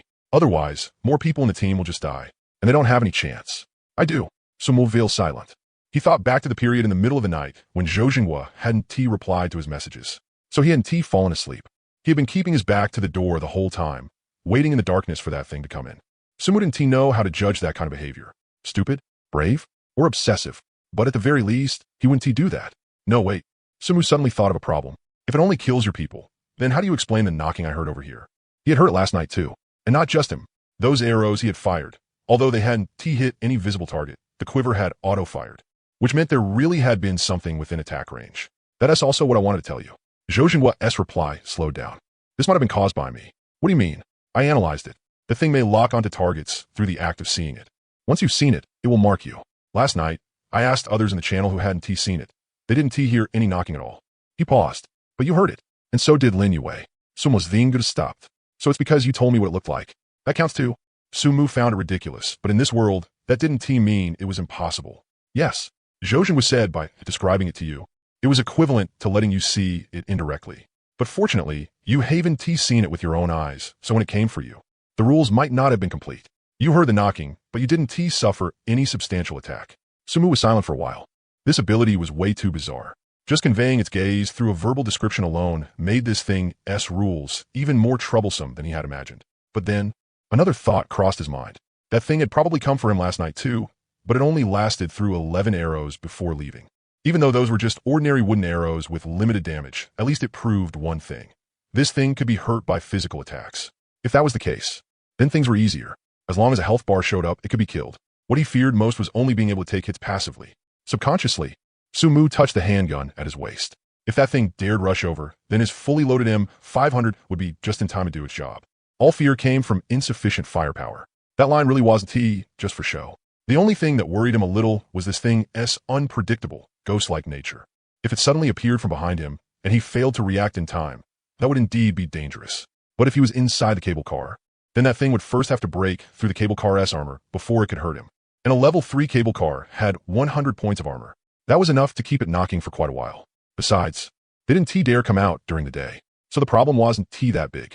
Just as Sumu was thinking, Zhoujin was sent another message. So I need your help. Sumu frowned. Help? Go actively hunt that thing? Without even thinking, he was ready to refuse. That thing appeared and vanished unpredictably. Taking the initiative was too dangerous. He had a handgun. He could completely focus on dealing with daytime monsters and steadily level up. No matter how good the drops from that thing were, could they really be better than the talents he got from leveling up? And at night, if it came to him, that was exactly when he was strongest. If he still couldn't win then, he'd have nothing to say. So, this risk wasn't worth taking. Seeing that he hadn't replied, Zhoujin quickly sent another message. I do feel a bit bad for dragging you into this. I only came to you because I wanted to trade for something. Sumu didn't respond immediately. Right after that, the other side initiated a trade request, 2 silence talismans. These are from yesterday. Zhoujin was said. There was one more, but I already traded it to Lin Yue. Sumu accepted the talismans and asked, so what do you want to trade for? Anything offensive or defensive is fine. Sumu raised a brow slightly. The other party knew he had traded with Lin Yue, but Lin Yue clearly hadn't told him exactly what they traded. At the very least, she and said that Sumu had a gun. That woman really did have a cooperative spirit. But on second thought, maybe she just wanted to sell for a higher price. What are you offering in exchange? Sumu whiffed. He really did have a white bulletproof vest he had already replaced that he could trade. He could even lend this thing to the other party first. After all, Zhoujin was going to deal with that unstable factor. The sooner that thing was taken care of, the more at ease he would feel. And the whole cable line would be safer too. And the other party had a silence talisman. This thing was highly practical. But Sumu would not do anything for free. That was his bottom line. He could be kind, but he could not cross that line. He could sell it cheaper, but he could not just not take money. Otherwise, whenever anyone ran into a little trouble in the future, they would come knocking on his door. Once he opened that door, it would only drag him into an endless cycle of it's just a small favor anyway. And in the end, he would turn into some useless do-gooder. 1 gas tank bomb, Zhoujin was said. Sumu thought about it, then agreed. Although he had more than enough bullets now, and his need for bombs was no longer as urgent as it had been last night, this thing was incredibly powerful. Sometimes it could produce unexpected results. Better to have it than not. And he had originally planned to help the other party a little anyway. The deal was completed very quickly. Let me say this again. This thing has a huge flaw. Without a launcher, you need a lot of strength to throw it where you want. And after it's lit, it isn't stable. There's no telling when it'll explode. We suffered because of that before, so use it carefully. Sumu simply replied, I know. Then he looked at the liquefied gas tank. Simple gas tank, explosive device. Type, consumable. Description, made from a liquefied gas tank and ammonia fertilizer. Extremely powerful. Use with caution. Note, handmade item. No system bonus. No stable detonation timin. After lighting it, please throw it as soon as possible. Sumu picked up the tank and weighed it in his hand. It had to be at least 20 kilograms. For an ordinary person, this thing simply could not be used like a grenade. They would not even be able to throw it far. But with his current 56 points of strength, throwing this was more than manageable. The only problem was the uncertain detonation time. This thing had no stable fuse. Once lit, when it exploded was entirely up to luck. Still, he was not expecting to use it as a standard weapon. Better safe than sorry. It did not matter if it just sat in a corner gathering dust. Sumu put the white bulletproof vest he had changed out of onto the trade bar. Thanks. Zhou Jinghua accepted the equipment, and his tone clearly relaxed a little. All right, Sumu said, recalling what the other party had said earlier. Why do you think only you can kill that thing? Sumu still remembered what the man had said at the start. Zhou Jinghua was silent for a while before replying, because I'm level 2 now. Hearing that, Sumu paused slightly, though he was not surprised. After yesterday's explosion, that level 2 liquor definitely could not have escaped. Add in the experience from the surrounding zombies, and it was enough to push a level 1 person up to level 2. Was there anything special when you leveled up? Sumu took the chance to ask. Like, how were your stats distributed? Zhou Jinghua did not hide it. A total of 10 stat points. Most of them leaned toward Constitution. 10 points. The same as when he had advanced to level 2 last time. But the focus was different. Clearly, what the other party had obtained should have been a Constitution type evolution talisman.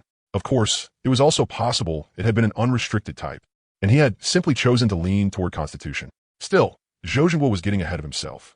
Sumu had thought the man was this confident, because reaching level 2 had produced some qualitative transformation. These 10 stat points did make him much stronger than an ordinary person, but that was all. Shaking his head, Sumu merely memorized the number. Then he said, thanks. The other party replied with a no need, and then ended the conversation. After closing the chat window with Zhou Jinghua, Sumu hesitated for a moment, but still clicked on Lin Yue's profile picture. Were you attacked last night? No. Lin Yue replied very quickly, then asked in return, why are you suddenly so concerned about me? Sumu cursed inwardly. Who the hell was concerned about her? He just wanted to figure out whether that thing had come for him. After all, for what she had said, the thing should not be too dangerous unless it saw someone with its own eyes. That judgment had clearly come from Lin Yue. It could not be because his cable car had reached level 3 and attracted it again. Could it? Did Zhou Jinghua contact you? Another message from Lin Yue came. Sumu did not reply. I advise you, unless you're absolutely certain, don't go with him to hunt that thing. Sumu naturally was not going to go. But hearing her say that, he still threw a rebuttal back at her. What, are you concerned about me? Lin Yue sent a ha. Only after a while did she continue. I'm afraid if you die, yesterday's deal 1 TB fulfilled. Sumu sent back a ha as well. The two fell silent for a while. Have you ever thought about this? Lin Yue suddenly said, why no other monsters attacked last night? Sumu's Vinger stopped. You mean? I mean, if those things didn't T-attack, there has to be a reason.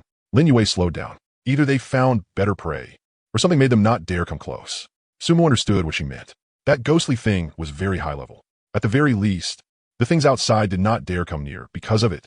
That is all I'll say. As for how to judge it, you decide for yourself. After saying that, Lin Yue stopped sending messages. Sumu closed the chat window, leaned against the wall, and stared at the gradually brightening sky outside the window. The fog was still thick, but on the distant horizon, at the boundary between the heavy mist and the morning light, he vaguely saw an extremely long, blurry outline, like a long snake, slowly moving through the fog. Sumu stared in that direction for a long time, but could not make it out clearly. This world really was awful beyond words. He withdrew his gaze, took a deep breath, and opened the daily intel. Current available uses, 1. Use, confirm. Intel, on the mountainside of West Mountain, 327 kilometers from your current cable car location. There is a blood ginseng. There are L2 mutated creatures active in that area. Please be cautious. Blood ginseng? Sumu raised a brow slightly. It was not a treasure chest, not a roulette wheel, but something he had never heard of. Judging by the name, it sounded like some kind of heavenly treasure. He recalled that his gather skill, which he had never used before, could finally come in handy. But it was over 30 kilometers away. At the cable car's speed of 5 kilometers per hour, it would take more than 6 hours to get there. There was only this one piece of intel. His luck today was not especially good either. Shaking his head, Sumu glanced at the sky, then at the time. He did not want to deliberately speed up. That would be too conspicuous, not just to people, but to other things too. Moving together with the entire cable line was the least eye-catching method. Anyway, 6 hours was not long. It was the perfect time to catch up on sleep. Last night, that knocking had kept him from sleeping well, and now the drowsiness was hitting hard. Sumu placed the handgun somewhere he could reach easily, leaned against the pile of supplies, and closed his eyes. This time, he slept more deeply than before, but he still remained alert. Every sound outside the window, every slight sway of the cable car, made his eyelids twitch faintly. Fortunately, those things did not appear during the day. When Sumu opened his eyes again, for hours had already passed. He checked the time, a little past 9 in the morning. Outside the window, sunlight had already pierced through the thin mist. Sumu stood up, stretched his body, and instinctively looked into the distance. Then he froze. The fog had cleared. Not completely, but it had thinned a great deal, like a layer of gauze hanging between heaven and earth. The distant mountains, forests, and rivers could all now be seen in rough outline. What truly made him freeze was another cable line about 1 kilometer ahead. A long cable car convoy, stretching so far he couldn't see the end. ran parallel to their own line and vanished into the thin mist in the distance. The red and white cabins reflected the same metallic sheen under the morning light. Each cabin hung neatly on the cable, spaced about 10 meters apart, like beads strung on a thread. Sumu stared at that cable line for several seconds, then opened the chat channel. Sure enough, the messages had already exploded. Holy shit, did you guys see that? There's another cable line beside us. Saw it. It's about 1 kilometer to our left. So that means there are other cable cars too? It's not just our line. No cheat. There are tens of billions of people worldwide. If one line only has 1,000 people, how many lines do you think there are? Then doesn't that mean there are close to 2,000 people near us? Feels way safer now. There's strength in numbers. Teaming up later will be much easier too. Sumu looked at the messages and frowned slightly. Most people were cheering, thinking more people was a good thing. After all, humans were social creatures. The more people there were, the stronger the sense of security. But one message made his scrolling finger stop. A man named Zhao Lei sent a short paragraph. Is having more people definitely a good thing? Have you thought about whether the monsters might increase too? And who says the ones on that cable line are definitely human? The channel instantly went silent. Only after several seconds did someone reply. Zhao Lei, shut up. If you can't talk properly, then don't talk. Yeah, who the hell are you trying to scare? What the hell is wrong with you? Even though everyone was cursing him out, Sumu noticed that the cheering had clearly died down. He understood that reaction. What Zhao Lei said was unpleasant, but it was true. No one knew whether the monsters would become stronger because of increased population density. More importantly, would the people on that other cable line really be friendly? Their own cable line had a pretty decent overall atmosphere so far. Sure, there were 5 trash bastards blocking the door, but at least there hadn't been any large-scale vicious incidents. People traded when they needed to trade, teamed up when they needed to team up. It was still fairly normal. But what about the other cable line? Did they have someone like Zhou Jinghua organizing everyone over there? Did they have scum like those 5 door-blocking bastards? Were they cooperating to survive? Or was it a world where the strong preyed on the weak? Sumu shook his head and stopped thinking about it. Deal with soldiers when they come, and flood water when it rises. Thinking more about it was useless. He lowered his gaze to below the cable car. At the moment, the cable car wasn't too high up, about 200 to 300 meters above the ground. The jungle below was clearly visible, with dense tree canopies forming a deep green ocean. Occasionally, he could spot patches of exposed rock and winding streams. Faintly, it seemed like he saw something moving rapidly beneath the treetops. He couldn't see clearly. It was too fast gone a flash, like the back of some large animal, or was something he didn't want to examine too closely. Sumu pulled back his gaze. He had studied the cable car's altitude before. It wasn't fixed. Sometimes it rose thousands of meters into the sky, with clouds beneath his feet and nothing visible at all. Sometimes it dropped to around 100 meters, low enough to count the leaves on the trees below. At this height, it wasn't exactly safe, but it wasn't especially dangerous either. He glanced at the map. The green coordinate point was getting closer and closer. Only a little over 10 kilometers left. Time to get ready. Sumu crouched down and began checking what he needed to bring. First were the 2 grenades. He had traded for them from Lin Yue. He clipped one into the slot on the left side of his belt and placed the other in the right side pocket of his tactical chest rig. It was faster to grab from there. In a critical moment, it could save half a second. Then there was the handgun. The M500 was already loaded with 7 rounds. He packed 3 extra speed loaders and stuffed them into the left side pocket of his chest rig. 3 loaders meant 18 rounds. Together with the 7 in the gun, that was enough for most situations. Then he glanced again at the pile of gleaming yellow ammunition by his feet. He grabbed a backpack and stuffed all the bullets inside. It was heavy, and he could feel the obvious weight when he slung it over his shoulder. Water. 1 bottle of mineral water tucked into the side pocket of the backpack. Food. 2 bars of chocolate and 1 pack of compressed biscuits for emergencies. Monsters might drop food, but what if they didn't? Nylon rope. He had dug it out from supplies he found earlier. It was 20 meters long, coiled into a roll and hung on the backpack. He didn't know whether he need it, but bringing it couldn't hurt. 2 cell phones. He had found them before too. Both only had a little over 10% battery left. He wrapped them in plastic bags and shoved them into the backpack. Combined with an axe, they could be used as remote alarms to lure monsters away. Lastly, he took one look at the purple class skill book and put it in as well. It could only be used at level 3.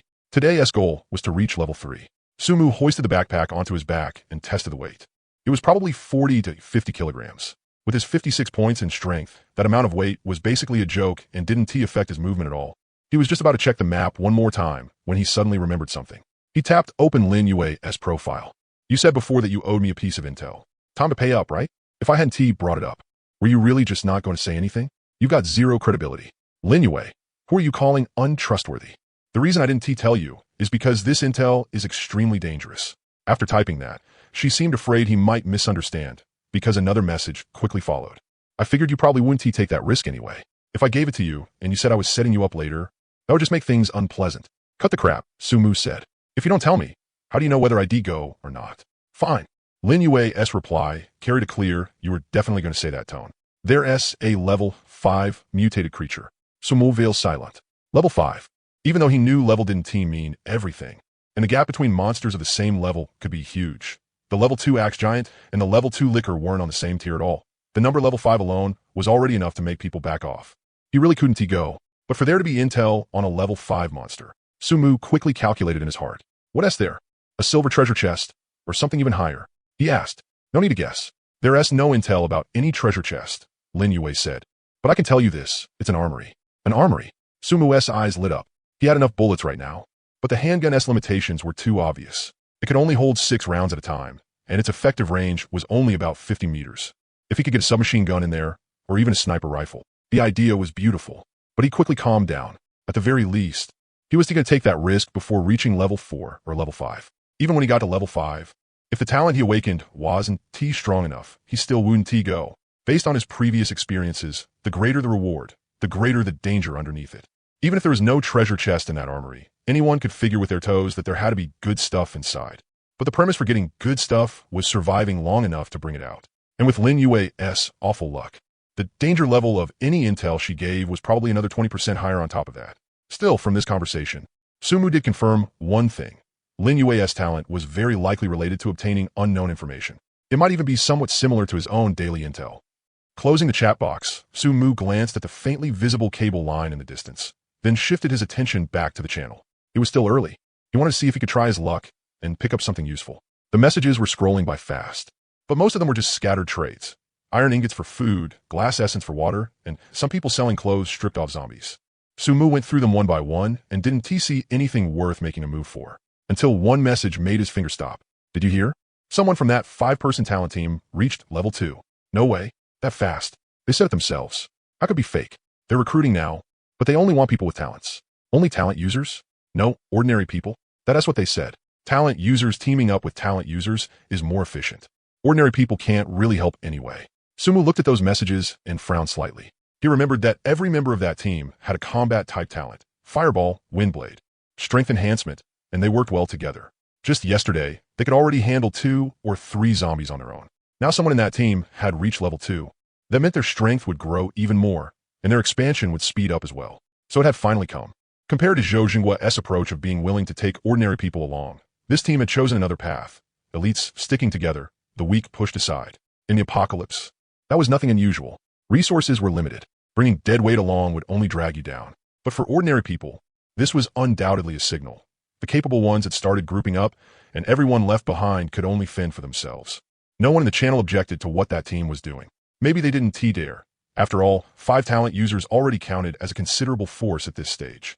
Or maybe everyone had simply accepted the law of the apocalypse. The strong ruled, and there was nothing more to say. Sumu shook his head. The appearance of an organization like this was not good news for him. Not because he was afraid they would threaten him. With his current strength, he didn't really fear them. The problem was that once these groups formed, good stuff would definitely be traded internally first. What reached the market would only be what they had already picked over. If he wanted to get good things, then either he had to offer chips they couldn't refuse, or forget it. As long as he leveled up fast enough, the initiative would always stay in his hands. Sumu closed the channel and glanced at the map. He was still about 2 kilometers away from the green coordinate. He could already make out the rough outline ahead. That so-called West Mountain wasn't some deep wilderness. At the foot of the mountain was a sparse cluster of buildings. They weren't the mud brick houses of some rural village, but suburban residences with courtyards, red roofs, and white walls. A few of them still had farmhouse resort signs hanging outside. The mountain itself wasn't very tall either, probably only 400 or 500 meters high by sight, covered in dense trees. Halfway up the mountain, he could vaguely see a winding footpath and several pavilions. It was probably a scenic area. Sumu stared at that stretch of forest for quite a while and didn't see any moving figures. The intel said there were LV2 mutated creatures there. To play it safe, he naturally wasn't going to wait until he reached the exact location before descending. He looked down below the cable car. At that moment, it happened to be passing over a dense forest. The canopy was so thick it looked like a green carpet spread across the ground. He couldn't see the forest floor, nor what was hidden inside. He waited for the cable car to glide farther ahead until that section of dense woods became a little thinner and he could vaguely make out the contours of the ground. Only then did he press confirm. At this point, he was only about 1 kilometer from the target. The cable car door opened, and a purple-black vortex appeared. Sumu took a deep breath, gripped his pistol tightly, and stepped inside. The moment the sensation of weightlessness faded, Sumu already had his pistol clenched in his hand. Before his vision had even fully cleared, the sound of wind and the rustling of branches poured into his ears. He aimed the muzzle forward and quickly swept his gaze across the surroundings. Then he froze. Less than 10 meters in front of him, a creature was crouching at the edge of a thicket. It stood about knee-high to an adult, its whole body covered in dark red fur, like the color of something soaked in blood and then dried under the sun. Its body was slender, moving on all fours. Its front limbs were clearly thicker and stronger than its hind limbs, and its claws were deeply embedded in the soil.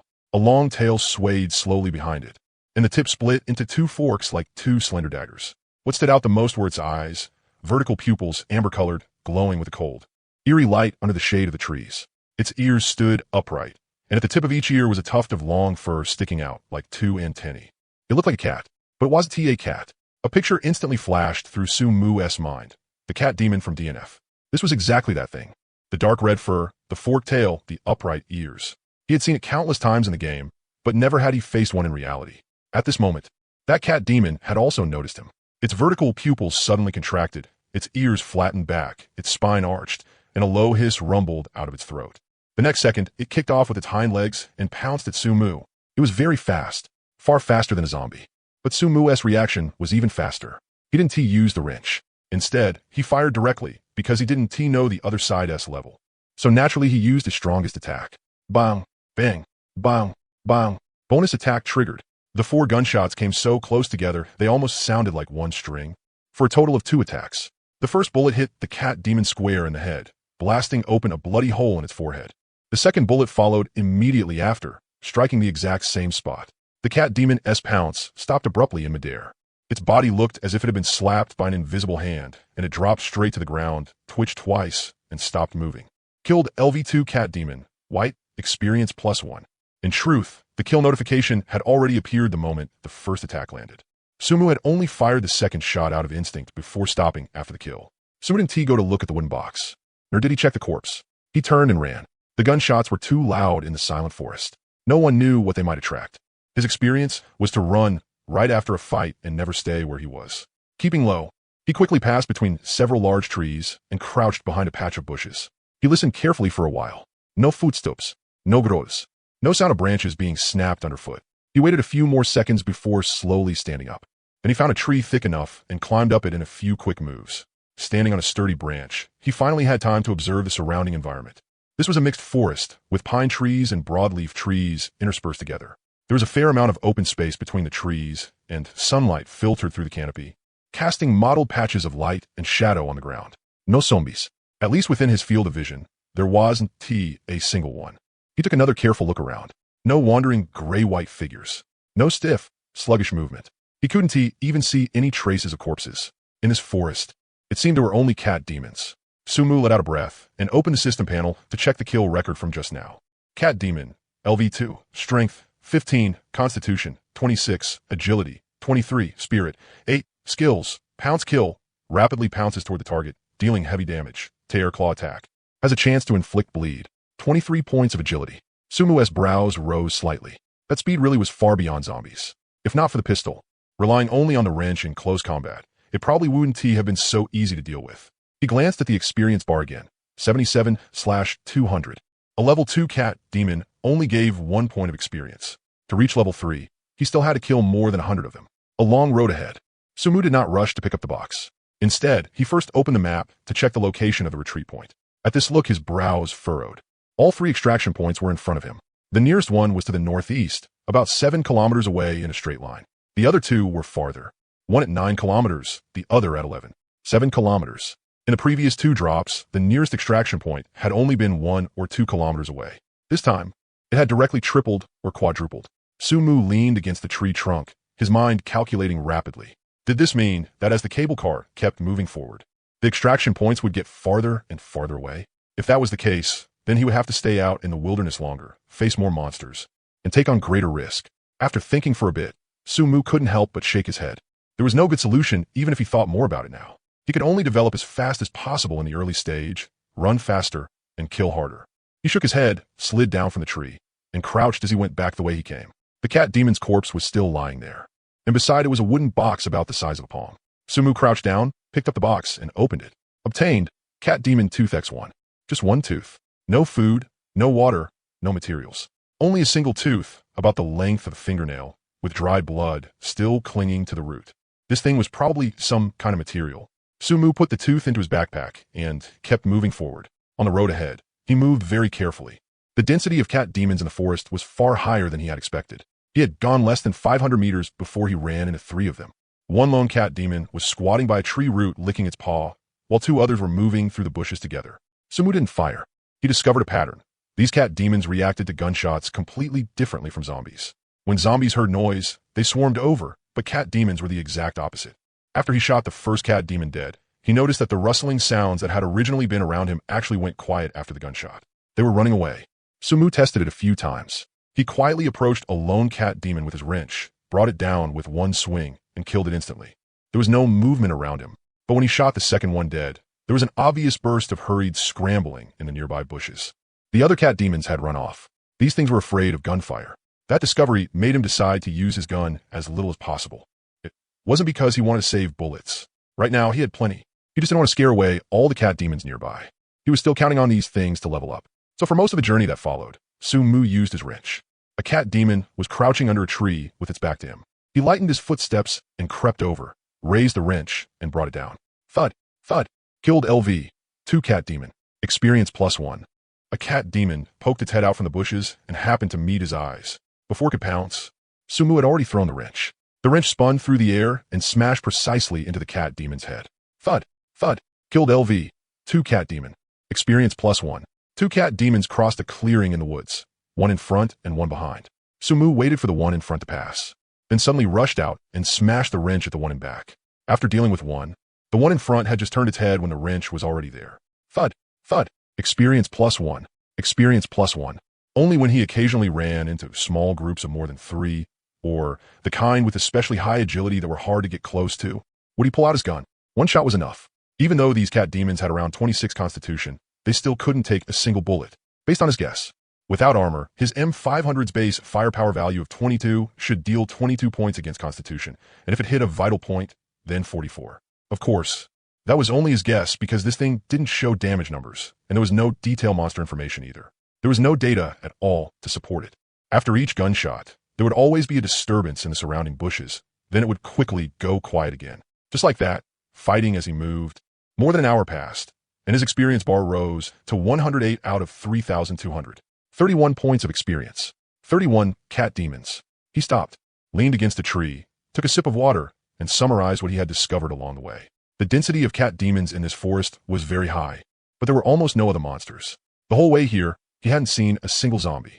That meant there was territorial division between different types of monsters. They did not live mixed together.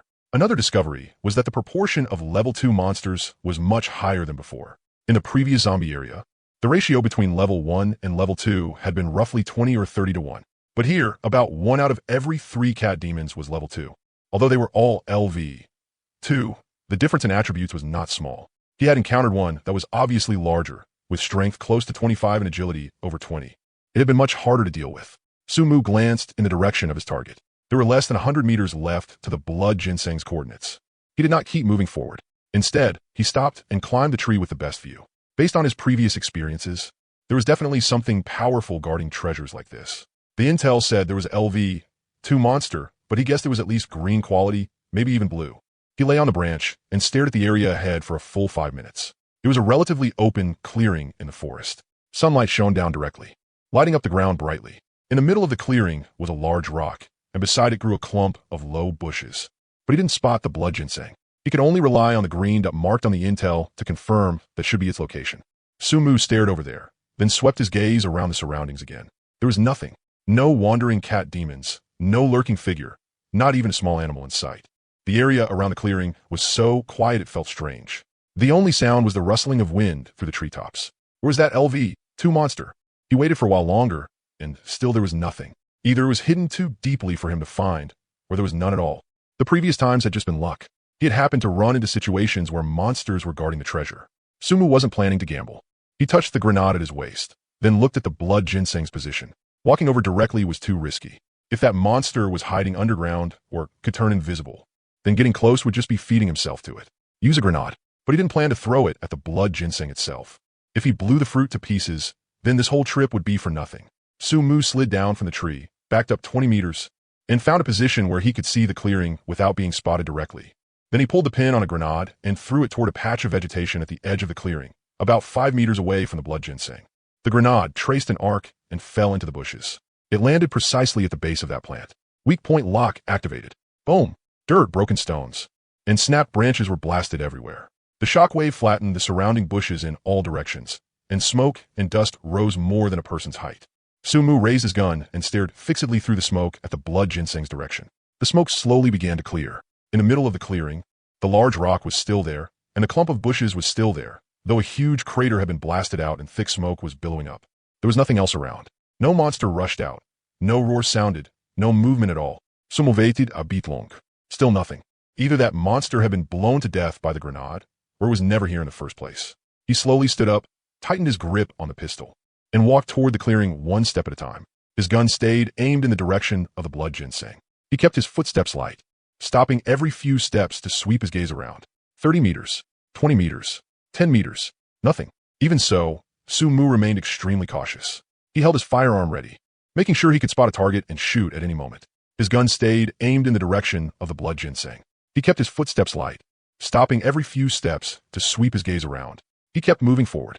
The smell of gunpowder still lingered in the air.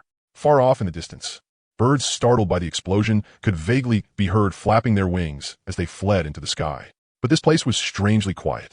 No insect chirps, no wind. Even his own breathing sounded especially clear. Yet even after Sumu reached the marked coordinates, he still had not found any monster. He frowned and swept his eyes around the area. Originally, he had thought that after getting here, he would still have to dig around for quite a while like he was digging up wild vegetables before he could find that blood ginseng. After all, this kind of thing should be buried in the soil, and as for whatever part was exposed outside, he had no idea what it even looked like.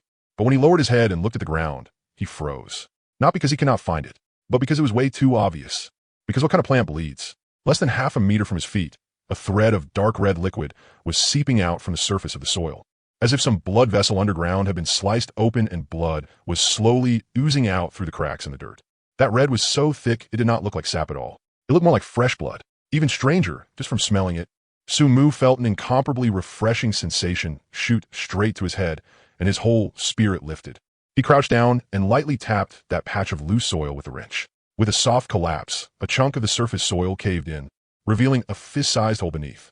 Shrapnel, a fragment from a grenade, was embedded in the dirt wall of the hole. Several tiny roots beside it had been severed, and from the cut ends, that same dark red liquid was still seeping out. At the bottom of the hole lay a ginseng-shaped plant, entirely crimson red. It was about the length of a palm, with a plump and rounded main body covered in fine patterns like dried blood vessels. Several finger-thick roots extended out from it. One of them had been sliced off by the shrapnel, and the wound was still bleeding. Not bad luck. Sumu had not expected the grenade shrapnel to just so happen to scrape this thing. If not for that, he probably would have had to dig around this clearing for half a day. This thing had been buried at the bottom of the pit, at least dozens of centimeters deep, and the grass-like leaves above it looked no different from ordinary weeds. Without careful inspection, there was no way to tell them apart. He picked up the blood ginseng together with the severed root, but did not inspect it right away. Instead, he quickly stuffed it into the outer pocket of his backpack. Then he scooped up several handfuls of damp soil from the ground and packed the pocket full, burying the blood ginseng tightly inside the dirt. The scent this thing gave off was way too fragrant. He had only taken one whiff just now, and he had nearly failed to stop himself from eating it on the spot. If he left it in the backpack like that, the smell would definitely spread out. If it attracted something it should not, that would be trouble. Covering it with dirt would at least help suppress the scent. There was another reason he was not checking it here. The explosion had not happened long ago. Although the cat demons in this forest were afraid of gunshots and explosions, he was not sure whether there were other monsters around. More importantly, the intel said there was a level 2 monster here, yet he had not encountered it anywhere along the way. When approaching this area, he had only killed one ordinary level 2 cat demon, and it was no different from the others he had met before. Logically speaking, there should have been a more terrifying monster guarding a heavenly treasure like this. Either he was overthinking it, and there simply was no powerful guardian monster here in the first place, or like that goblin nest from before. The guardian monster had temporarily left for some reason. No matter which it was, the noise from the explosion might draw it back. Sumu zipped up his backpack, turned around, and left without looking back. He ran for 1 whole kilometer in one breath, only stopping when he saw a cat demon licking its paw on a tree root. These monsters were afraid of loud disturbances. If even they had not been startled, then this place was already safe. Sumu casually smashed the cat demon to death with 1 swing of the wrench, gained 0.1 experience, then found a thick, sturdy tree and climbed up it in a few quick moves, straddling a solid branch. Only then did he take out the blood ginseng from his backpack and examine it carefully in his palm. Blood ginseng, purple, type, heavenly treasure, consumable, quality, purple, effect, greatly enhances vitality and blood after consumption, permanently increases the constitution attribute. The medicinal power is extremely overbearing. Please consume according to your capacity. Overconsumption may cause your blood and vitality to flow in reverse, with severe consequences. Purple. Sumu's pupils shrank slightly. This was the first time he had seen a purple quality item. The gunslinger class book he had drawn from the roulette before was also purple, but that required level 3 to use. This blood ginseng, on the other hand, was something that could directly increase his strength right away. Greatly enhances vitality and blood. In games that usually corresponded to HP, converted into attributes, it should mean constitution. But unlike that strength fruit from before, this thing had an extra line at the end. Consume according to your capacity, and it even specifically warned that the consequences could be severe. The strength fruit had added 30 points of strength, yet it had not come with any such warning. That meant the medicinal effect of the blood ginseng was far fiercer than the strength fruit. Sumu lowered his head and looked at the root that had been sliced off by the shrapnel. It was as thick as a finger, and the cut end was no longer bleeding, as though it had scabbed over. After hesitating for a moment, he took out that bottle of mineral water from his backpack, unscrewed the cap, roughly rinsed the dirt off the root, then dropped it into the bottle and gently swished it around. The clear water instantly turned light red, and that refreshing scent drifted out again. Sumu took the root back out, screwed the cap on, and gave the bottle a shake. Then he tilted his head back and drank a small sip. The instant the liquid went down his throat, a wave of heat exploded from his stomach, as if someone had lit a fire inside his chest cavity. His heart suddenly pounded once, heavy and fast, the thump-thump echoing in his ears. It felt like all the blood in his body had been heated up, surging from his heart to every limb and every corner of his body. Every pore seemed to be venting heat. It was uncomfortable, but also comfortable. The feeling was strange, like soaking in a scalding hot spring. His skin was burned red and aching from the heat, yet his muscles had completely relaxed in the hot water, every nerve groaning in pleasure. After about half a minute, the burning heat slowly receded. Constitution plus 5. Sumos ausweidend. Just soaking one root and taking one sip of the water had added 5 points of constitution. He looked down at the bottle of water that had already turned light red, then at the rinsed root in his hand. The red on it had obviously faded a lot, but there was still some left. He took another sip. This time the heat came faster and left faster too. His heart only pounded a few times before settling down, and his whole body merely felt slightly warm. Constitution plus 1. Another sip. Constitution plus 1. The effect was diminishing. Sumu frowned, unscrewed the cap, and looked inside. The water was still light red, but the sap on the root had clearly already been soaked out for the most part. He picked up the root, squeezed it with his fingers, then scraped at the surface with his fingernail, pressing out the remaining sap inside and stirring it into the water. Then he took another sip. Constitution plus 3. Another sip. Constitution plus 1. Another sip. Constitution plus 1. He repeated the process like that, squeezing out the red liquid left in that root bit by bit and drinking it mouthful by mouthful. Only when the water in the bottle changed from light red to almost transparent and the root faded from dark red to grayish white, completely losing any effect, did Sumu glance at the panel. Constitution, 824. Although this constitution was still far behind his strength, it was no longer so absurdly unbalanced. More importantly, 16 points. A root no thicker than a finger, soaked in a little water, had added 16 points of constitution. Sumu lowered his head to look at the complete blood ginseng in his hand, his atom, apple bobbing. This was only one of its roots. If just the liquid on the roots could do this, then if he ate the entire blood ginseng, but he didn't act impulsively. When he had drunk that water, just now, he could clearly feel that the stronger the effect, the more intense his body's reaction became. The last time he drank it, his heart had pounded so hard it felt like it was about to leap out of his throat, and his blood vessels swelled with pain as if they were about to burst. Even though he had endured it in the end, if he kept going, he might really end up like the description said, with his chi and blood flowing in reverse and severe consequences following. Know your limits. Sumu wrapped the complete blood ginseng back up with damp soil and stuffed it into the deepest part of his backpack. He would wait until his body could handle it, or until he found some kind of supporting method before consuming this thing. Eating it by force right now was too risky. Still, just this gain alone had already made it worth it. Leaning back against a tree branch, Sumu let out a long breath. Next, all he had to do was head straight to the extraction point and raise his experience along the way. He slid down from the tree, checked his bearings, and headed northeast toward the nearest extraction point. He didn't move quickly on the road ahead, killing monsters as he walked. The density of cat demons in this mountain forest really was high. He would run into one or two every 100 meters or so. Sumu had already figured out their habits. They would flee when they heard gunfire, but as long as he didn't make too much noise, they would just keep doing whatever they were doing. After getting used to using the big wrench, its efficiency was even higher than the gun's. One swing, one kill, clean and neat. The only problem was that the experience really did rise slowly. A level 1 cat demon only gave 0.1, and a level 2 gave 1. After walking for nearly an hour and killing close to 60 of them, the experience bar had only crawled from 107 to a little over 150. Someone noticed a problem. Along the way, the cat demons he encountered averaged around level 1 to 2. He would occasionally come across a level 2, but he hadn't seen a single level 3. As for anything above green quality, there wasn't even a trace. Was it because of the location? Or was this forest only suitable for low-level monsters to survive in? He wasn't too sure. But compared to the zombie area from before, the monster level distribution here really was different. On the zombie side, the ratio of level 1 to level 2 had been about 20 to 1. Here, it was roughly 3 to 1. The proportion of level 2s was much higher, but above that, it just cut off completely. No matter what, that was a good thing for him. At least he didn't have to worry about something he couldn't beat suddenly popping out. There was one thing, though, that made him a little irritated. The extraction point was much farther than he had imagined. The straight line distance on the map was only 7 kilometers. But this was mountain forest terrain. He was currently halfway up the mountain. To reach the extraction point to the northeast, he first had to go down the mountain, then cross a stretch of flat land to the foot of it before reaching the mark point. At this speed, it would take at least another 2 or 3 hours to get back. Fortunately, he could level up on the way, so it wasn't a wasted trip. Sumu wiped the blood off the big wrench on some weeds and kept moving forward. After another half hour or so, the slope began to level out, and the trees became sparser.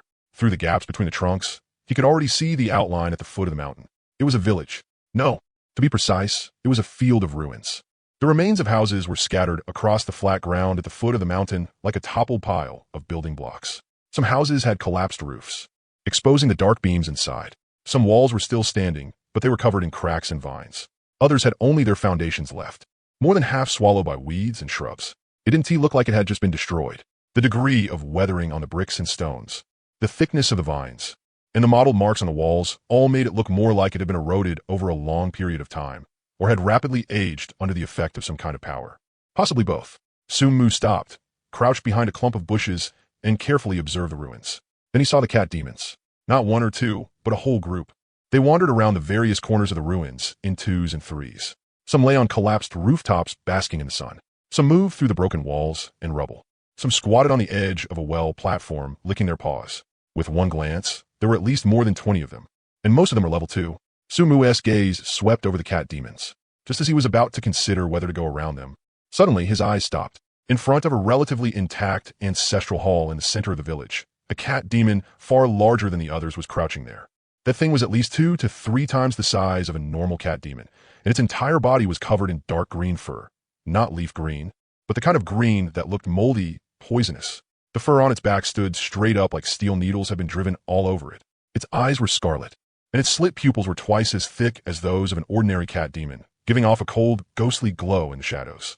The most eye-catching part was its mouth. There was a curved fong at each corner, extending down from its upper jaw, each as long as a finger, with the tips gleaming in an inky green sheen. Drool dripped from between its teeth and landed on the ground with a faint sizzling sound, corroding tiny pits into the earth. Sumo's pupils contracted slightly. Venomous cat, demon, LV2. Blue. Race, mutated beast. Strength, 58. Constitution, 48. Agility, 62. Spirit, 12. Note, a mutated variant of the cat demon. Extremely poisonous and astonishingly fast. Long-range elimination is recommended. Do not engage in close combat. Looking at that string of stats, Sumu quickly compared it in his mind to the axe giant from earlier. Strength 72. Constitution 65, Agility 28. This venomous cat demon's strength and constitution were about 1/3 lower than the axe giant's, but its agility was more than 30 points higher. 62 points of agility, more than twice as fast as an ordinary cat demon. Speed type, Then he looked at the steps beside the venomous cat demon. In front of the ancestral hall, a silver-white chest was lying there quietly. A silver treasure chest. Sumu's gaze moved back and forth between the treasure chest and the cat demon several times. Fight or not? He quickly analyzed the situation. The venomous cat demon's constitution was 52 points, a fair bit lower than the axe giant's 65. The axe giant had dropped after one round of his bullets, and the axe giant had obviously been thick-skinned and tough. If this venomous cat demon was like the cat demons from before and didn't have much armor, then it would probably only take a few shots. Unfortunately, he couldn't see its armor. That was only his guess. Maybe that was what detailed attributes were for. Do it or not. The temptation of a silver treasure chest was just too great. Damn it. If it didn't even dare fight a level 2 monster, then this wasn't caution anymore. This was just cowardice. Fight. Sumu made his decision quickly, but he couldn't rush in blindly. He had to find a good position. He circled around the ruins once and finally found an old locust tree in the southeast corner. Its trunk was so thick that even 2 people wrapping their arms around it together wouldn't be enough, and it was nearly 10 meters tall, with dense branches and a wide field of view. Most importantly, this tree was about 30 meters away from where the venomous cat demon was, with no major cover in between. The canopy was also high enough that even if the cat demon jumped, it still wouldn't be able to reach this height. Ordinary cat demons could only jump about 2 or 3 meters. This one was stronger, sure, but 10 meters was still pushing it. Sumu took off his backpack and all the extra stuff, keeping only his pistol, bullets, and that grenade. In just a few moves, he climbed up to a height of 6 or 7 meters, found a branch thick enough to sit astride, and hid his body behind the leaves. Looking through the gaps in the foliage, he saw that the venomous cat demon was still squatting in front of the shrine, its scarlet eyes half open and half closed as if dozing. The ordinary cat demons around it also showed nothing unusual. Sumu took a deep breath and pulled out the last grenade from his waist. He pulled the pin, counted 3 seconds in his head, then aimed at the venomous cat demon's head and hurled it with force. The grenade traced an arc through the air, falling precisely toward the top of the venomous cat demon's head. At the instant the grenade was about to land on its head, the cat demon moved. Its reaction was so fast, it was nothing like something that had just been dozing. Almost at the exact same moment, the grenade left Sumu's hand. It snapped its eyes open, its scarlet vertical pupils locking directly onto Sumu's direction. Then it moved. Even so, the grenade still hit its head. It just didn't explode. Sumu couldn't even see clearly how it had moved. He only saw a dark green blur shoot away from its original spot. So fast it left an afterimage in the air. The grenade bounced once, slammed onto the shrine's stone steps, and bounced again. Boom! By the time the explosion rang out, the venomous cat demon had already run at least 15 meters away. Shrapnel and broken stone flew everywhere. Several ordinary cat demons that were too close were blown into bloody chunks, collapsing with shrill cries. But that venomous cat demon, it wasn't badly hurt. Sumu saw clearly that several fragments had grazed its back, slicing a few cuts into its dark green fur, with ink green blood seeping out. But that was all. It had dodged most of the grenade's power. It hadn't escaped after getting caught in the blast radius. It had already run out of the kill zone before the grenade even hit the ground. That reaction speed. Sumu had no time to think further. The venomous cat demon had already turned toward his direction, its scarlet eyes filled with ferocity. It charged over, fast beyond belief. For an ordinary person, 30 meters would take several seconds to run. For this thing, it might only take the blink of an eye. Sumu raised his gun and fired. Bang, bang, bang, bang, bang, bang. 7 bullets poured out. The first 2 hit. He could feel that subtle guiding pull from when lock onto weakness took effect. But starting from the 3rd shot, that feeling vanished. Because the cat demon had rushed into the shadow of the canopy. Branches and leaves blocked his line of sight. Even though it was only for an instant, that instant of obstruction was enough to make his talent fail. Without vision, there was no lock-on. By the time 6 rounds were fired, the venomous cat demon had already rushed to the base of the tree. It didn't stop. Its hind legs slammed against the ground, and its whole body shot upward like a cannonball, pouncing at Sumu. 4 or 5 meters. It had jumped 4 or 5 meters high. Its claws almost scraped the soles of Sumu's feet, leaving 4 deep claw marks in the trunk. Along the edges of the marks, ink-green venom seeped into the bark, giving off a sizzling corrosion sound. White smoke rose, and a sharp, pungent smell hit him in the face. Sumu didn't even have time to feel fear afterward. He stared fixedly at the cat demon. Its first strike missed, and it dropped back to the ground. The instant all 4 limbs landed, it sprang up again for a second pounce. This time, it jumped even higher. Sumu did not retreat. Grabbing the branch above his head with one hand, he swung his whole body out. In his other hand, he gripped the large wrench and, using the momentum of his body, smashed it downward with all his strength. The wrench slammed into the top of the venomous cat demon's head with a dull bone-cracking sound. The cat demon's body tilted from the blow, veering off its original trajectory, then crashed heavily onto the ground and rolled twice. It was dead. Sumu could hear its painful hissing on the ground, the sound of its claws scraping the earth as harsh as metal grinding. But he had no time to confirm. He swung himself back onto the branch and, with one hand, pulled out the speed loader from his chest rig and fed rounds into the cylinder. 1 round. 2 rounds. He only had time to load 2. The venomous cat demon had already climbed back up from the ground. There was a clear dent in its head, and ink-green blood was flowing down from its forehead, pasting over half of one eye. But its movements had barely slowed. Its single scarlet eye was locked onto Sumu, and a low growl rumbled from its throat. It pounced again. This time, Sumu didn't dodge. Sitting astride the branch, he gripped the gun with both hands and aimed the muzzle at the lunging cat demon. 2 shots. Bang bang. The 2 gunshots were almost one. The first bullet hit the cat demon squarely in the forehead, shattering the skull that had already been dented inward. The second followed immediately after, drilling through the same bullet hole and exploding inside the cranial cavity. The venomous cat demon's pouncing momentum froze in midair. Its body was like it had been put on pause, hanging less than 2 meters in front of Sumu, suspended there for a brief instant. Then it dropped straight down, smashing into the ground and kicking up a cloud of dust. Killed LV. 2 blue venomous cat demon. Experience plus 30. Sumu gasped for breath, the hand holding the gun still trembling slightly. He lowered his head and looked at the 4 claw marks on the trunk. They were deep enough to fit fingers into, and the bark around the edges had already been corroded black by the venom, with white smoke still rising from it. If that claw had hit him just now, it definitely wouldn't have felt good, especially since this thing was obviously poisonous. He didn't keep thinking about it. He quickly filled the cylinder, pointed the gun downward, and swept his gaze around. Those ordinary cat demons had already been alarmed by the explosion. Several were running toward this tree, and they weren't slow, but Sumu was no longer panicking. Compared to the venomous cat demon, these things were as slow as if they were out for a stroll. He aimed at the first cat demon to reach the base of the tree and pulled the trigger. Bang! Headshot. Instant kill. The second one. Bang! Headshot. The third tried to circle around from the side, but before it could even take 2 steps, he dropped it with 1 shot. 1 bullet for 1 kill. Clean and crisp. He dealt with these cat demons very easily. He jumped down from the tree. The moment his feet touched the ground, the system prompt sounded. Current experience, 194 out of 200. Still short by 6. Sumu glanced at the panel, then at the cat demon corpses on the ground. Kill 6 more level 2 ones, and he could level up. But there was no rush now. His gaze fell on the corpse of the venomous cat demon. Beside the corpse, a metal box glowing with a faint blue light was lying there quietly. A blue quality box. Sumu walked over, crouched down, and opened it. 3 rays of light entered his vision at the same time. The first item was a tooth. It was a whole size larger than the teeth of ordinary cat demons. Entirely ink green, with fine patterns on the surface. Its tip was sharp like a blade. It felt heavy in his hand, and he could vaguely smell a faint fishy odor from it. Venomous cat demon's tooth, blue. Type, special material. Effect, can be used for weapon enchantment or equipment forging. Adding the venomous trait to equipment. Attacks have a chance to poison the target and cause continuous damage. Sumu put the tooth away. This thing could be useful later when he forged equipment. The second item was a talisman. On the pale silver paper, complex patterns had been drawn, with faint streams of light flickering across it. Sumu only needed 1 glance before excitement rose in his eyes. Level 3 Agility Type Breakthrough Talisman. Type Consumable.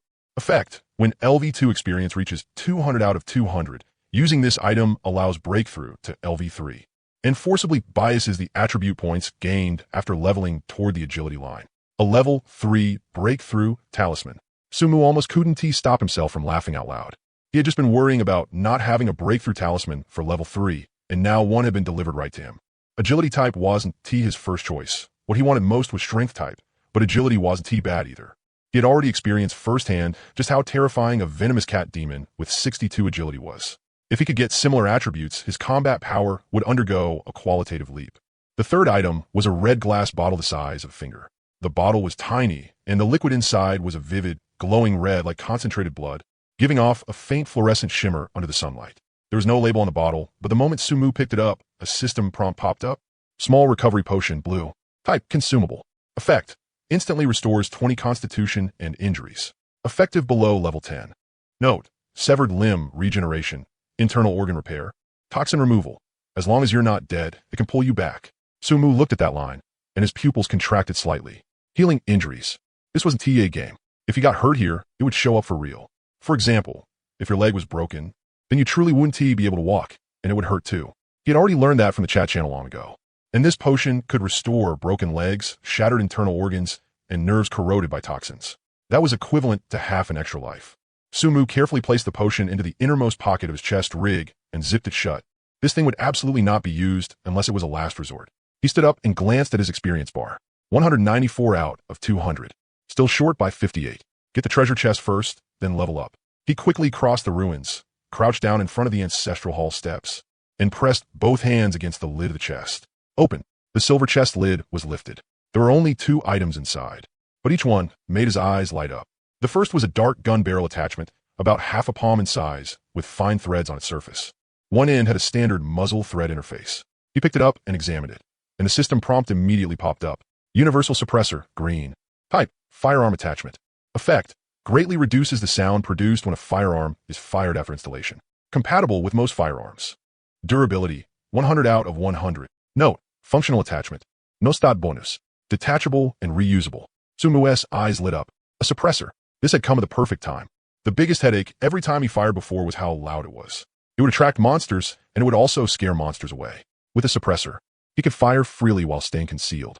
He wouldn't scatter his prey, and he wouldn't draw unnecessary trouble either. He immediately screwed the suppressor onto the muzzle of the M500. The threads fit perfectly, and after tightening it, the entire gun looked longer, colder, and sharper. He weighed it in his hand. The balance had shifted slightly forward, but the effect was minimal. Let us try it. He raised the gun and aimed at the trunk of a dead tree in the distance, then pulled the trigger. Bayu bayu. An extremely short, muffled sound rang out, like someone lightly thumping a tabletop with a fist. The muzzle lifted slightly, and the recoil was still there, but the sound had indeed been suppressed to a very low level. Sumu nodded in satisfaction and shifted his gaze to the second item. It was a scroll, not the ordinary yellowed kind of paper blueprint, but a thicker special scroll with gilded edges. Faint ice blue patterns flowed across its surface, and when he held it in his hand, he could feel a slight chill. One-time cast freezing scroll green. Type consumable. Effect. After activation, all monsters below blue quality within a radius of 10 meters centered on a user will be briefly frozen and controlled. Control duration decreases based on target level and grade. Up to 3 seconds against normal LV1 to 5 monsters, up to 2 seconds against normal LV5 to 10 monsters. Against blue quality and above monsters, the effect is greatly weakened and may only cause slowing. Usage. Tear open the scroll to activate. No spirit power required. Note, one-time use item. The scroll disappears after use. Sumu carefully put the scroll away. He understood the value of control-type skills better than anyone. 3 seconds of control was enough to decide life and death in battle, especially when facing speed-type monsters. If that venomous cat demon from earlier had been frozen for even 1 second, he wouldn't have needed to fight so dangerously. And this thing was area control. At a critical moment, it could not only save his life, but also create an excellent damage window in group battles. Both items were packed with utility. One solved the stealth problem, and one solved the battlefield control problem. The silver chest had been worth it. After storing everything away, Sumu stood up and swept his gaze across the surrounding ruins. The cat demon corpses he had silently picked off with the suppressor were scattered everywhere, and most of them hadn't been dismantled yet. But right now, he couldn't be bothered to pick them up. He was still short 58 experience. Leveling up came first. He glanced around. There were still a few cat demons wandering on the eastern side of the ruins. One level 2 was crouching atop a collapsed chimney, licking its paw. 2 level 1s were rubbing their heads against each other below the wall. Sumu raised the handgun fitted with the suppressor. The level 2 cat demon on the chimney tilted its head and fell from the height, crashing into a pile of broken stones without moving again. Killed LV2 cat demon, 1 experience. Current experience, 195 out of 200. The 2 level 1 cat demons below the wall were startled by the sound of their companion falling. Their ears shot up as they looked around in all directions, but they hadn't heard a gunshot and couldn't tell where the danger was coming from. Bayu bayu. 4 soft sounds came almost one after another. The 2 cat demons dropped to the ground at the same time. Killed LV1 cat demon, 0.1 experience. Current experience, 195.3 out of 200. Killed LV1 cat demon, 0.1 experience. Current experience, 195.4 out of 200. Still short by 4.6. Sumu didn't stay in the ruins any longer. Instead, he headed back along the path he came from. When he had come down from the mountain earlier, he remembered several places with a relatively high density of cat demons. Going back now and farming along the way would be just enough to make up the remaining experience. He moved quickly, his footsteps light and steady. After equipping the suppressor, his tactics had completely changed. Before, he had to worry about the noise when firing, so he avoided using the gun whenever possible and spent most of the time fighting in melee with the wrench. Now it was different. He could walk and shoot at the same time, like he was in a moving shooting range. A cat demon poked its head out from the bushes. It dropped. Experience plus 0.1. 2 cat demons were chasing and playing under a tree. They fell one after the other. Experience plus 0.1. Experience plus 0.1. A level 2 cat demon was lying on a tree trunk, warily scanning its surroundings. As if it had smelled that something was wrong. Sumu stopped, raised his gun, and took aim. This thing's reaction speed was much faster than a level 1's. The instant he pulled the trigger, it suddenly shrank back behind the trunk, but it was still a beat too slow. The bullet entered through the base of its ear and exploded inside its skull.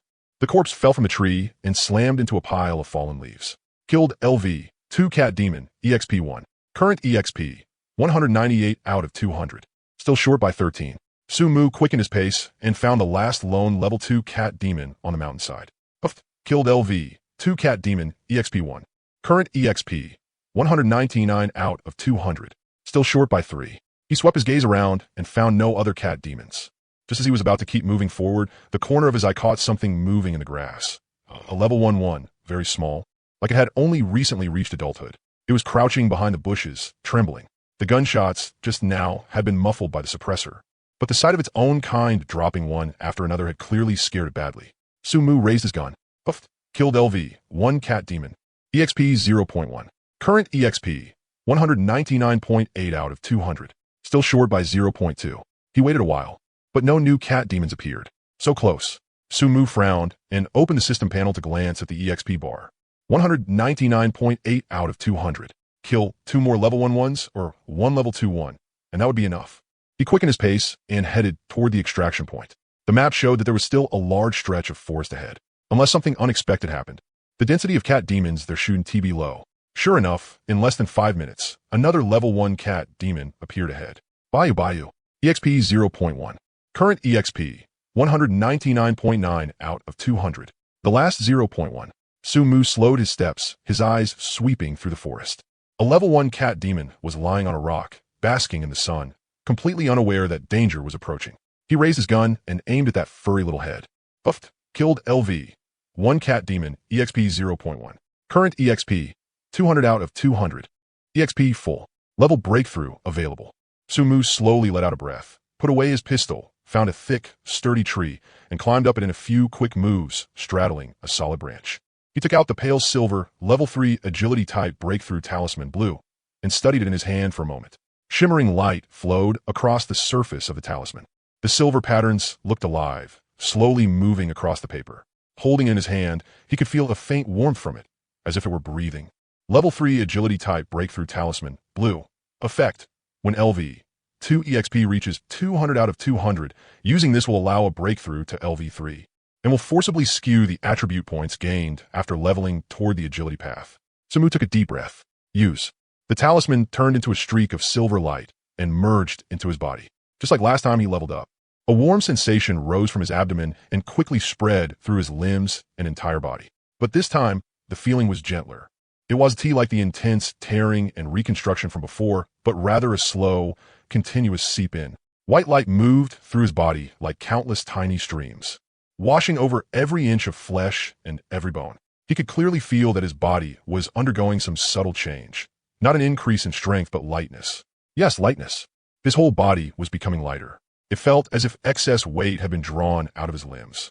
His joints became more flexible, and his muscles contracted and relaxed more quickly. Even his breathing became lighter. The resistance of air moving in and out of his lungs seemed to lessen. He tried clenching his fist. There wasn't that explosive growth in strength from before. But the speed of his fist was obviously faster. From the moment his brain gave the command to the moment his fist tightened, there was almost no delay in between. The whole process lasted about 10 seconds, much shorter than last time. The white light faded, and everything returned to calm. Sumu opened his eyes and moved his body a little. That sense of lightness was still there.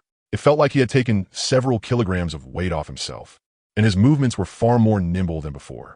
He opened his personal panel. Name, Sumu. Level, 3, 0 out of 400. Race, human. Hunger, 72. Strength, 5.8, base 5.62. Constitution, 2.5, base 2.41. Agility, 1.4, base 0.86. Spirit, 1.8, base 1.71. Not bad. The panel still looked a little lopsided, but compared to before, it was much better balanced. Sumu nodded in satisfaction, then turned his attention to something more important. Draw talent. He had reached level 3, and when personal level increased, that meant a new chance to choose a talent. Sumu rummaged through his backpack, pulled out a bottle of mineral water, unscrewed the cap, and very carefully washed both hands with it. Droplets dripped from between his fingers and gathered into a small puddle on the cable car floor. A sense of ritual. Last time, when he leveled up in the cable car, he and T washed his hands, and that lucky icon hadn't T appeared. This time he had learned his lesson. Whether it worked or not, washing was still better than not washing. After doing all that, he took a deep breath and opened the talent selection interface. 3 gilded cards appeared before him. Then he smiled. On the second card, that familiar flame icon appeared once again, with the 2 words luck written inside it. As expected, washing hands was useful. The cards flipped over one by one, and the 3 choices were clearly displayed before him. Option 1. Information type, gain trap detection. Within a radius of 50 meters, automatically detect all hidden traps, ambushes, and disguised dangerous areas. Passive effect, no need to activate it manually. Option 2. Personal type, gain dynamic vision. Your eyes will be able to track high-speed moving objects, see rapidly changing images clearly, and greatly improve your ability to lock onto agility-type targets. Rule type ability. Option 3. Construction type, gain beginner talisman paper crafting. Can craft low-level talisman papers, including silent barrier talisman, radius 20 meters, lasts 20 minutes. Visual concealment talisman, single target, lasts 30 seconds. Scent concealment talisman, single target, lasts 1 minute. Touch concealment talisman, single target, lasts 30 seconds. Taste concealment talisman, single target, lasts 1 minute. Crafting consumes spirit, with a daily limit of 3 talismans. Sumu's gaze moved among the 3, and his heartbeat sped up slightly. Option 1. Information type, trap detection. Automatic detection of traps and ambushes within 50 meters. This ability would be extremely useful when exploring unknown areas, especially when entering places that might have monster nests. It worked passively and didn't need to be activated, making it effortless and convenient. Option 2. Personal type, dynamic vision. Able to track high-speed moving objects and clearly see rapidly changing visuals. A rule type ability. Option 3. Construction type. Crafting low-level talisman papers. Silent barrier talisman. Wasn't that exactly the kind Zhou Jingguo had been selling all along? He had even spent 15 portions of food to buy one before. Visual concealment, scent concealment, touch concealment, taste concealment. These were talismans specifically aimed at the 5 senses. If he chose this one, he would be able to make these things himself and wouldn't need to buy them from Zhou Jingguo anymore. Sumu's eyes settled on option 3, and his pupils contracted slightly. Dynamic vision. Rule type. There were no specific parameters written. How fast of an object could it track? How fast of a changing image could it see clearly? None of that was stated, but the words rule type by themselves already explained everything. It didn't follow reason, and it allowed no argument. He recalled the time he had dealt with that venomous cat demon before, even with 44 points of agility. His eyes still hadn't been able to keep up with the target's movement speed. It wasn't because the gun had emptied several times, but because the cat demon twisted too fast in midair. He couldn't see its posture clearly and could only fire by feel, although he still won in the end. It wasn't a pretty win. If weakness lock-on hadn't guaranteed his hit rate, the outcome of that battle might have been completely different. But if he had dynamic vision, Sumu's breathing grew slightly hurried. If he could clearly see the trajectories of those high-speed, moving objects, then his weakness lock-on talent would be able to unleash 100% of its power, making up for its only weakness. If his eyes could keep up, then his hands would naturally keep up as well. Weakness lock-on would handle the rest. No matter how fast a monster was, it would have nowhere to hide in front of him. And this ability would only be useful in combat. While exploring, whether it was a figure flashing by in the distance or something suddenly darting out of the darkness, he would be able to see it all clearly. Sumu took a deep breath, forcibly suppressed the urge to choose immediately, and shifted his gaze back to option 3. Making talismans. Wasn't that Zhou Jingguo's ability? Silence barrier talisman, 5 senses blocking talisman, exactly the same. Before, he had thought Zhou Jingguo was a life profession talisman maker. But now it seemed very likely that the other party had also gotten this ability through the 3-choice talent selection. He remembered seeing someone bragging about Fireball in the channel before, and there had been something similar among his own previous choices. A thought suddenly surfaced in his mind. Could it be that the options he saw every time in this 3-choice selection were randomly drawn from the ability pools of other people on this cable line? Zhou Jingguo's talisman-making ability, Lin Yue's possible intelligence-gathering ability, and that 5-man talent team S Fireball had all appeared among his options. Once or twice could be a coincidence, but after this many times, it probably wasn't he. Leaning against the wall, Sumu fell into thought. No matter what. For now, this discovery was only a piece of information to him. Knowing where these abilities came from had no direct impact on his talent choices. But if he encountered people with special abilities in the future, he could probably guess what their trump cards were. Sumu shook his head and pulled his thoughts back. There was no hesitation anymore. He reached out and tapped option 3. Selection successful. The gilded card turned into specks of light and merged into his body. Sumu blinked. He didn't feel anything special. No warmth, no sting, no physical changes of any kind. He tried rapidly moving his eyes, but it felt the same as before, no difference. Then he tried staring at a bird flying past outside the window. That bird wasn't flying very fast to begin with, and he could already see it clearly. Still no change. Sumu frowned. Was it because he hadn't encountered a fast-moving target, so he couldn't feel the effect? Forget it. Rule-type abilities were always like this. You couldn't feel them normally. Only when you used them did you realize how strong they were. He temporarily set that matter aside and turned his attention to another equally important issue. Class advancement. He dug out the skill book from the deepest part of his backpack. The long spear on the cover reflected a cold gleam under the sunlight. The silver-white shaft, the crimson tassel, the sharp spear tip, even though it was only a drawing, it carried a fierce aura that seemed to rush straight at him. Class skill book. Spear hero, purple, type, class skill book. Effect, after use. Can advance to spear hero, purple. Class advancement requirement. Reach LV3. Holding the skill book in both hands. Sumu took a deep breath and thought for a moment. Advancing to spear hero meant that his main weapon in the future would be the long spear, making him a melee class. But based on his weakness lock-on, it would pair even better with a range class. Then he thought about it again. As for so-called range class, he could completely make up for that with firearms. There was no need to specifically advance into a range class. And more importantly, he didn't currently have a class advancement book for any range class. In this world, turning resources into real strength as early as possible was the hard truth. Besides, the long spear was a mid-range weapon. Compared to other melee weapons, it had greater attack range. That meant he could deal damage from a safer position while also enjoying the double damage brought by additional attack. Therefore, he advanced to spear hero without the slightest hesitation. Advance, Sumu said in a low voice. The skill book turned into a streak of dark golden light and poured into his body from his palm. This time, the sensation was stronger than any previous one. The dark golden stream of light was like a living thing.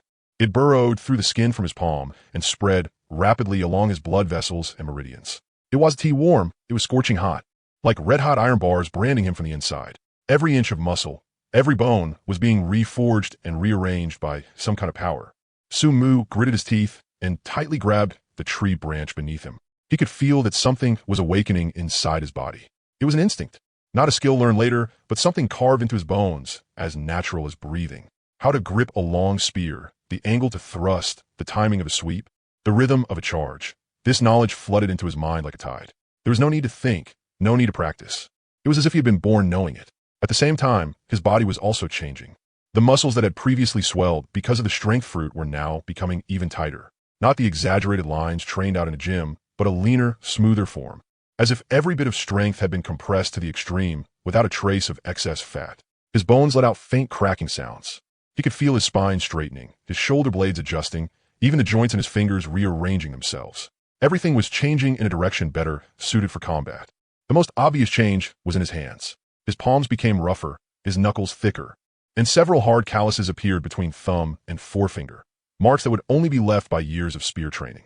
Even though his body had never gone through those years. The power of the class advancement directly carved that experience into his flesh. The whole process lasted about 30 seconds. The dark golden light faded. Sumu bented heavily, his forehead covered in sweat. He lowered his head and looked at his hands. They really had changed. The lines on his palms were deeper now, and his fingers had grown more slender and powerful. When he clenched his fist, he could feel an explosive force gathering within it. He opened the panel. Name, Sumu. Level, 30400. Race, human. Class, Spear Hero, Purple LV1. Class Attribute Bonuses, Strength 30, Constitution 20, Agility 15. Hunger, 75. Strength, 88. Constitution, 45. Agility, 29. Spirit, 18. Armor, 53. Stamina, 133. Constitution Strength. Stamina Recovery, 9 per minute, 0.2 times Constitution. Class Passive, Long Spear Mastery. When using a long spear, deal an additional 20% strength damage. Class Skills. 1. Combo, Active Combo Skill. thrust to the target. After hitting, unlock the next stage. 7 moves in total. Each successful hit increases the damage of the next move by 10%. Cooldown, 12 seconds. On hit, reduce all skill cooldowns by 1 second. Upon reaching the 7th hit, the target will be knocked back 10 meters. Consumes 10 stamina. 2. Piercing thrust. Active, predictive movement skill. After a brief charge up, dash forward 10 meters. Launching the first enemy on the path into the air. Causing 1 to 3 seconds of control effect, depending on the target's level and grade, and 150% strength damage. Cooldown, 15 seconds. Consumes 20 stamina. 3rd, sweep through the ranks. Active sweep away all enemies within a radius of 5 meters. Dealing 120 strength damage and knocking them back 15 meters, depending on the target's size and level. Cooldown, 20 seconds. Stamina cost, 30 points. Subsequent skills, not unlocked, requires reaching the corresponding level or obtaining a skill book. Sumu looked over the skill tab again. Looking at this class as skills, he quietly started calculating in his head.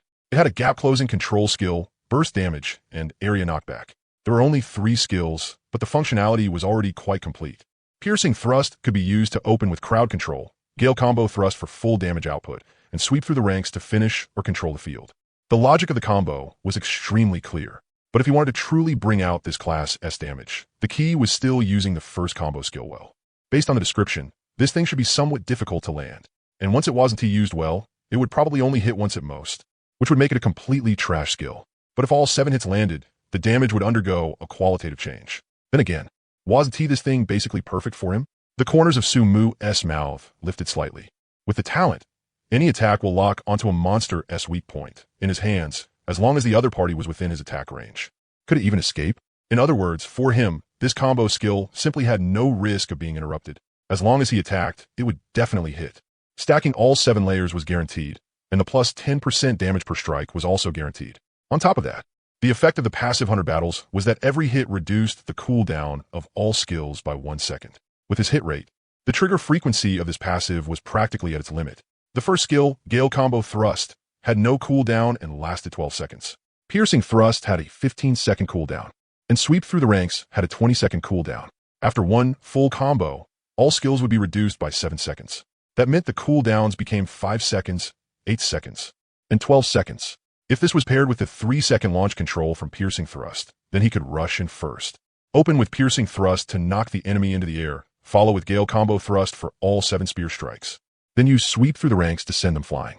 By the time the enemy landed and he repositioned a bit, the cooldown on the gap-closing launch skill would already be back, and he could immediately start another round. A complete combo like that would leave the opponent almost no room to resist. Most importantly, the cooldown reduction effect from the combo could keep going indefinitely. If he got more skills later on, Sumu took a deep breath. This class was awesome. So this was an A-rank class? But then he thought about it again. No, this class was only this strong in his hands. What it relied on was that weak point lock-on talent. Without that talent, Spear Hero was a melee class that heavily depended on player skill. The combo had to be maintained manually, the skills had to be aimed manually, and airborne timing had to be calculated manually. No matter how good the player was, mistakes were still possible. But with weak point lock-on, everything changed. Every strike would definitely hit a vital point, and every skill would land with precision. The combo would never break, and the cooldowns would always be refreshing. In his hands, the upper limit of what this class could do was far higher than what was written on the panel. Sumu suppressed the excitement in his heart and continued reading. But this thing seemed to consume stamina. Stamina? That hadn't been shown before. He opened the panel again, and sure enough, below the attribute bar, there was now an extra line of numbers. Stamina, 133 out of 133. Constitution plus strength. Stamina recovery, 4.5 points per second. Constitution times 0.1. Stamina was equal to strength plus constitution. Right now, he had 58 strength and 30 constitution, which added up to 88 points. The recovery speed was constitution multiplied by 0.2, 6 points per minute. Sumu calculated the consumption of that combo just now. Charge, 20 points. Combo thrust, 10 points. Sweep, 30 points. 60 points total. He could only use 2 full sets. So the limitation really wasn't small. But compared to the power of this combo, this level of restriction was completely acceptable. And once his constitution rose later on, this weakness would be solved. What pulled Sumu back to his senses even more, though, was something else. His attributes seemed to have changed. He clearly remembered that before leveling up, his attributes were 58 strength, 30 constitution, 15 agility, and 18 spirit. But that was after adding the breakthrough talisman as bonus. Looking again now. Strength, 88, 30. Weight, 88. Sumu stared at the panel for quite a while, and the corners of his mouth slowly curled upward. Class attribute bonuses, 30 strength, 20 constitution, 15 agility. Just from changing class alone, he had gained 65 attribute points. Changing class also gave attributes. Sumu took a deep breath and suppressed the shock in his heart. He remembered the attributes of those monsters he had seen before. The level 2 blue great axe wielder had 72 strength. At the time, he had thought that number was absurdly high. Even a normal team of 5 people at the same level would probably get wiped if they encountered it. Going by color rank, that thing should only have counted as some kind of small elite monster, yet stats had been a bit too much. Now he understood. It wasn't that the monster was too strong. It was that survival here was never measured by the standards of ordinary humans. Before changing class, no matter how high your stats were, they were only the upper limit of an ordinary person. Only after changing class did you truly step across the threshold of the extraordinary. Those monsters were probably some kind of class holders or mutated beings to begin with. Their attributes had been designed according to post-class change standards. And since ordinary people had not changed class, being crushed by them was only natural. No wonder even a level 1 goblin could instantly kill a D-rank talent holder. No matter how high a talent S bonus was, it was still just being stacked on top of an ordinary human baseline. But goblins were genuine, mutated creatures. Their starting attributes were fundamentally different. Leaning against the tree trunk, Sumu let out a long breath. So changing class was the true starting point of this world. Reaching level 3, obtaining a class book, and completing class advancement. Only then did one truly step across the threshold into the extraordinary. Before that, everyone was just an ordinary person struggling to survive in this cruel world, including himself. If he hadn't had that daily intelligence talent, if he hadn't gotten resources ahead of time, if he hadn't stumbled his way up to level 3, then right now he would probably be just like the people in the channel, still worrying over a bottle of mineral water. Sumu shook his head and temporarily pushed those thoughts down. Just as he was thinking, a cold mechanical voice suddenly rang out by his ear. Cable number 886 regional announcement. Detected that a survivor in this region has completed class advancement and achieved the Pioneer achievement. Regional functions updated. First, chest drop rates increased. The appearance rate of bronze quality and above chests has been slightly increased. Duration, 3 days. Second, monster drop adjustment. The probability of monsters dropping class advancement books has been slightly increased. Duration, 7 days. The announcement echoed throughout the entire cable. Sumu froze for a moment. It got announced just like that? He glanced at his class tab, Spear Hero, purple. So the first person to change class also got an achievement reward. But the announcement only said that a survivor in this region had completed class advancement. It didn't name him directly. That was a good thing.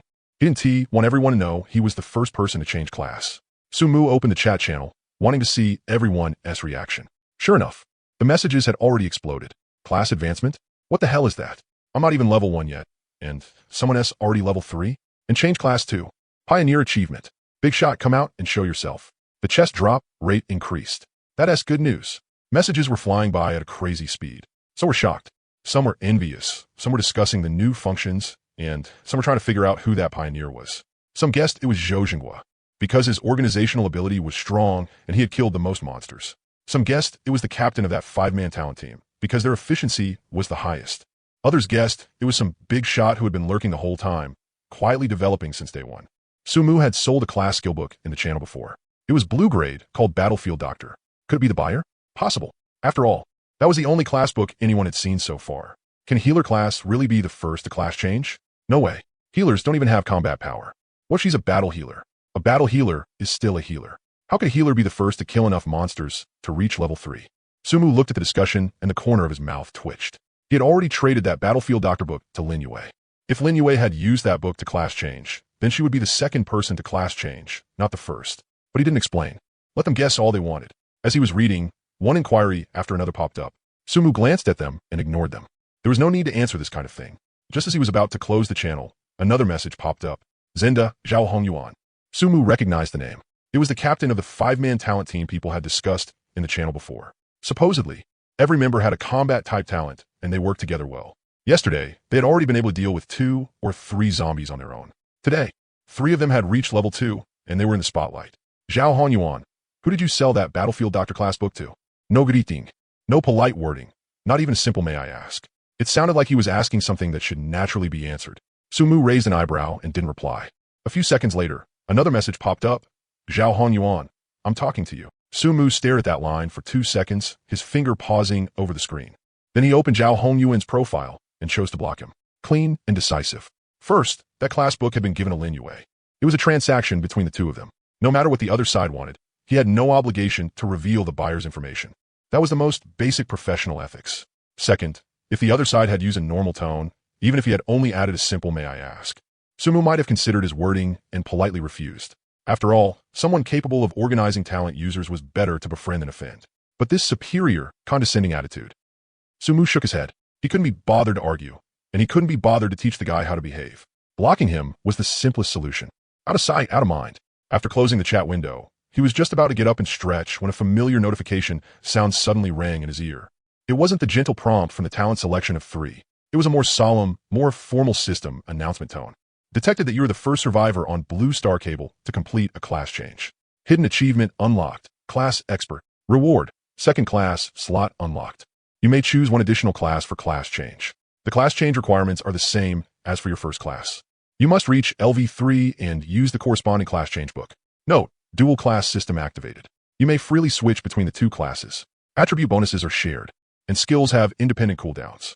Congratulations on completing your class change. For 3 days, the probability of obtaining your class weapon from monster drop treasure chests, roulette wheels, and other methods will be increased. Sumufros. A second class slot? Dual class? He instinctively looked at his class panel. Next to the original slot for Gunmaster, purple, there was now an extra blank slot with 3 tiny gray words written on it. Not class changed. In other words, besides Gunmaster, he could choose another class, and the attribute bonuses from both classes would stack, while the skills had independent cooldowns. That meant in battle, he could use a full set of Gunmaster skills first, then switch to another class and use another full set. If he chose well, the skills of the two classes could form synergy. Sumu's eyes slowly lit up. Gunmaster was a melee physical class, centered on strength and constitution, specializing in frontal breakthroughs and area damage. If he chose a range class next, like Archer, Gunner, or Mage, then he could cover both long and close range. In close combat, he could use Gunmaster's combos to suppress the enemy. At range, he could kite with the other class's skills. Or he could choose a support class and heal himself while giving himself buffs. Battlefield Doctor was an obvious option. Although blue quality was a bit low, it could heal, detoxify, and remove negative statuses.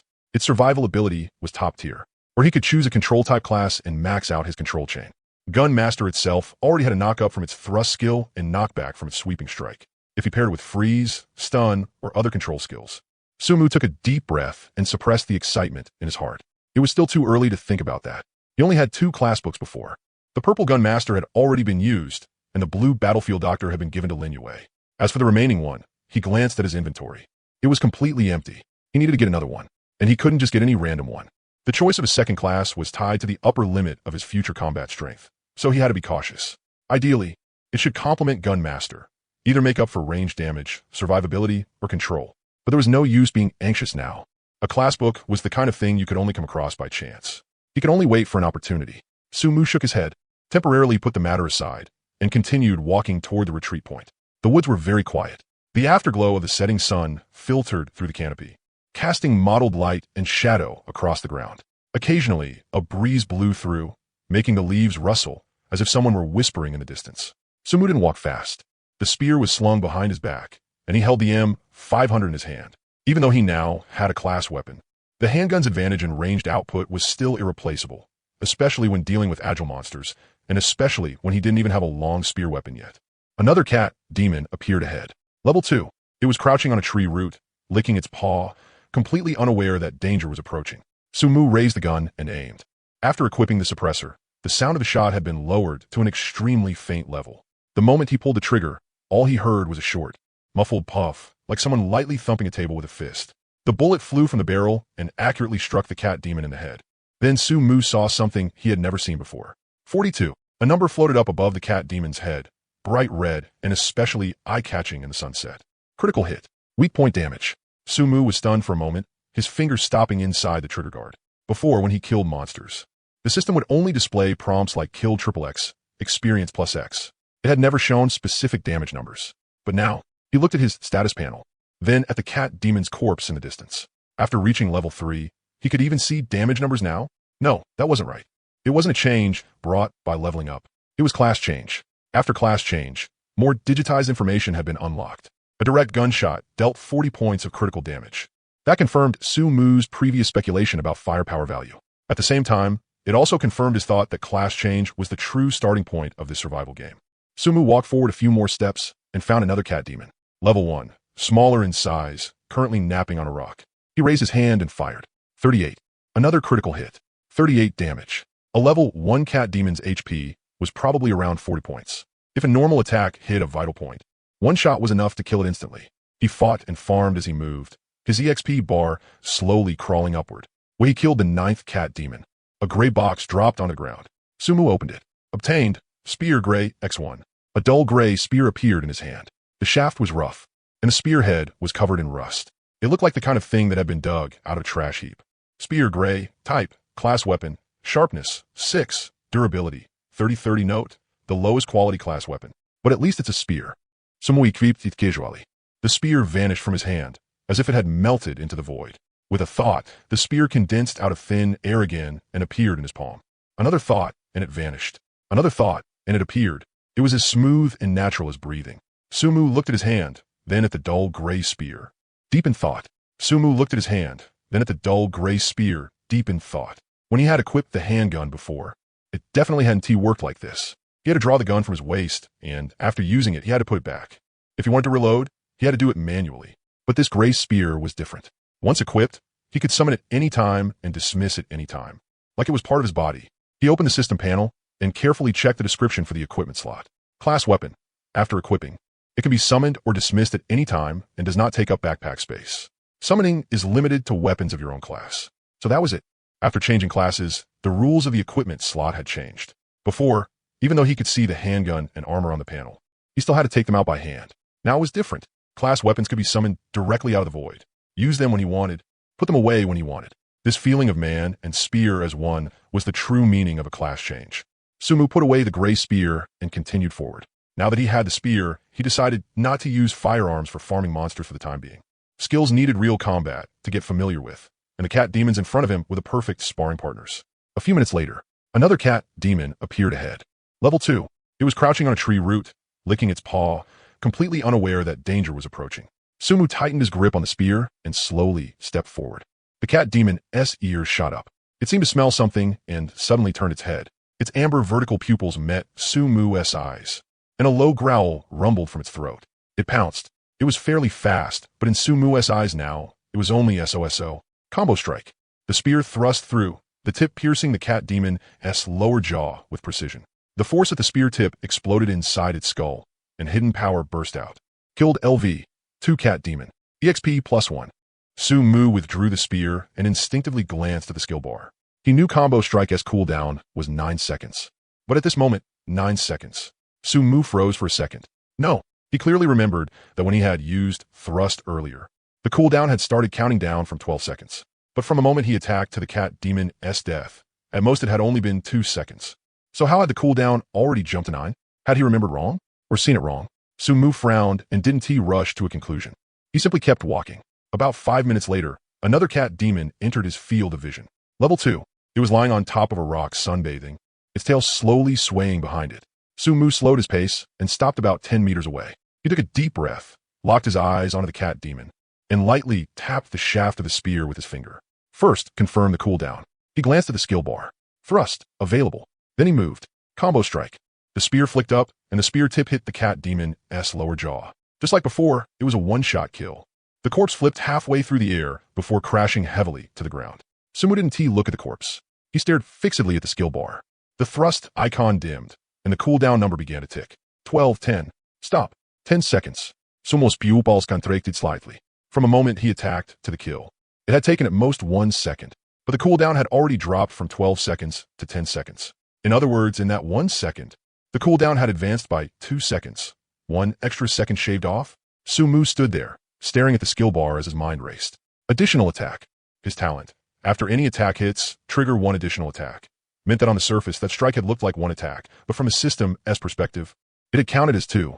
And the cooldown rule for skills was that every hit reduced the cooldown of all skills by 1 second, which meant that a strike had actually counted as 2 hits. So the cooldown had been reduced by 2 seconds. Su Mu took a deep breath, and his heartbeat began to speed up. If that was the case, he kept moving and found a third cat demon. Level 1. It was crouching in a bush, chewing on something. The cooldown dropped by 2 seconds immediately. As expected, the corners of Sumu's mouth slowly lifted. An additional attack counted as 2 hits, which meant every time he used a skill, it was effectively the same as using it twice. Every skill hit would trigger an additional attack, and every additional attack would reduce the cooldown of all skills by 1 second. What did that mean? Combo Strike had a cooldown of 12 seconds. If all 7 hits landed, it could reduce cooldown by 14 seconds. And his single target control skill, Thrust, originally had a cooldown of 15 seconds.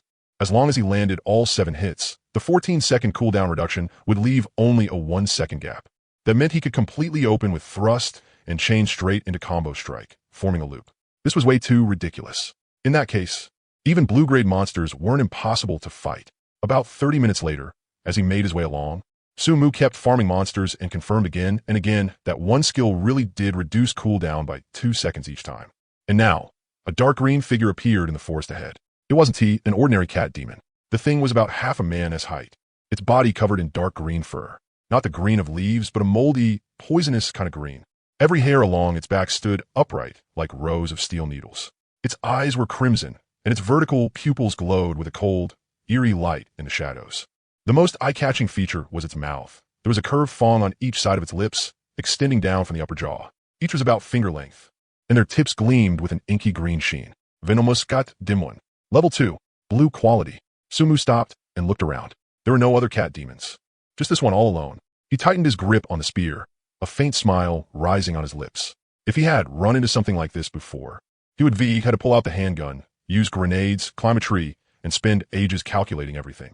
But now, he weighed the spear in his hand and walked forward slowly. The venomous cat demon noticed him too. Its crimson vertical pupils locked onto Sumu, and a low growl rolled out of its throat. It arched its back, gathering strength in its hind legs. Sumu didn't wait for it to make the first move. Thrust. The spear slashed upward from below, and the tip pierced the venomous cat demon's lower jaw with perfect accuracy. The force sent its body flying upward, its limbs clawing wildly in the air. Drool dripped from its fangs, drawing an arc through the air. Thrust hit. Control duration, 15 seconds. The venomous cat demon reached the highest point of its arc and began to fall. Sumu didn't wait for it to hit the ground. He stepped forward, and while the cat demon's body was still in midair, he thrust out the first strike. Not a skill, but a direct basic attack. This thrust came in at a vicious angle. It wasn't a straight stab, but an upward slashing lift from below. The spear tip carved from the cat demon's abdomen up to its chest, leaving behind a deep bloody groove. Dark green blood sprayed from the wound, glowing with a bizarre fluorescent sheen under the setting sun. Then the skill chained into the next move. The first strike landed. Combo first form hit. Subsequent damage 10. The venomous cat demon let out a shriek in midair and tried to grab the shaft of the spear with its claws. But its body was completely out of control. Its 4 limbs flailed wildly in the air, unable to catch anything. The second strike, with a flick of Sumu's wrist. The spear tip traced half a circle in the air and stabbed in from the left side, between the cat demon's ribs. The angle was tricky, the force precise. The tip slipped through a gap in the ribs and pierced straight into its lung. Combo's second form hit. Subsequent damage 20. The cat demon's body suddenly stiffened. It opened its mouth, trying to spit venom. But with no leverage in midair, the poison only dribbled from the corner of its mouth and landed on its own body, corroding a patch of charred black flesh. The third strike. Sumu didn't stab this time. He simply tapped the cat demon's chest with the spear tip, as lightly as a dragonfly touching water. But the instant the tip entered flesh, a hidden force traveled down the spear shaft and exploded inside the cat demon's body. Combo third form hit. Subsequent damage 30. The cat demon's eyes widened abruptly. Its mouth opened and closed, then closed and opened again, while a muddled, gurgling sound came from its throat. Dark green blood poured from the corners of its mouth, mixed with shattered bits of internal organs. Sumu noticed that by the time the third strike landed, the cat demon's health bar was already empty. Killed LV2 green venomous cat demon. Experience +3. But he didn't stop. The fourth strike. The spear tip sliced across the cat demon's neck. Not a stab, but a cut. The sharp blade split open skin muscle, and windpipe and dark green blood burst out in a spray. The fifth strike. The spear tip stabbed into the back of the cat demon's neck and burst out through its throat. The sixth strike.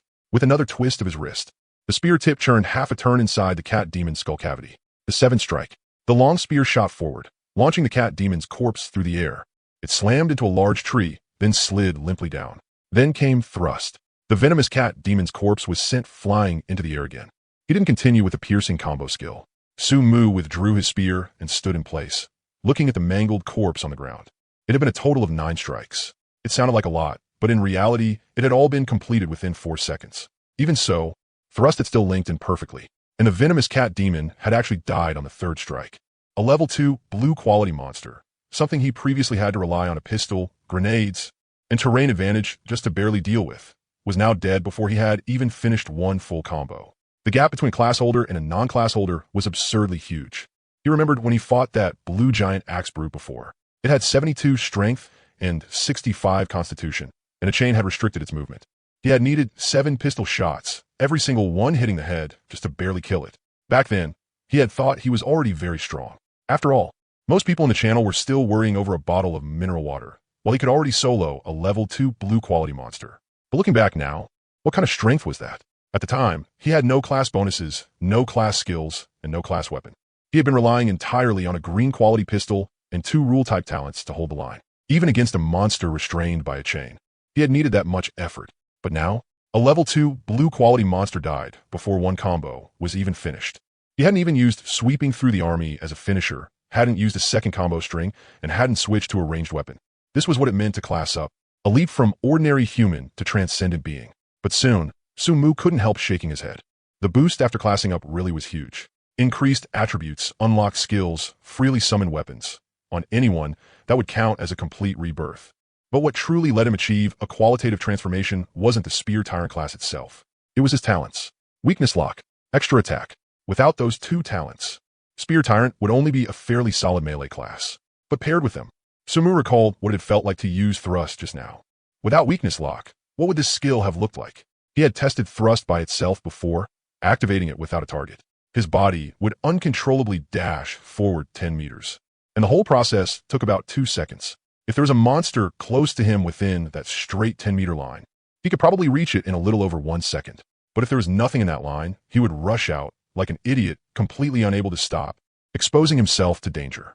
But with weakness lock, when he had dealt with that cat demon just now, the instant thrust activated, the spear tip had practically teleported, locking precisely onto the vital point. No need to aim, no need to predict. The moment he attacked, it hit. A skill that originally required carefully choosing the right timing. Otherwise, it could miss entirely or even throw him into danger, had been forcibly turned into a godlike guaranteed hit move. Not to mention the cooldown reduction brought by extra attack. Sumu thought a combo again. The skill was called combo, but it was really more like a complete 7-form spear art. Every form had a different angle, force, and technique. Lift, stab, tap, cut, pierce, turn, send. Every form had to be adjusted in real time according to the opponent's posture and reaction. Without weakness lock, this skill would be extremely hard to use. First, you had to judge where the opponent's vital points were, the head, neck, heart. Different monsters had different weaknesses, and even the same monster's weak points could change depending on its posture. Second, you had to predict the opponent's movement. Which way would it dodge? Would it block? Would it counterattack? Every judgment required time, and by the time you finished judging, half a second would already be gone. Across all 7 forms.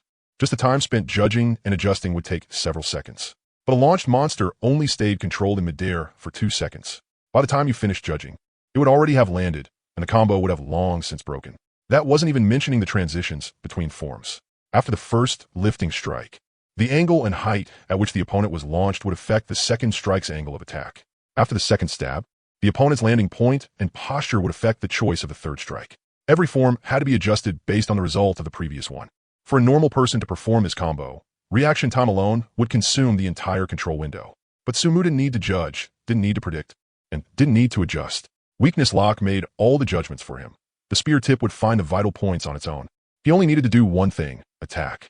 Attack at the fastest speed possible. As soon as the first form finished, before his brain could even react, his hand was already moving into the second. All 7 forms together took just a little over 2 seconds. 2 seconds. The monster had only just landed, and the combo was already over. Then he could chain into the final knockback hit and blast the target away. During the knockback, thrust cooldown would already be refreshed thanks to the reduction from extra attack, letting him charge straight in and start another set. The whole process flowed like clouds and water. From start to finish, the opponent never touched the ground, never counterattacked, and never had any room to resist. This was the true power of Spear Tyrant when paired with those talents. The class itself could only be called strong, a top-tier foundation, excellent skill design, and solid attribute bonuses. But what truly made it unsolvable were those 2 rule-type talents. Without weakness lock, thrust could miss, combo could break, and sweeping through the army could go wide. Without extra attack, the cooldown reduction wouldn't be nearly as fast, and there would be gaps between combo links. Those two talents had raised the upper limit of the Spear Tyrant class to a height even he had no idea how to measure. Sumu walked along the forest path in the dusk, and the curve at the corner of his mouth simply would not go down. This class, this talent. It was practically tailor-made for him. Sumu put away the long spear, walked over to the corpse, and picked up the dropped box. He opened it. Obtained, Venomous Cat, Demon S-Tooth, X1 Blue. Obtained, Small Recovery Potion, X1. Looking at the items, Sumu frowned slightly. The drops had become fewer, and the quality was not high either. Was it because his level had gone up? He shook his head. That was very likely.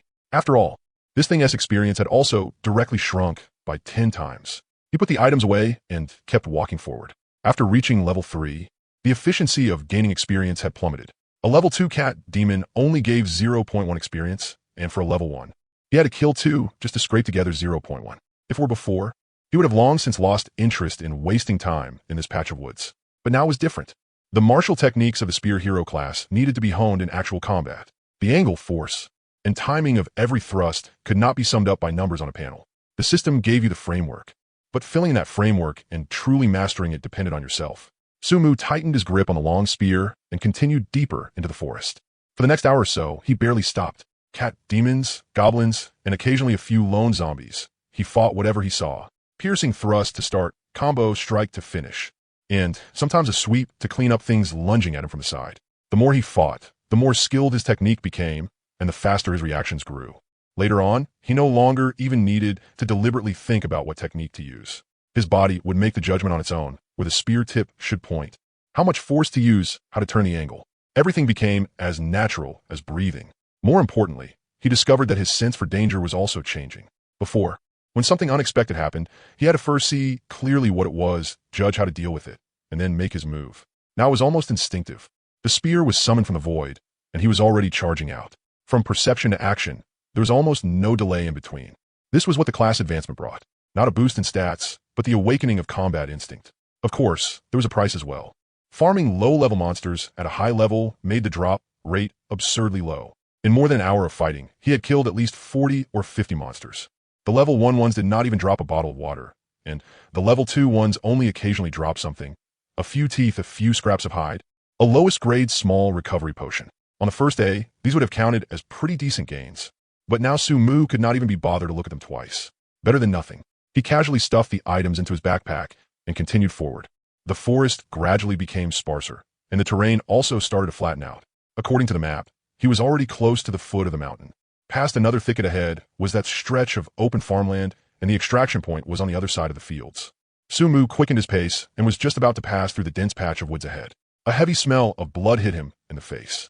Not the faint, barely there scent of blood, but something so thick he could almost taste the metallic rust in it. Fresh, abundant blood. Sumu steps halted abruptly, and the long spear was summoned from the void into his hand.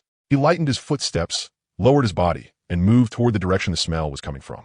After passing through more than 10 meters of shrubs, the clearing ahead came into view. 7 or 8 cat demons were gathered in a circle, heads lowered as they gnawed on something.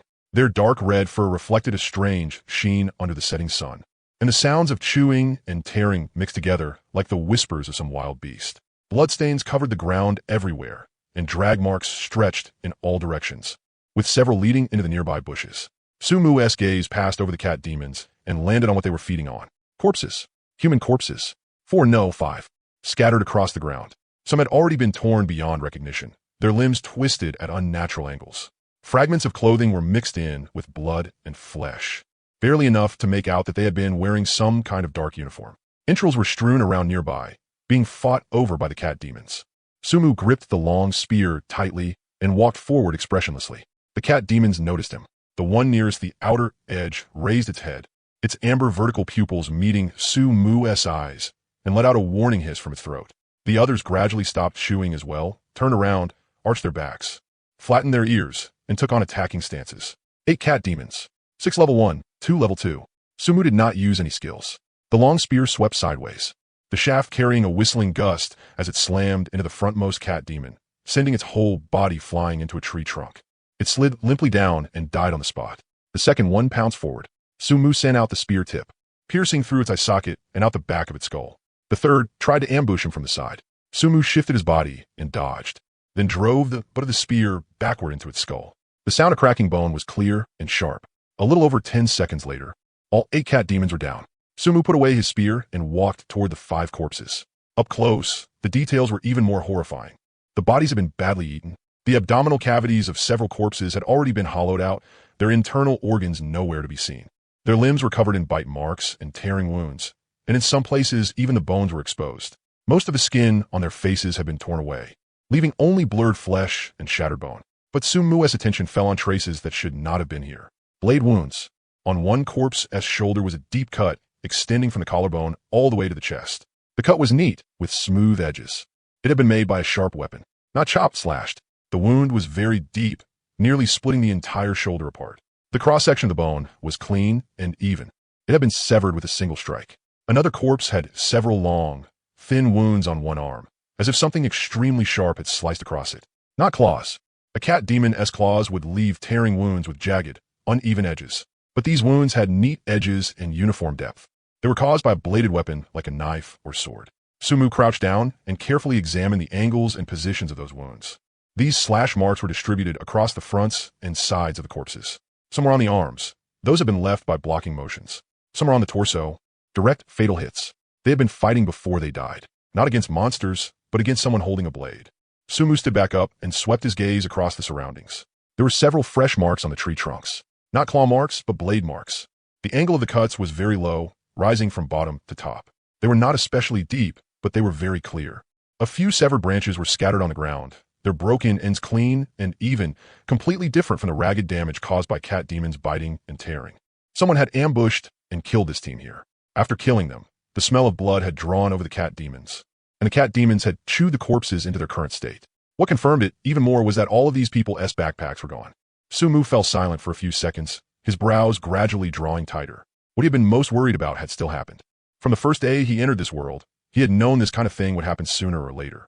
Human nature could not withstand being tested, especially in an environment with scarce resources and no rules to restrain it. The strong prey on the weak. Survival of the fittest. That instinct was carved into human genes. He just had not expected it to come so soon. This was only the 3rd day. Most people were still struggling just to survive for a mouthful of food, and some were already starting to kill. Sumu stood beside the corpses, silent for a long time. He remembered the people in the channel who were still discussing teaming up, sharing experience, and exchanging supplies. They probably still didn't know that somewhere along this cable line, someone had already aimed a gun at their own kind. Sumu shook his head. There was no point thinking about that. What mattered most right now was staying alive and getting stronger. As long as he was strong enough, it didn't matter what other people thought. Sumu gave the 5 corpses one last look, then turned and left. He quickened his pace and kept moving forward. But his vigilance had risen to a whole new level. His eyes constantly swept the surroundings, and his ears caught every abnormal sound. He didn't put the gun away, keeping it in his hand the whole time. Now, it wasn't just monsters he had to guard against. There were also other humans. And compared to monsters, humans were even more dangerous. Monsters had fixed behavior patterns, weaknesses, and rules. Fight them enough times, and you could figure them out. But people were different. You didn't know what they were thinking, what trump cards they had in hand, or whether they might suddenly turn on you the next second. Sumu made his footsteps lighter, trying not to make any unnecessary noise. Every time he passed a dense patch of bushes or a large rock, he would stop first and observe for a few seconds, only moving on after confirming there was no ambush. Fortunately, he didn't run into anyone else along the way. It seemed the killers weren't heading in the same direction as him. More than an hour later, Sumu finally reached the foot of the mountain. The terrain opened up, and the woods became sparse. Through the gaps between the tree trunks, he could already see the golden farmland in the distance. The waves of wheat rose and fell in the wind, glowing warmly under the setting sun. The extraction point vortex was on the other side of the farmland, its purple-black halo especially eye-catching in the dusk. Sumu let out a breath of relief and was just about to speed up. Then a burst of noise came from the distance. A series of banging impacts, mixed with human shouts and curses. Someone was fighting, and it was loud enough that he could hear it clearly from several hundred meters away. Sumu stopped in his tracks. He listened carefully for a few seconds and judged the direction. The sound was coming from the front right, around 200 to 300 meters away, probably from a small patch of woods at the edge of the farmland. He hesitated for a moment, but didn't go around. He put the gun away and switched to the M500. The suppressor was already attached, and it felt heavy in his hand. Against people, this thing was far more intimidating than a long gun. When the muzzle was pointed at you, it worked better than anything else. Sumu lowered his body, lightened his steps, and crept toward the source of the sound. After passing through a patch of bushes, he saw 5 people fighting 2 cat demons in the clearing ahead. One was level 1, and the other was level 2. They were no different from the ones he had encountered on the mountain.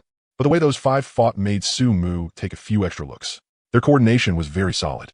A tall, skinny man was tanking in front, holding up a small round shield and standing at the very front. When a cat demon pounced, he blocked it with the shield. Even though the impact forced him back 2 steps, he held firm. Beside him, a short-haired woman seized the moment when the cat demon's attention was drawn and rushed up from the side, a dagger in hand, stabbing it straight into the side of its abdomen. The cat demon cried out in pain and turned to bite, but the bespectacled young man in the back raised a hand and sent out a fireball that hit it square in the face. The blast forced the cat demon back 2 steps, and part of its fur was burned black. Another man, sturdier looking than the rest, flanked from the other side with an iron hammer in hand and brought it down on the back of the cat demon's head. With a crack, part of the cat demon's skull caved in. It swayed, then collapsed to the ground and stopped moving. The level 2 one was more troublesome. It was faster, and the range of its claws was larger too. The 5 of them fought it for quite a while. One of them got scratched once, leaving 3 bloody marks on his arm, but it wasn't a major problem. In the end, they still relied on coordination. The shield took the front. The fireball spell interfered, and the dagger and hammer looked for chances from the sides. They ground it down for several minutes before finally wearing the level 2 one to death. Su-Mu crouched behind the bushes and watched silently. 5 people, and every one of them had a talent. They weren't the kind of powerful talents that could decide a fight in one move, but together they worked well. They were much better than the random pickup groups in the channel that just swarmed in and fought chaotically. When the battle ended, the group panted for breath and began collecting the spoils. The tall, skinny man with the shield slung it onto his back walked over to the corpse of the level 2 cat demon, crouched down to pick up the box, opened it, glanced inside, and casually stuffed it into his backpack. "How many kilometers left?" he asked. "About 3 or 4, I think." The short-haired woman glanced at the map. The last position from Lu Chao's team's call for help was near the fork up ahead. "Are we still going?" The sturdy man planted his hammer on the ground and wiped the sweat from his forehead. "There are more and more monsters along the way. By the time we get there, that foreign team will probably already be gone." And he paused, lowering his voice. "We haven't heard anything from them for this long. They've most likely all run into trouble already. If that's the case, can we really win?" They wiped out Lu Chao's team completely. All 5 of them. Not a single one got away. "At the very least, we have to go take a look." The tall, skinny man's voice was somewhat heavy. "We just joined the guild. This is the first mission they've assigned us. No matter what, we at least have to put on a show. We'll go 1 more kilometer. Whether we find them or not, we withdraw after that." The others fell silent for a few seconds, then nodded.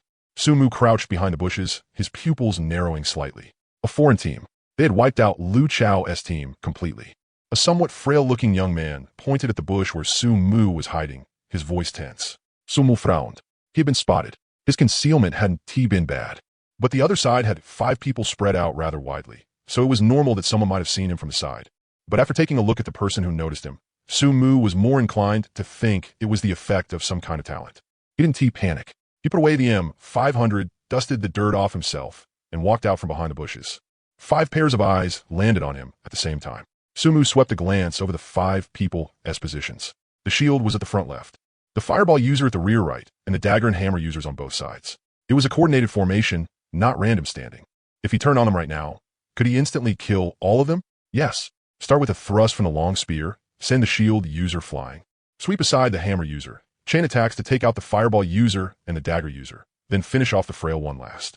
3 seconds, for at most. Su-Mu kept the result of that assessment to himself. His face remained expressionless. Out of the 5, a girl who looked slightly plump but well-proportioned suddenly spoke, a trace of surprise in her voice. "It's you?" Su-Mu looked at her.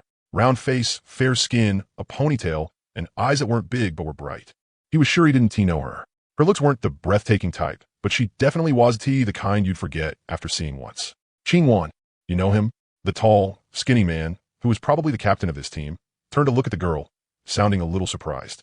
The girl's face reddened slightly, and she shook her head. "And not really. I just saw him talking in the channel before." She paused, as if organizing her words. "On the first day, when everyone was panicking, he was the one who reminded us there might be monsters below. I remember it very clearly because of his profile picture. Her voice grew softer and softer, and the last few words were almost impossible to hear.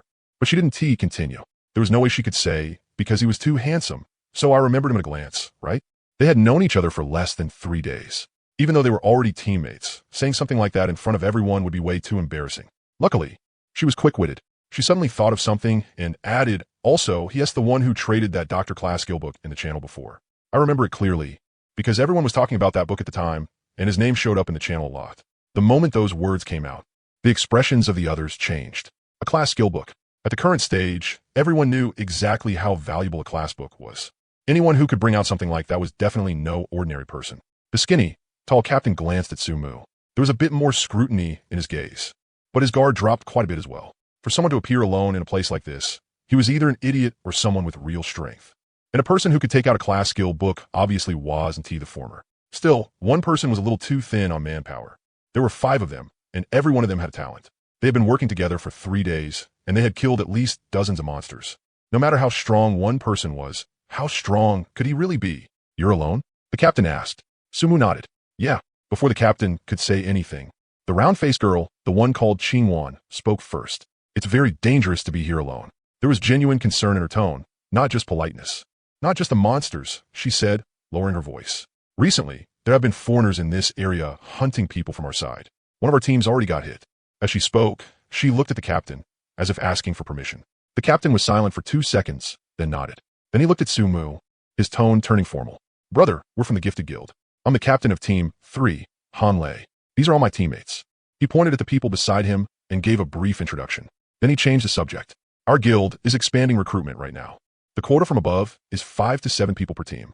We have 5 right now, and there's still 1 open spot. Want to consider joining? Sumu raised an eyebrow slightly. The Gifted Guild. That was Zhao Hanyuan's organization. You should be gifted too, right? Han Lei continued, his tone carrying a bit of probing. Anyone who can get a class skill book, definitely ISNT simple. As long as you tell me what type your talent is, I can report it for you. With your qualifications, getting into our team, definitely won't be a problem. He paused, then added, our team is considered one of the better ones in the guild too. All 5 of us have talents, and we work well together. If you join, we can look out for each other. It's definitely better than fighting alone by yourself. The others didn't have any objections after hearing that. One more person meant one more bit of strength, and someone who could take out a class skill book definitely wouldn't be weak. Shen Qingwan even let out a small sigh of relief. Teaming up with someone like that would at least mean he wouldn't drag him down. And she secretly glanced at Sumu, then quickly looked away again. With someone this handsome, of course you want to get close while you had the chance. Sure, this was the apocalypse, but who said you couldn't think about these things in the apocalypse? She even felt that Sumu had no reason to refuse. Who on their cable line didn't know the name of the Gifted Guild? The guild leader's cable car was already level 2, and his personal level was also level 2. Quite a few teams had an average level of 2, and the lowest talent grade among them was green.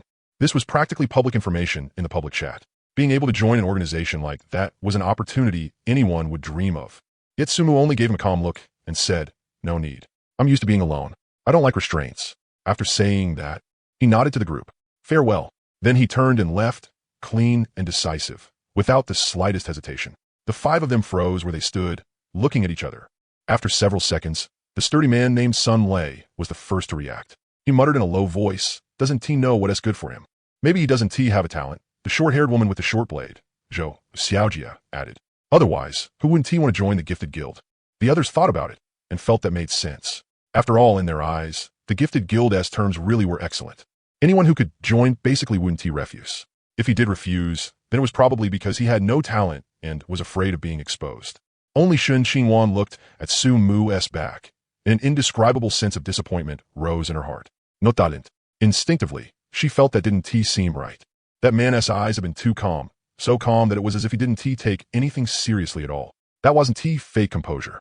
It was real from the heart ease. But she didn't say anything. Now was the time to be thinking about that. Let us go. Han Lei withdrew his gaze, glanced at the map, and said, let us head over to Lu Chao's side and take a look. No matter what, we need to have something to report for the mission. The group packed up and headed in the opposite direction from where Sumu had left. They had gone very far before they suddenly stopped, because not far ahead of them, there were several corpses lying on the ground. Goddamn ones. 4 of them, sprawled all over the clearing. Every single one had been killed in one strike. The wounds were precisely concentrated on the head and neck, clean and efficient. These. Han Lei crouched down and checked one of the cat demon corpses. They haven't been dead long. The blood is not even dry yet. The group looked at each other, then all turned in unison toward the direction Sumu had left. It was hard to believe, but obviously, it couldn't have been anyone else. He killed him? One of the team members asked, his voice uncertain. Han Lei didn't speak. He crouched down and carefully examined the wounds. Blade wounds? Didn't seem like it. The wounds were very thin and very deep, like they had been pierced through by something sharp. And every single strike had hit a vital point with tricky angles and precise force. One person killed 4 cat demons. Han laced it up, his expression turning grave. There was even a level 2 among them. Silence fell for several seconds. So that guy's strength is unfathomable. No wonder he wouldn't join us. One of them spoke with a trace of self-mockery in his voice. He can take on 4 by himself, while the 5 of us struggle against 2. If I were him, I wouldn't join either. Han Lei said nothing. He only glanced once toward the direction Su Mu had disappeared, then withdrew his gaze. Let us go. Finish the mission first. Shen Qingwan stood where she was, looking at the distant skyline gradually darkening, her heart filled with mixed emotions. He had strength, he had looks, and his personality was steady too. Before the apocalypse, a man like that would definitely have been the kind of person you could only admire from afar. She lowered her head and looked at herself, then looked again toward the direction Su Mu had vanished, and suddenly felt a little deflated. She had always been somewhat confident in her looks, but compared to someone as ridiculously attractive as Su Mu, it suddenly felt like she was just average. What was she even thinking about? What time was this now? The 3rd day of the apocalypse. Everyone was fighting desperately just to stay alive, and she was actually thinking about this. Shen Qingwan shook her head hard, throwing all those messy thoughts out of her mind. But then again, who said there was no chance? She bit her lip and quickened her pace to catch up with the team. Naturally, Su Mu had no idea how that team reacted after seeing those cat demon corpses behind him. He was currently making his way toward the retreat point, his pace neither fast nor slow. He stopped beneath a thick, sturdy tree, climbed up it in a few quick moves, straddled a solid branch, and opened the chat channel. The atmosphere in the channel was completely different from daytime. Messages were flying by quickly, but it was no longer the same upbeat mood from the morning, with people eagerly forming teams and discussing strategies. In its place was a heavy, anxious emotion, like something was pressing down on everyone's chest and making it hard to breathe. Help! We were attacked near the foot of West Mountain. Their SA foreign team. 5 or 6 people, killing anyone they see. We ran into them too. 3 people, all big guys, and they had knives.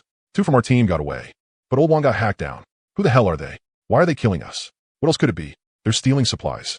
Killing people for loot drops. How is that any different from a game? Weren't we supposed to team up and cooperate? It's only the 3rd day, and people are already killing each other? Who is on good terms with you? They're from the other cable line. They're not even on the same channel as us. Killing us doesn't put any psychological burden on at all. Su Mu read through the messages one by one, his brows drawing tighter and tighter. The most serious incident happened on the southern slope of West Mountain. A 6-man team had been completely wiped out, and all their supplies had been looted clean. Someone posted coordinates in the channel and said there were at least 7 or 8 corpses over there, all hacked to death by bladed weapons. Someone else posted a screenshot taken from far away. The figures in it were blurry and hard to make out, but it was still possible to tell they were white, tall, and carrying knives and clubs. For a moment, the whole channel was on edge. Everyone be careful. A foreign team is active near West Mountain, specifically hunting people from our side. I suggest nobody move alone. At the very least, form teams of more than 5 before landing. Is anyone organizing something? We have people on our side too. We can't let them act this arrogantly. Organize? Who is going to organize it? Zhou Xingguo got injured today and is still recovering. There is no movement from the Awaken Guild either. The Awaken Guild? Aren't Zhao Hanyuan and his people recruiting? Should we go ask them? Ask for what? They only take Awaken ones. Ordinary people can't even get in the door. Su Mu closed the channel, leaned against the tree trunk, and fell silent for a few seconds. He had already guessed this would be the outcome. 2 cable lines, 2 different groups, no shared sense of identity, no common bond of interest, and they couldn't even speak the same language. Murder and looting were practically inevitable. The question now was how long this chaos would last and how far it would spread. He shook his head and stopped thinking about it. There was no point thinking about it. The only thing he could do now was get stronger as quickly as possible. Strong enough that no one would dare provoke him. Strong enough that no matter what he ran into, he could take it down with a single spear strike. Jumping down from the tree, Su Mu did not hurry toward the extraction point. There was only about 1 kilometer left anyway. He would definitely make it before dark. Instead of rushing back, he might as well use this time to farm a few more monsters. The experience was low, but there were enough of them to make up for it. Besides, he really did need more real combat to get familiar with the Gunmaster's fighting rhythm. Su Mu tightened his grip on the long spear and headed deeper into the forest. For the next hour or so, he barely stopped. Level 1 cat demon, 1 strike. Level 2 cat demon, 1 strike. Every strike hit a vital point. Every strike was a 1-hit kill. After fighting so many, he even started trying different techniques. This strike with an upward sweep, that strike with a thrust, changing the angle to something trickier, easing the force just a little more. The spear in his hands was starting to feel more and more like a part of his body. He could use it however he wanted, without the slightest stiffness. When he occasionally ran into small groups of 3 or more, he no longer dodged away from them. A piercing thrust to start, launching one into the air. Follow-up hits to finish the second. A horizontal sweep to knock away the third. Then turn back and add one more strike. The whole combo took only 3 or 4 seconds. During that time, he ran into 2 groups of people. They were both from his cable line, traveling in small teams of 2 or 3. When they saw Sumu wandering around the forest alone, they threw him where he looks. Sumu ignored them and circled around from a distance. They didn't come close either. Both sides silently kept their distance and went their separate ways. In times like these, the farther away strangers stayed, the safer it was. After farming for more than an hour, Sumu stopped to drink some water and opened his panel to check his experience bar. 326 out of 400. In a little over an hour, he had gained more than 30 points of experience. That meant he had killed over 300 monsters. Sumu put away the water bottle and took stock of the contents of his backpack. More than 200 cat demon teeth, piled together like a heap of dark yellow pebbles. What were they used for? He had no idea, but since they dropped, they had to be useful for something, so he kept them for now. 2 venomous cat demon teeth, dark green and about a size larger than the ordinary ones, with faint patterns on surface. Blue quality materials. They could be used later when forging weapons. More than 70 portions of food and water. Bread, cookies, bottled water, chocolate, and even a few cans looted from goblins. Enough to last him most of half a month. Materials. A dozen or so iron ingots and 7 or 8 portions of glass essence. All dropped from level 2 monsters. Level 1 monsters gave nothing now. Stingy as hell. And 7 level 2 breakthrough talismans. Sumu took the talismans out for a look. White quality. Each one was labeled either level 2 strength type breakthrough talisman or level 2 constitution type breakthrough talisman. All white. He had farmed more than 200 level 2 cat demons and only got 7 books. That drop rate was outrageously low. For ordinary people, these things were the key to reaching level 2. Without a breakthrough talisman, even if they had enough experience, they still wouldn't be able to level up. And the 7 in his hands were enough to let 7 people cross that threshold. Sumu put the talismans away, and his gaze fell on the few bags of dirt in the corner of his backpack. He had specifically packed those in plastic bags while going down the mountain. At the time, he had passed by a patch of woodland with a thick layer of humus. He hesitated for a moment, but in the end, he stopped and shoveled a few bags full. Originally, he had planned on wasting carrying capacity on planting in the early stage. Dirt was too heavy, took up too much space, and wasn't practical. But the blood ginseng was different. That thing couldn't be consumed directly. Just soaking one root filament in water had given him plus 16 constitution. He didn't even dare imagine what would happen if he ate the whole plant. But the description had made it perfectly clear. The medicinal power was extremely overbearing, and taking too much might cause blood and chi to flow in reverse, leading to serious consequences. This thing definitely had some other proper use. Either it was meant for alchemy, or it had to be taken together with something else. Before he found the correct method, he had to preserve it first. And the way to preserve it was to plant it in soil. That was why these bags of dirt were prepared for the blood ginseng. Sumu tied the openings of the bags shut, making sure nothing would leak out, then slung on his backpack and headed toward the extraction point. After walking for about 20 minutes, an open area appeared ahead. The extraction vortex was right in the middle of the clearing, and its purple-black glow was especially conspicuous in the dusk. Sumu did not go over immediately. He slowed his pace, circled around the clearing, found the spot with the best line of sight at the forest's edge, and crouched down there to observe carefully for a full 5 minutes. Empty. There was nowhere around the clearing to hide. To the north was open farmland, visible at a glance. To the south was the forest he had come from, and he could clearly see the forest edge. On the east and west sides were low shrubs, not enough to conceal anyone. No ambush. He waited a little longer. After confirming there was nothing unusual, he finally stepped out of the forest and quickly walked toward the vortex. The moment he stepped into it, he gave his surroundings one last sweep. Night was closing in, and nothing in the forest could be seen clearly anymore. Occasionally, a few monster roars drifted over from the distance, but they were far away. A sense of weightlessness hit him. When Sumu opened his eyes again, he had already returned to his own cable car. It was just as cramped as when he had left. The corner piled with supplies, the crafting table and forging bench against the wall. The upgrade progress bar showed that the cable car was still upgrading, and it would probably take a few more hours to finish. Sumu took off his backpack and let out a long breath. Today's gains have been pretty good. Blood ginseng, a long spear, a suppressor, a freezing scroll, breakthrough talismans, a badge, plus a pile of materials and food. Most importantly, he had completed his class advancement, obtained the purple class gunmaster, and activated the dual class slot. But none of that was the most urgent matter right now. Sumu took out the blood ginseng from his backpack and carefully peeled back the damp soil wrapped around it.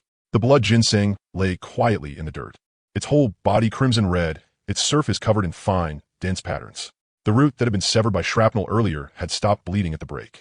A layer of dark red scab had formed over it, as if the wound were healing. Sumu let out a sigh of relief. As long as this thing could still live, that was enough. He wrapped the blood ginseng back up in damp soil and placed it in the coolest corner of the cable car. Then he opened his chat with Lin Yue. When it came to trading for a device that could be used for planting, the first thing Sumu thought of was the planting platform blueprint Lin Yue had put up for trade before. Of course, in Sumu's guess, she should have some kind of special cultivation container for growing blue silvergrass. Now that he was proposing to take the blue silvergrass over and cultivate it himself, she obviously wouldn't dig it out, so that would save him the trouble of needing that planting platform. So he asked directly. He typed out a line, "You there?" He waited for a while, but there was no reply. Sumu frowned. He waited another 5 minutes, and still no reply. That woman had definitely gone out scavenging for supplies. If her talent really was the same kind of intelligence skill as his, then she should be able to get more than one piece of intel today. This morning, she had told him about an armory intel point and said it was extremely dangerous. It was obvious she had deliberately shown him the dangerous one. As for herself, there was an 80% chance she had gone to another intel point that was relatively safer. What a profiteer. Sumu shook his head and closed the chat window. He glanced at the pile of soil in the corner, then looked at the empty corner of the cable car. If he wanted to plant the blood ginseng, he needed a planting platform. But since she wasn't around right now, all he could do was wait. Sumu shifted his attention back to the other things in his backpack. First were the food supplies.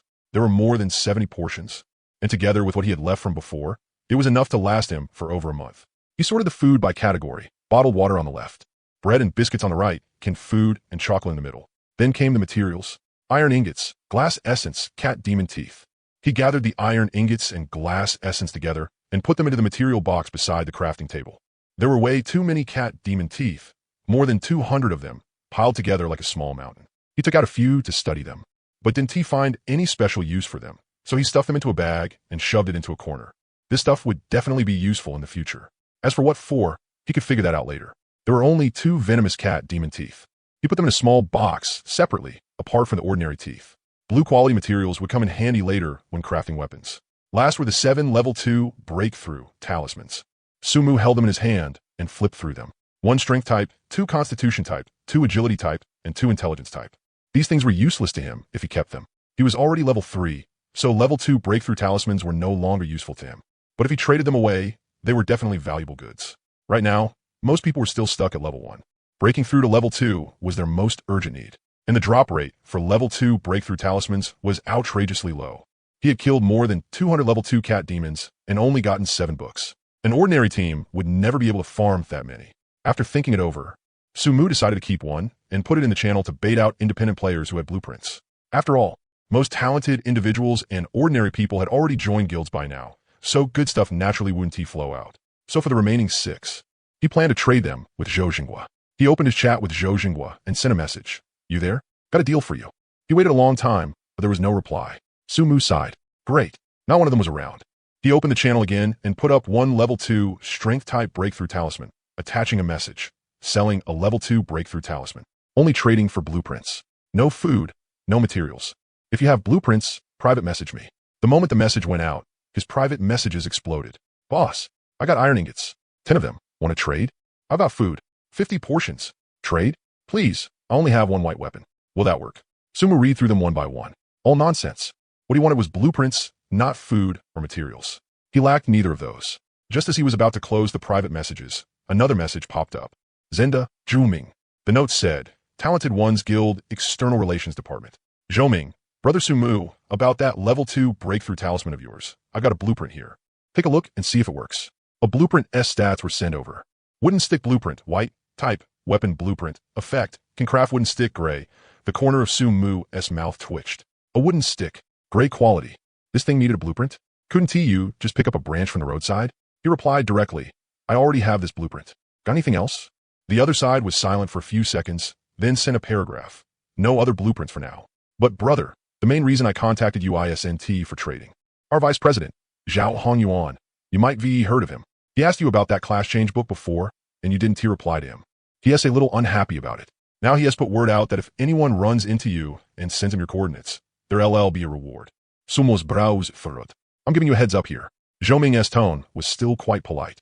If you're willing to trade that breakthrough talisman to me, I can help say a few words for you in front of the vice president and smooth this matter over. We're all on the same cable line.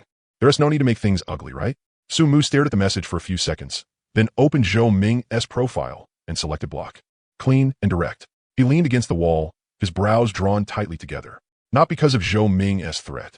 A threat on that level was no different from children playing house in his eyes. It was because of Zhao Hongyuan as a person. Just because someone didn't reply to his message, he was going to put a bounty on their coordinates? With a petty mind like that, he could still be a vice president? Su Mu shook his head. In peaceful times, a person like this would at most just be an annoying co-worker. At worst, you could just ignore him. But in the apocalypse, the most dangerous kind of person was someone with a bit of power and a vindictive personality. Because you never knew when, or for what ridiculous reason, he might make a move on you. Still, Su Mu wasn't he afraid.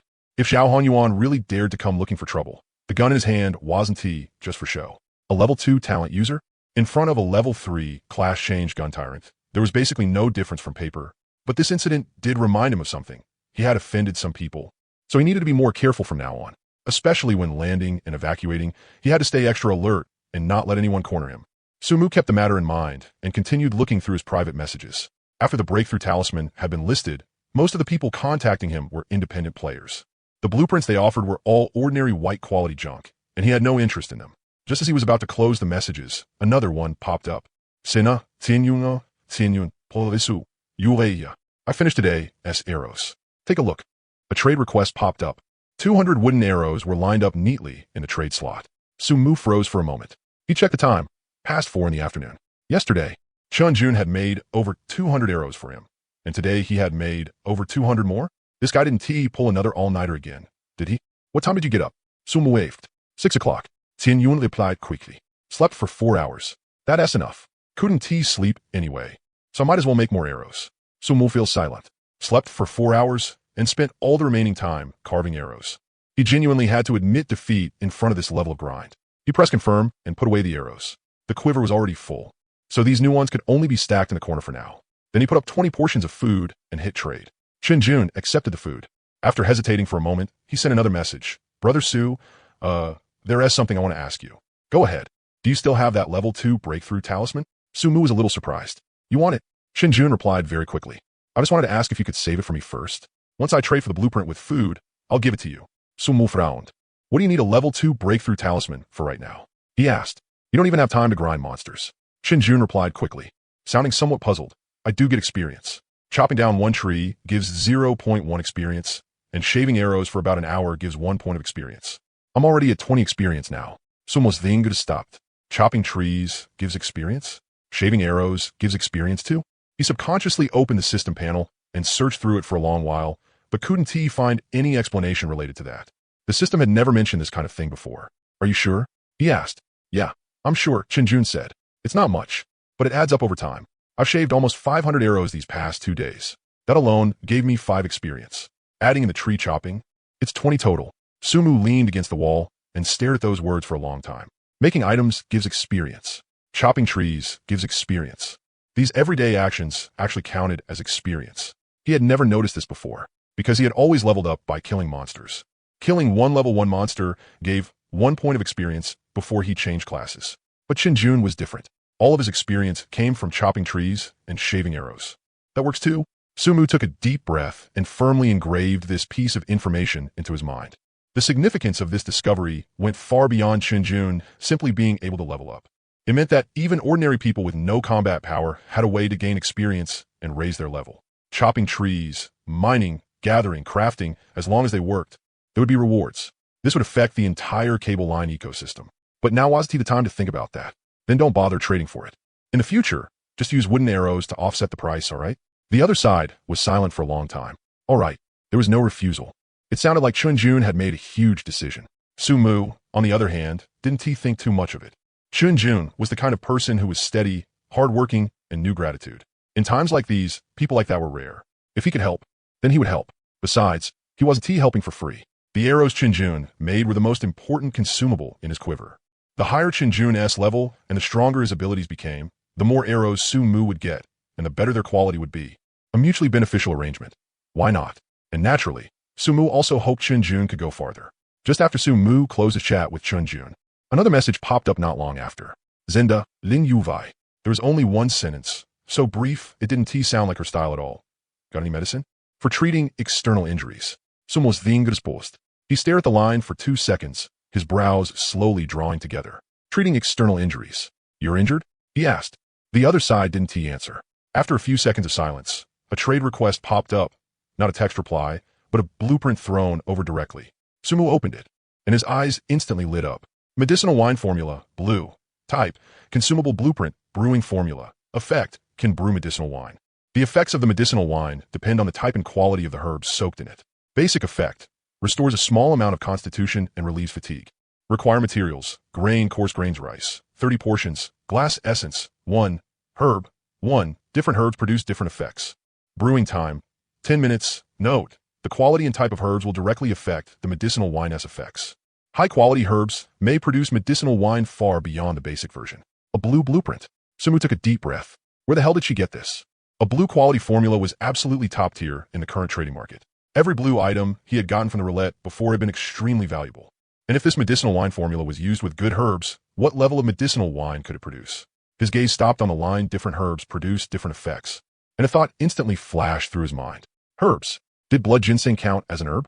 That purple quality heavenly treasure had already added 16 points of constitution just from soaking its roots in water. If it were used to brew medicinal wine, Sumu suppressed the agitation in his heart and didn't continue thinking about it. There was no point thinking that far ahead yet. Nothing was certain. What kind of medicine do you want for external injuries? He asked. Lin Yue replied quickly, her tone still calm. You decide. Based on equivalent value. Sumu stared at that line for a few seconds, his mind rapidly calculating.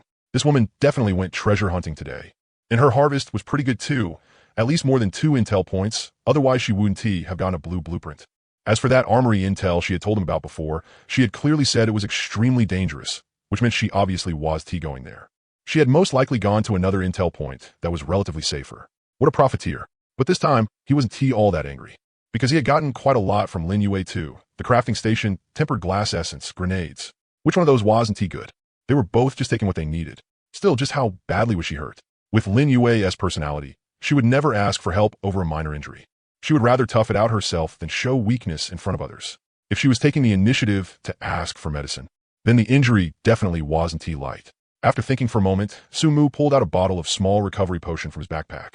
It restored 20 constitution and injuries, regenerated severed limbs, repaired internal organs. As long as the person was dead, it could pull them back.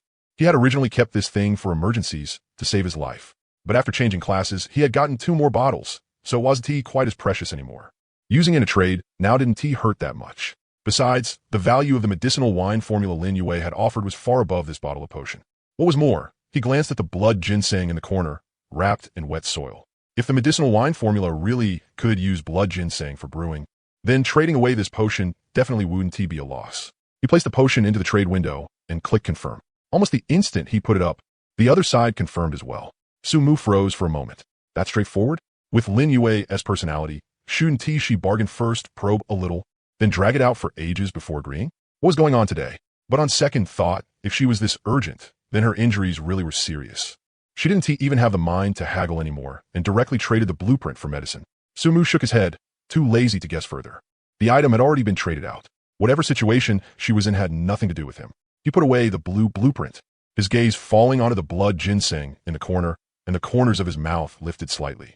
This blueprint had come at exactly the right time. At the same time, on another cable line, inside a cable car that had been upgraded once, the space was much larger than the initial one, about 4 cubic meters. There were a lot of things inside, but everything was arranged with extreme order. Food on the left, materials on the right, weapons hanging on the wall, medicine stored separately in a transparent plastic box. Every category was divided clearly, as if someone had measured their positions with a ruler. Lin Yue leaned against the wall, her face pale as paper. Her right hand was pressing tightly against her left shoulder. Blood was still seeping out through the gaps between her fingers, staining half her clothes red. The clothing at her shoulder had been cut open, exposing the wound beneath. Not a blade wound, not a tear, but a small, round hole with blackened edges. A gunshot wound. The bullet had gone straight through her left shoulder, leaving a hole in the front of her chest. It hadn't hit bone, but a large chunk of muscle had been torn apart, and the bleeding just wouldn't stop. She had wrapped it a few times with a bandage, but the bandage had already been soaked through with blood, turning dark red. On the ground, a deformed bullet lay there quietly, still stained with blood. Lin Yue gritted her teeth as beads of sweat rolled down her forehead one by one. She had already taken antibiotics, but that stuff could only prevent infection. It did nothing to help the wound heal. A penetrating wound like this would normally require at least more than a month of recovery. No intense movement, no getting caught in the rain, no touching water. One careless mistake and it could get infected. But in this world, what did more than a month mean? It meant she wouldn't be able to go out and gather supplies for at least 30 days. In 30 days, her food would run out. Her level would be left behind by others. And by the time she could move again, this world would have already thrown her far behind. She needed something that could let her recover quickly. Even if it only shortened the recovery time from 1 month to 1 week, it would still be worth any price. So she went to Sumu. At first, she was only trying her luck. She knew Sumu had good stuff in his hands. That purple class book, that gun, those grenades, but she wasn't sure whether he had any healing-type medicine. If he did, then even ordinary painkillers would be better than her current state of just enduring it. Then she saw the item lying in the trade window. Small recovery potion, blue quality, restores 20 constitution and injuries, regenerates severed limbs, repairs internal organs. Lin Yue stared at that line for a full 5 seconds, then clicked confirm without the slightest hesitation. She twisted open the cap and tilted her head back. Taking a small sip, the instant the liquid went down her throat, a warm feeling rose from her stomach and quickly spread through her limbs and entire body. It wasn't tea burning, and it wasn't tea stinging. It was a slow, continuous comfort like soaking in warm water. That feeling spread from her chest to her shoulder, then from her shoulder through her entire arm. Everywhere it passed, the pain seemed to be slowly drawn away bit by bit. Lin Yue lowered her head and looked at her left shoulder. The wound beneath the bandage had still been oozing blood, but now it had clearly slowed down. She carefully untied the bandage, revealing the charred bullet wound. The skin around the edges was healing at a speed visible to the naked eye. Fresh granulation tissue grew from the bottom of the wound, pink like tender buds in early spring, little by little filling in the hole. First the muscle, then the skin. In just a few short minutes, that horrifying gunshot wound had turned into a pink scar. Then the scar began to fade. The color changed from dark red to light red, from light red to pale pink, and finally disappeared completely. The skin on her shoulder was smooth, as if nothing had ever happened, not even the faintest mark left behind. Lin Yue stared blankly at her left shoulder and raised her hand to touch it. It didn't hurt. There was no discomfort at all. She tried moving her shoulder, rotating it freely. It was exactly the same as before she was injured. Leaning against the wall, she let out a long breath. Those bastards had a gun. She recalled the encounter from a few hours ago.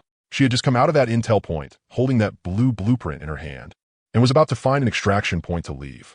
Then she saw a group of people, 5 or 6 white men, tall and strongly built, holding knives and clubs, and one of them aiming a pistol. She turned and ran. The group chased after her, shouting while they ran. She couldn't understand what they were saying, but that tone needed no translation. A gunshot rang out. The bullet flew past her ear and hit the tree trunk beside her, sending wood chips flying everywhere. The second shot made her feel as if someone had smashed her left shoulder with a heavy blow. She staggered forward 2 steps and nearly fell. But she didn't stop. She gritted her teeth and kept running, diving into a patch of bushes, crawling out from the other side, taking a wide detour, and finding the extraction point. Good thing she ran fast enough. Good thing that group hadn't caught up. Good thing that bullet hadn't hit a vital spot. Lin Yue lowered her head and looked at the deformed bullet on the ground, her gaze turning cold. Next time, don't let me run into you. She picked up the bullet and placed it on the table, then took a pistol down from the weapon rack in the corner of the cable car. It was black, heavy, and the magazine was full. She still hadn't sorted through today's gains yet. But before that, there was one thing she had to do first. Lin Yue opened her chat with Sumu and sent another message. Thanks. She didn't say anything more. Some things were enough just to remember in her heart. When Sumu received Lin Yue's message, he was studying that medicinal wine recipe. Thanks. He glanced at it, didn't reply, and lowered his head to continue studying the recipe. So this woman actually knew how to say thanks. But he couldn't be bothered to think about it. Right now, he had something more important to do. This blueprint was practically tailor-made for him. He'd just been worrying about not knowing how to use the blood ginseng. And now a medicinal wine recipe had shown up. And the recipe specifically stated that different medicinal ingredients would produce different effects. It was obviously leaving room for high-quality herbs. Sumu put away the blueprint, opened the trade channel, and posted a purchase request, buying grain. Rice, millet, corn, sorghum, all accepted, as long as it's coarse grain. 1 portion of coarse grain for 1 portion of bread or biscuits. Better rates for large quantities. As soon as the message went out, his private messages exploded. Boss, I've got rice. 5 gene, for 5 portions of bread. I've got 3 gene of millet here. Trade for 3 portions of biscuits. Want sorghum? I've got 2 gene, just 2 portions of food is fine. Sumu checked them one by one and traded for every batch he could. Rice, millet, cornmeal. sorghum rice. Within just a little over 10 minutes, he had traded for more than 30 portions of coarse grain. The price he paid was more than 30 portions of bread and biscuits. The people trading grain thanked him over and over in the channel, feeling like they had gotten the deal of a lifetime. After all, in their eyes, something like rice was basically impossible to eat in the apocalypse. If you wanted to eat it, you had to make a fire. To make a fire, you needed wood. And making a fire out in the wild was basically sending an invitation letter to monsters. Rather than keeping these inedible things around taking up space, they might as well trade them for bread and biscuits they could eat right away. Sumu didn't feel like he was losing out at all. His food reserves had already exceeded 200 portions. Taking out 30 portions to trade for grain wasn't even a drop in the bucket. And these coarse grains weren't for eating. They were for brewing wine. If people found out he was using grain to brew wine, he'd probably get cursed to death in the channel. It was only the third day, and everyone was worrying over every bite of food, while he was off brewing alcohol. Luxury. Wasteful. Not doing proper work. But Sumu didn't care. He glanced at the small mountain of food piled up in the corner. More than 200 portions, enough to last him 2 or 3 months. Bread and biscuits had limited shelf life, anyway. Letting them sit was still just letting them sit. Better to trade them for something useful. And besides, if this medicinal wine really could be brewed with blood ginseng, then the effect would absolutely be worth all this grain. Sumu got all the materials ready, 30 portions of coarse grain, 1 portion of glass essence, then took out the blood ginseng from his backpack. He carefully peeled back the damp soil wrapped around it. The blood ginseng lay quietly inside, crimson red all over, its surface covered in fine patterns. The rootlet that had previously been sliced off by shrapnel had already formed a layer of dark red scab over the broken section, as if the wound had healed. Sumu took out a small knife from his backpack and cut off a tiny piece from the thinnest rootlet of the blood ginseng, about the length of a fingernail and as thick as a pinky finger. A drop of dark red liquid seeped out from the cut, and that fresh scent drifted out again, filling the entire cable car with an indescribable fragrance. He didn't cut too much. It was his first time brewing it, so he had no idea how the effect would turn out. Better to test the waters first. Besides, something like blood ginseng only got used up bit by bit. Being frugal with it was never a bad idea. Sumu rinsed that small section of root with mineral water and set it aside.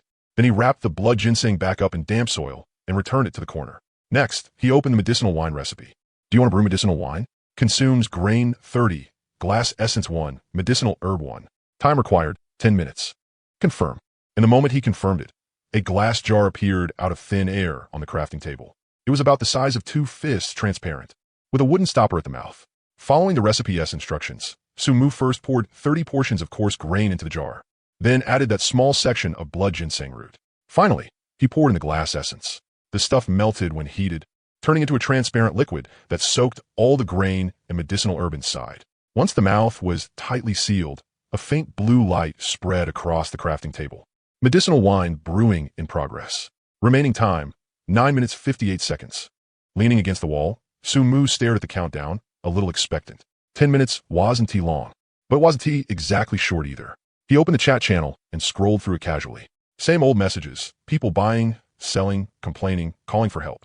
The Awaken Guild was recruiting, nothing much was happening on Zhou Zhenhua's side, and the foreigners' threats were still going on. He glanced outside again. It was completely dark now. The thick fog churned, making it impossible to see clearly. But the lights on the parallel cable line in the distance were closer than they had been last night. Sumu frowned. He remembered that when he checked in the morning, the distance between the 2 cable lines had been around 1 kilometer.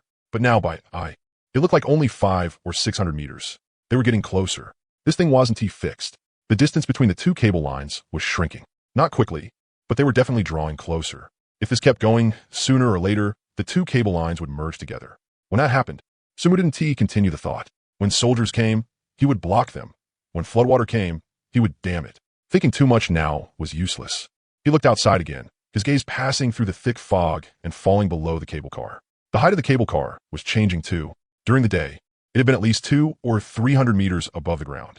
Now, by rough estimate, it was only a little over 100 meters. Looking down from above, the outlines on the ground were much clearer now. He could make out the shapes of tree canopies, the roofs of houses, and could even vaguely see something moving on the ground. And ahead, around 500 or 600 meters away, was a massive silhouette. Sumu narrowed his eyes, trying to see through the fog. It was a complex of buildings. Not ordinary houses, but something laid out in orderly fashion, with tall enclosing walls, something that looked like some kind of base. He saw the walls, gray concrete, at least 2 people high, topped with barbed wire. Inside the walls were several low square buildings, like barracks or warehouses. The most eye-catching thing was a tower in the corner, square-shaped, with a platform on top. It looked like a watchtower, a military base. Summo's pupils contracted slightly. He remembered the information Lin Yue had mentioned before. That place was an arms depot. Back then, he had thought it was tucked away in some corner of a town. He and T expected it to be right ahead, right under his nose. And with the cable car as current speed and height, he would soon be passing directly over the base. Instinctively, Sumu glanced at his landing count. Today, S had already been used up. Even if he wanted to go down, he couldn't T. But just passing by like this, watching helplessly and doing nothing, felt like a waste somehow. Sumu's gaze fell on the gas cylinder bomb in the corner of the cable car. He had traded for that from Zhou Zhenghua, and it had been sitting there gathering dust ever since. It weighed 20 kilograms and was extremely powerful, but the detonation timing was uncertain, making it risky to use. He had originally planned to find a chance to get rid of it, but he had never found a suitable place. Now, Sumu looked at the military base outside, then at the gas cylinder in the corner, and the corners of his mouth lifted slightly. Not going down didn't mean he couldn't do something. Still, first he had to make sure whether that was really the military base Lin Yue had mentioned. At that thought, he remembered that he had actually forgotten to ask her for the planning platform just now. He opened his chat window with Lin Yue and typed a few words. By the way, how is your blue silvergrass coming along? After sending it, even he felt a little awkward. He clearly wanted the planting platform, yet he was taking a roundabout path by asking about the blue silvergrass first. Wasn't he that a little too ugly? Forget it. That woman wasn't he exactly some kind-hearted saint either. Her reply came pretty fast. Not bad.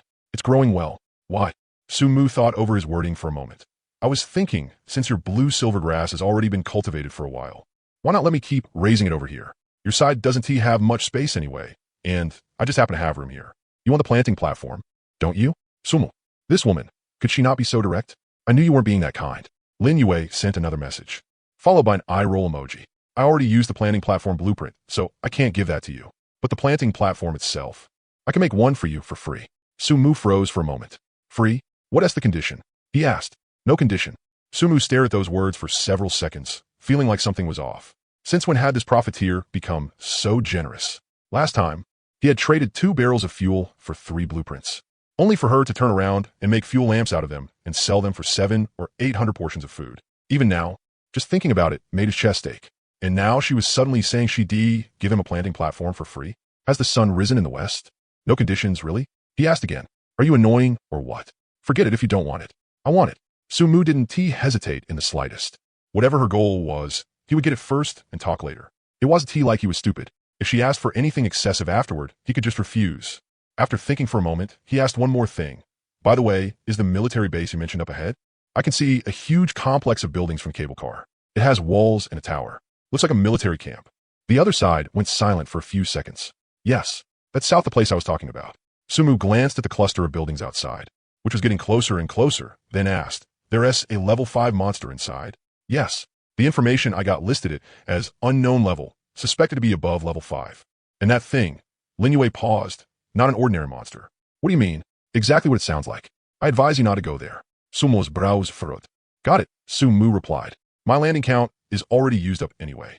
Even if I wanted to go down, I couldn't That's good, Lin Yue said. Don't die.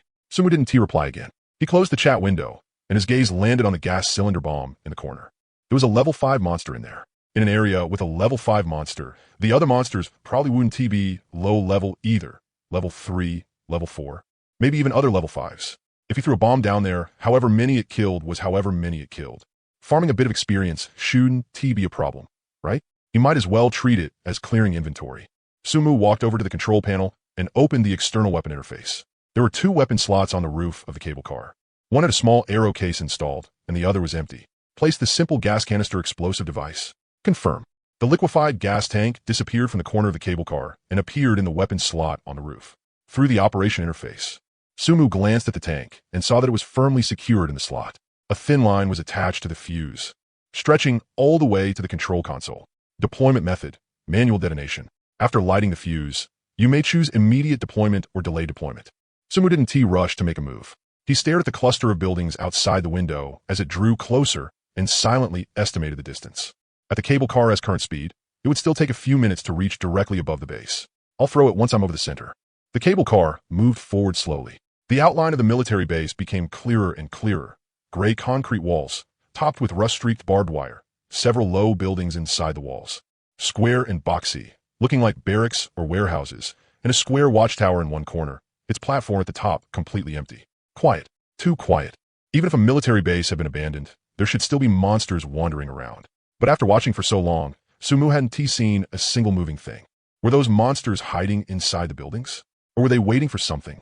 Sumu shook his head and stopped thinking about it. No matter where they were hiding, he was going down there anyway. He'd detoss the bomb and leave. Whatever it blew up was none of his concern. The cable car reached directly above the base. Now, Sumu pressed the deployment button. The liquefied gas tank dropped from the roof of the car. Its fuse was lit, trailing a thin tail of sparks through the darkness as it fell toward the military base below. He looked down through the glass and watched the tank grow smaller and smaller until it finally vanished into the dense fog in the night. Then he heard the sound of something cutting through the air. Not the sound of the tank falling through the wind, but something sharper, harsher, like something moving at high speed. But before he could make it out clearly, boom! A ball of fire rose from the ground, glaringly bright in the darkness. The light from the explosion illuminated half the base. The shockwave swept up the surrounding dust, forming a visible ring-shaped blast wave. Then the system notifications began flooding the screen. Killed LV-3 mutated creature. Experience +1. Killed LV-3 mutated creature. Experience +1. Killed LV-4 mutated creature. Experience +3. Killed LV-3 mutated creature. Experience +1. A whole string of notifications appeared, at least more than a dozen. Sumu's experience bar jumped from a little over 30 to a little over 40. Not bad. That one blast saved him half a day of grinding monsters. But Sumu didn't stay happy for long, because the explosions didn't stop. After the first blast came the second, the third, the fourth, each one louder than the last, each one more violent than the last. This wasn't the gas tank exploding. This was something much larger, a chain explosion. Fireballs rose from the ground one after another, lighting the entire base up like broad daylight. Sumus ausweidend.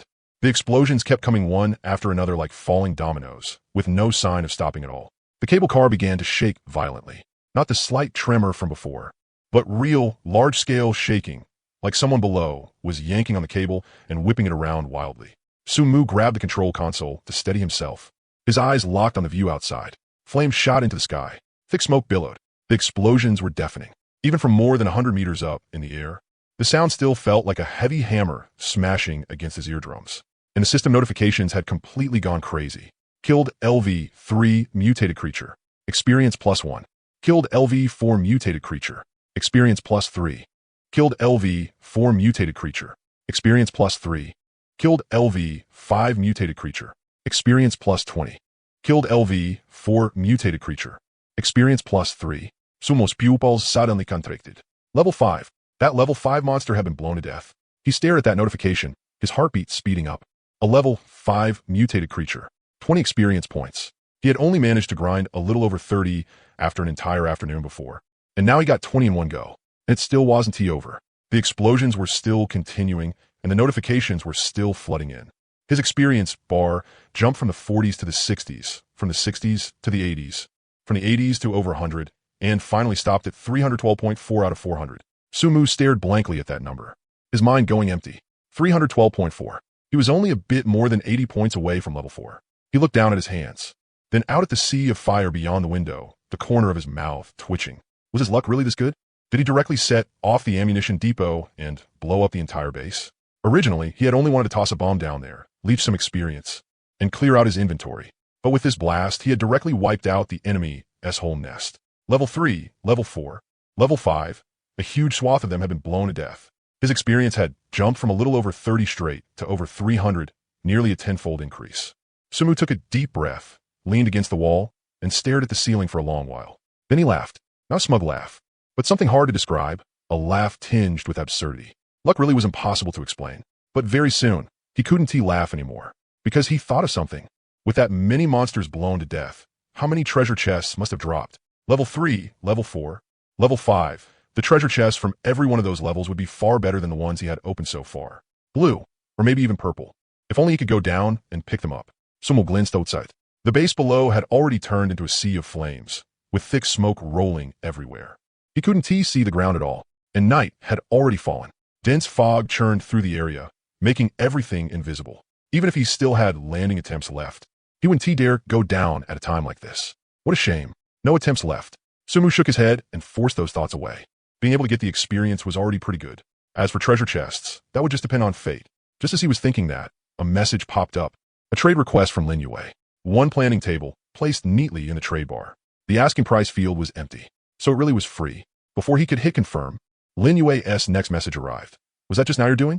Su Mu tapped confirm, and the planting table appeared in the corner of the cable car. As he set it in place, he replied, "What? Don't play dumb." Lin Yue replied quickly. "The explosion. The military base. Other than you, I can't think of a second person who'd do something like this." Su Mu thought about it, then replied, "It was me." The other side went silent for a few seconds, then sent a longer message. There was a trace of helplessness and admiration in her tone. "Sometimes I really do admire you. How is your brain wired? Using a bomb to blow up an ammunition depot and trigger a chain detonation to farm monsters? No wonder your level rises so fast. First you used grenades to blow up zombies, and now you're using a liquefied gas tank to blow up a military base. Next time, are you going to use a missile to blow up a city?" The corner of Su Mu's mouth twitched. A missile? He wished. That tactical missile blueprint was still sitting in his backpack, collecting dust. He didn't even have a single one of the materials needed. "But I'm more curious about one thing." Lin Yue sent another message. "How did you find the ammunition depot in a military base like that? Even if it's abandoned, the ammunition depot would still be hidden in the most concealed place. You dropped a bomb from above and hit it that accurately?" Su Mu thought for a moment, then replied, "If I said it was luck, would you believe me?" The other side stayed silent for a long time. At this moment, in another cable car, Lin Yue stared at that line of text and froze for a second. Luck? She had originally been wondering if Su Mu's talent was some kind of target locking type. After all, back then, in such pitch black conditions, he had still been able to hit monsters with perfect accuracy. It was so precise it didn't seem human. But if it was just locking on, then how did the roulette wheel make sense? That kind of thing was purely up to fate. It had absolutely nothing to do with locking on or not. Lin Yue recalled Su Mu's performance at the haunted house roulette wheel. 3 times. 3 times in a row. Every single one was a lucky result. 1 in 2, 1 in 3, 1 in 6. Hitting all 3 in a row had odds so low they could basically be ignored. And this time too. But wasn't this luck a little too absurd? Lin Yue thought about what she had gone through today. She opened a treasure chest and ran into a monster. Fought desperately to get the item, and the moment she came out, she ran into a foreign team. If she hadn't had a gun in her hand to intimidate them, she probably wouldn't even have had a chance to run. Even worse, she had clearly already run a long distance away, yet they still opened fire wildly, and a stray bullet hit her shoulder. How could the gap between people be this huge? She let out a sigh, closed the chat window, and stopped thinking about it. The more she thought, the more tired her heart felt. At the same time, Su Mu was also thinking about the same question. He stared at the sea of fire outside the window, his mind turning the same thought over and over. Was his luck really this good? When he said it was luck, he had actually just been brushing Lin Yue off. But thinking about it carefully, ever since entering this world, his luck really had been abnormally good. On the first day, there were no monsters when he found the goblin nest. On the second day, there was nothing bad at the roulette wheel either. And now, he had casually thrown a bomb down there and directly blown up the ammo depot, taking the entire base with it. Once or twice could be luck. But what about 3 times? 4 times? Su Mu frowned and began sorting through the rule-type abilities he had. First was, any attack will lock onto a monster's weak point. This one he understood. It meant exactly what it said. No matter how he attacked, the strike would automatically find the vital spot. This ability also worked when throwing grenades, which was why he had been able to throw bombs so precisely into zombie hordes, and why he had been able to drop a liquefied gas tank right above the military base from a height of over 100 meters. But what about the ammo depot? At the time, he hadn't even been thinking about any ammo depot at all. He had just casually picked a direction and thrown it down. His target had been somewhere within the base, not the ammo depot. Yet in the end, it just happened to hit the ammo depot, triggering a chain explosion. That was no longer something target locking alone could explain. Su Mu thought of another talent. When facing unknown blind box type mixed events containing both good and bad outcomes, you can always obtain the best part through observation. The description of this talent said mixed good and bad, which meant that as long as both good and bad outcomes existed, he could get the best one. Did the ammo depot explosion count as a mixed good and bad event? If he threw a bomb down, he might hit empty ground and get nothing. He might hit a few monsters and gain a little experience. Or he might hit the ammo depot and trigger a massive explosion. 3 possible results: bad, average, good. And he got the best one. Holy shit. Su Mu's pupils shrank slightly. If this talent also worked on random events like throwing bombs, then wouldn't that mean that as long as what he threw had any chance of hitting something good, it definitely would? Wouldn't that be way too broken? Su Mu leaned against the wall and stared at the ceiling, his mind a complete mess. But very soon, he shook his head again. No, the prerequisite for this talent was observation. He needed to obtain the best part through observation. But when he threw the bomb, he hadn't observed anything at all. He had just tossed it casually. And on the first day, when he ran into the goblin lair, he also hadn't had the talent. When facing unknown blind box type mixed events containing both good and bad outcomes, you can always obtain the best part through observation. So maybe it really was just good luck? Sumu thought about it for a long time, but still couldn't come up with a definite answer. Forget it. Whether it was because of talent or because of luck, the result was good either way. Why think so much? He shook his head and temporarily put the matter aside, his gaze returning to the distant base. The firelight gradually disappeared at the edge of his vision. The cable car continued forward, gliding steadily through the night as if nothing had happened at all. Sumu withdrew his gaze, gave one last look at that still-burning sky, and then fully looked away. No more kill notifications came after that. The chain detonation in the ammo depot was probably over. As for the remaining monsters, either they hadn't been caught in the blast, or they'd already run far away. He glanced at his experience bar. 312 out of 400. Short by 88. What a pity. If there had been another wave, he might have gone straight to level 4. Still, a person couldn't be too greedy. In a single day, he had gone from a little over 30 to over 300, nearly a tenfold increase. What was there to be dissatisfied about? Sumu shook his head and turned his attention back to the cable car. The planting platform was already set in the corner. It was the one Lin Yue had traded over. It was a square wooden structure about half a meter wide, with just enough depth to bury the entire blood ginseng. Roots included.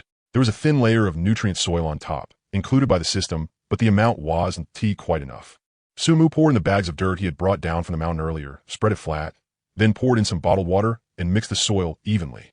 Then he carefully took the blood ginseng out of the wet soil, placed it in the center of the planting platform, and buried the roots.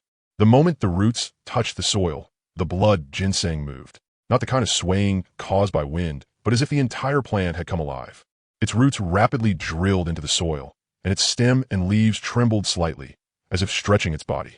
In just a few seconds, it went from being a plant buried in the soil to a plant growing in the soil, becoming one with the earth as though it had always been there. Sumu froze for a moment. This thing could actually drill into the soil by itself? He recalled what had happened on the mountain. The blood ginseng had been buried at the bottom of the pit.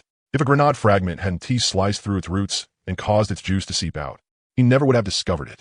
Now that he thought about it, even if he had found that pit, if he had simply dug with his hands, this thing probably would have drilled straight through the soil and escaped. By the time he finished digging, the bottom would already have been empty.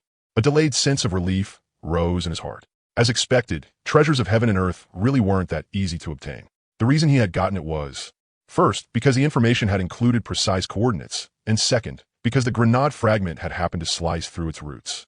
That attack had triggered weak point lock, accurately hitting the blood ginseng's main body and injuring it, so it hadn't had time to run. Luck, but not entirely luck. Sumu crouched in front of the planting platform, staring at the blood ginseng now quietly growing in the soil, deep in thought. If he ran into similar heavenly treasures in the future, he couldn't think about slowly digging them up or carefully harvesting them. He had to strike first, throw a bomb from a distance to restrain it, or use something to trap it. In any case, he absolutely couldn't give it a chance to escape. He stood up and patted the dirt off his hands. The medicinal wine had already finished brewing. Inside the glass jar on the crafting table, the liquid had turned deep red. Not the cloudy kind of red, but clear and transparent, like the color of a ruby. That small piece of blood ginseng root had already completely dissolved, disappearing into the liquor. Only a few bits of grain residue remained at the bottom. Sumu picked up the glass jar and twisted open the wooden stopper.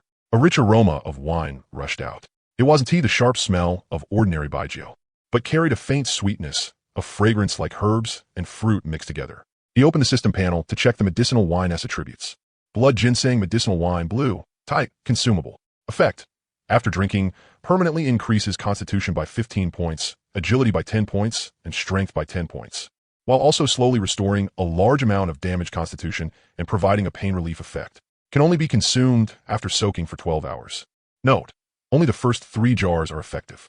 After drinking a total of 3 jars, the permanent increase effect disappears and changes to a temporary increase instead, lasting 12 hours, non-stackable.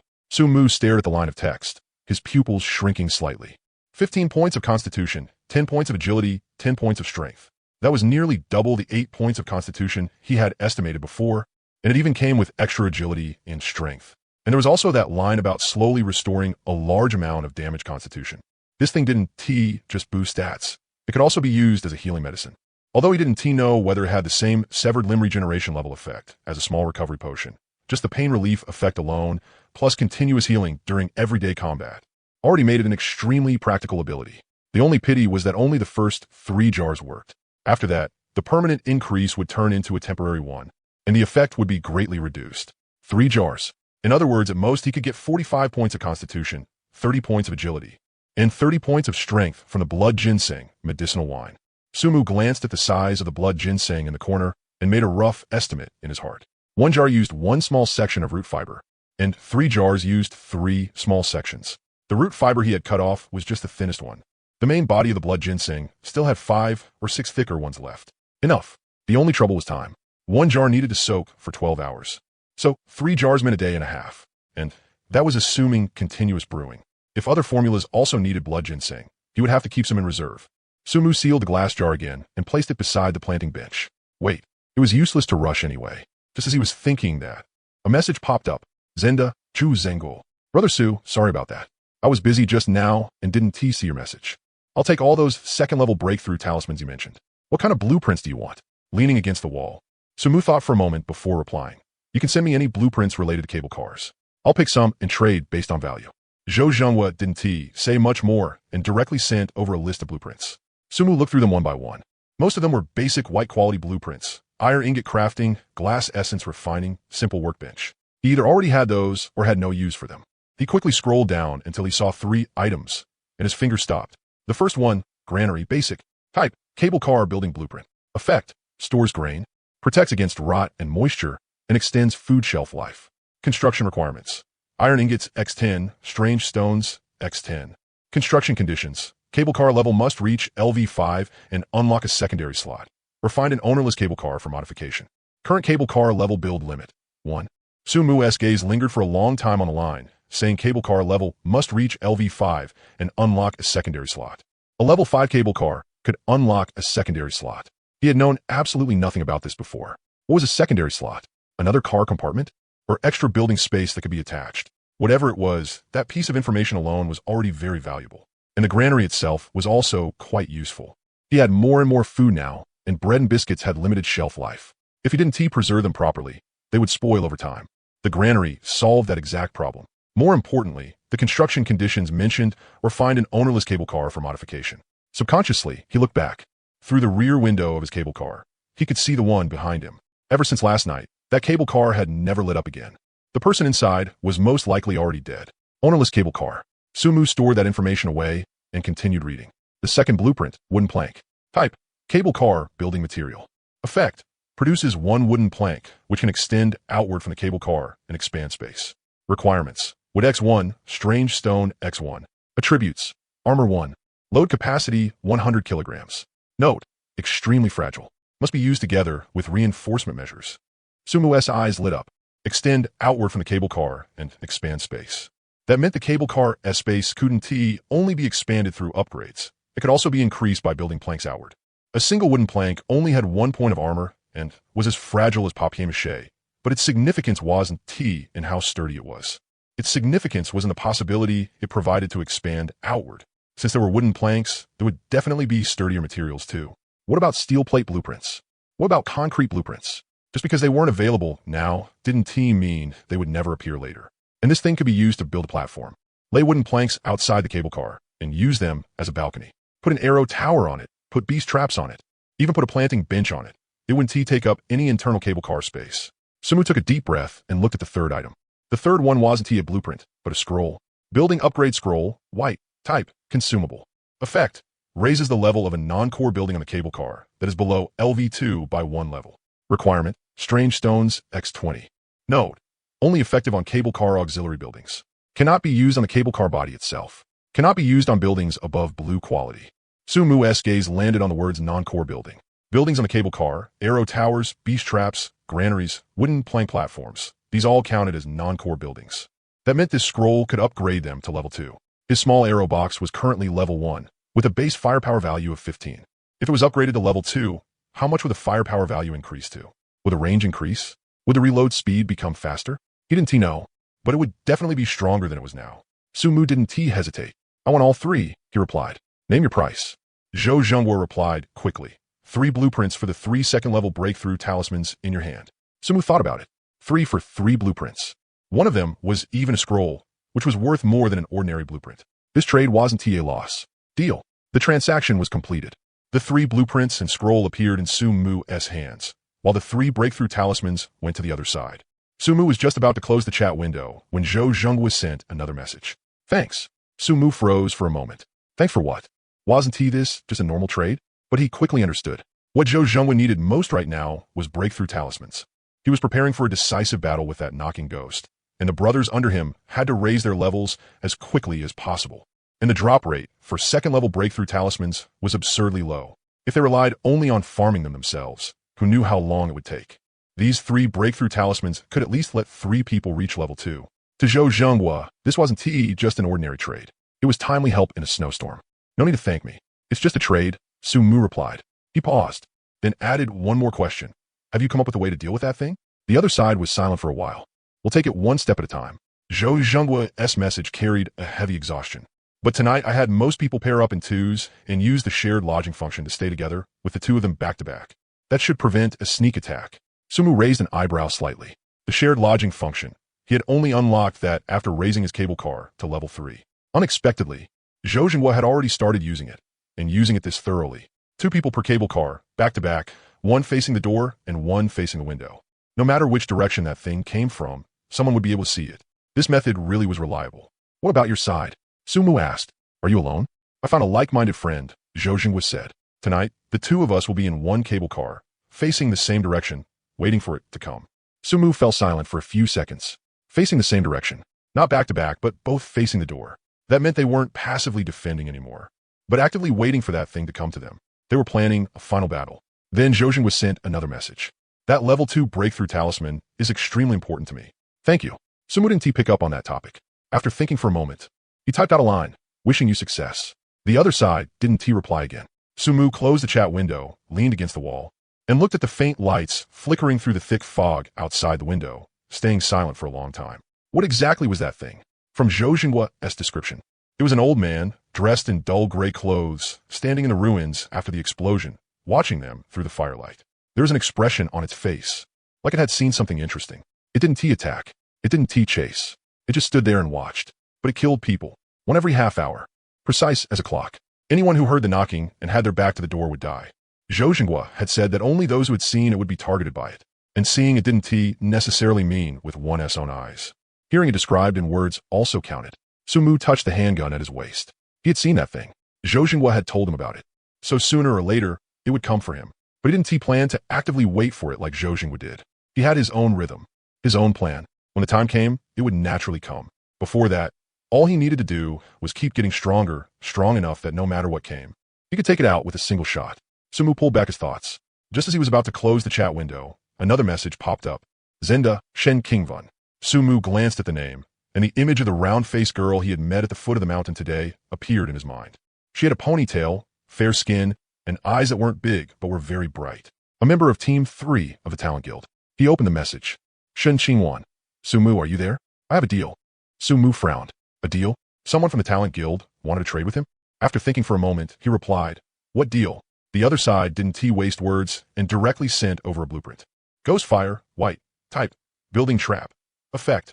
After being lit, forms a safe zone within a radius of 5 meters and can repel low-level ghost creatures. Consumes 1 ghost crystal every 12 hours. Placement location, anywhere, ground, walls, cable cars, etc. Note, the flame is a ghostly blue and has no effect on ordinary living beings. It only produces a repelling effect on ghost clan creatures. Looking at the blueprint, Sumu's first reaction was a white quality item in exchange for a level 2 breakthrough talisman. She thought awfully highly of it. He had the fog-dispelling lamp blueprint. It could light up the surrounding 10 meters and didn't even consume ghost crystals. This ghost fire only covered 5 meters and burned 1 ghost crystal every 12 hours. No matter how he looked at it, it was inferior to the fog-dispelling lamp. But in the next second, he saw that line could be placed anywhere. Anywhere. That meant this thing couldn't just be placed on a cable car. It could also be set on the ground, out in the wild, at a retreat point, or anywhere temporary camping was needed. Sumos pupils contracted slightly. He had always been thinking about one question. Ghost creatures only appeared at night, so what if he couldn't make it back to the cable car before dark? The answer had been that there was no answer. He could only endure it head-on, or wait to die. But if he had ghost fire, the situation would be completely different. Light a cluster of ghost fire in the wild, and within a 5-meter radius, it would repel low-level ghost creatures. At the very least, it could give him a temporary shelter and let him hold out until dawn. The value of this thing was far beyond what its white quality could measure. especially in the early stages, when most people were still troubled by nighttime attacks. Having the ability to survive a night in the wild was practically the same as having an extra life. Sumu took a deep breath and reevaluated the blueprint. He could see its value, so the other side definitely could too. Then why was Shen Qingwan still willing to trade it? Just for a level 2 breakthrough talisman? No matter how he looked at it, he was the one profiting. Are you sure you want to trade this? Sumu waved. The reply came quickly, with a trace of a smile in the tone that was hard to detect. So you really did see the value of this thing. That's right. I only want one level 2 breakthrough talisman. Sumu didn't reply immediately. The other side sent another message. Also, I'll throw in one more piece of information. Our vice president, Zhao Honyuan, has already joined up with a few people and wants to target you. Be careful. Sumu's brows furrowed. Zhao Honyuan. That guy again. Just because Sumu hadn't replied to his message, he was already joining forces with others to target him. His mind was narrower than a needle tip. But why was Shen Qingwan telling him this? She was clearly from the Talent Guild, and Zhao Honyuan was her vice president. Wasn't she afraid of being made to suffer for leaking this? After thinking for a moment, Sumu replied, "What do you want?" The other side fell silent for a few seconds. "Nothing in particular," Shen Qingwan said. "If you get anything good in the future, just let me have priority when you trade it." Sumu stared at that line for a few seconds and understood. This wasn't a trade. It was an investment. She was using this blueprint and one piece of intel to buy his priority trading rights. Or rather, to buy a chance to build a long-term relationship with him. This woman was not simple. "Fine," Sumu replied. "But I have to ask, where did you get this thing? Did it drop from a monster too?" "Not from daytime monsters," Shen Qingwan said. "At night. I got lucky the night before last and caught a ghost bat with an animal trap. It dropped from that." Sumu thought it over. Daytime monsters drop daytime resources: food, water, iron ingots, glass essence, breakthrough talismans, class books. Nighttime monsters dropped nighttime resources: ghost crystals, nutrients, ghost fire, fog-dispelling lamps. And all those things related to the ghost clan. Two systems, not interfering with each other, but equally important. "Got it," Sumu said. "Let's trade." The two of them confirmed it. One level 2 breakthrough talisman for one Ghostfire blueprint, plus one piece of intel. Trade completed. Sumu put away the Ghostfire blueprint and didn't rush to use it. He had no use for it right now. He was already in the cable car, and there was no need to spend the night in the wild. But if he kept it, it might come in handy someday. At the same time, inside another cable car, Shen Qingwan closed the chat window, leaned against the wall, and slowly let out a long breath. A good amount of supplies was piled beside her, all sorted in neat order. There was a handwritten timetable pasted on the wall. What time to get up, what time to eat, what time to check the channel, what time to rest, written with perfect neatness, like the progress plan for some kind of project. The first step in building favorability complete. She muttered to herself, picked up a notebook from the table, turned to a fresh page, and wrote a few lines on it. Target, Sumu. Level 3, suspected to possess multiple rule-type talents. Extremely strong, cautious personality, does not trust others easily. Today, as progress. Successfully established a trading relationship and obtained a promise of priority trading rights. One piece of intel included. Accepted by the other party. Next step plan. Look for suitable trade goods and maintain low frequency but high quality contact. Avoid coming on too strong and causing dislike. She stopped writing, thought for a moment, then added another line below. On Zhao Honyuan's side, I need to keep watching. His action plan may become an opportunity to build a deeper connection with Sumu.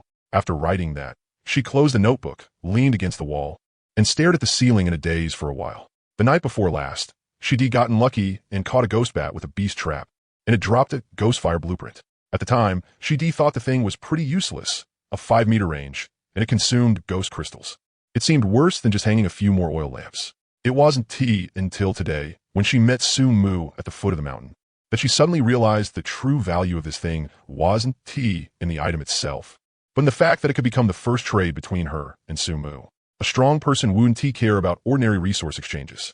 But Ghostfire was different. It was a product of the night, and, at the current stage of the market, one of the very few things that could provide shelter in the wild. That rarity was the real key to attracting a strong person.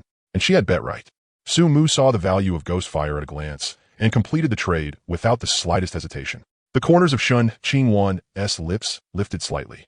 Still, this was only the first step. As for how to stay in contact with him afterward, and how to make him trust her more, that would have to be done slowly. At the very least, he had already remembered her name. Naturally, Sumu had no idea what kind of notes Shen Qingwan was writing over there. After closing the chat window, he shifted his attention back to the cable car. It was completely dark now. Dense fog churned outside, and the lights beyond the window blurred in the mist into patches of vague glow. The lights on that parallel cable line in the distance were a little closer than they had been last night. Sumu didn't light the kerosene lamp. He wanted to test whether those ghost bats would be drawn over if he left the light off. There were already more than 400 arrows in the arrow box, piled up to fill one corner of the cable car. It was about time to put them to use. Rather than letting those arrows sit there gathering dust, he might as well use them to farm experience and nighttime materials. Besides, he really did need more materials from the night.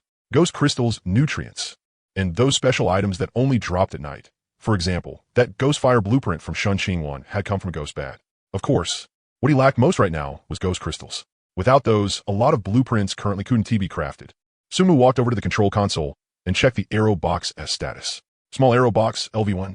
White, ammunition, 400-100 overflow, 300 arrows automatically stored in reserve. Attack range, 100 meters, 100 meters. Base firepower, 15, current status. On standby, he raised his head and glanced out the window. In the dense fog, something seemed to be moving faintly. Not the kind of small things that smacked against the glass with little splats, but larger, blurrier outlines moving slowly through the mist, like some enormous creature drifting through the night sky. Sumu stared at those silhouettes for a few seconds, then looked away. No need to worry about them. The arrow box would deal with them automatically. All he had to do was wait to collect experience. He was just about to close his eyes and rest for a bit when suddenly, the cable car swayed slightly backward. It wasn't the light rocking caused by wind. It was as if something had shoved the entire cabin from behind. It jolted sharply, then came to a complete stop. Sumu's eyes snapped open, and he grabbed the long spear beside him in one motion. What happened? He walked to the window and looked outside. The dense fog was still there, and he couldn't see anything clearly. But the cable car had definitely stopped. The previous sensation of steady forward movement had completely disappeared. The entire cabin seemed nailed in midair, utterly motionless. Sumu frowned and opened the chat channel. The messages had already exploded. Holy shit, why did the cable car stop? Mine stopped too. It 1T move. What is going on? Does anyone know? Did the system bug out? We're screwed. We're hanging in midair and there are monsters all below us. What do we do? Calm down. Everyone calm down. Figure out what happened first.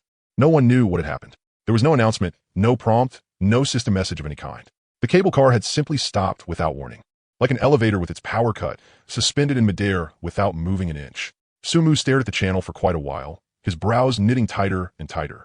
His first instinct was to wonder whether he should try using fuel to drive the cable car. If only he could move, then he would become the only person able to travel freely. That advantage was enormous.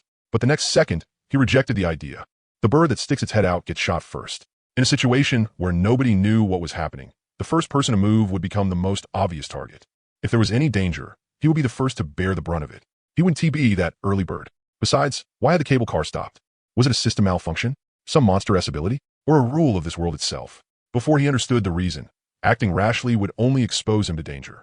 Sumu rested the long spear across his knees, leaned against the wall, and stared into the dense fog outside the window. The cable car had stopped. Everyone was trapped in midair. Below them were monsters. Above them was dense fog, and to either side were cable lines stretching out of sight. Tonight was destined to be anything but peaceful. Night had fallen. At this moment, Sumu wasn't asleep. Leaning against the wall, pistol in hand, his gaze shifted back and forth between the dense fog outside the window and the messages in the channel. The kerosene lamp remained unlit. The only light in the cable car was the faint blue glow from the control panel screen, casting his face half in light and half in shadow. The messages in the channel were flying by fast, but they all said more or less the same thing. Does anyone know why it stopped? Mine stopped too. It won't move at all. Could it be some kind of malfunction? Malfunction? This isn't a damn computer. What kind of malfunction are you talking about? Did anyone see anything? It's pitch black on my side. I can't see a thing. Same here. It's all fog outside.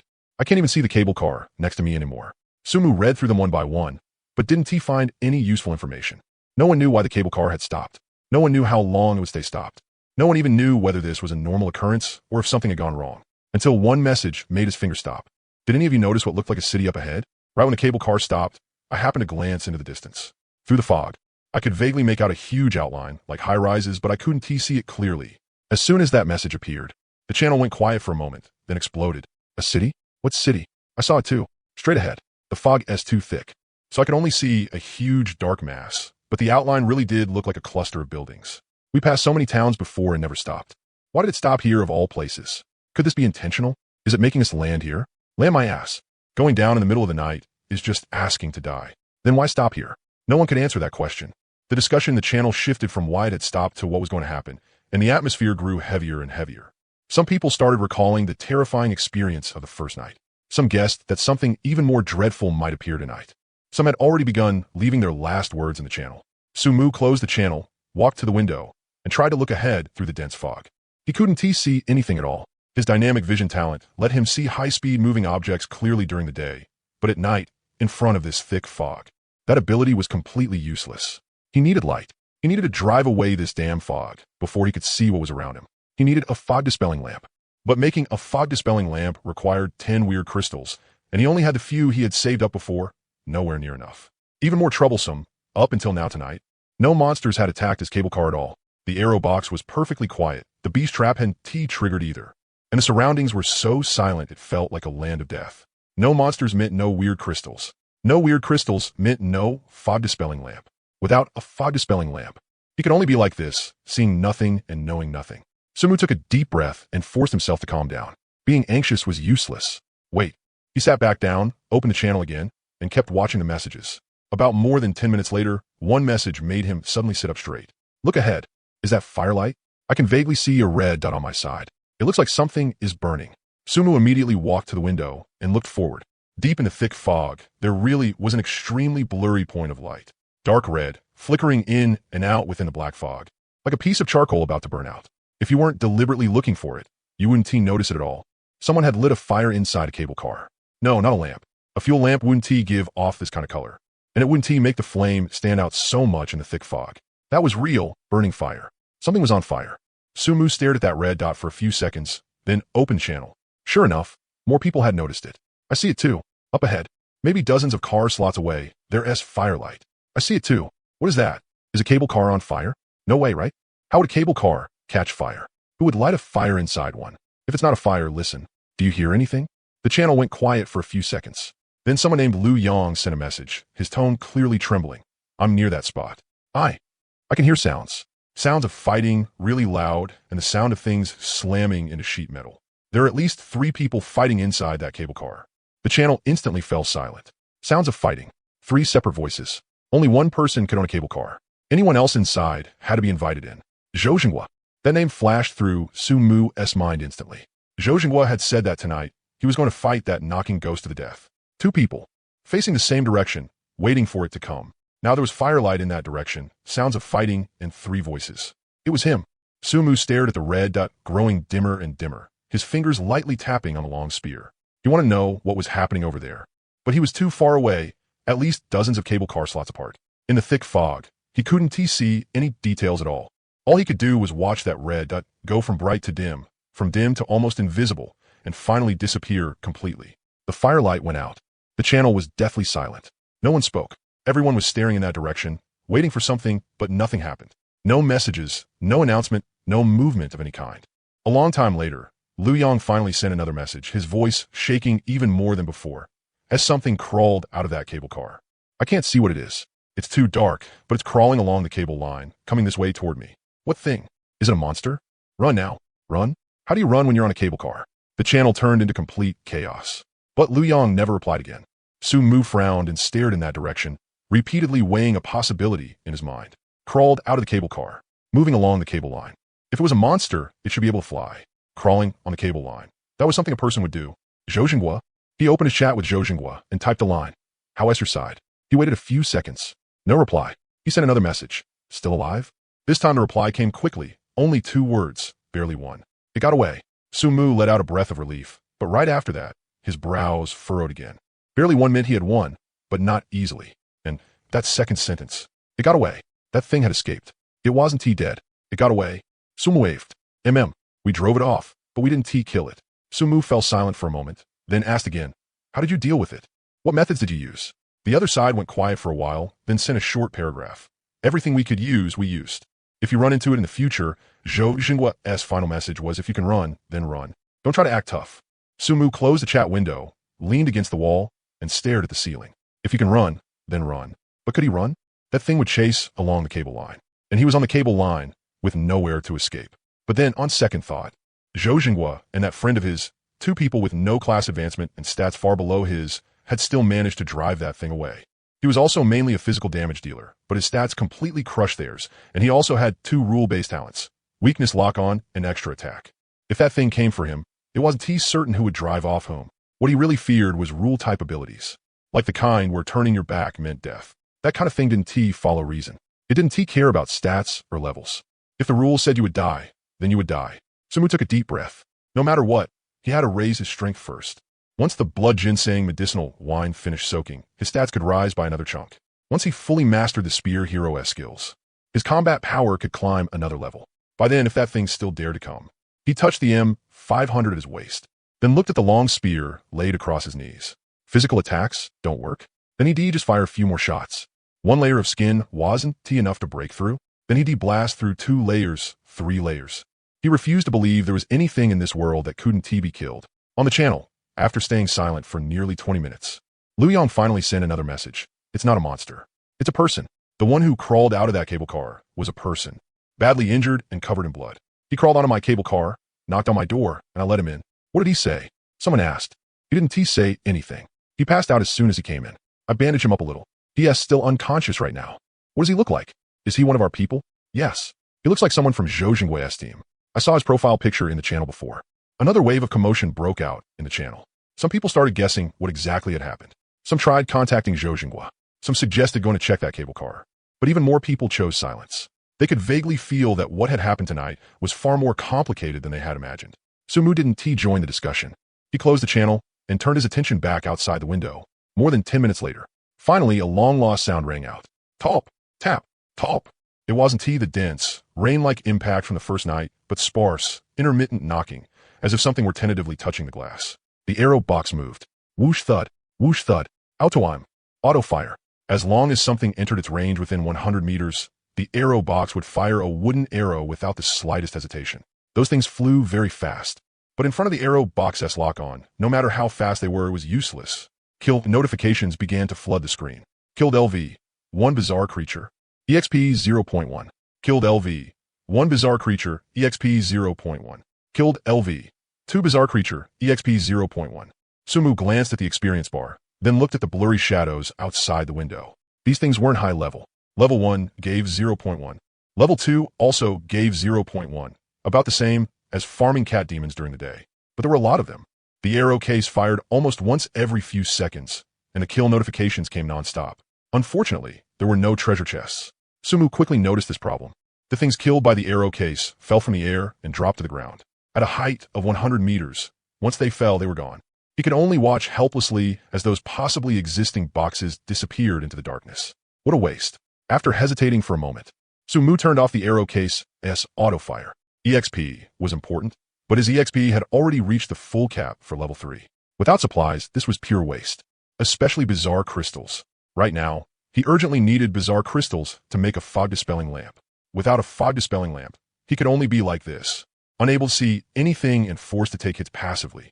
He switched to the beast traps. This thing was inefficient, but its advantage was that he could actually get the drops. Every time one was caught, a box would appear inside the cable car, and the bizarre crystal inside was real and tangible. Sumu placed both beast traps on the roof of the car, then waited patiently. A few minutes later, beast trap caught prey. Killed LV. 1 poison fire flying gnat. EXP 0.1. Obtained. Bizarre crystal times 1. Outside the window, more and more of those things were appearing.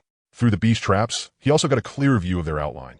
Things about the size of a fist, with a trace of dark red light at their tails, especially eye-catching in the dark. 1 poison fire flying gnat slammed into the glass with a smack, then exploded.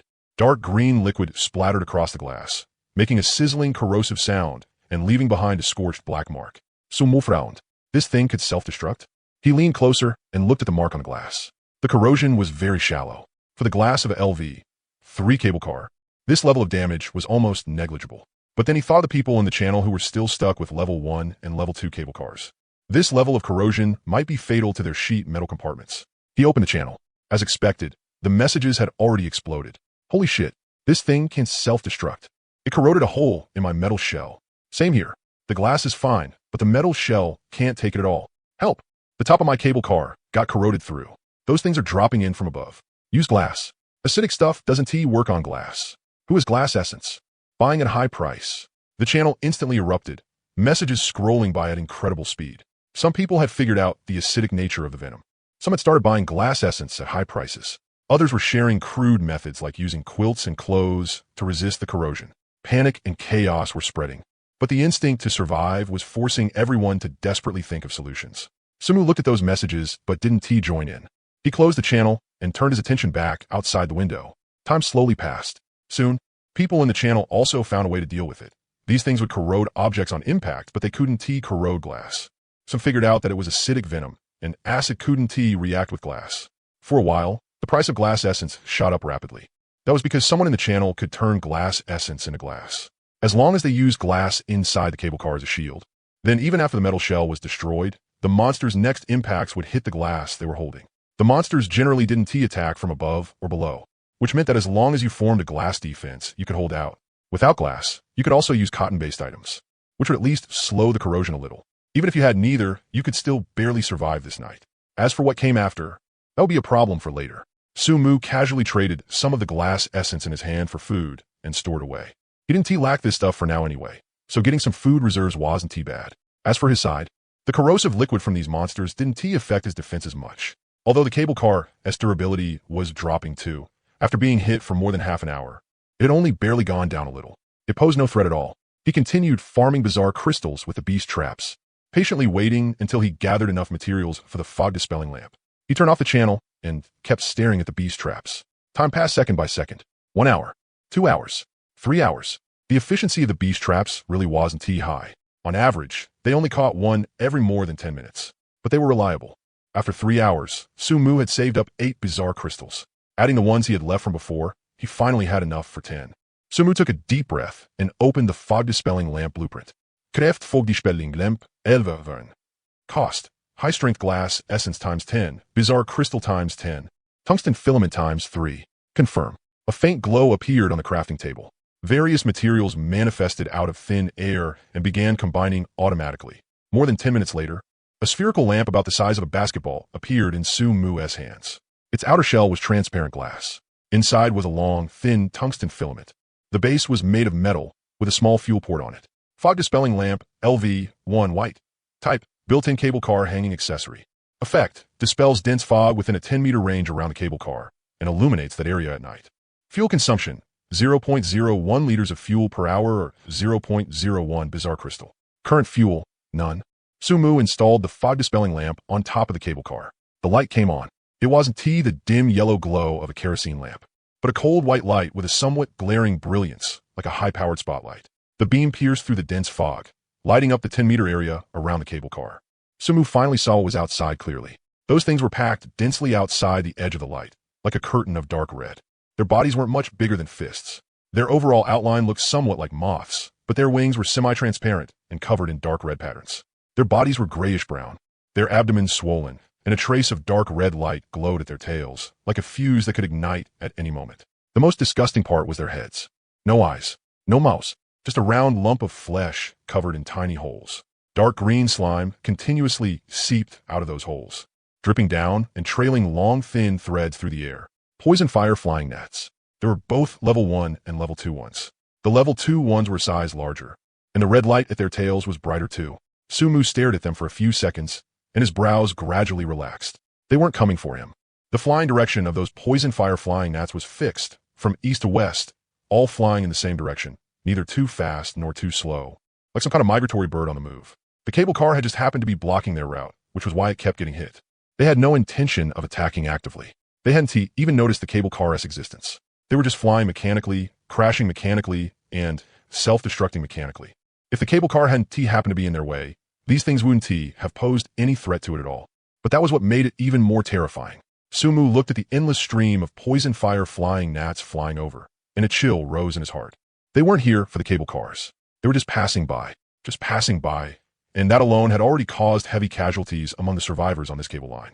If they really were coming for the cable cars, if they really attacked on purpose, he didn't dare think any further. Sumu withdrew his gaze and continued farming weird crystals with the beast traps. After the fog-dispelling lamp lit up, he could clearly see how the traps worked. Those poison fire flying gnats slammed into the traps, got clamped by the steel teeth, struggled a few times, and died. Then a box appeared inside the cable car. He opened it, and it was another weird crystal. The speed was slow, but its strength was stability. After another 2 hours of farming, Sumu had saved up more than 20 weird crystals. Just as he was thinking about whether he should do something else, suddenly, a stream of golden light surged out from his body. It wasn't that warm, slow, seep-like feeling, but a fierce rush like a tidal wave, instantly wrapping around his whole body. Sumu froze. He leveled up. He glanced at the experience bar. 0/800. Full. He and T used a breakthrough talisman. Sumu stood there, feeling that golden light flow through his body while his mind raced. When he leveled to level 2 before, he had used a breakthrough talisman. When he reached level 3, he had used one too. So why didn't he need one this time? Was it because of the class change? Or was it that breakthrough talismans were only for people who hadn't changed classes yet? After changing class, leveling up no longer required a breakthrough talisman? The more Sumu thought about it, the more likely it seemed. Before changing class, he had just been an ordinary person. Leveling up required a breakthrough talisman to break the limits of his body. After changing class, he had already stepped over the threshold of the extraordinary.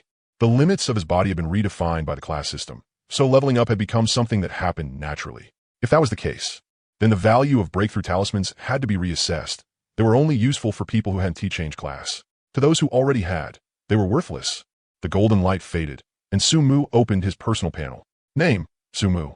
Level, 40/800. Race, human. Class, spear hero, purple. Strength, 88. Constitution, 53. Agility, 29. Spirit, 18. Unallocated attribute points, 25. 25 free attribute points. More than double what he had before. And he could distribute them himself. Sumu didn't rush to assign them. He first unscrewed a bottle of mineral water and washed his hands clean, rubbing them carefully several times over. A sense of ritual. Then he took a deep breath and opened the talent selection interface. 3 gilded cards floated before his eyes.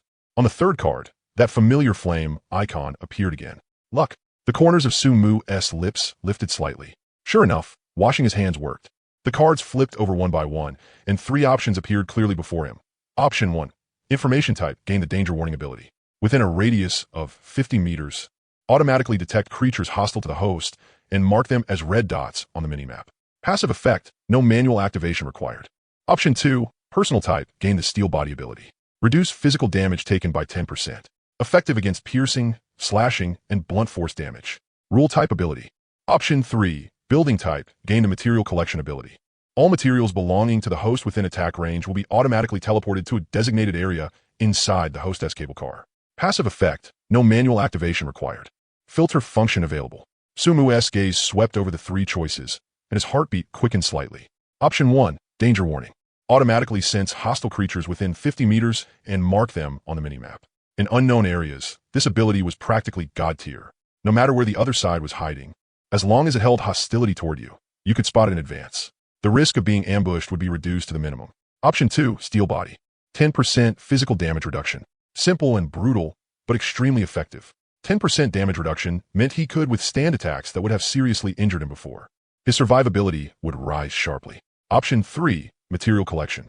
Within attack range, all materials belonging to the host would be automatically teleported into the cable car. Rule type.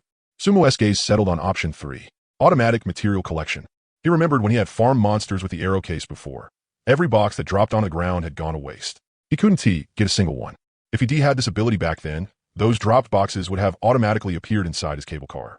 And not just boxes, all materials belonging to the host. In other words, anything he killed but didn't have time to pick up, as long as it was within attack range, would automatically become his. The value of this ability went far beyond just saving trouble. It meant his farming efficiency could double, or even triple. After all, monsters killed by buildings on the cable car always died at a distance, and the dropped materials would fall under the cable car. But now, they would be delivered straight to him. Sumu took a deep breath. Danger warning and steel body were both very strong, but material collection matched him too well. He had the arrow case, grenades, and long-range attack methods. He often killed monsters from afar, and simply had no time to pick up treasure boxes. With material collection, all those problems would be solved, and this ability worked within attack range. Arrow case killed monsters. Material collection picked up the drops. A perfect loop. Option 3. Sumu reached out and tapped option 3. Selection successful. The gilded card turned into specks of light and merged into his body. The next second, things started appearing in the corner of the cable car. First came weird crystals, appearing one after another out of thin air and dropping into the corner with crisp clinking sounds. Then came boxes, appearing one after another, piling together into a small hill. After that came materials, all kinds of random stuff stacked in a messy heap. Sumu stared blankly as the pile grew higher and higher, more and more of it appearing, and the corners of his mouth slowly curled upward. He opened the system notifications and checked the detailed log for material collection. Auto-collected. Weird crystal times 1. Auto-collected. Weird crystal times 1. Auto-collected. Poison sack of poison fire flying gnat times 1. Auto-collected. Weird crystal times 1. Auto-collected. Weird crystal times 1. In just a few minutes, he had received dozens of weird crystals, more than a dozen boxes, and a heap of miscellaneous materials. Sumu squatted in front of the pile and rummaged through it, quickly making an estimate in his mind. Just the weird crystals alone numbered over 160. That was far more than the number of shots he had fired with the arrow case tonight. The extra ones were other people's. No, that wasn't T right. Most people on the cable cars didn't even have attack methods right now, and his attack range alone couldn't possibly account for this many. There was only one possibility. Those poison fire flying gnats that had blown themselves up and died, whose boxes had dropped to the ground, had become ownerless materials. Then they had been judged as belonging to him, and all of them got picked up by him. Sumu took a deep breath and slowly let it out. This talent was absurdly strong. He couldn't help but feel a little emotional. Before this, he had regretted that his arrows were going to waste. After all, if he used arrows and didn't get weird crystals in return, then he was still losing money. But now that he had this talent, the value of arrows had skyrocketed. More importantly, he no longer needed to hold back his level. Thinking of this, Sumu stopped hesitating and directly turned on the arrow case as auto-attack. Whoosh thud, whoosh thud. The arrow case started working again, and the kill notifications began flooding the screen once more. But this time, every poison fire flying gnat killed by an arrow had its dropped box automatically appear in the corner of the cable car in the very next second. Sumu even pulled out the M500, attached the suppressor, and fired precise shot after shot at the blurry shadows outside the window. He had plenty of bullets, so there was no need to feel bad about using them. Every time he killed one, a box would automatically appear by his feet, saving him even the trouble of bending down to pick it up. The number of weird crystals was rising fast. 170, 180, 190, 200. Sumu looked at that number, and the curve at the corner of his mouth simply would not go down. Tonight, he had made a killing. He kept farming like that until the sky at the horizon turned pale with the first light of dawn. Outside the window, the poison fire flying midges grew fewer and fewer, changing from a dense dark red curtain into just a few scattered stragglers until they finally disappeared completely. The thick fog gradually dispersed, and the morning light shone through the glass, casting patches of pale golden light inside the cable car. Sumu set down his gun and let out a long breath. Tired, but not physically tired. At his level, pulling an all-nighter was nothing. It was mental exhaustion. His nerves had been excited and taut the entire night. He had to keep watching the window, watching the beast traps, watching the ammo count in the arrow case. There was almost not a single moment of relaxation. He leaned against the wall, closed his eyes for a while, then opened them and started tallying up the gains from the night. Spectre crystals, 412. Sumu looked at that number, and the corners of his lips lifted slightly. More than 400 spectre crystals. A day ago, he would not even have dared to imagine it. Back then, he had to carefully budget even a single spectre crystal. Even making a fog-dispelling lamp required him to scrape materials together for ages. Now there were more than 400 piled in the corner like a heap of grayish-white pebbles. A casual grab would net him a handful, though originally there could have been even more. Sumu glanced at the arrow case. Its ammunition had already been completely used up. Last night, Chunjun had rushed to make and deliver 200 arrows, adding in what was left from before. There had been a total of more than 600 shots, and every single one had been fired. More than 600 arrows had killed more than 600 poison fire flying midges, but later on, there were fewer and fewer monsters. The arrow case was often left idle. Otherwise, that number could have at least doubled. Those monsters really had been migrating. The main swarm had already flown past. The ones that crashed into the cable car were only scattered stragglers that had fallen behind.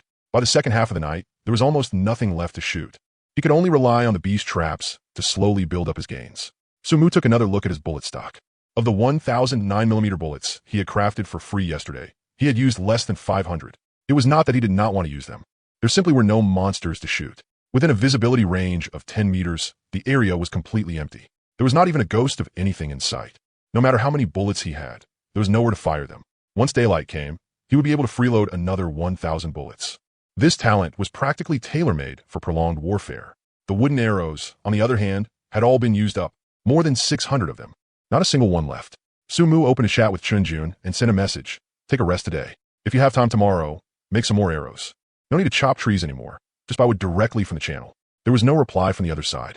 At this hour, Chunjun was probably still asleep. That grind maniac only slept 4 or 5 hours a day. He spent the rest of his time chopping trees and carving arrows. Sometimes Sumu genuinely worried that he would suddenly drop dead from overwork. He closed the chat window and opened his personal panel, then glanced at the experience bar. Level 4, 110,6,800. He had farmed a little over 100 experience points in one night. Most of it had come from level 1 and level 2 poison fire, flying midges. Level 1 gave 0.1, and level 2 gave 0.1. Even though there had been a lot of them, the experience from each one was just too low. He had farmed the whole night for only a little over 100 points. Still, Sumu was already very satisfied. More than 100 experience points.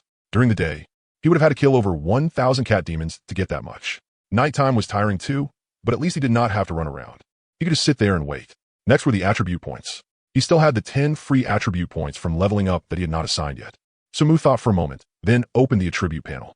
His current base attributes were Strength, 8.8, Constitution, 5.3, Agility, 2.9, Spirit, 1.8. Blood ginseng medicinal wine could increase Constitution, so Constitution did not need any extra investment. Spirit was not useful for the time being. Strength and Agility were the real core of combat.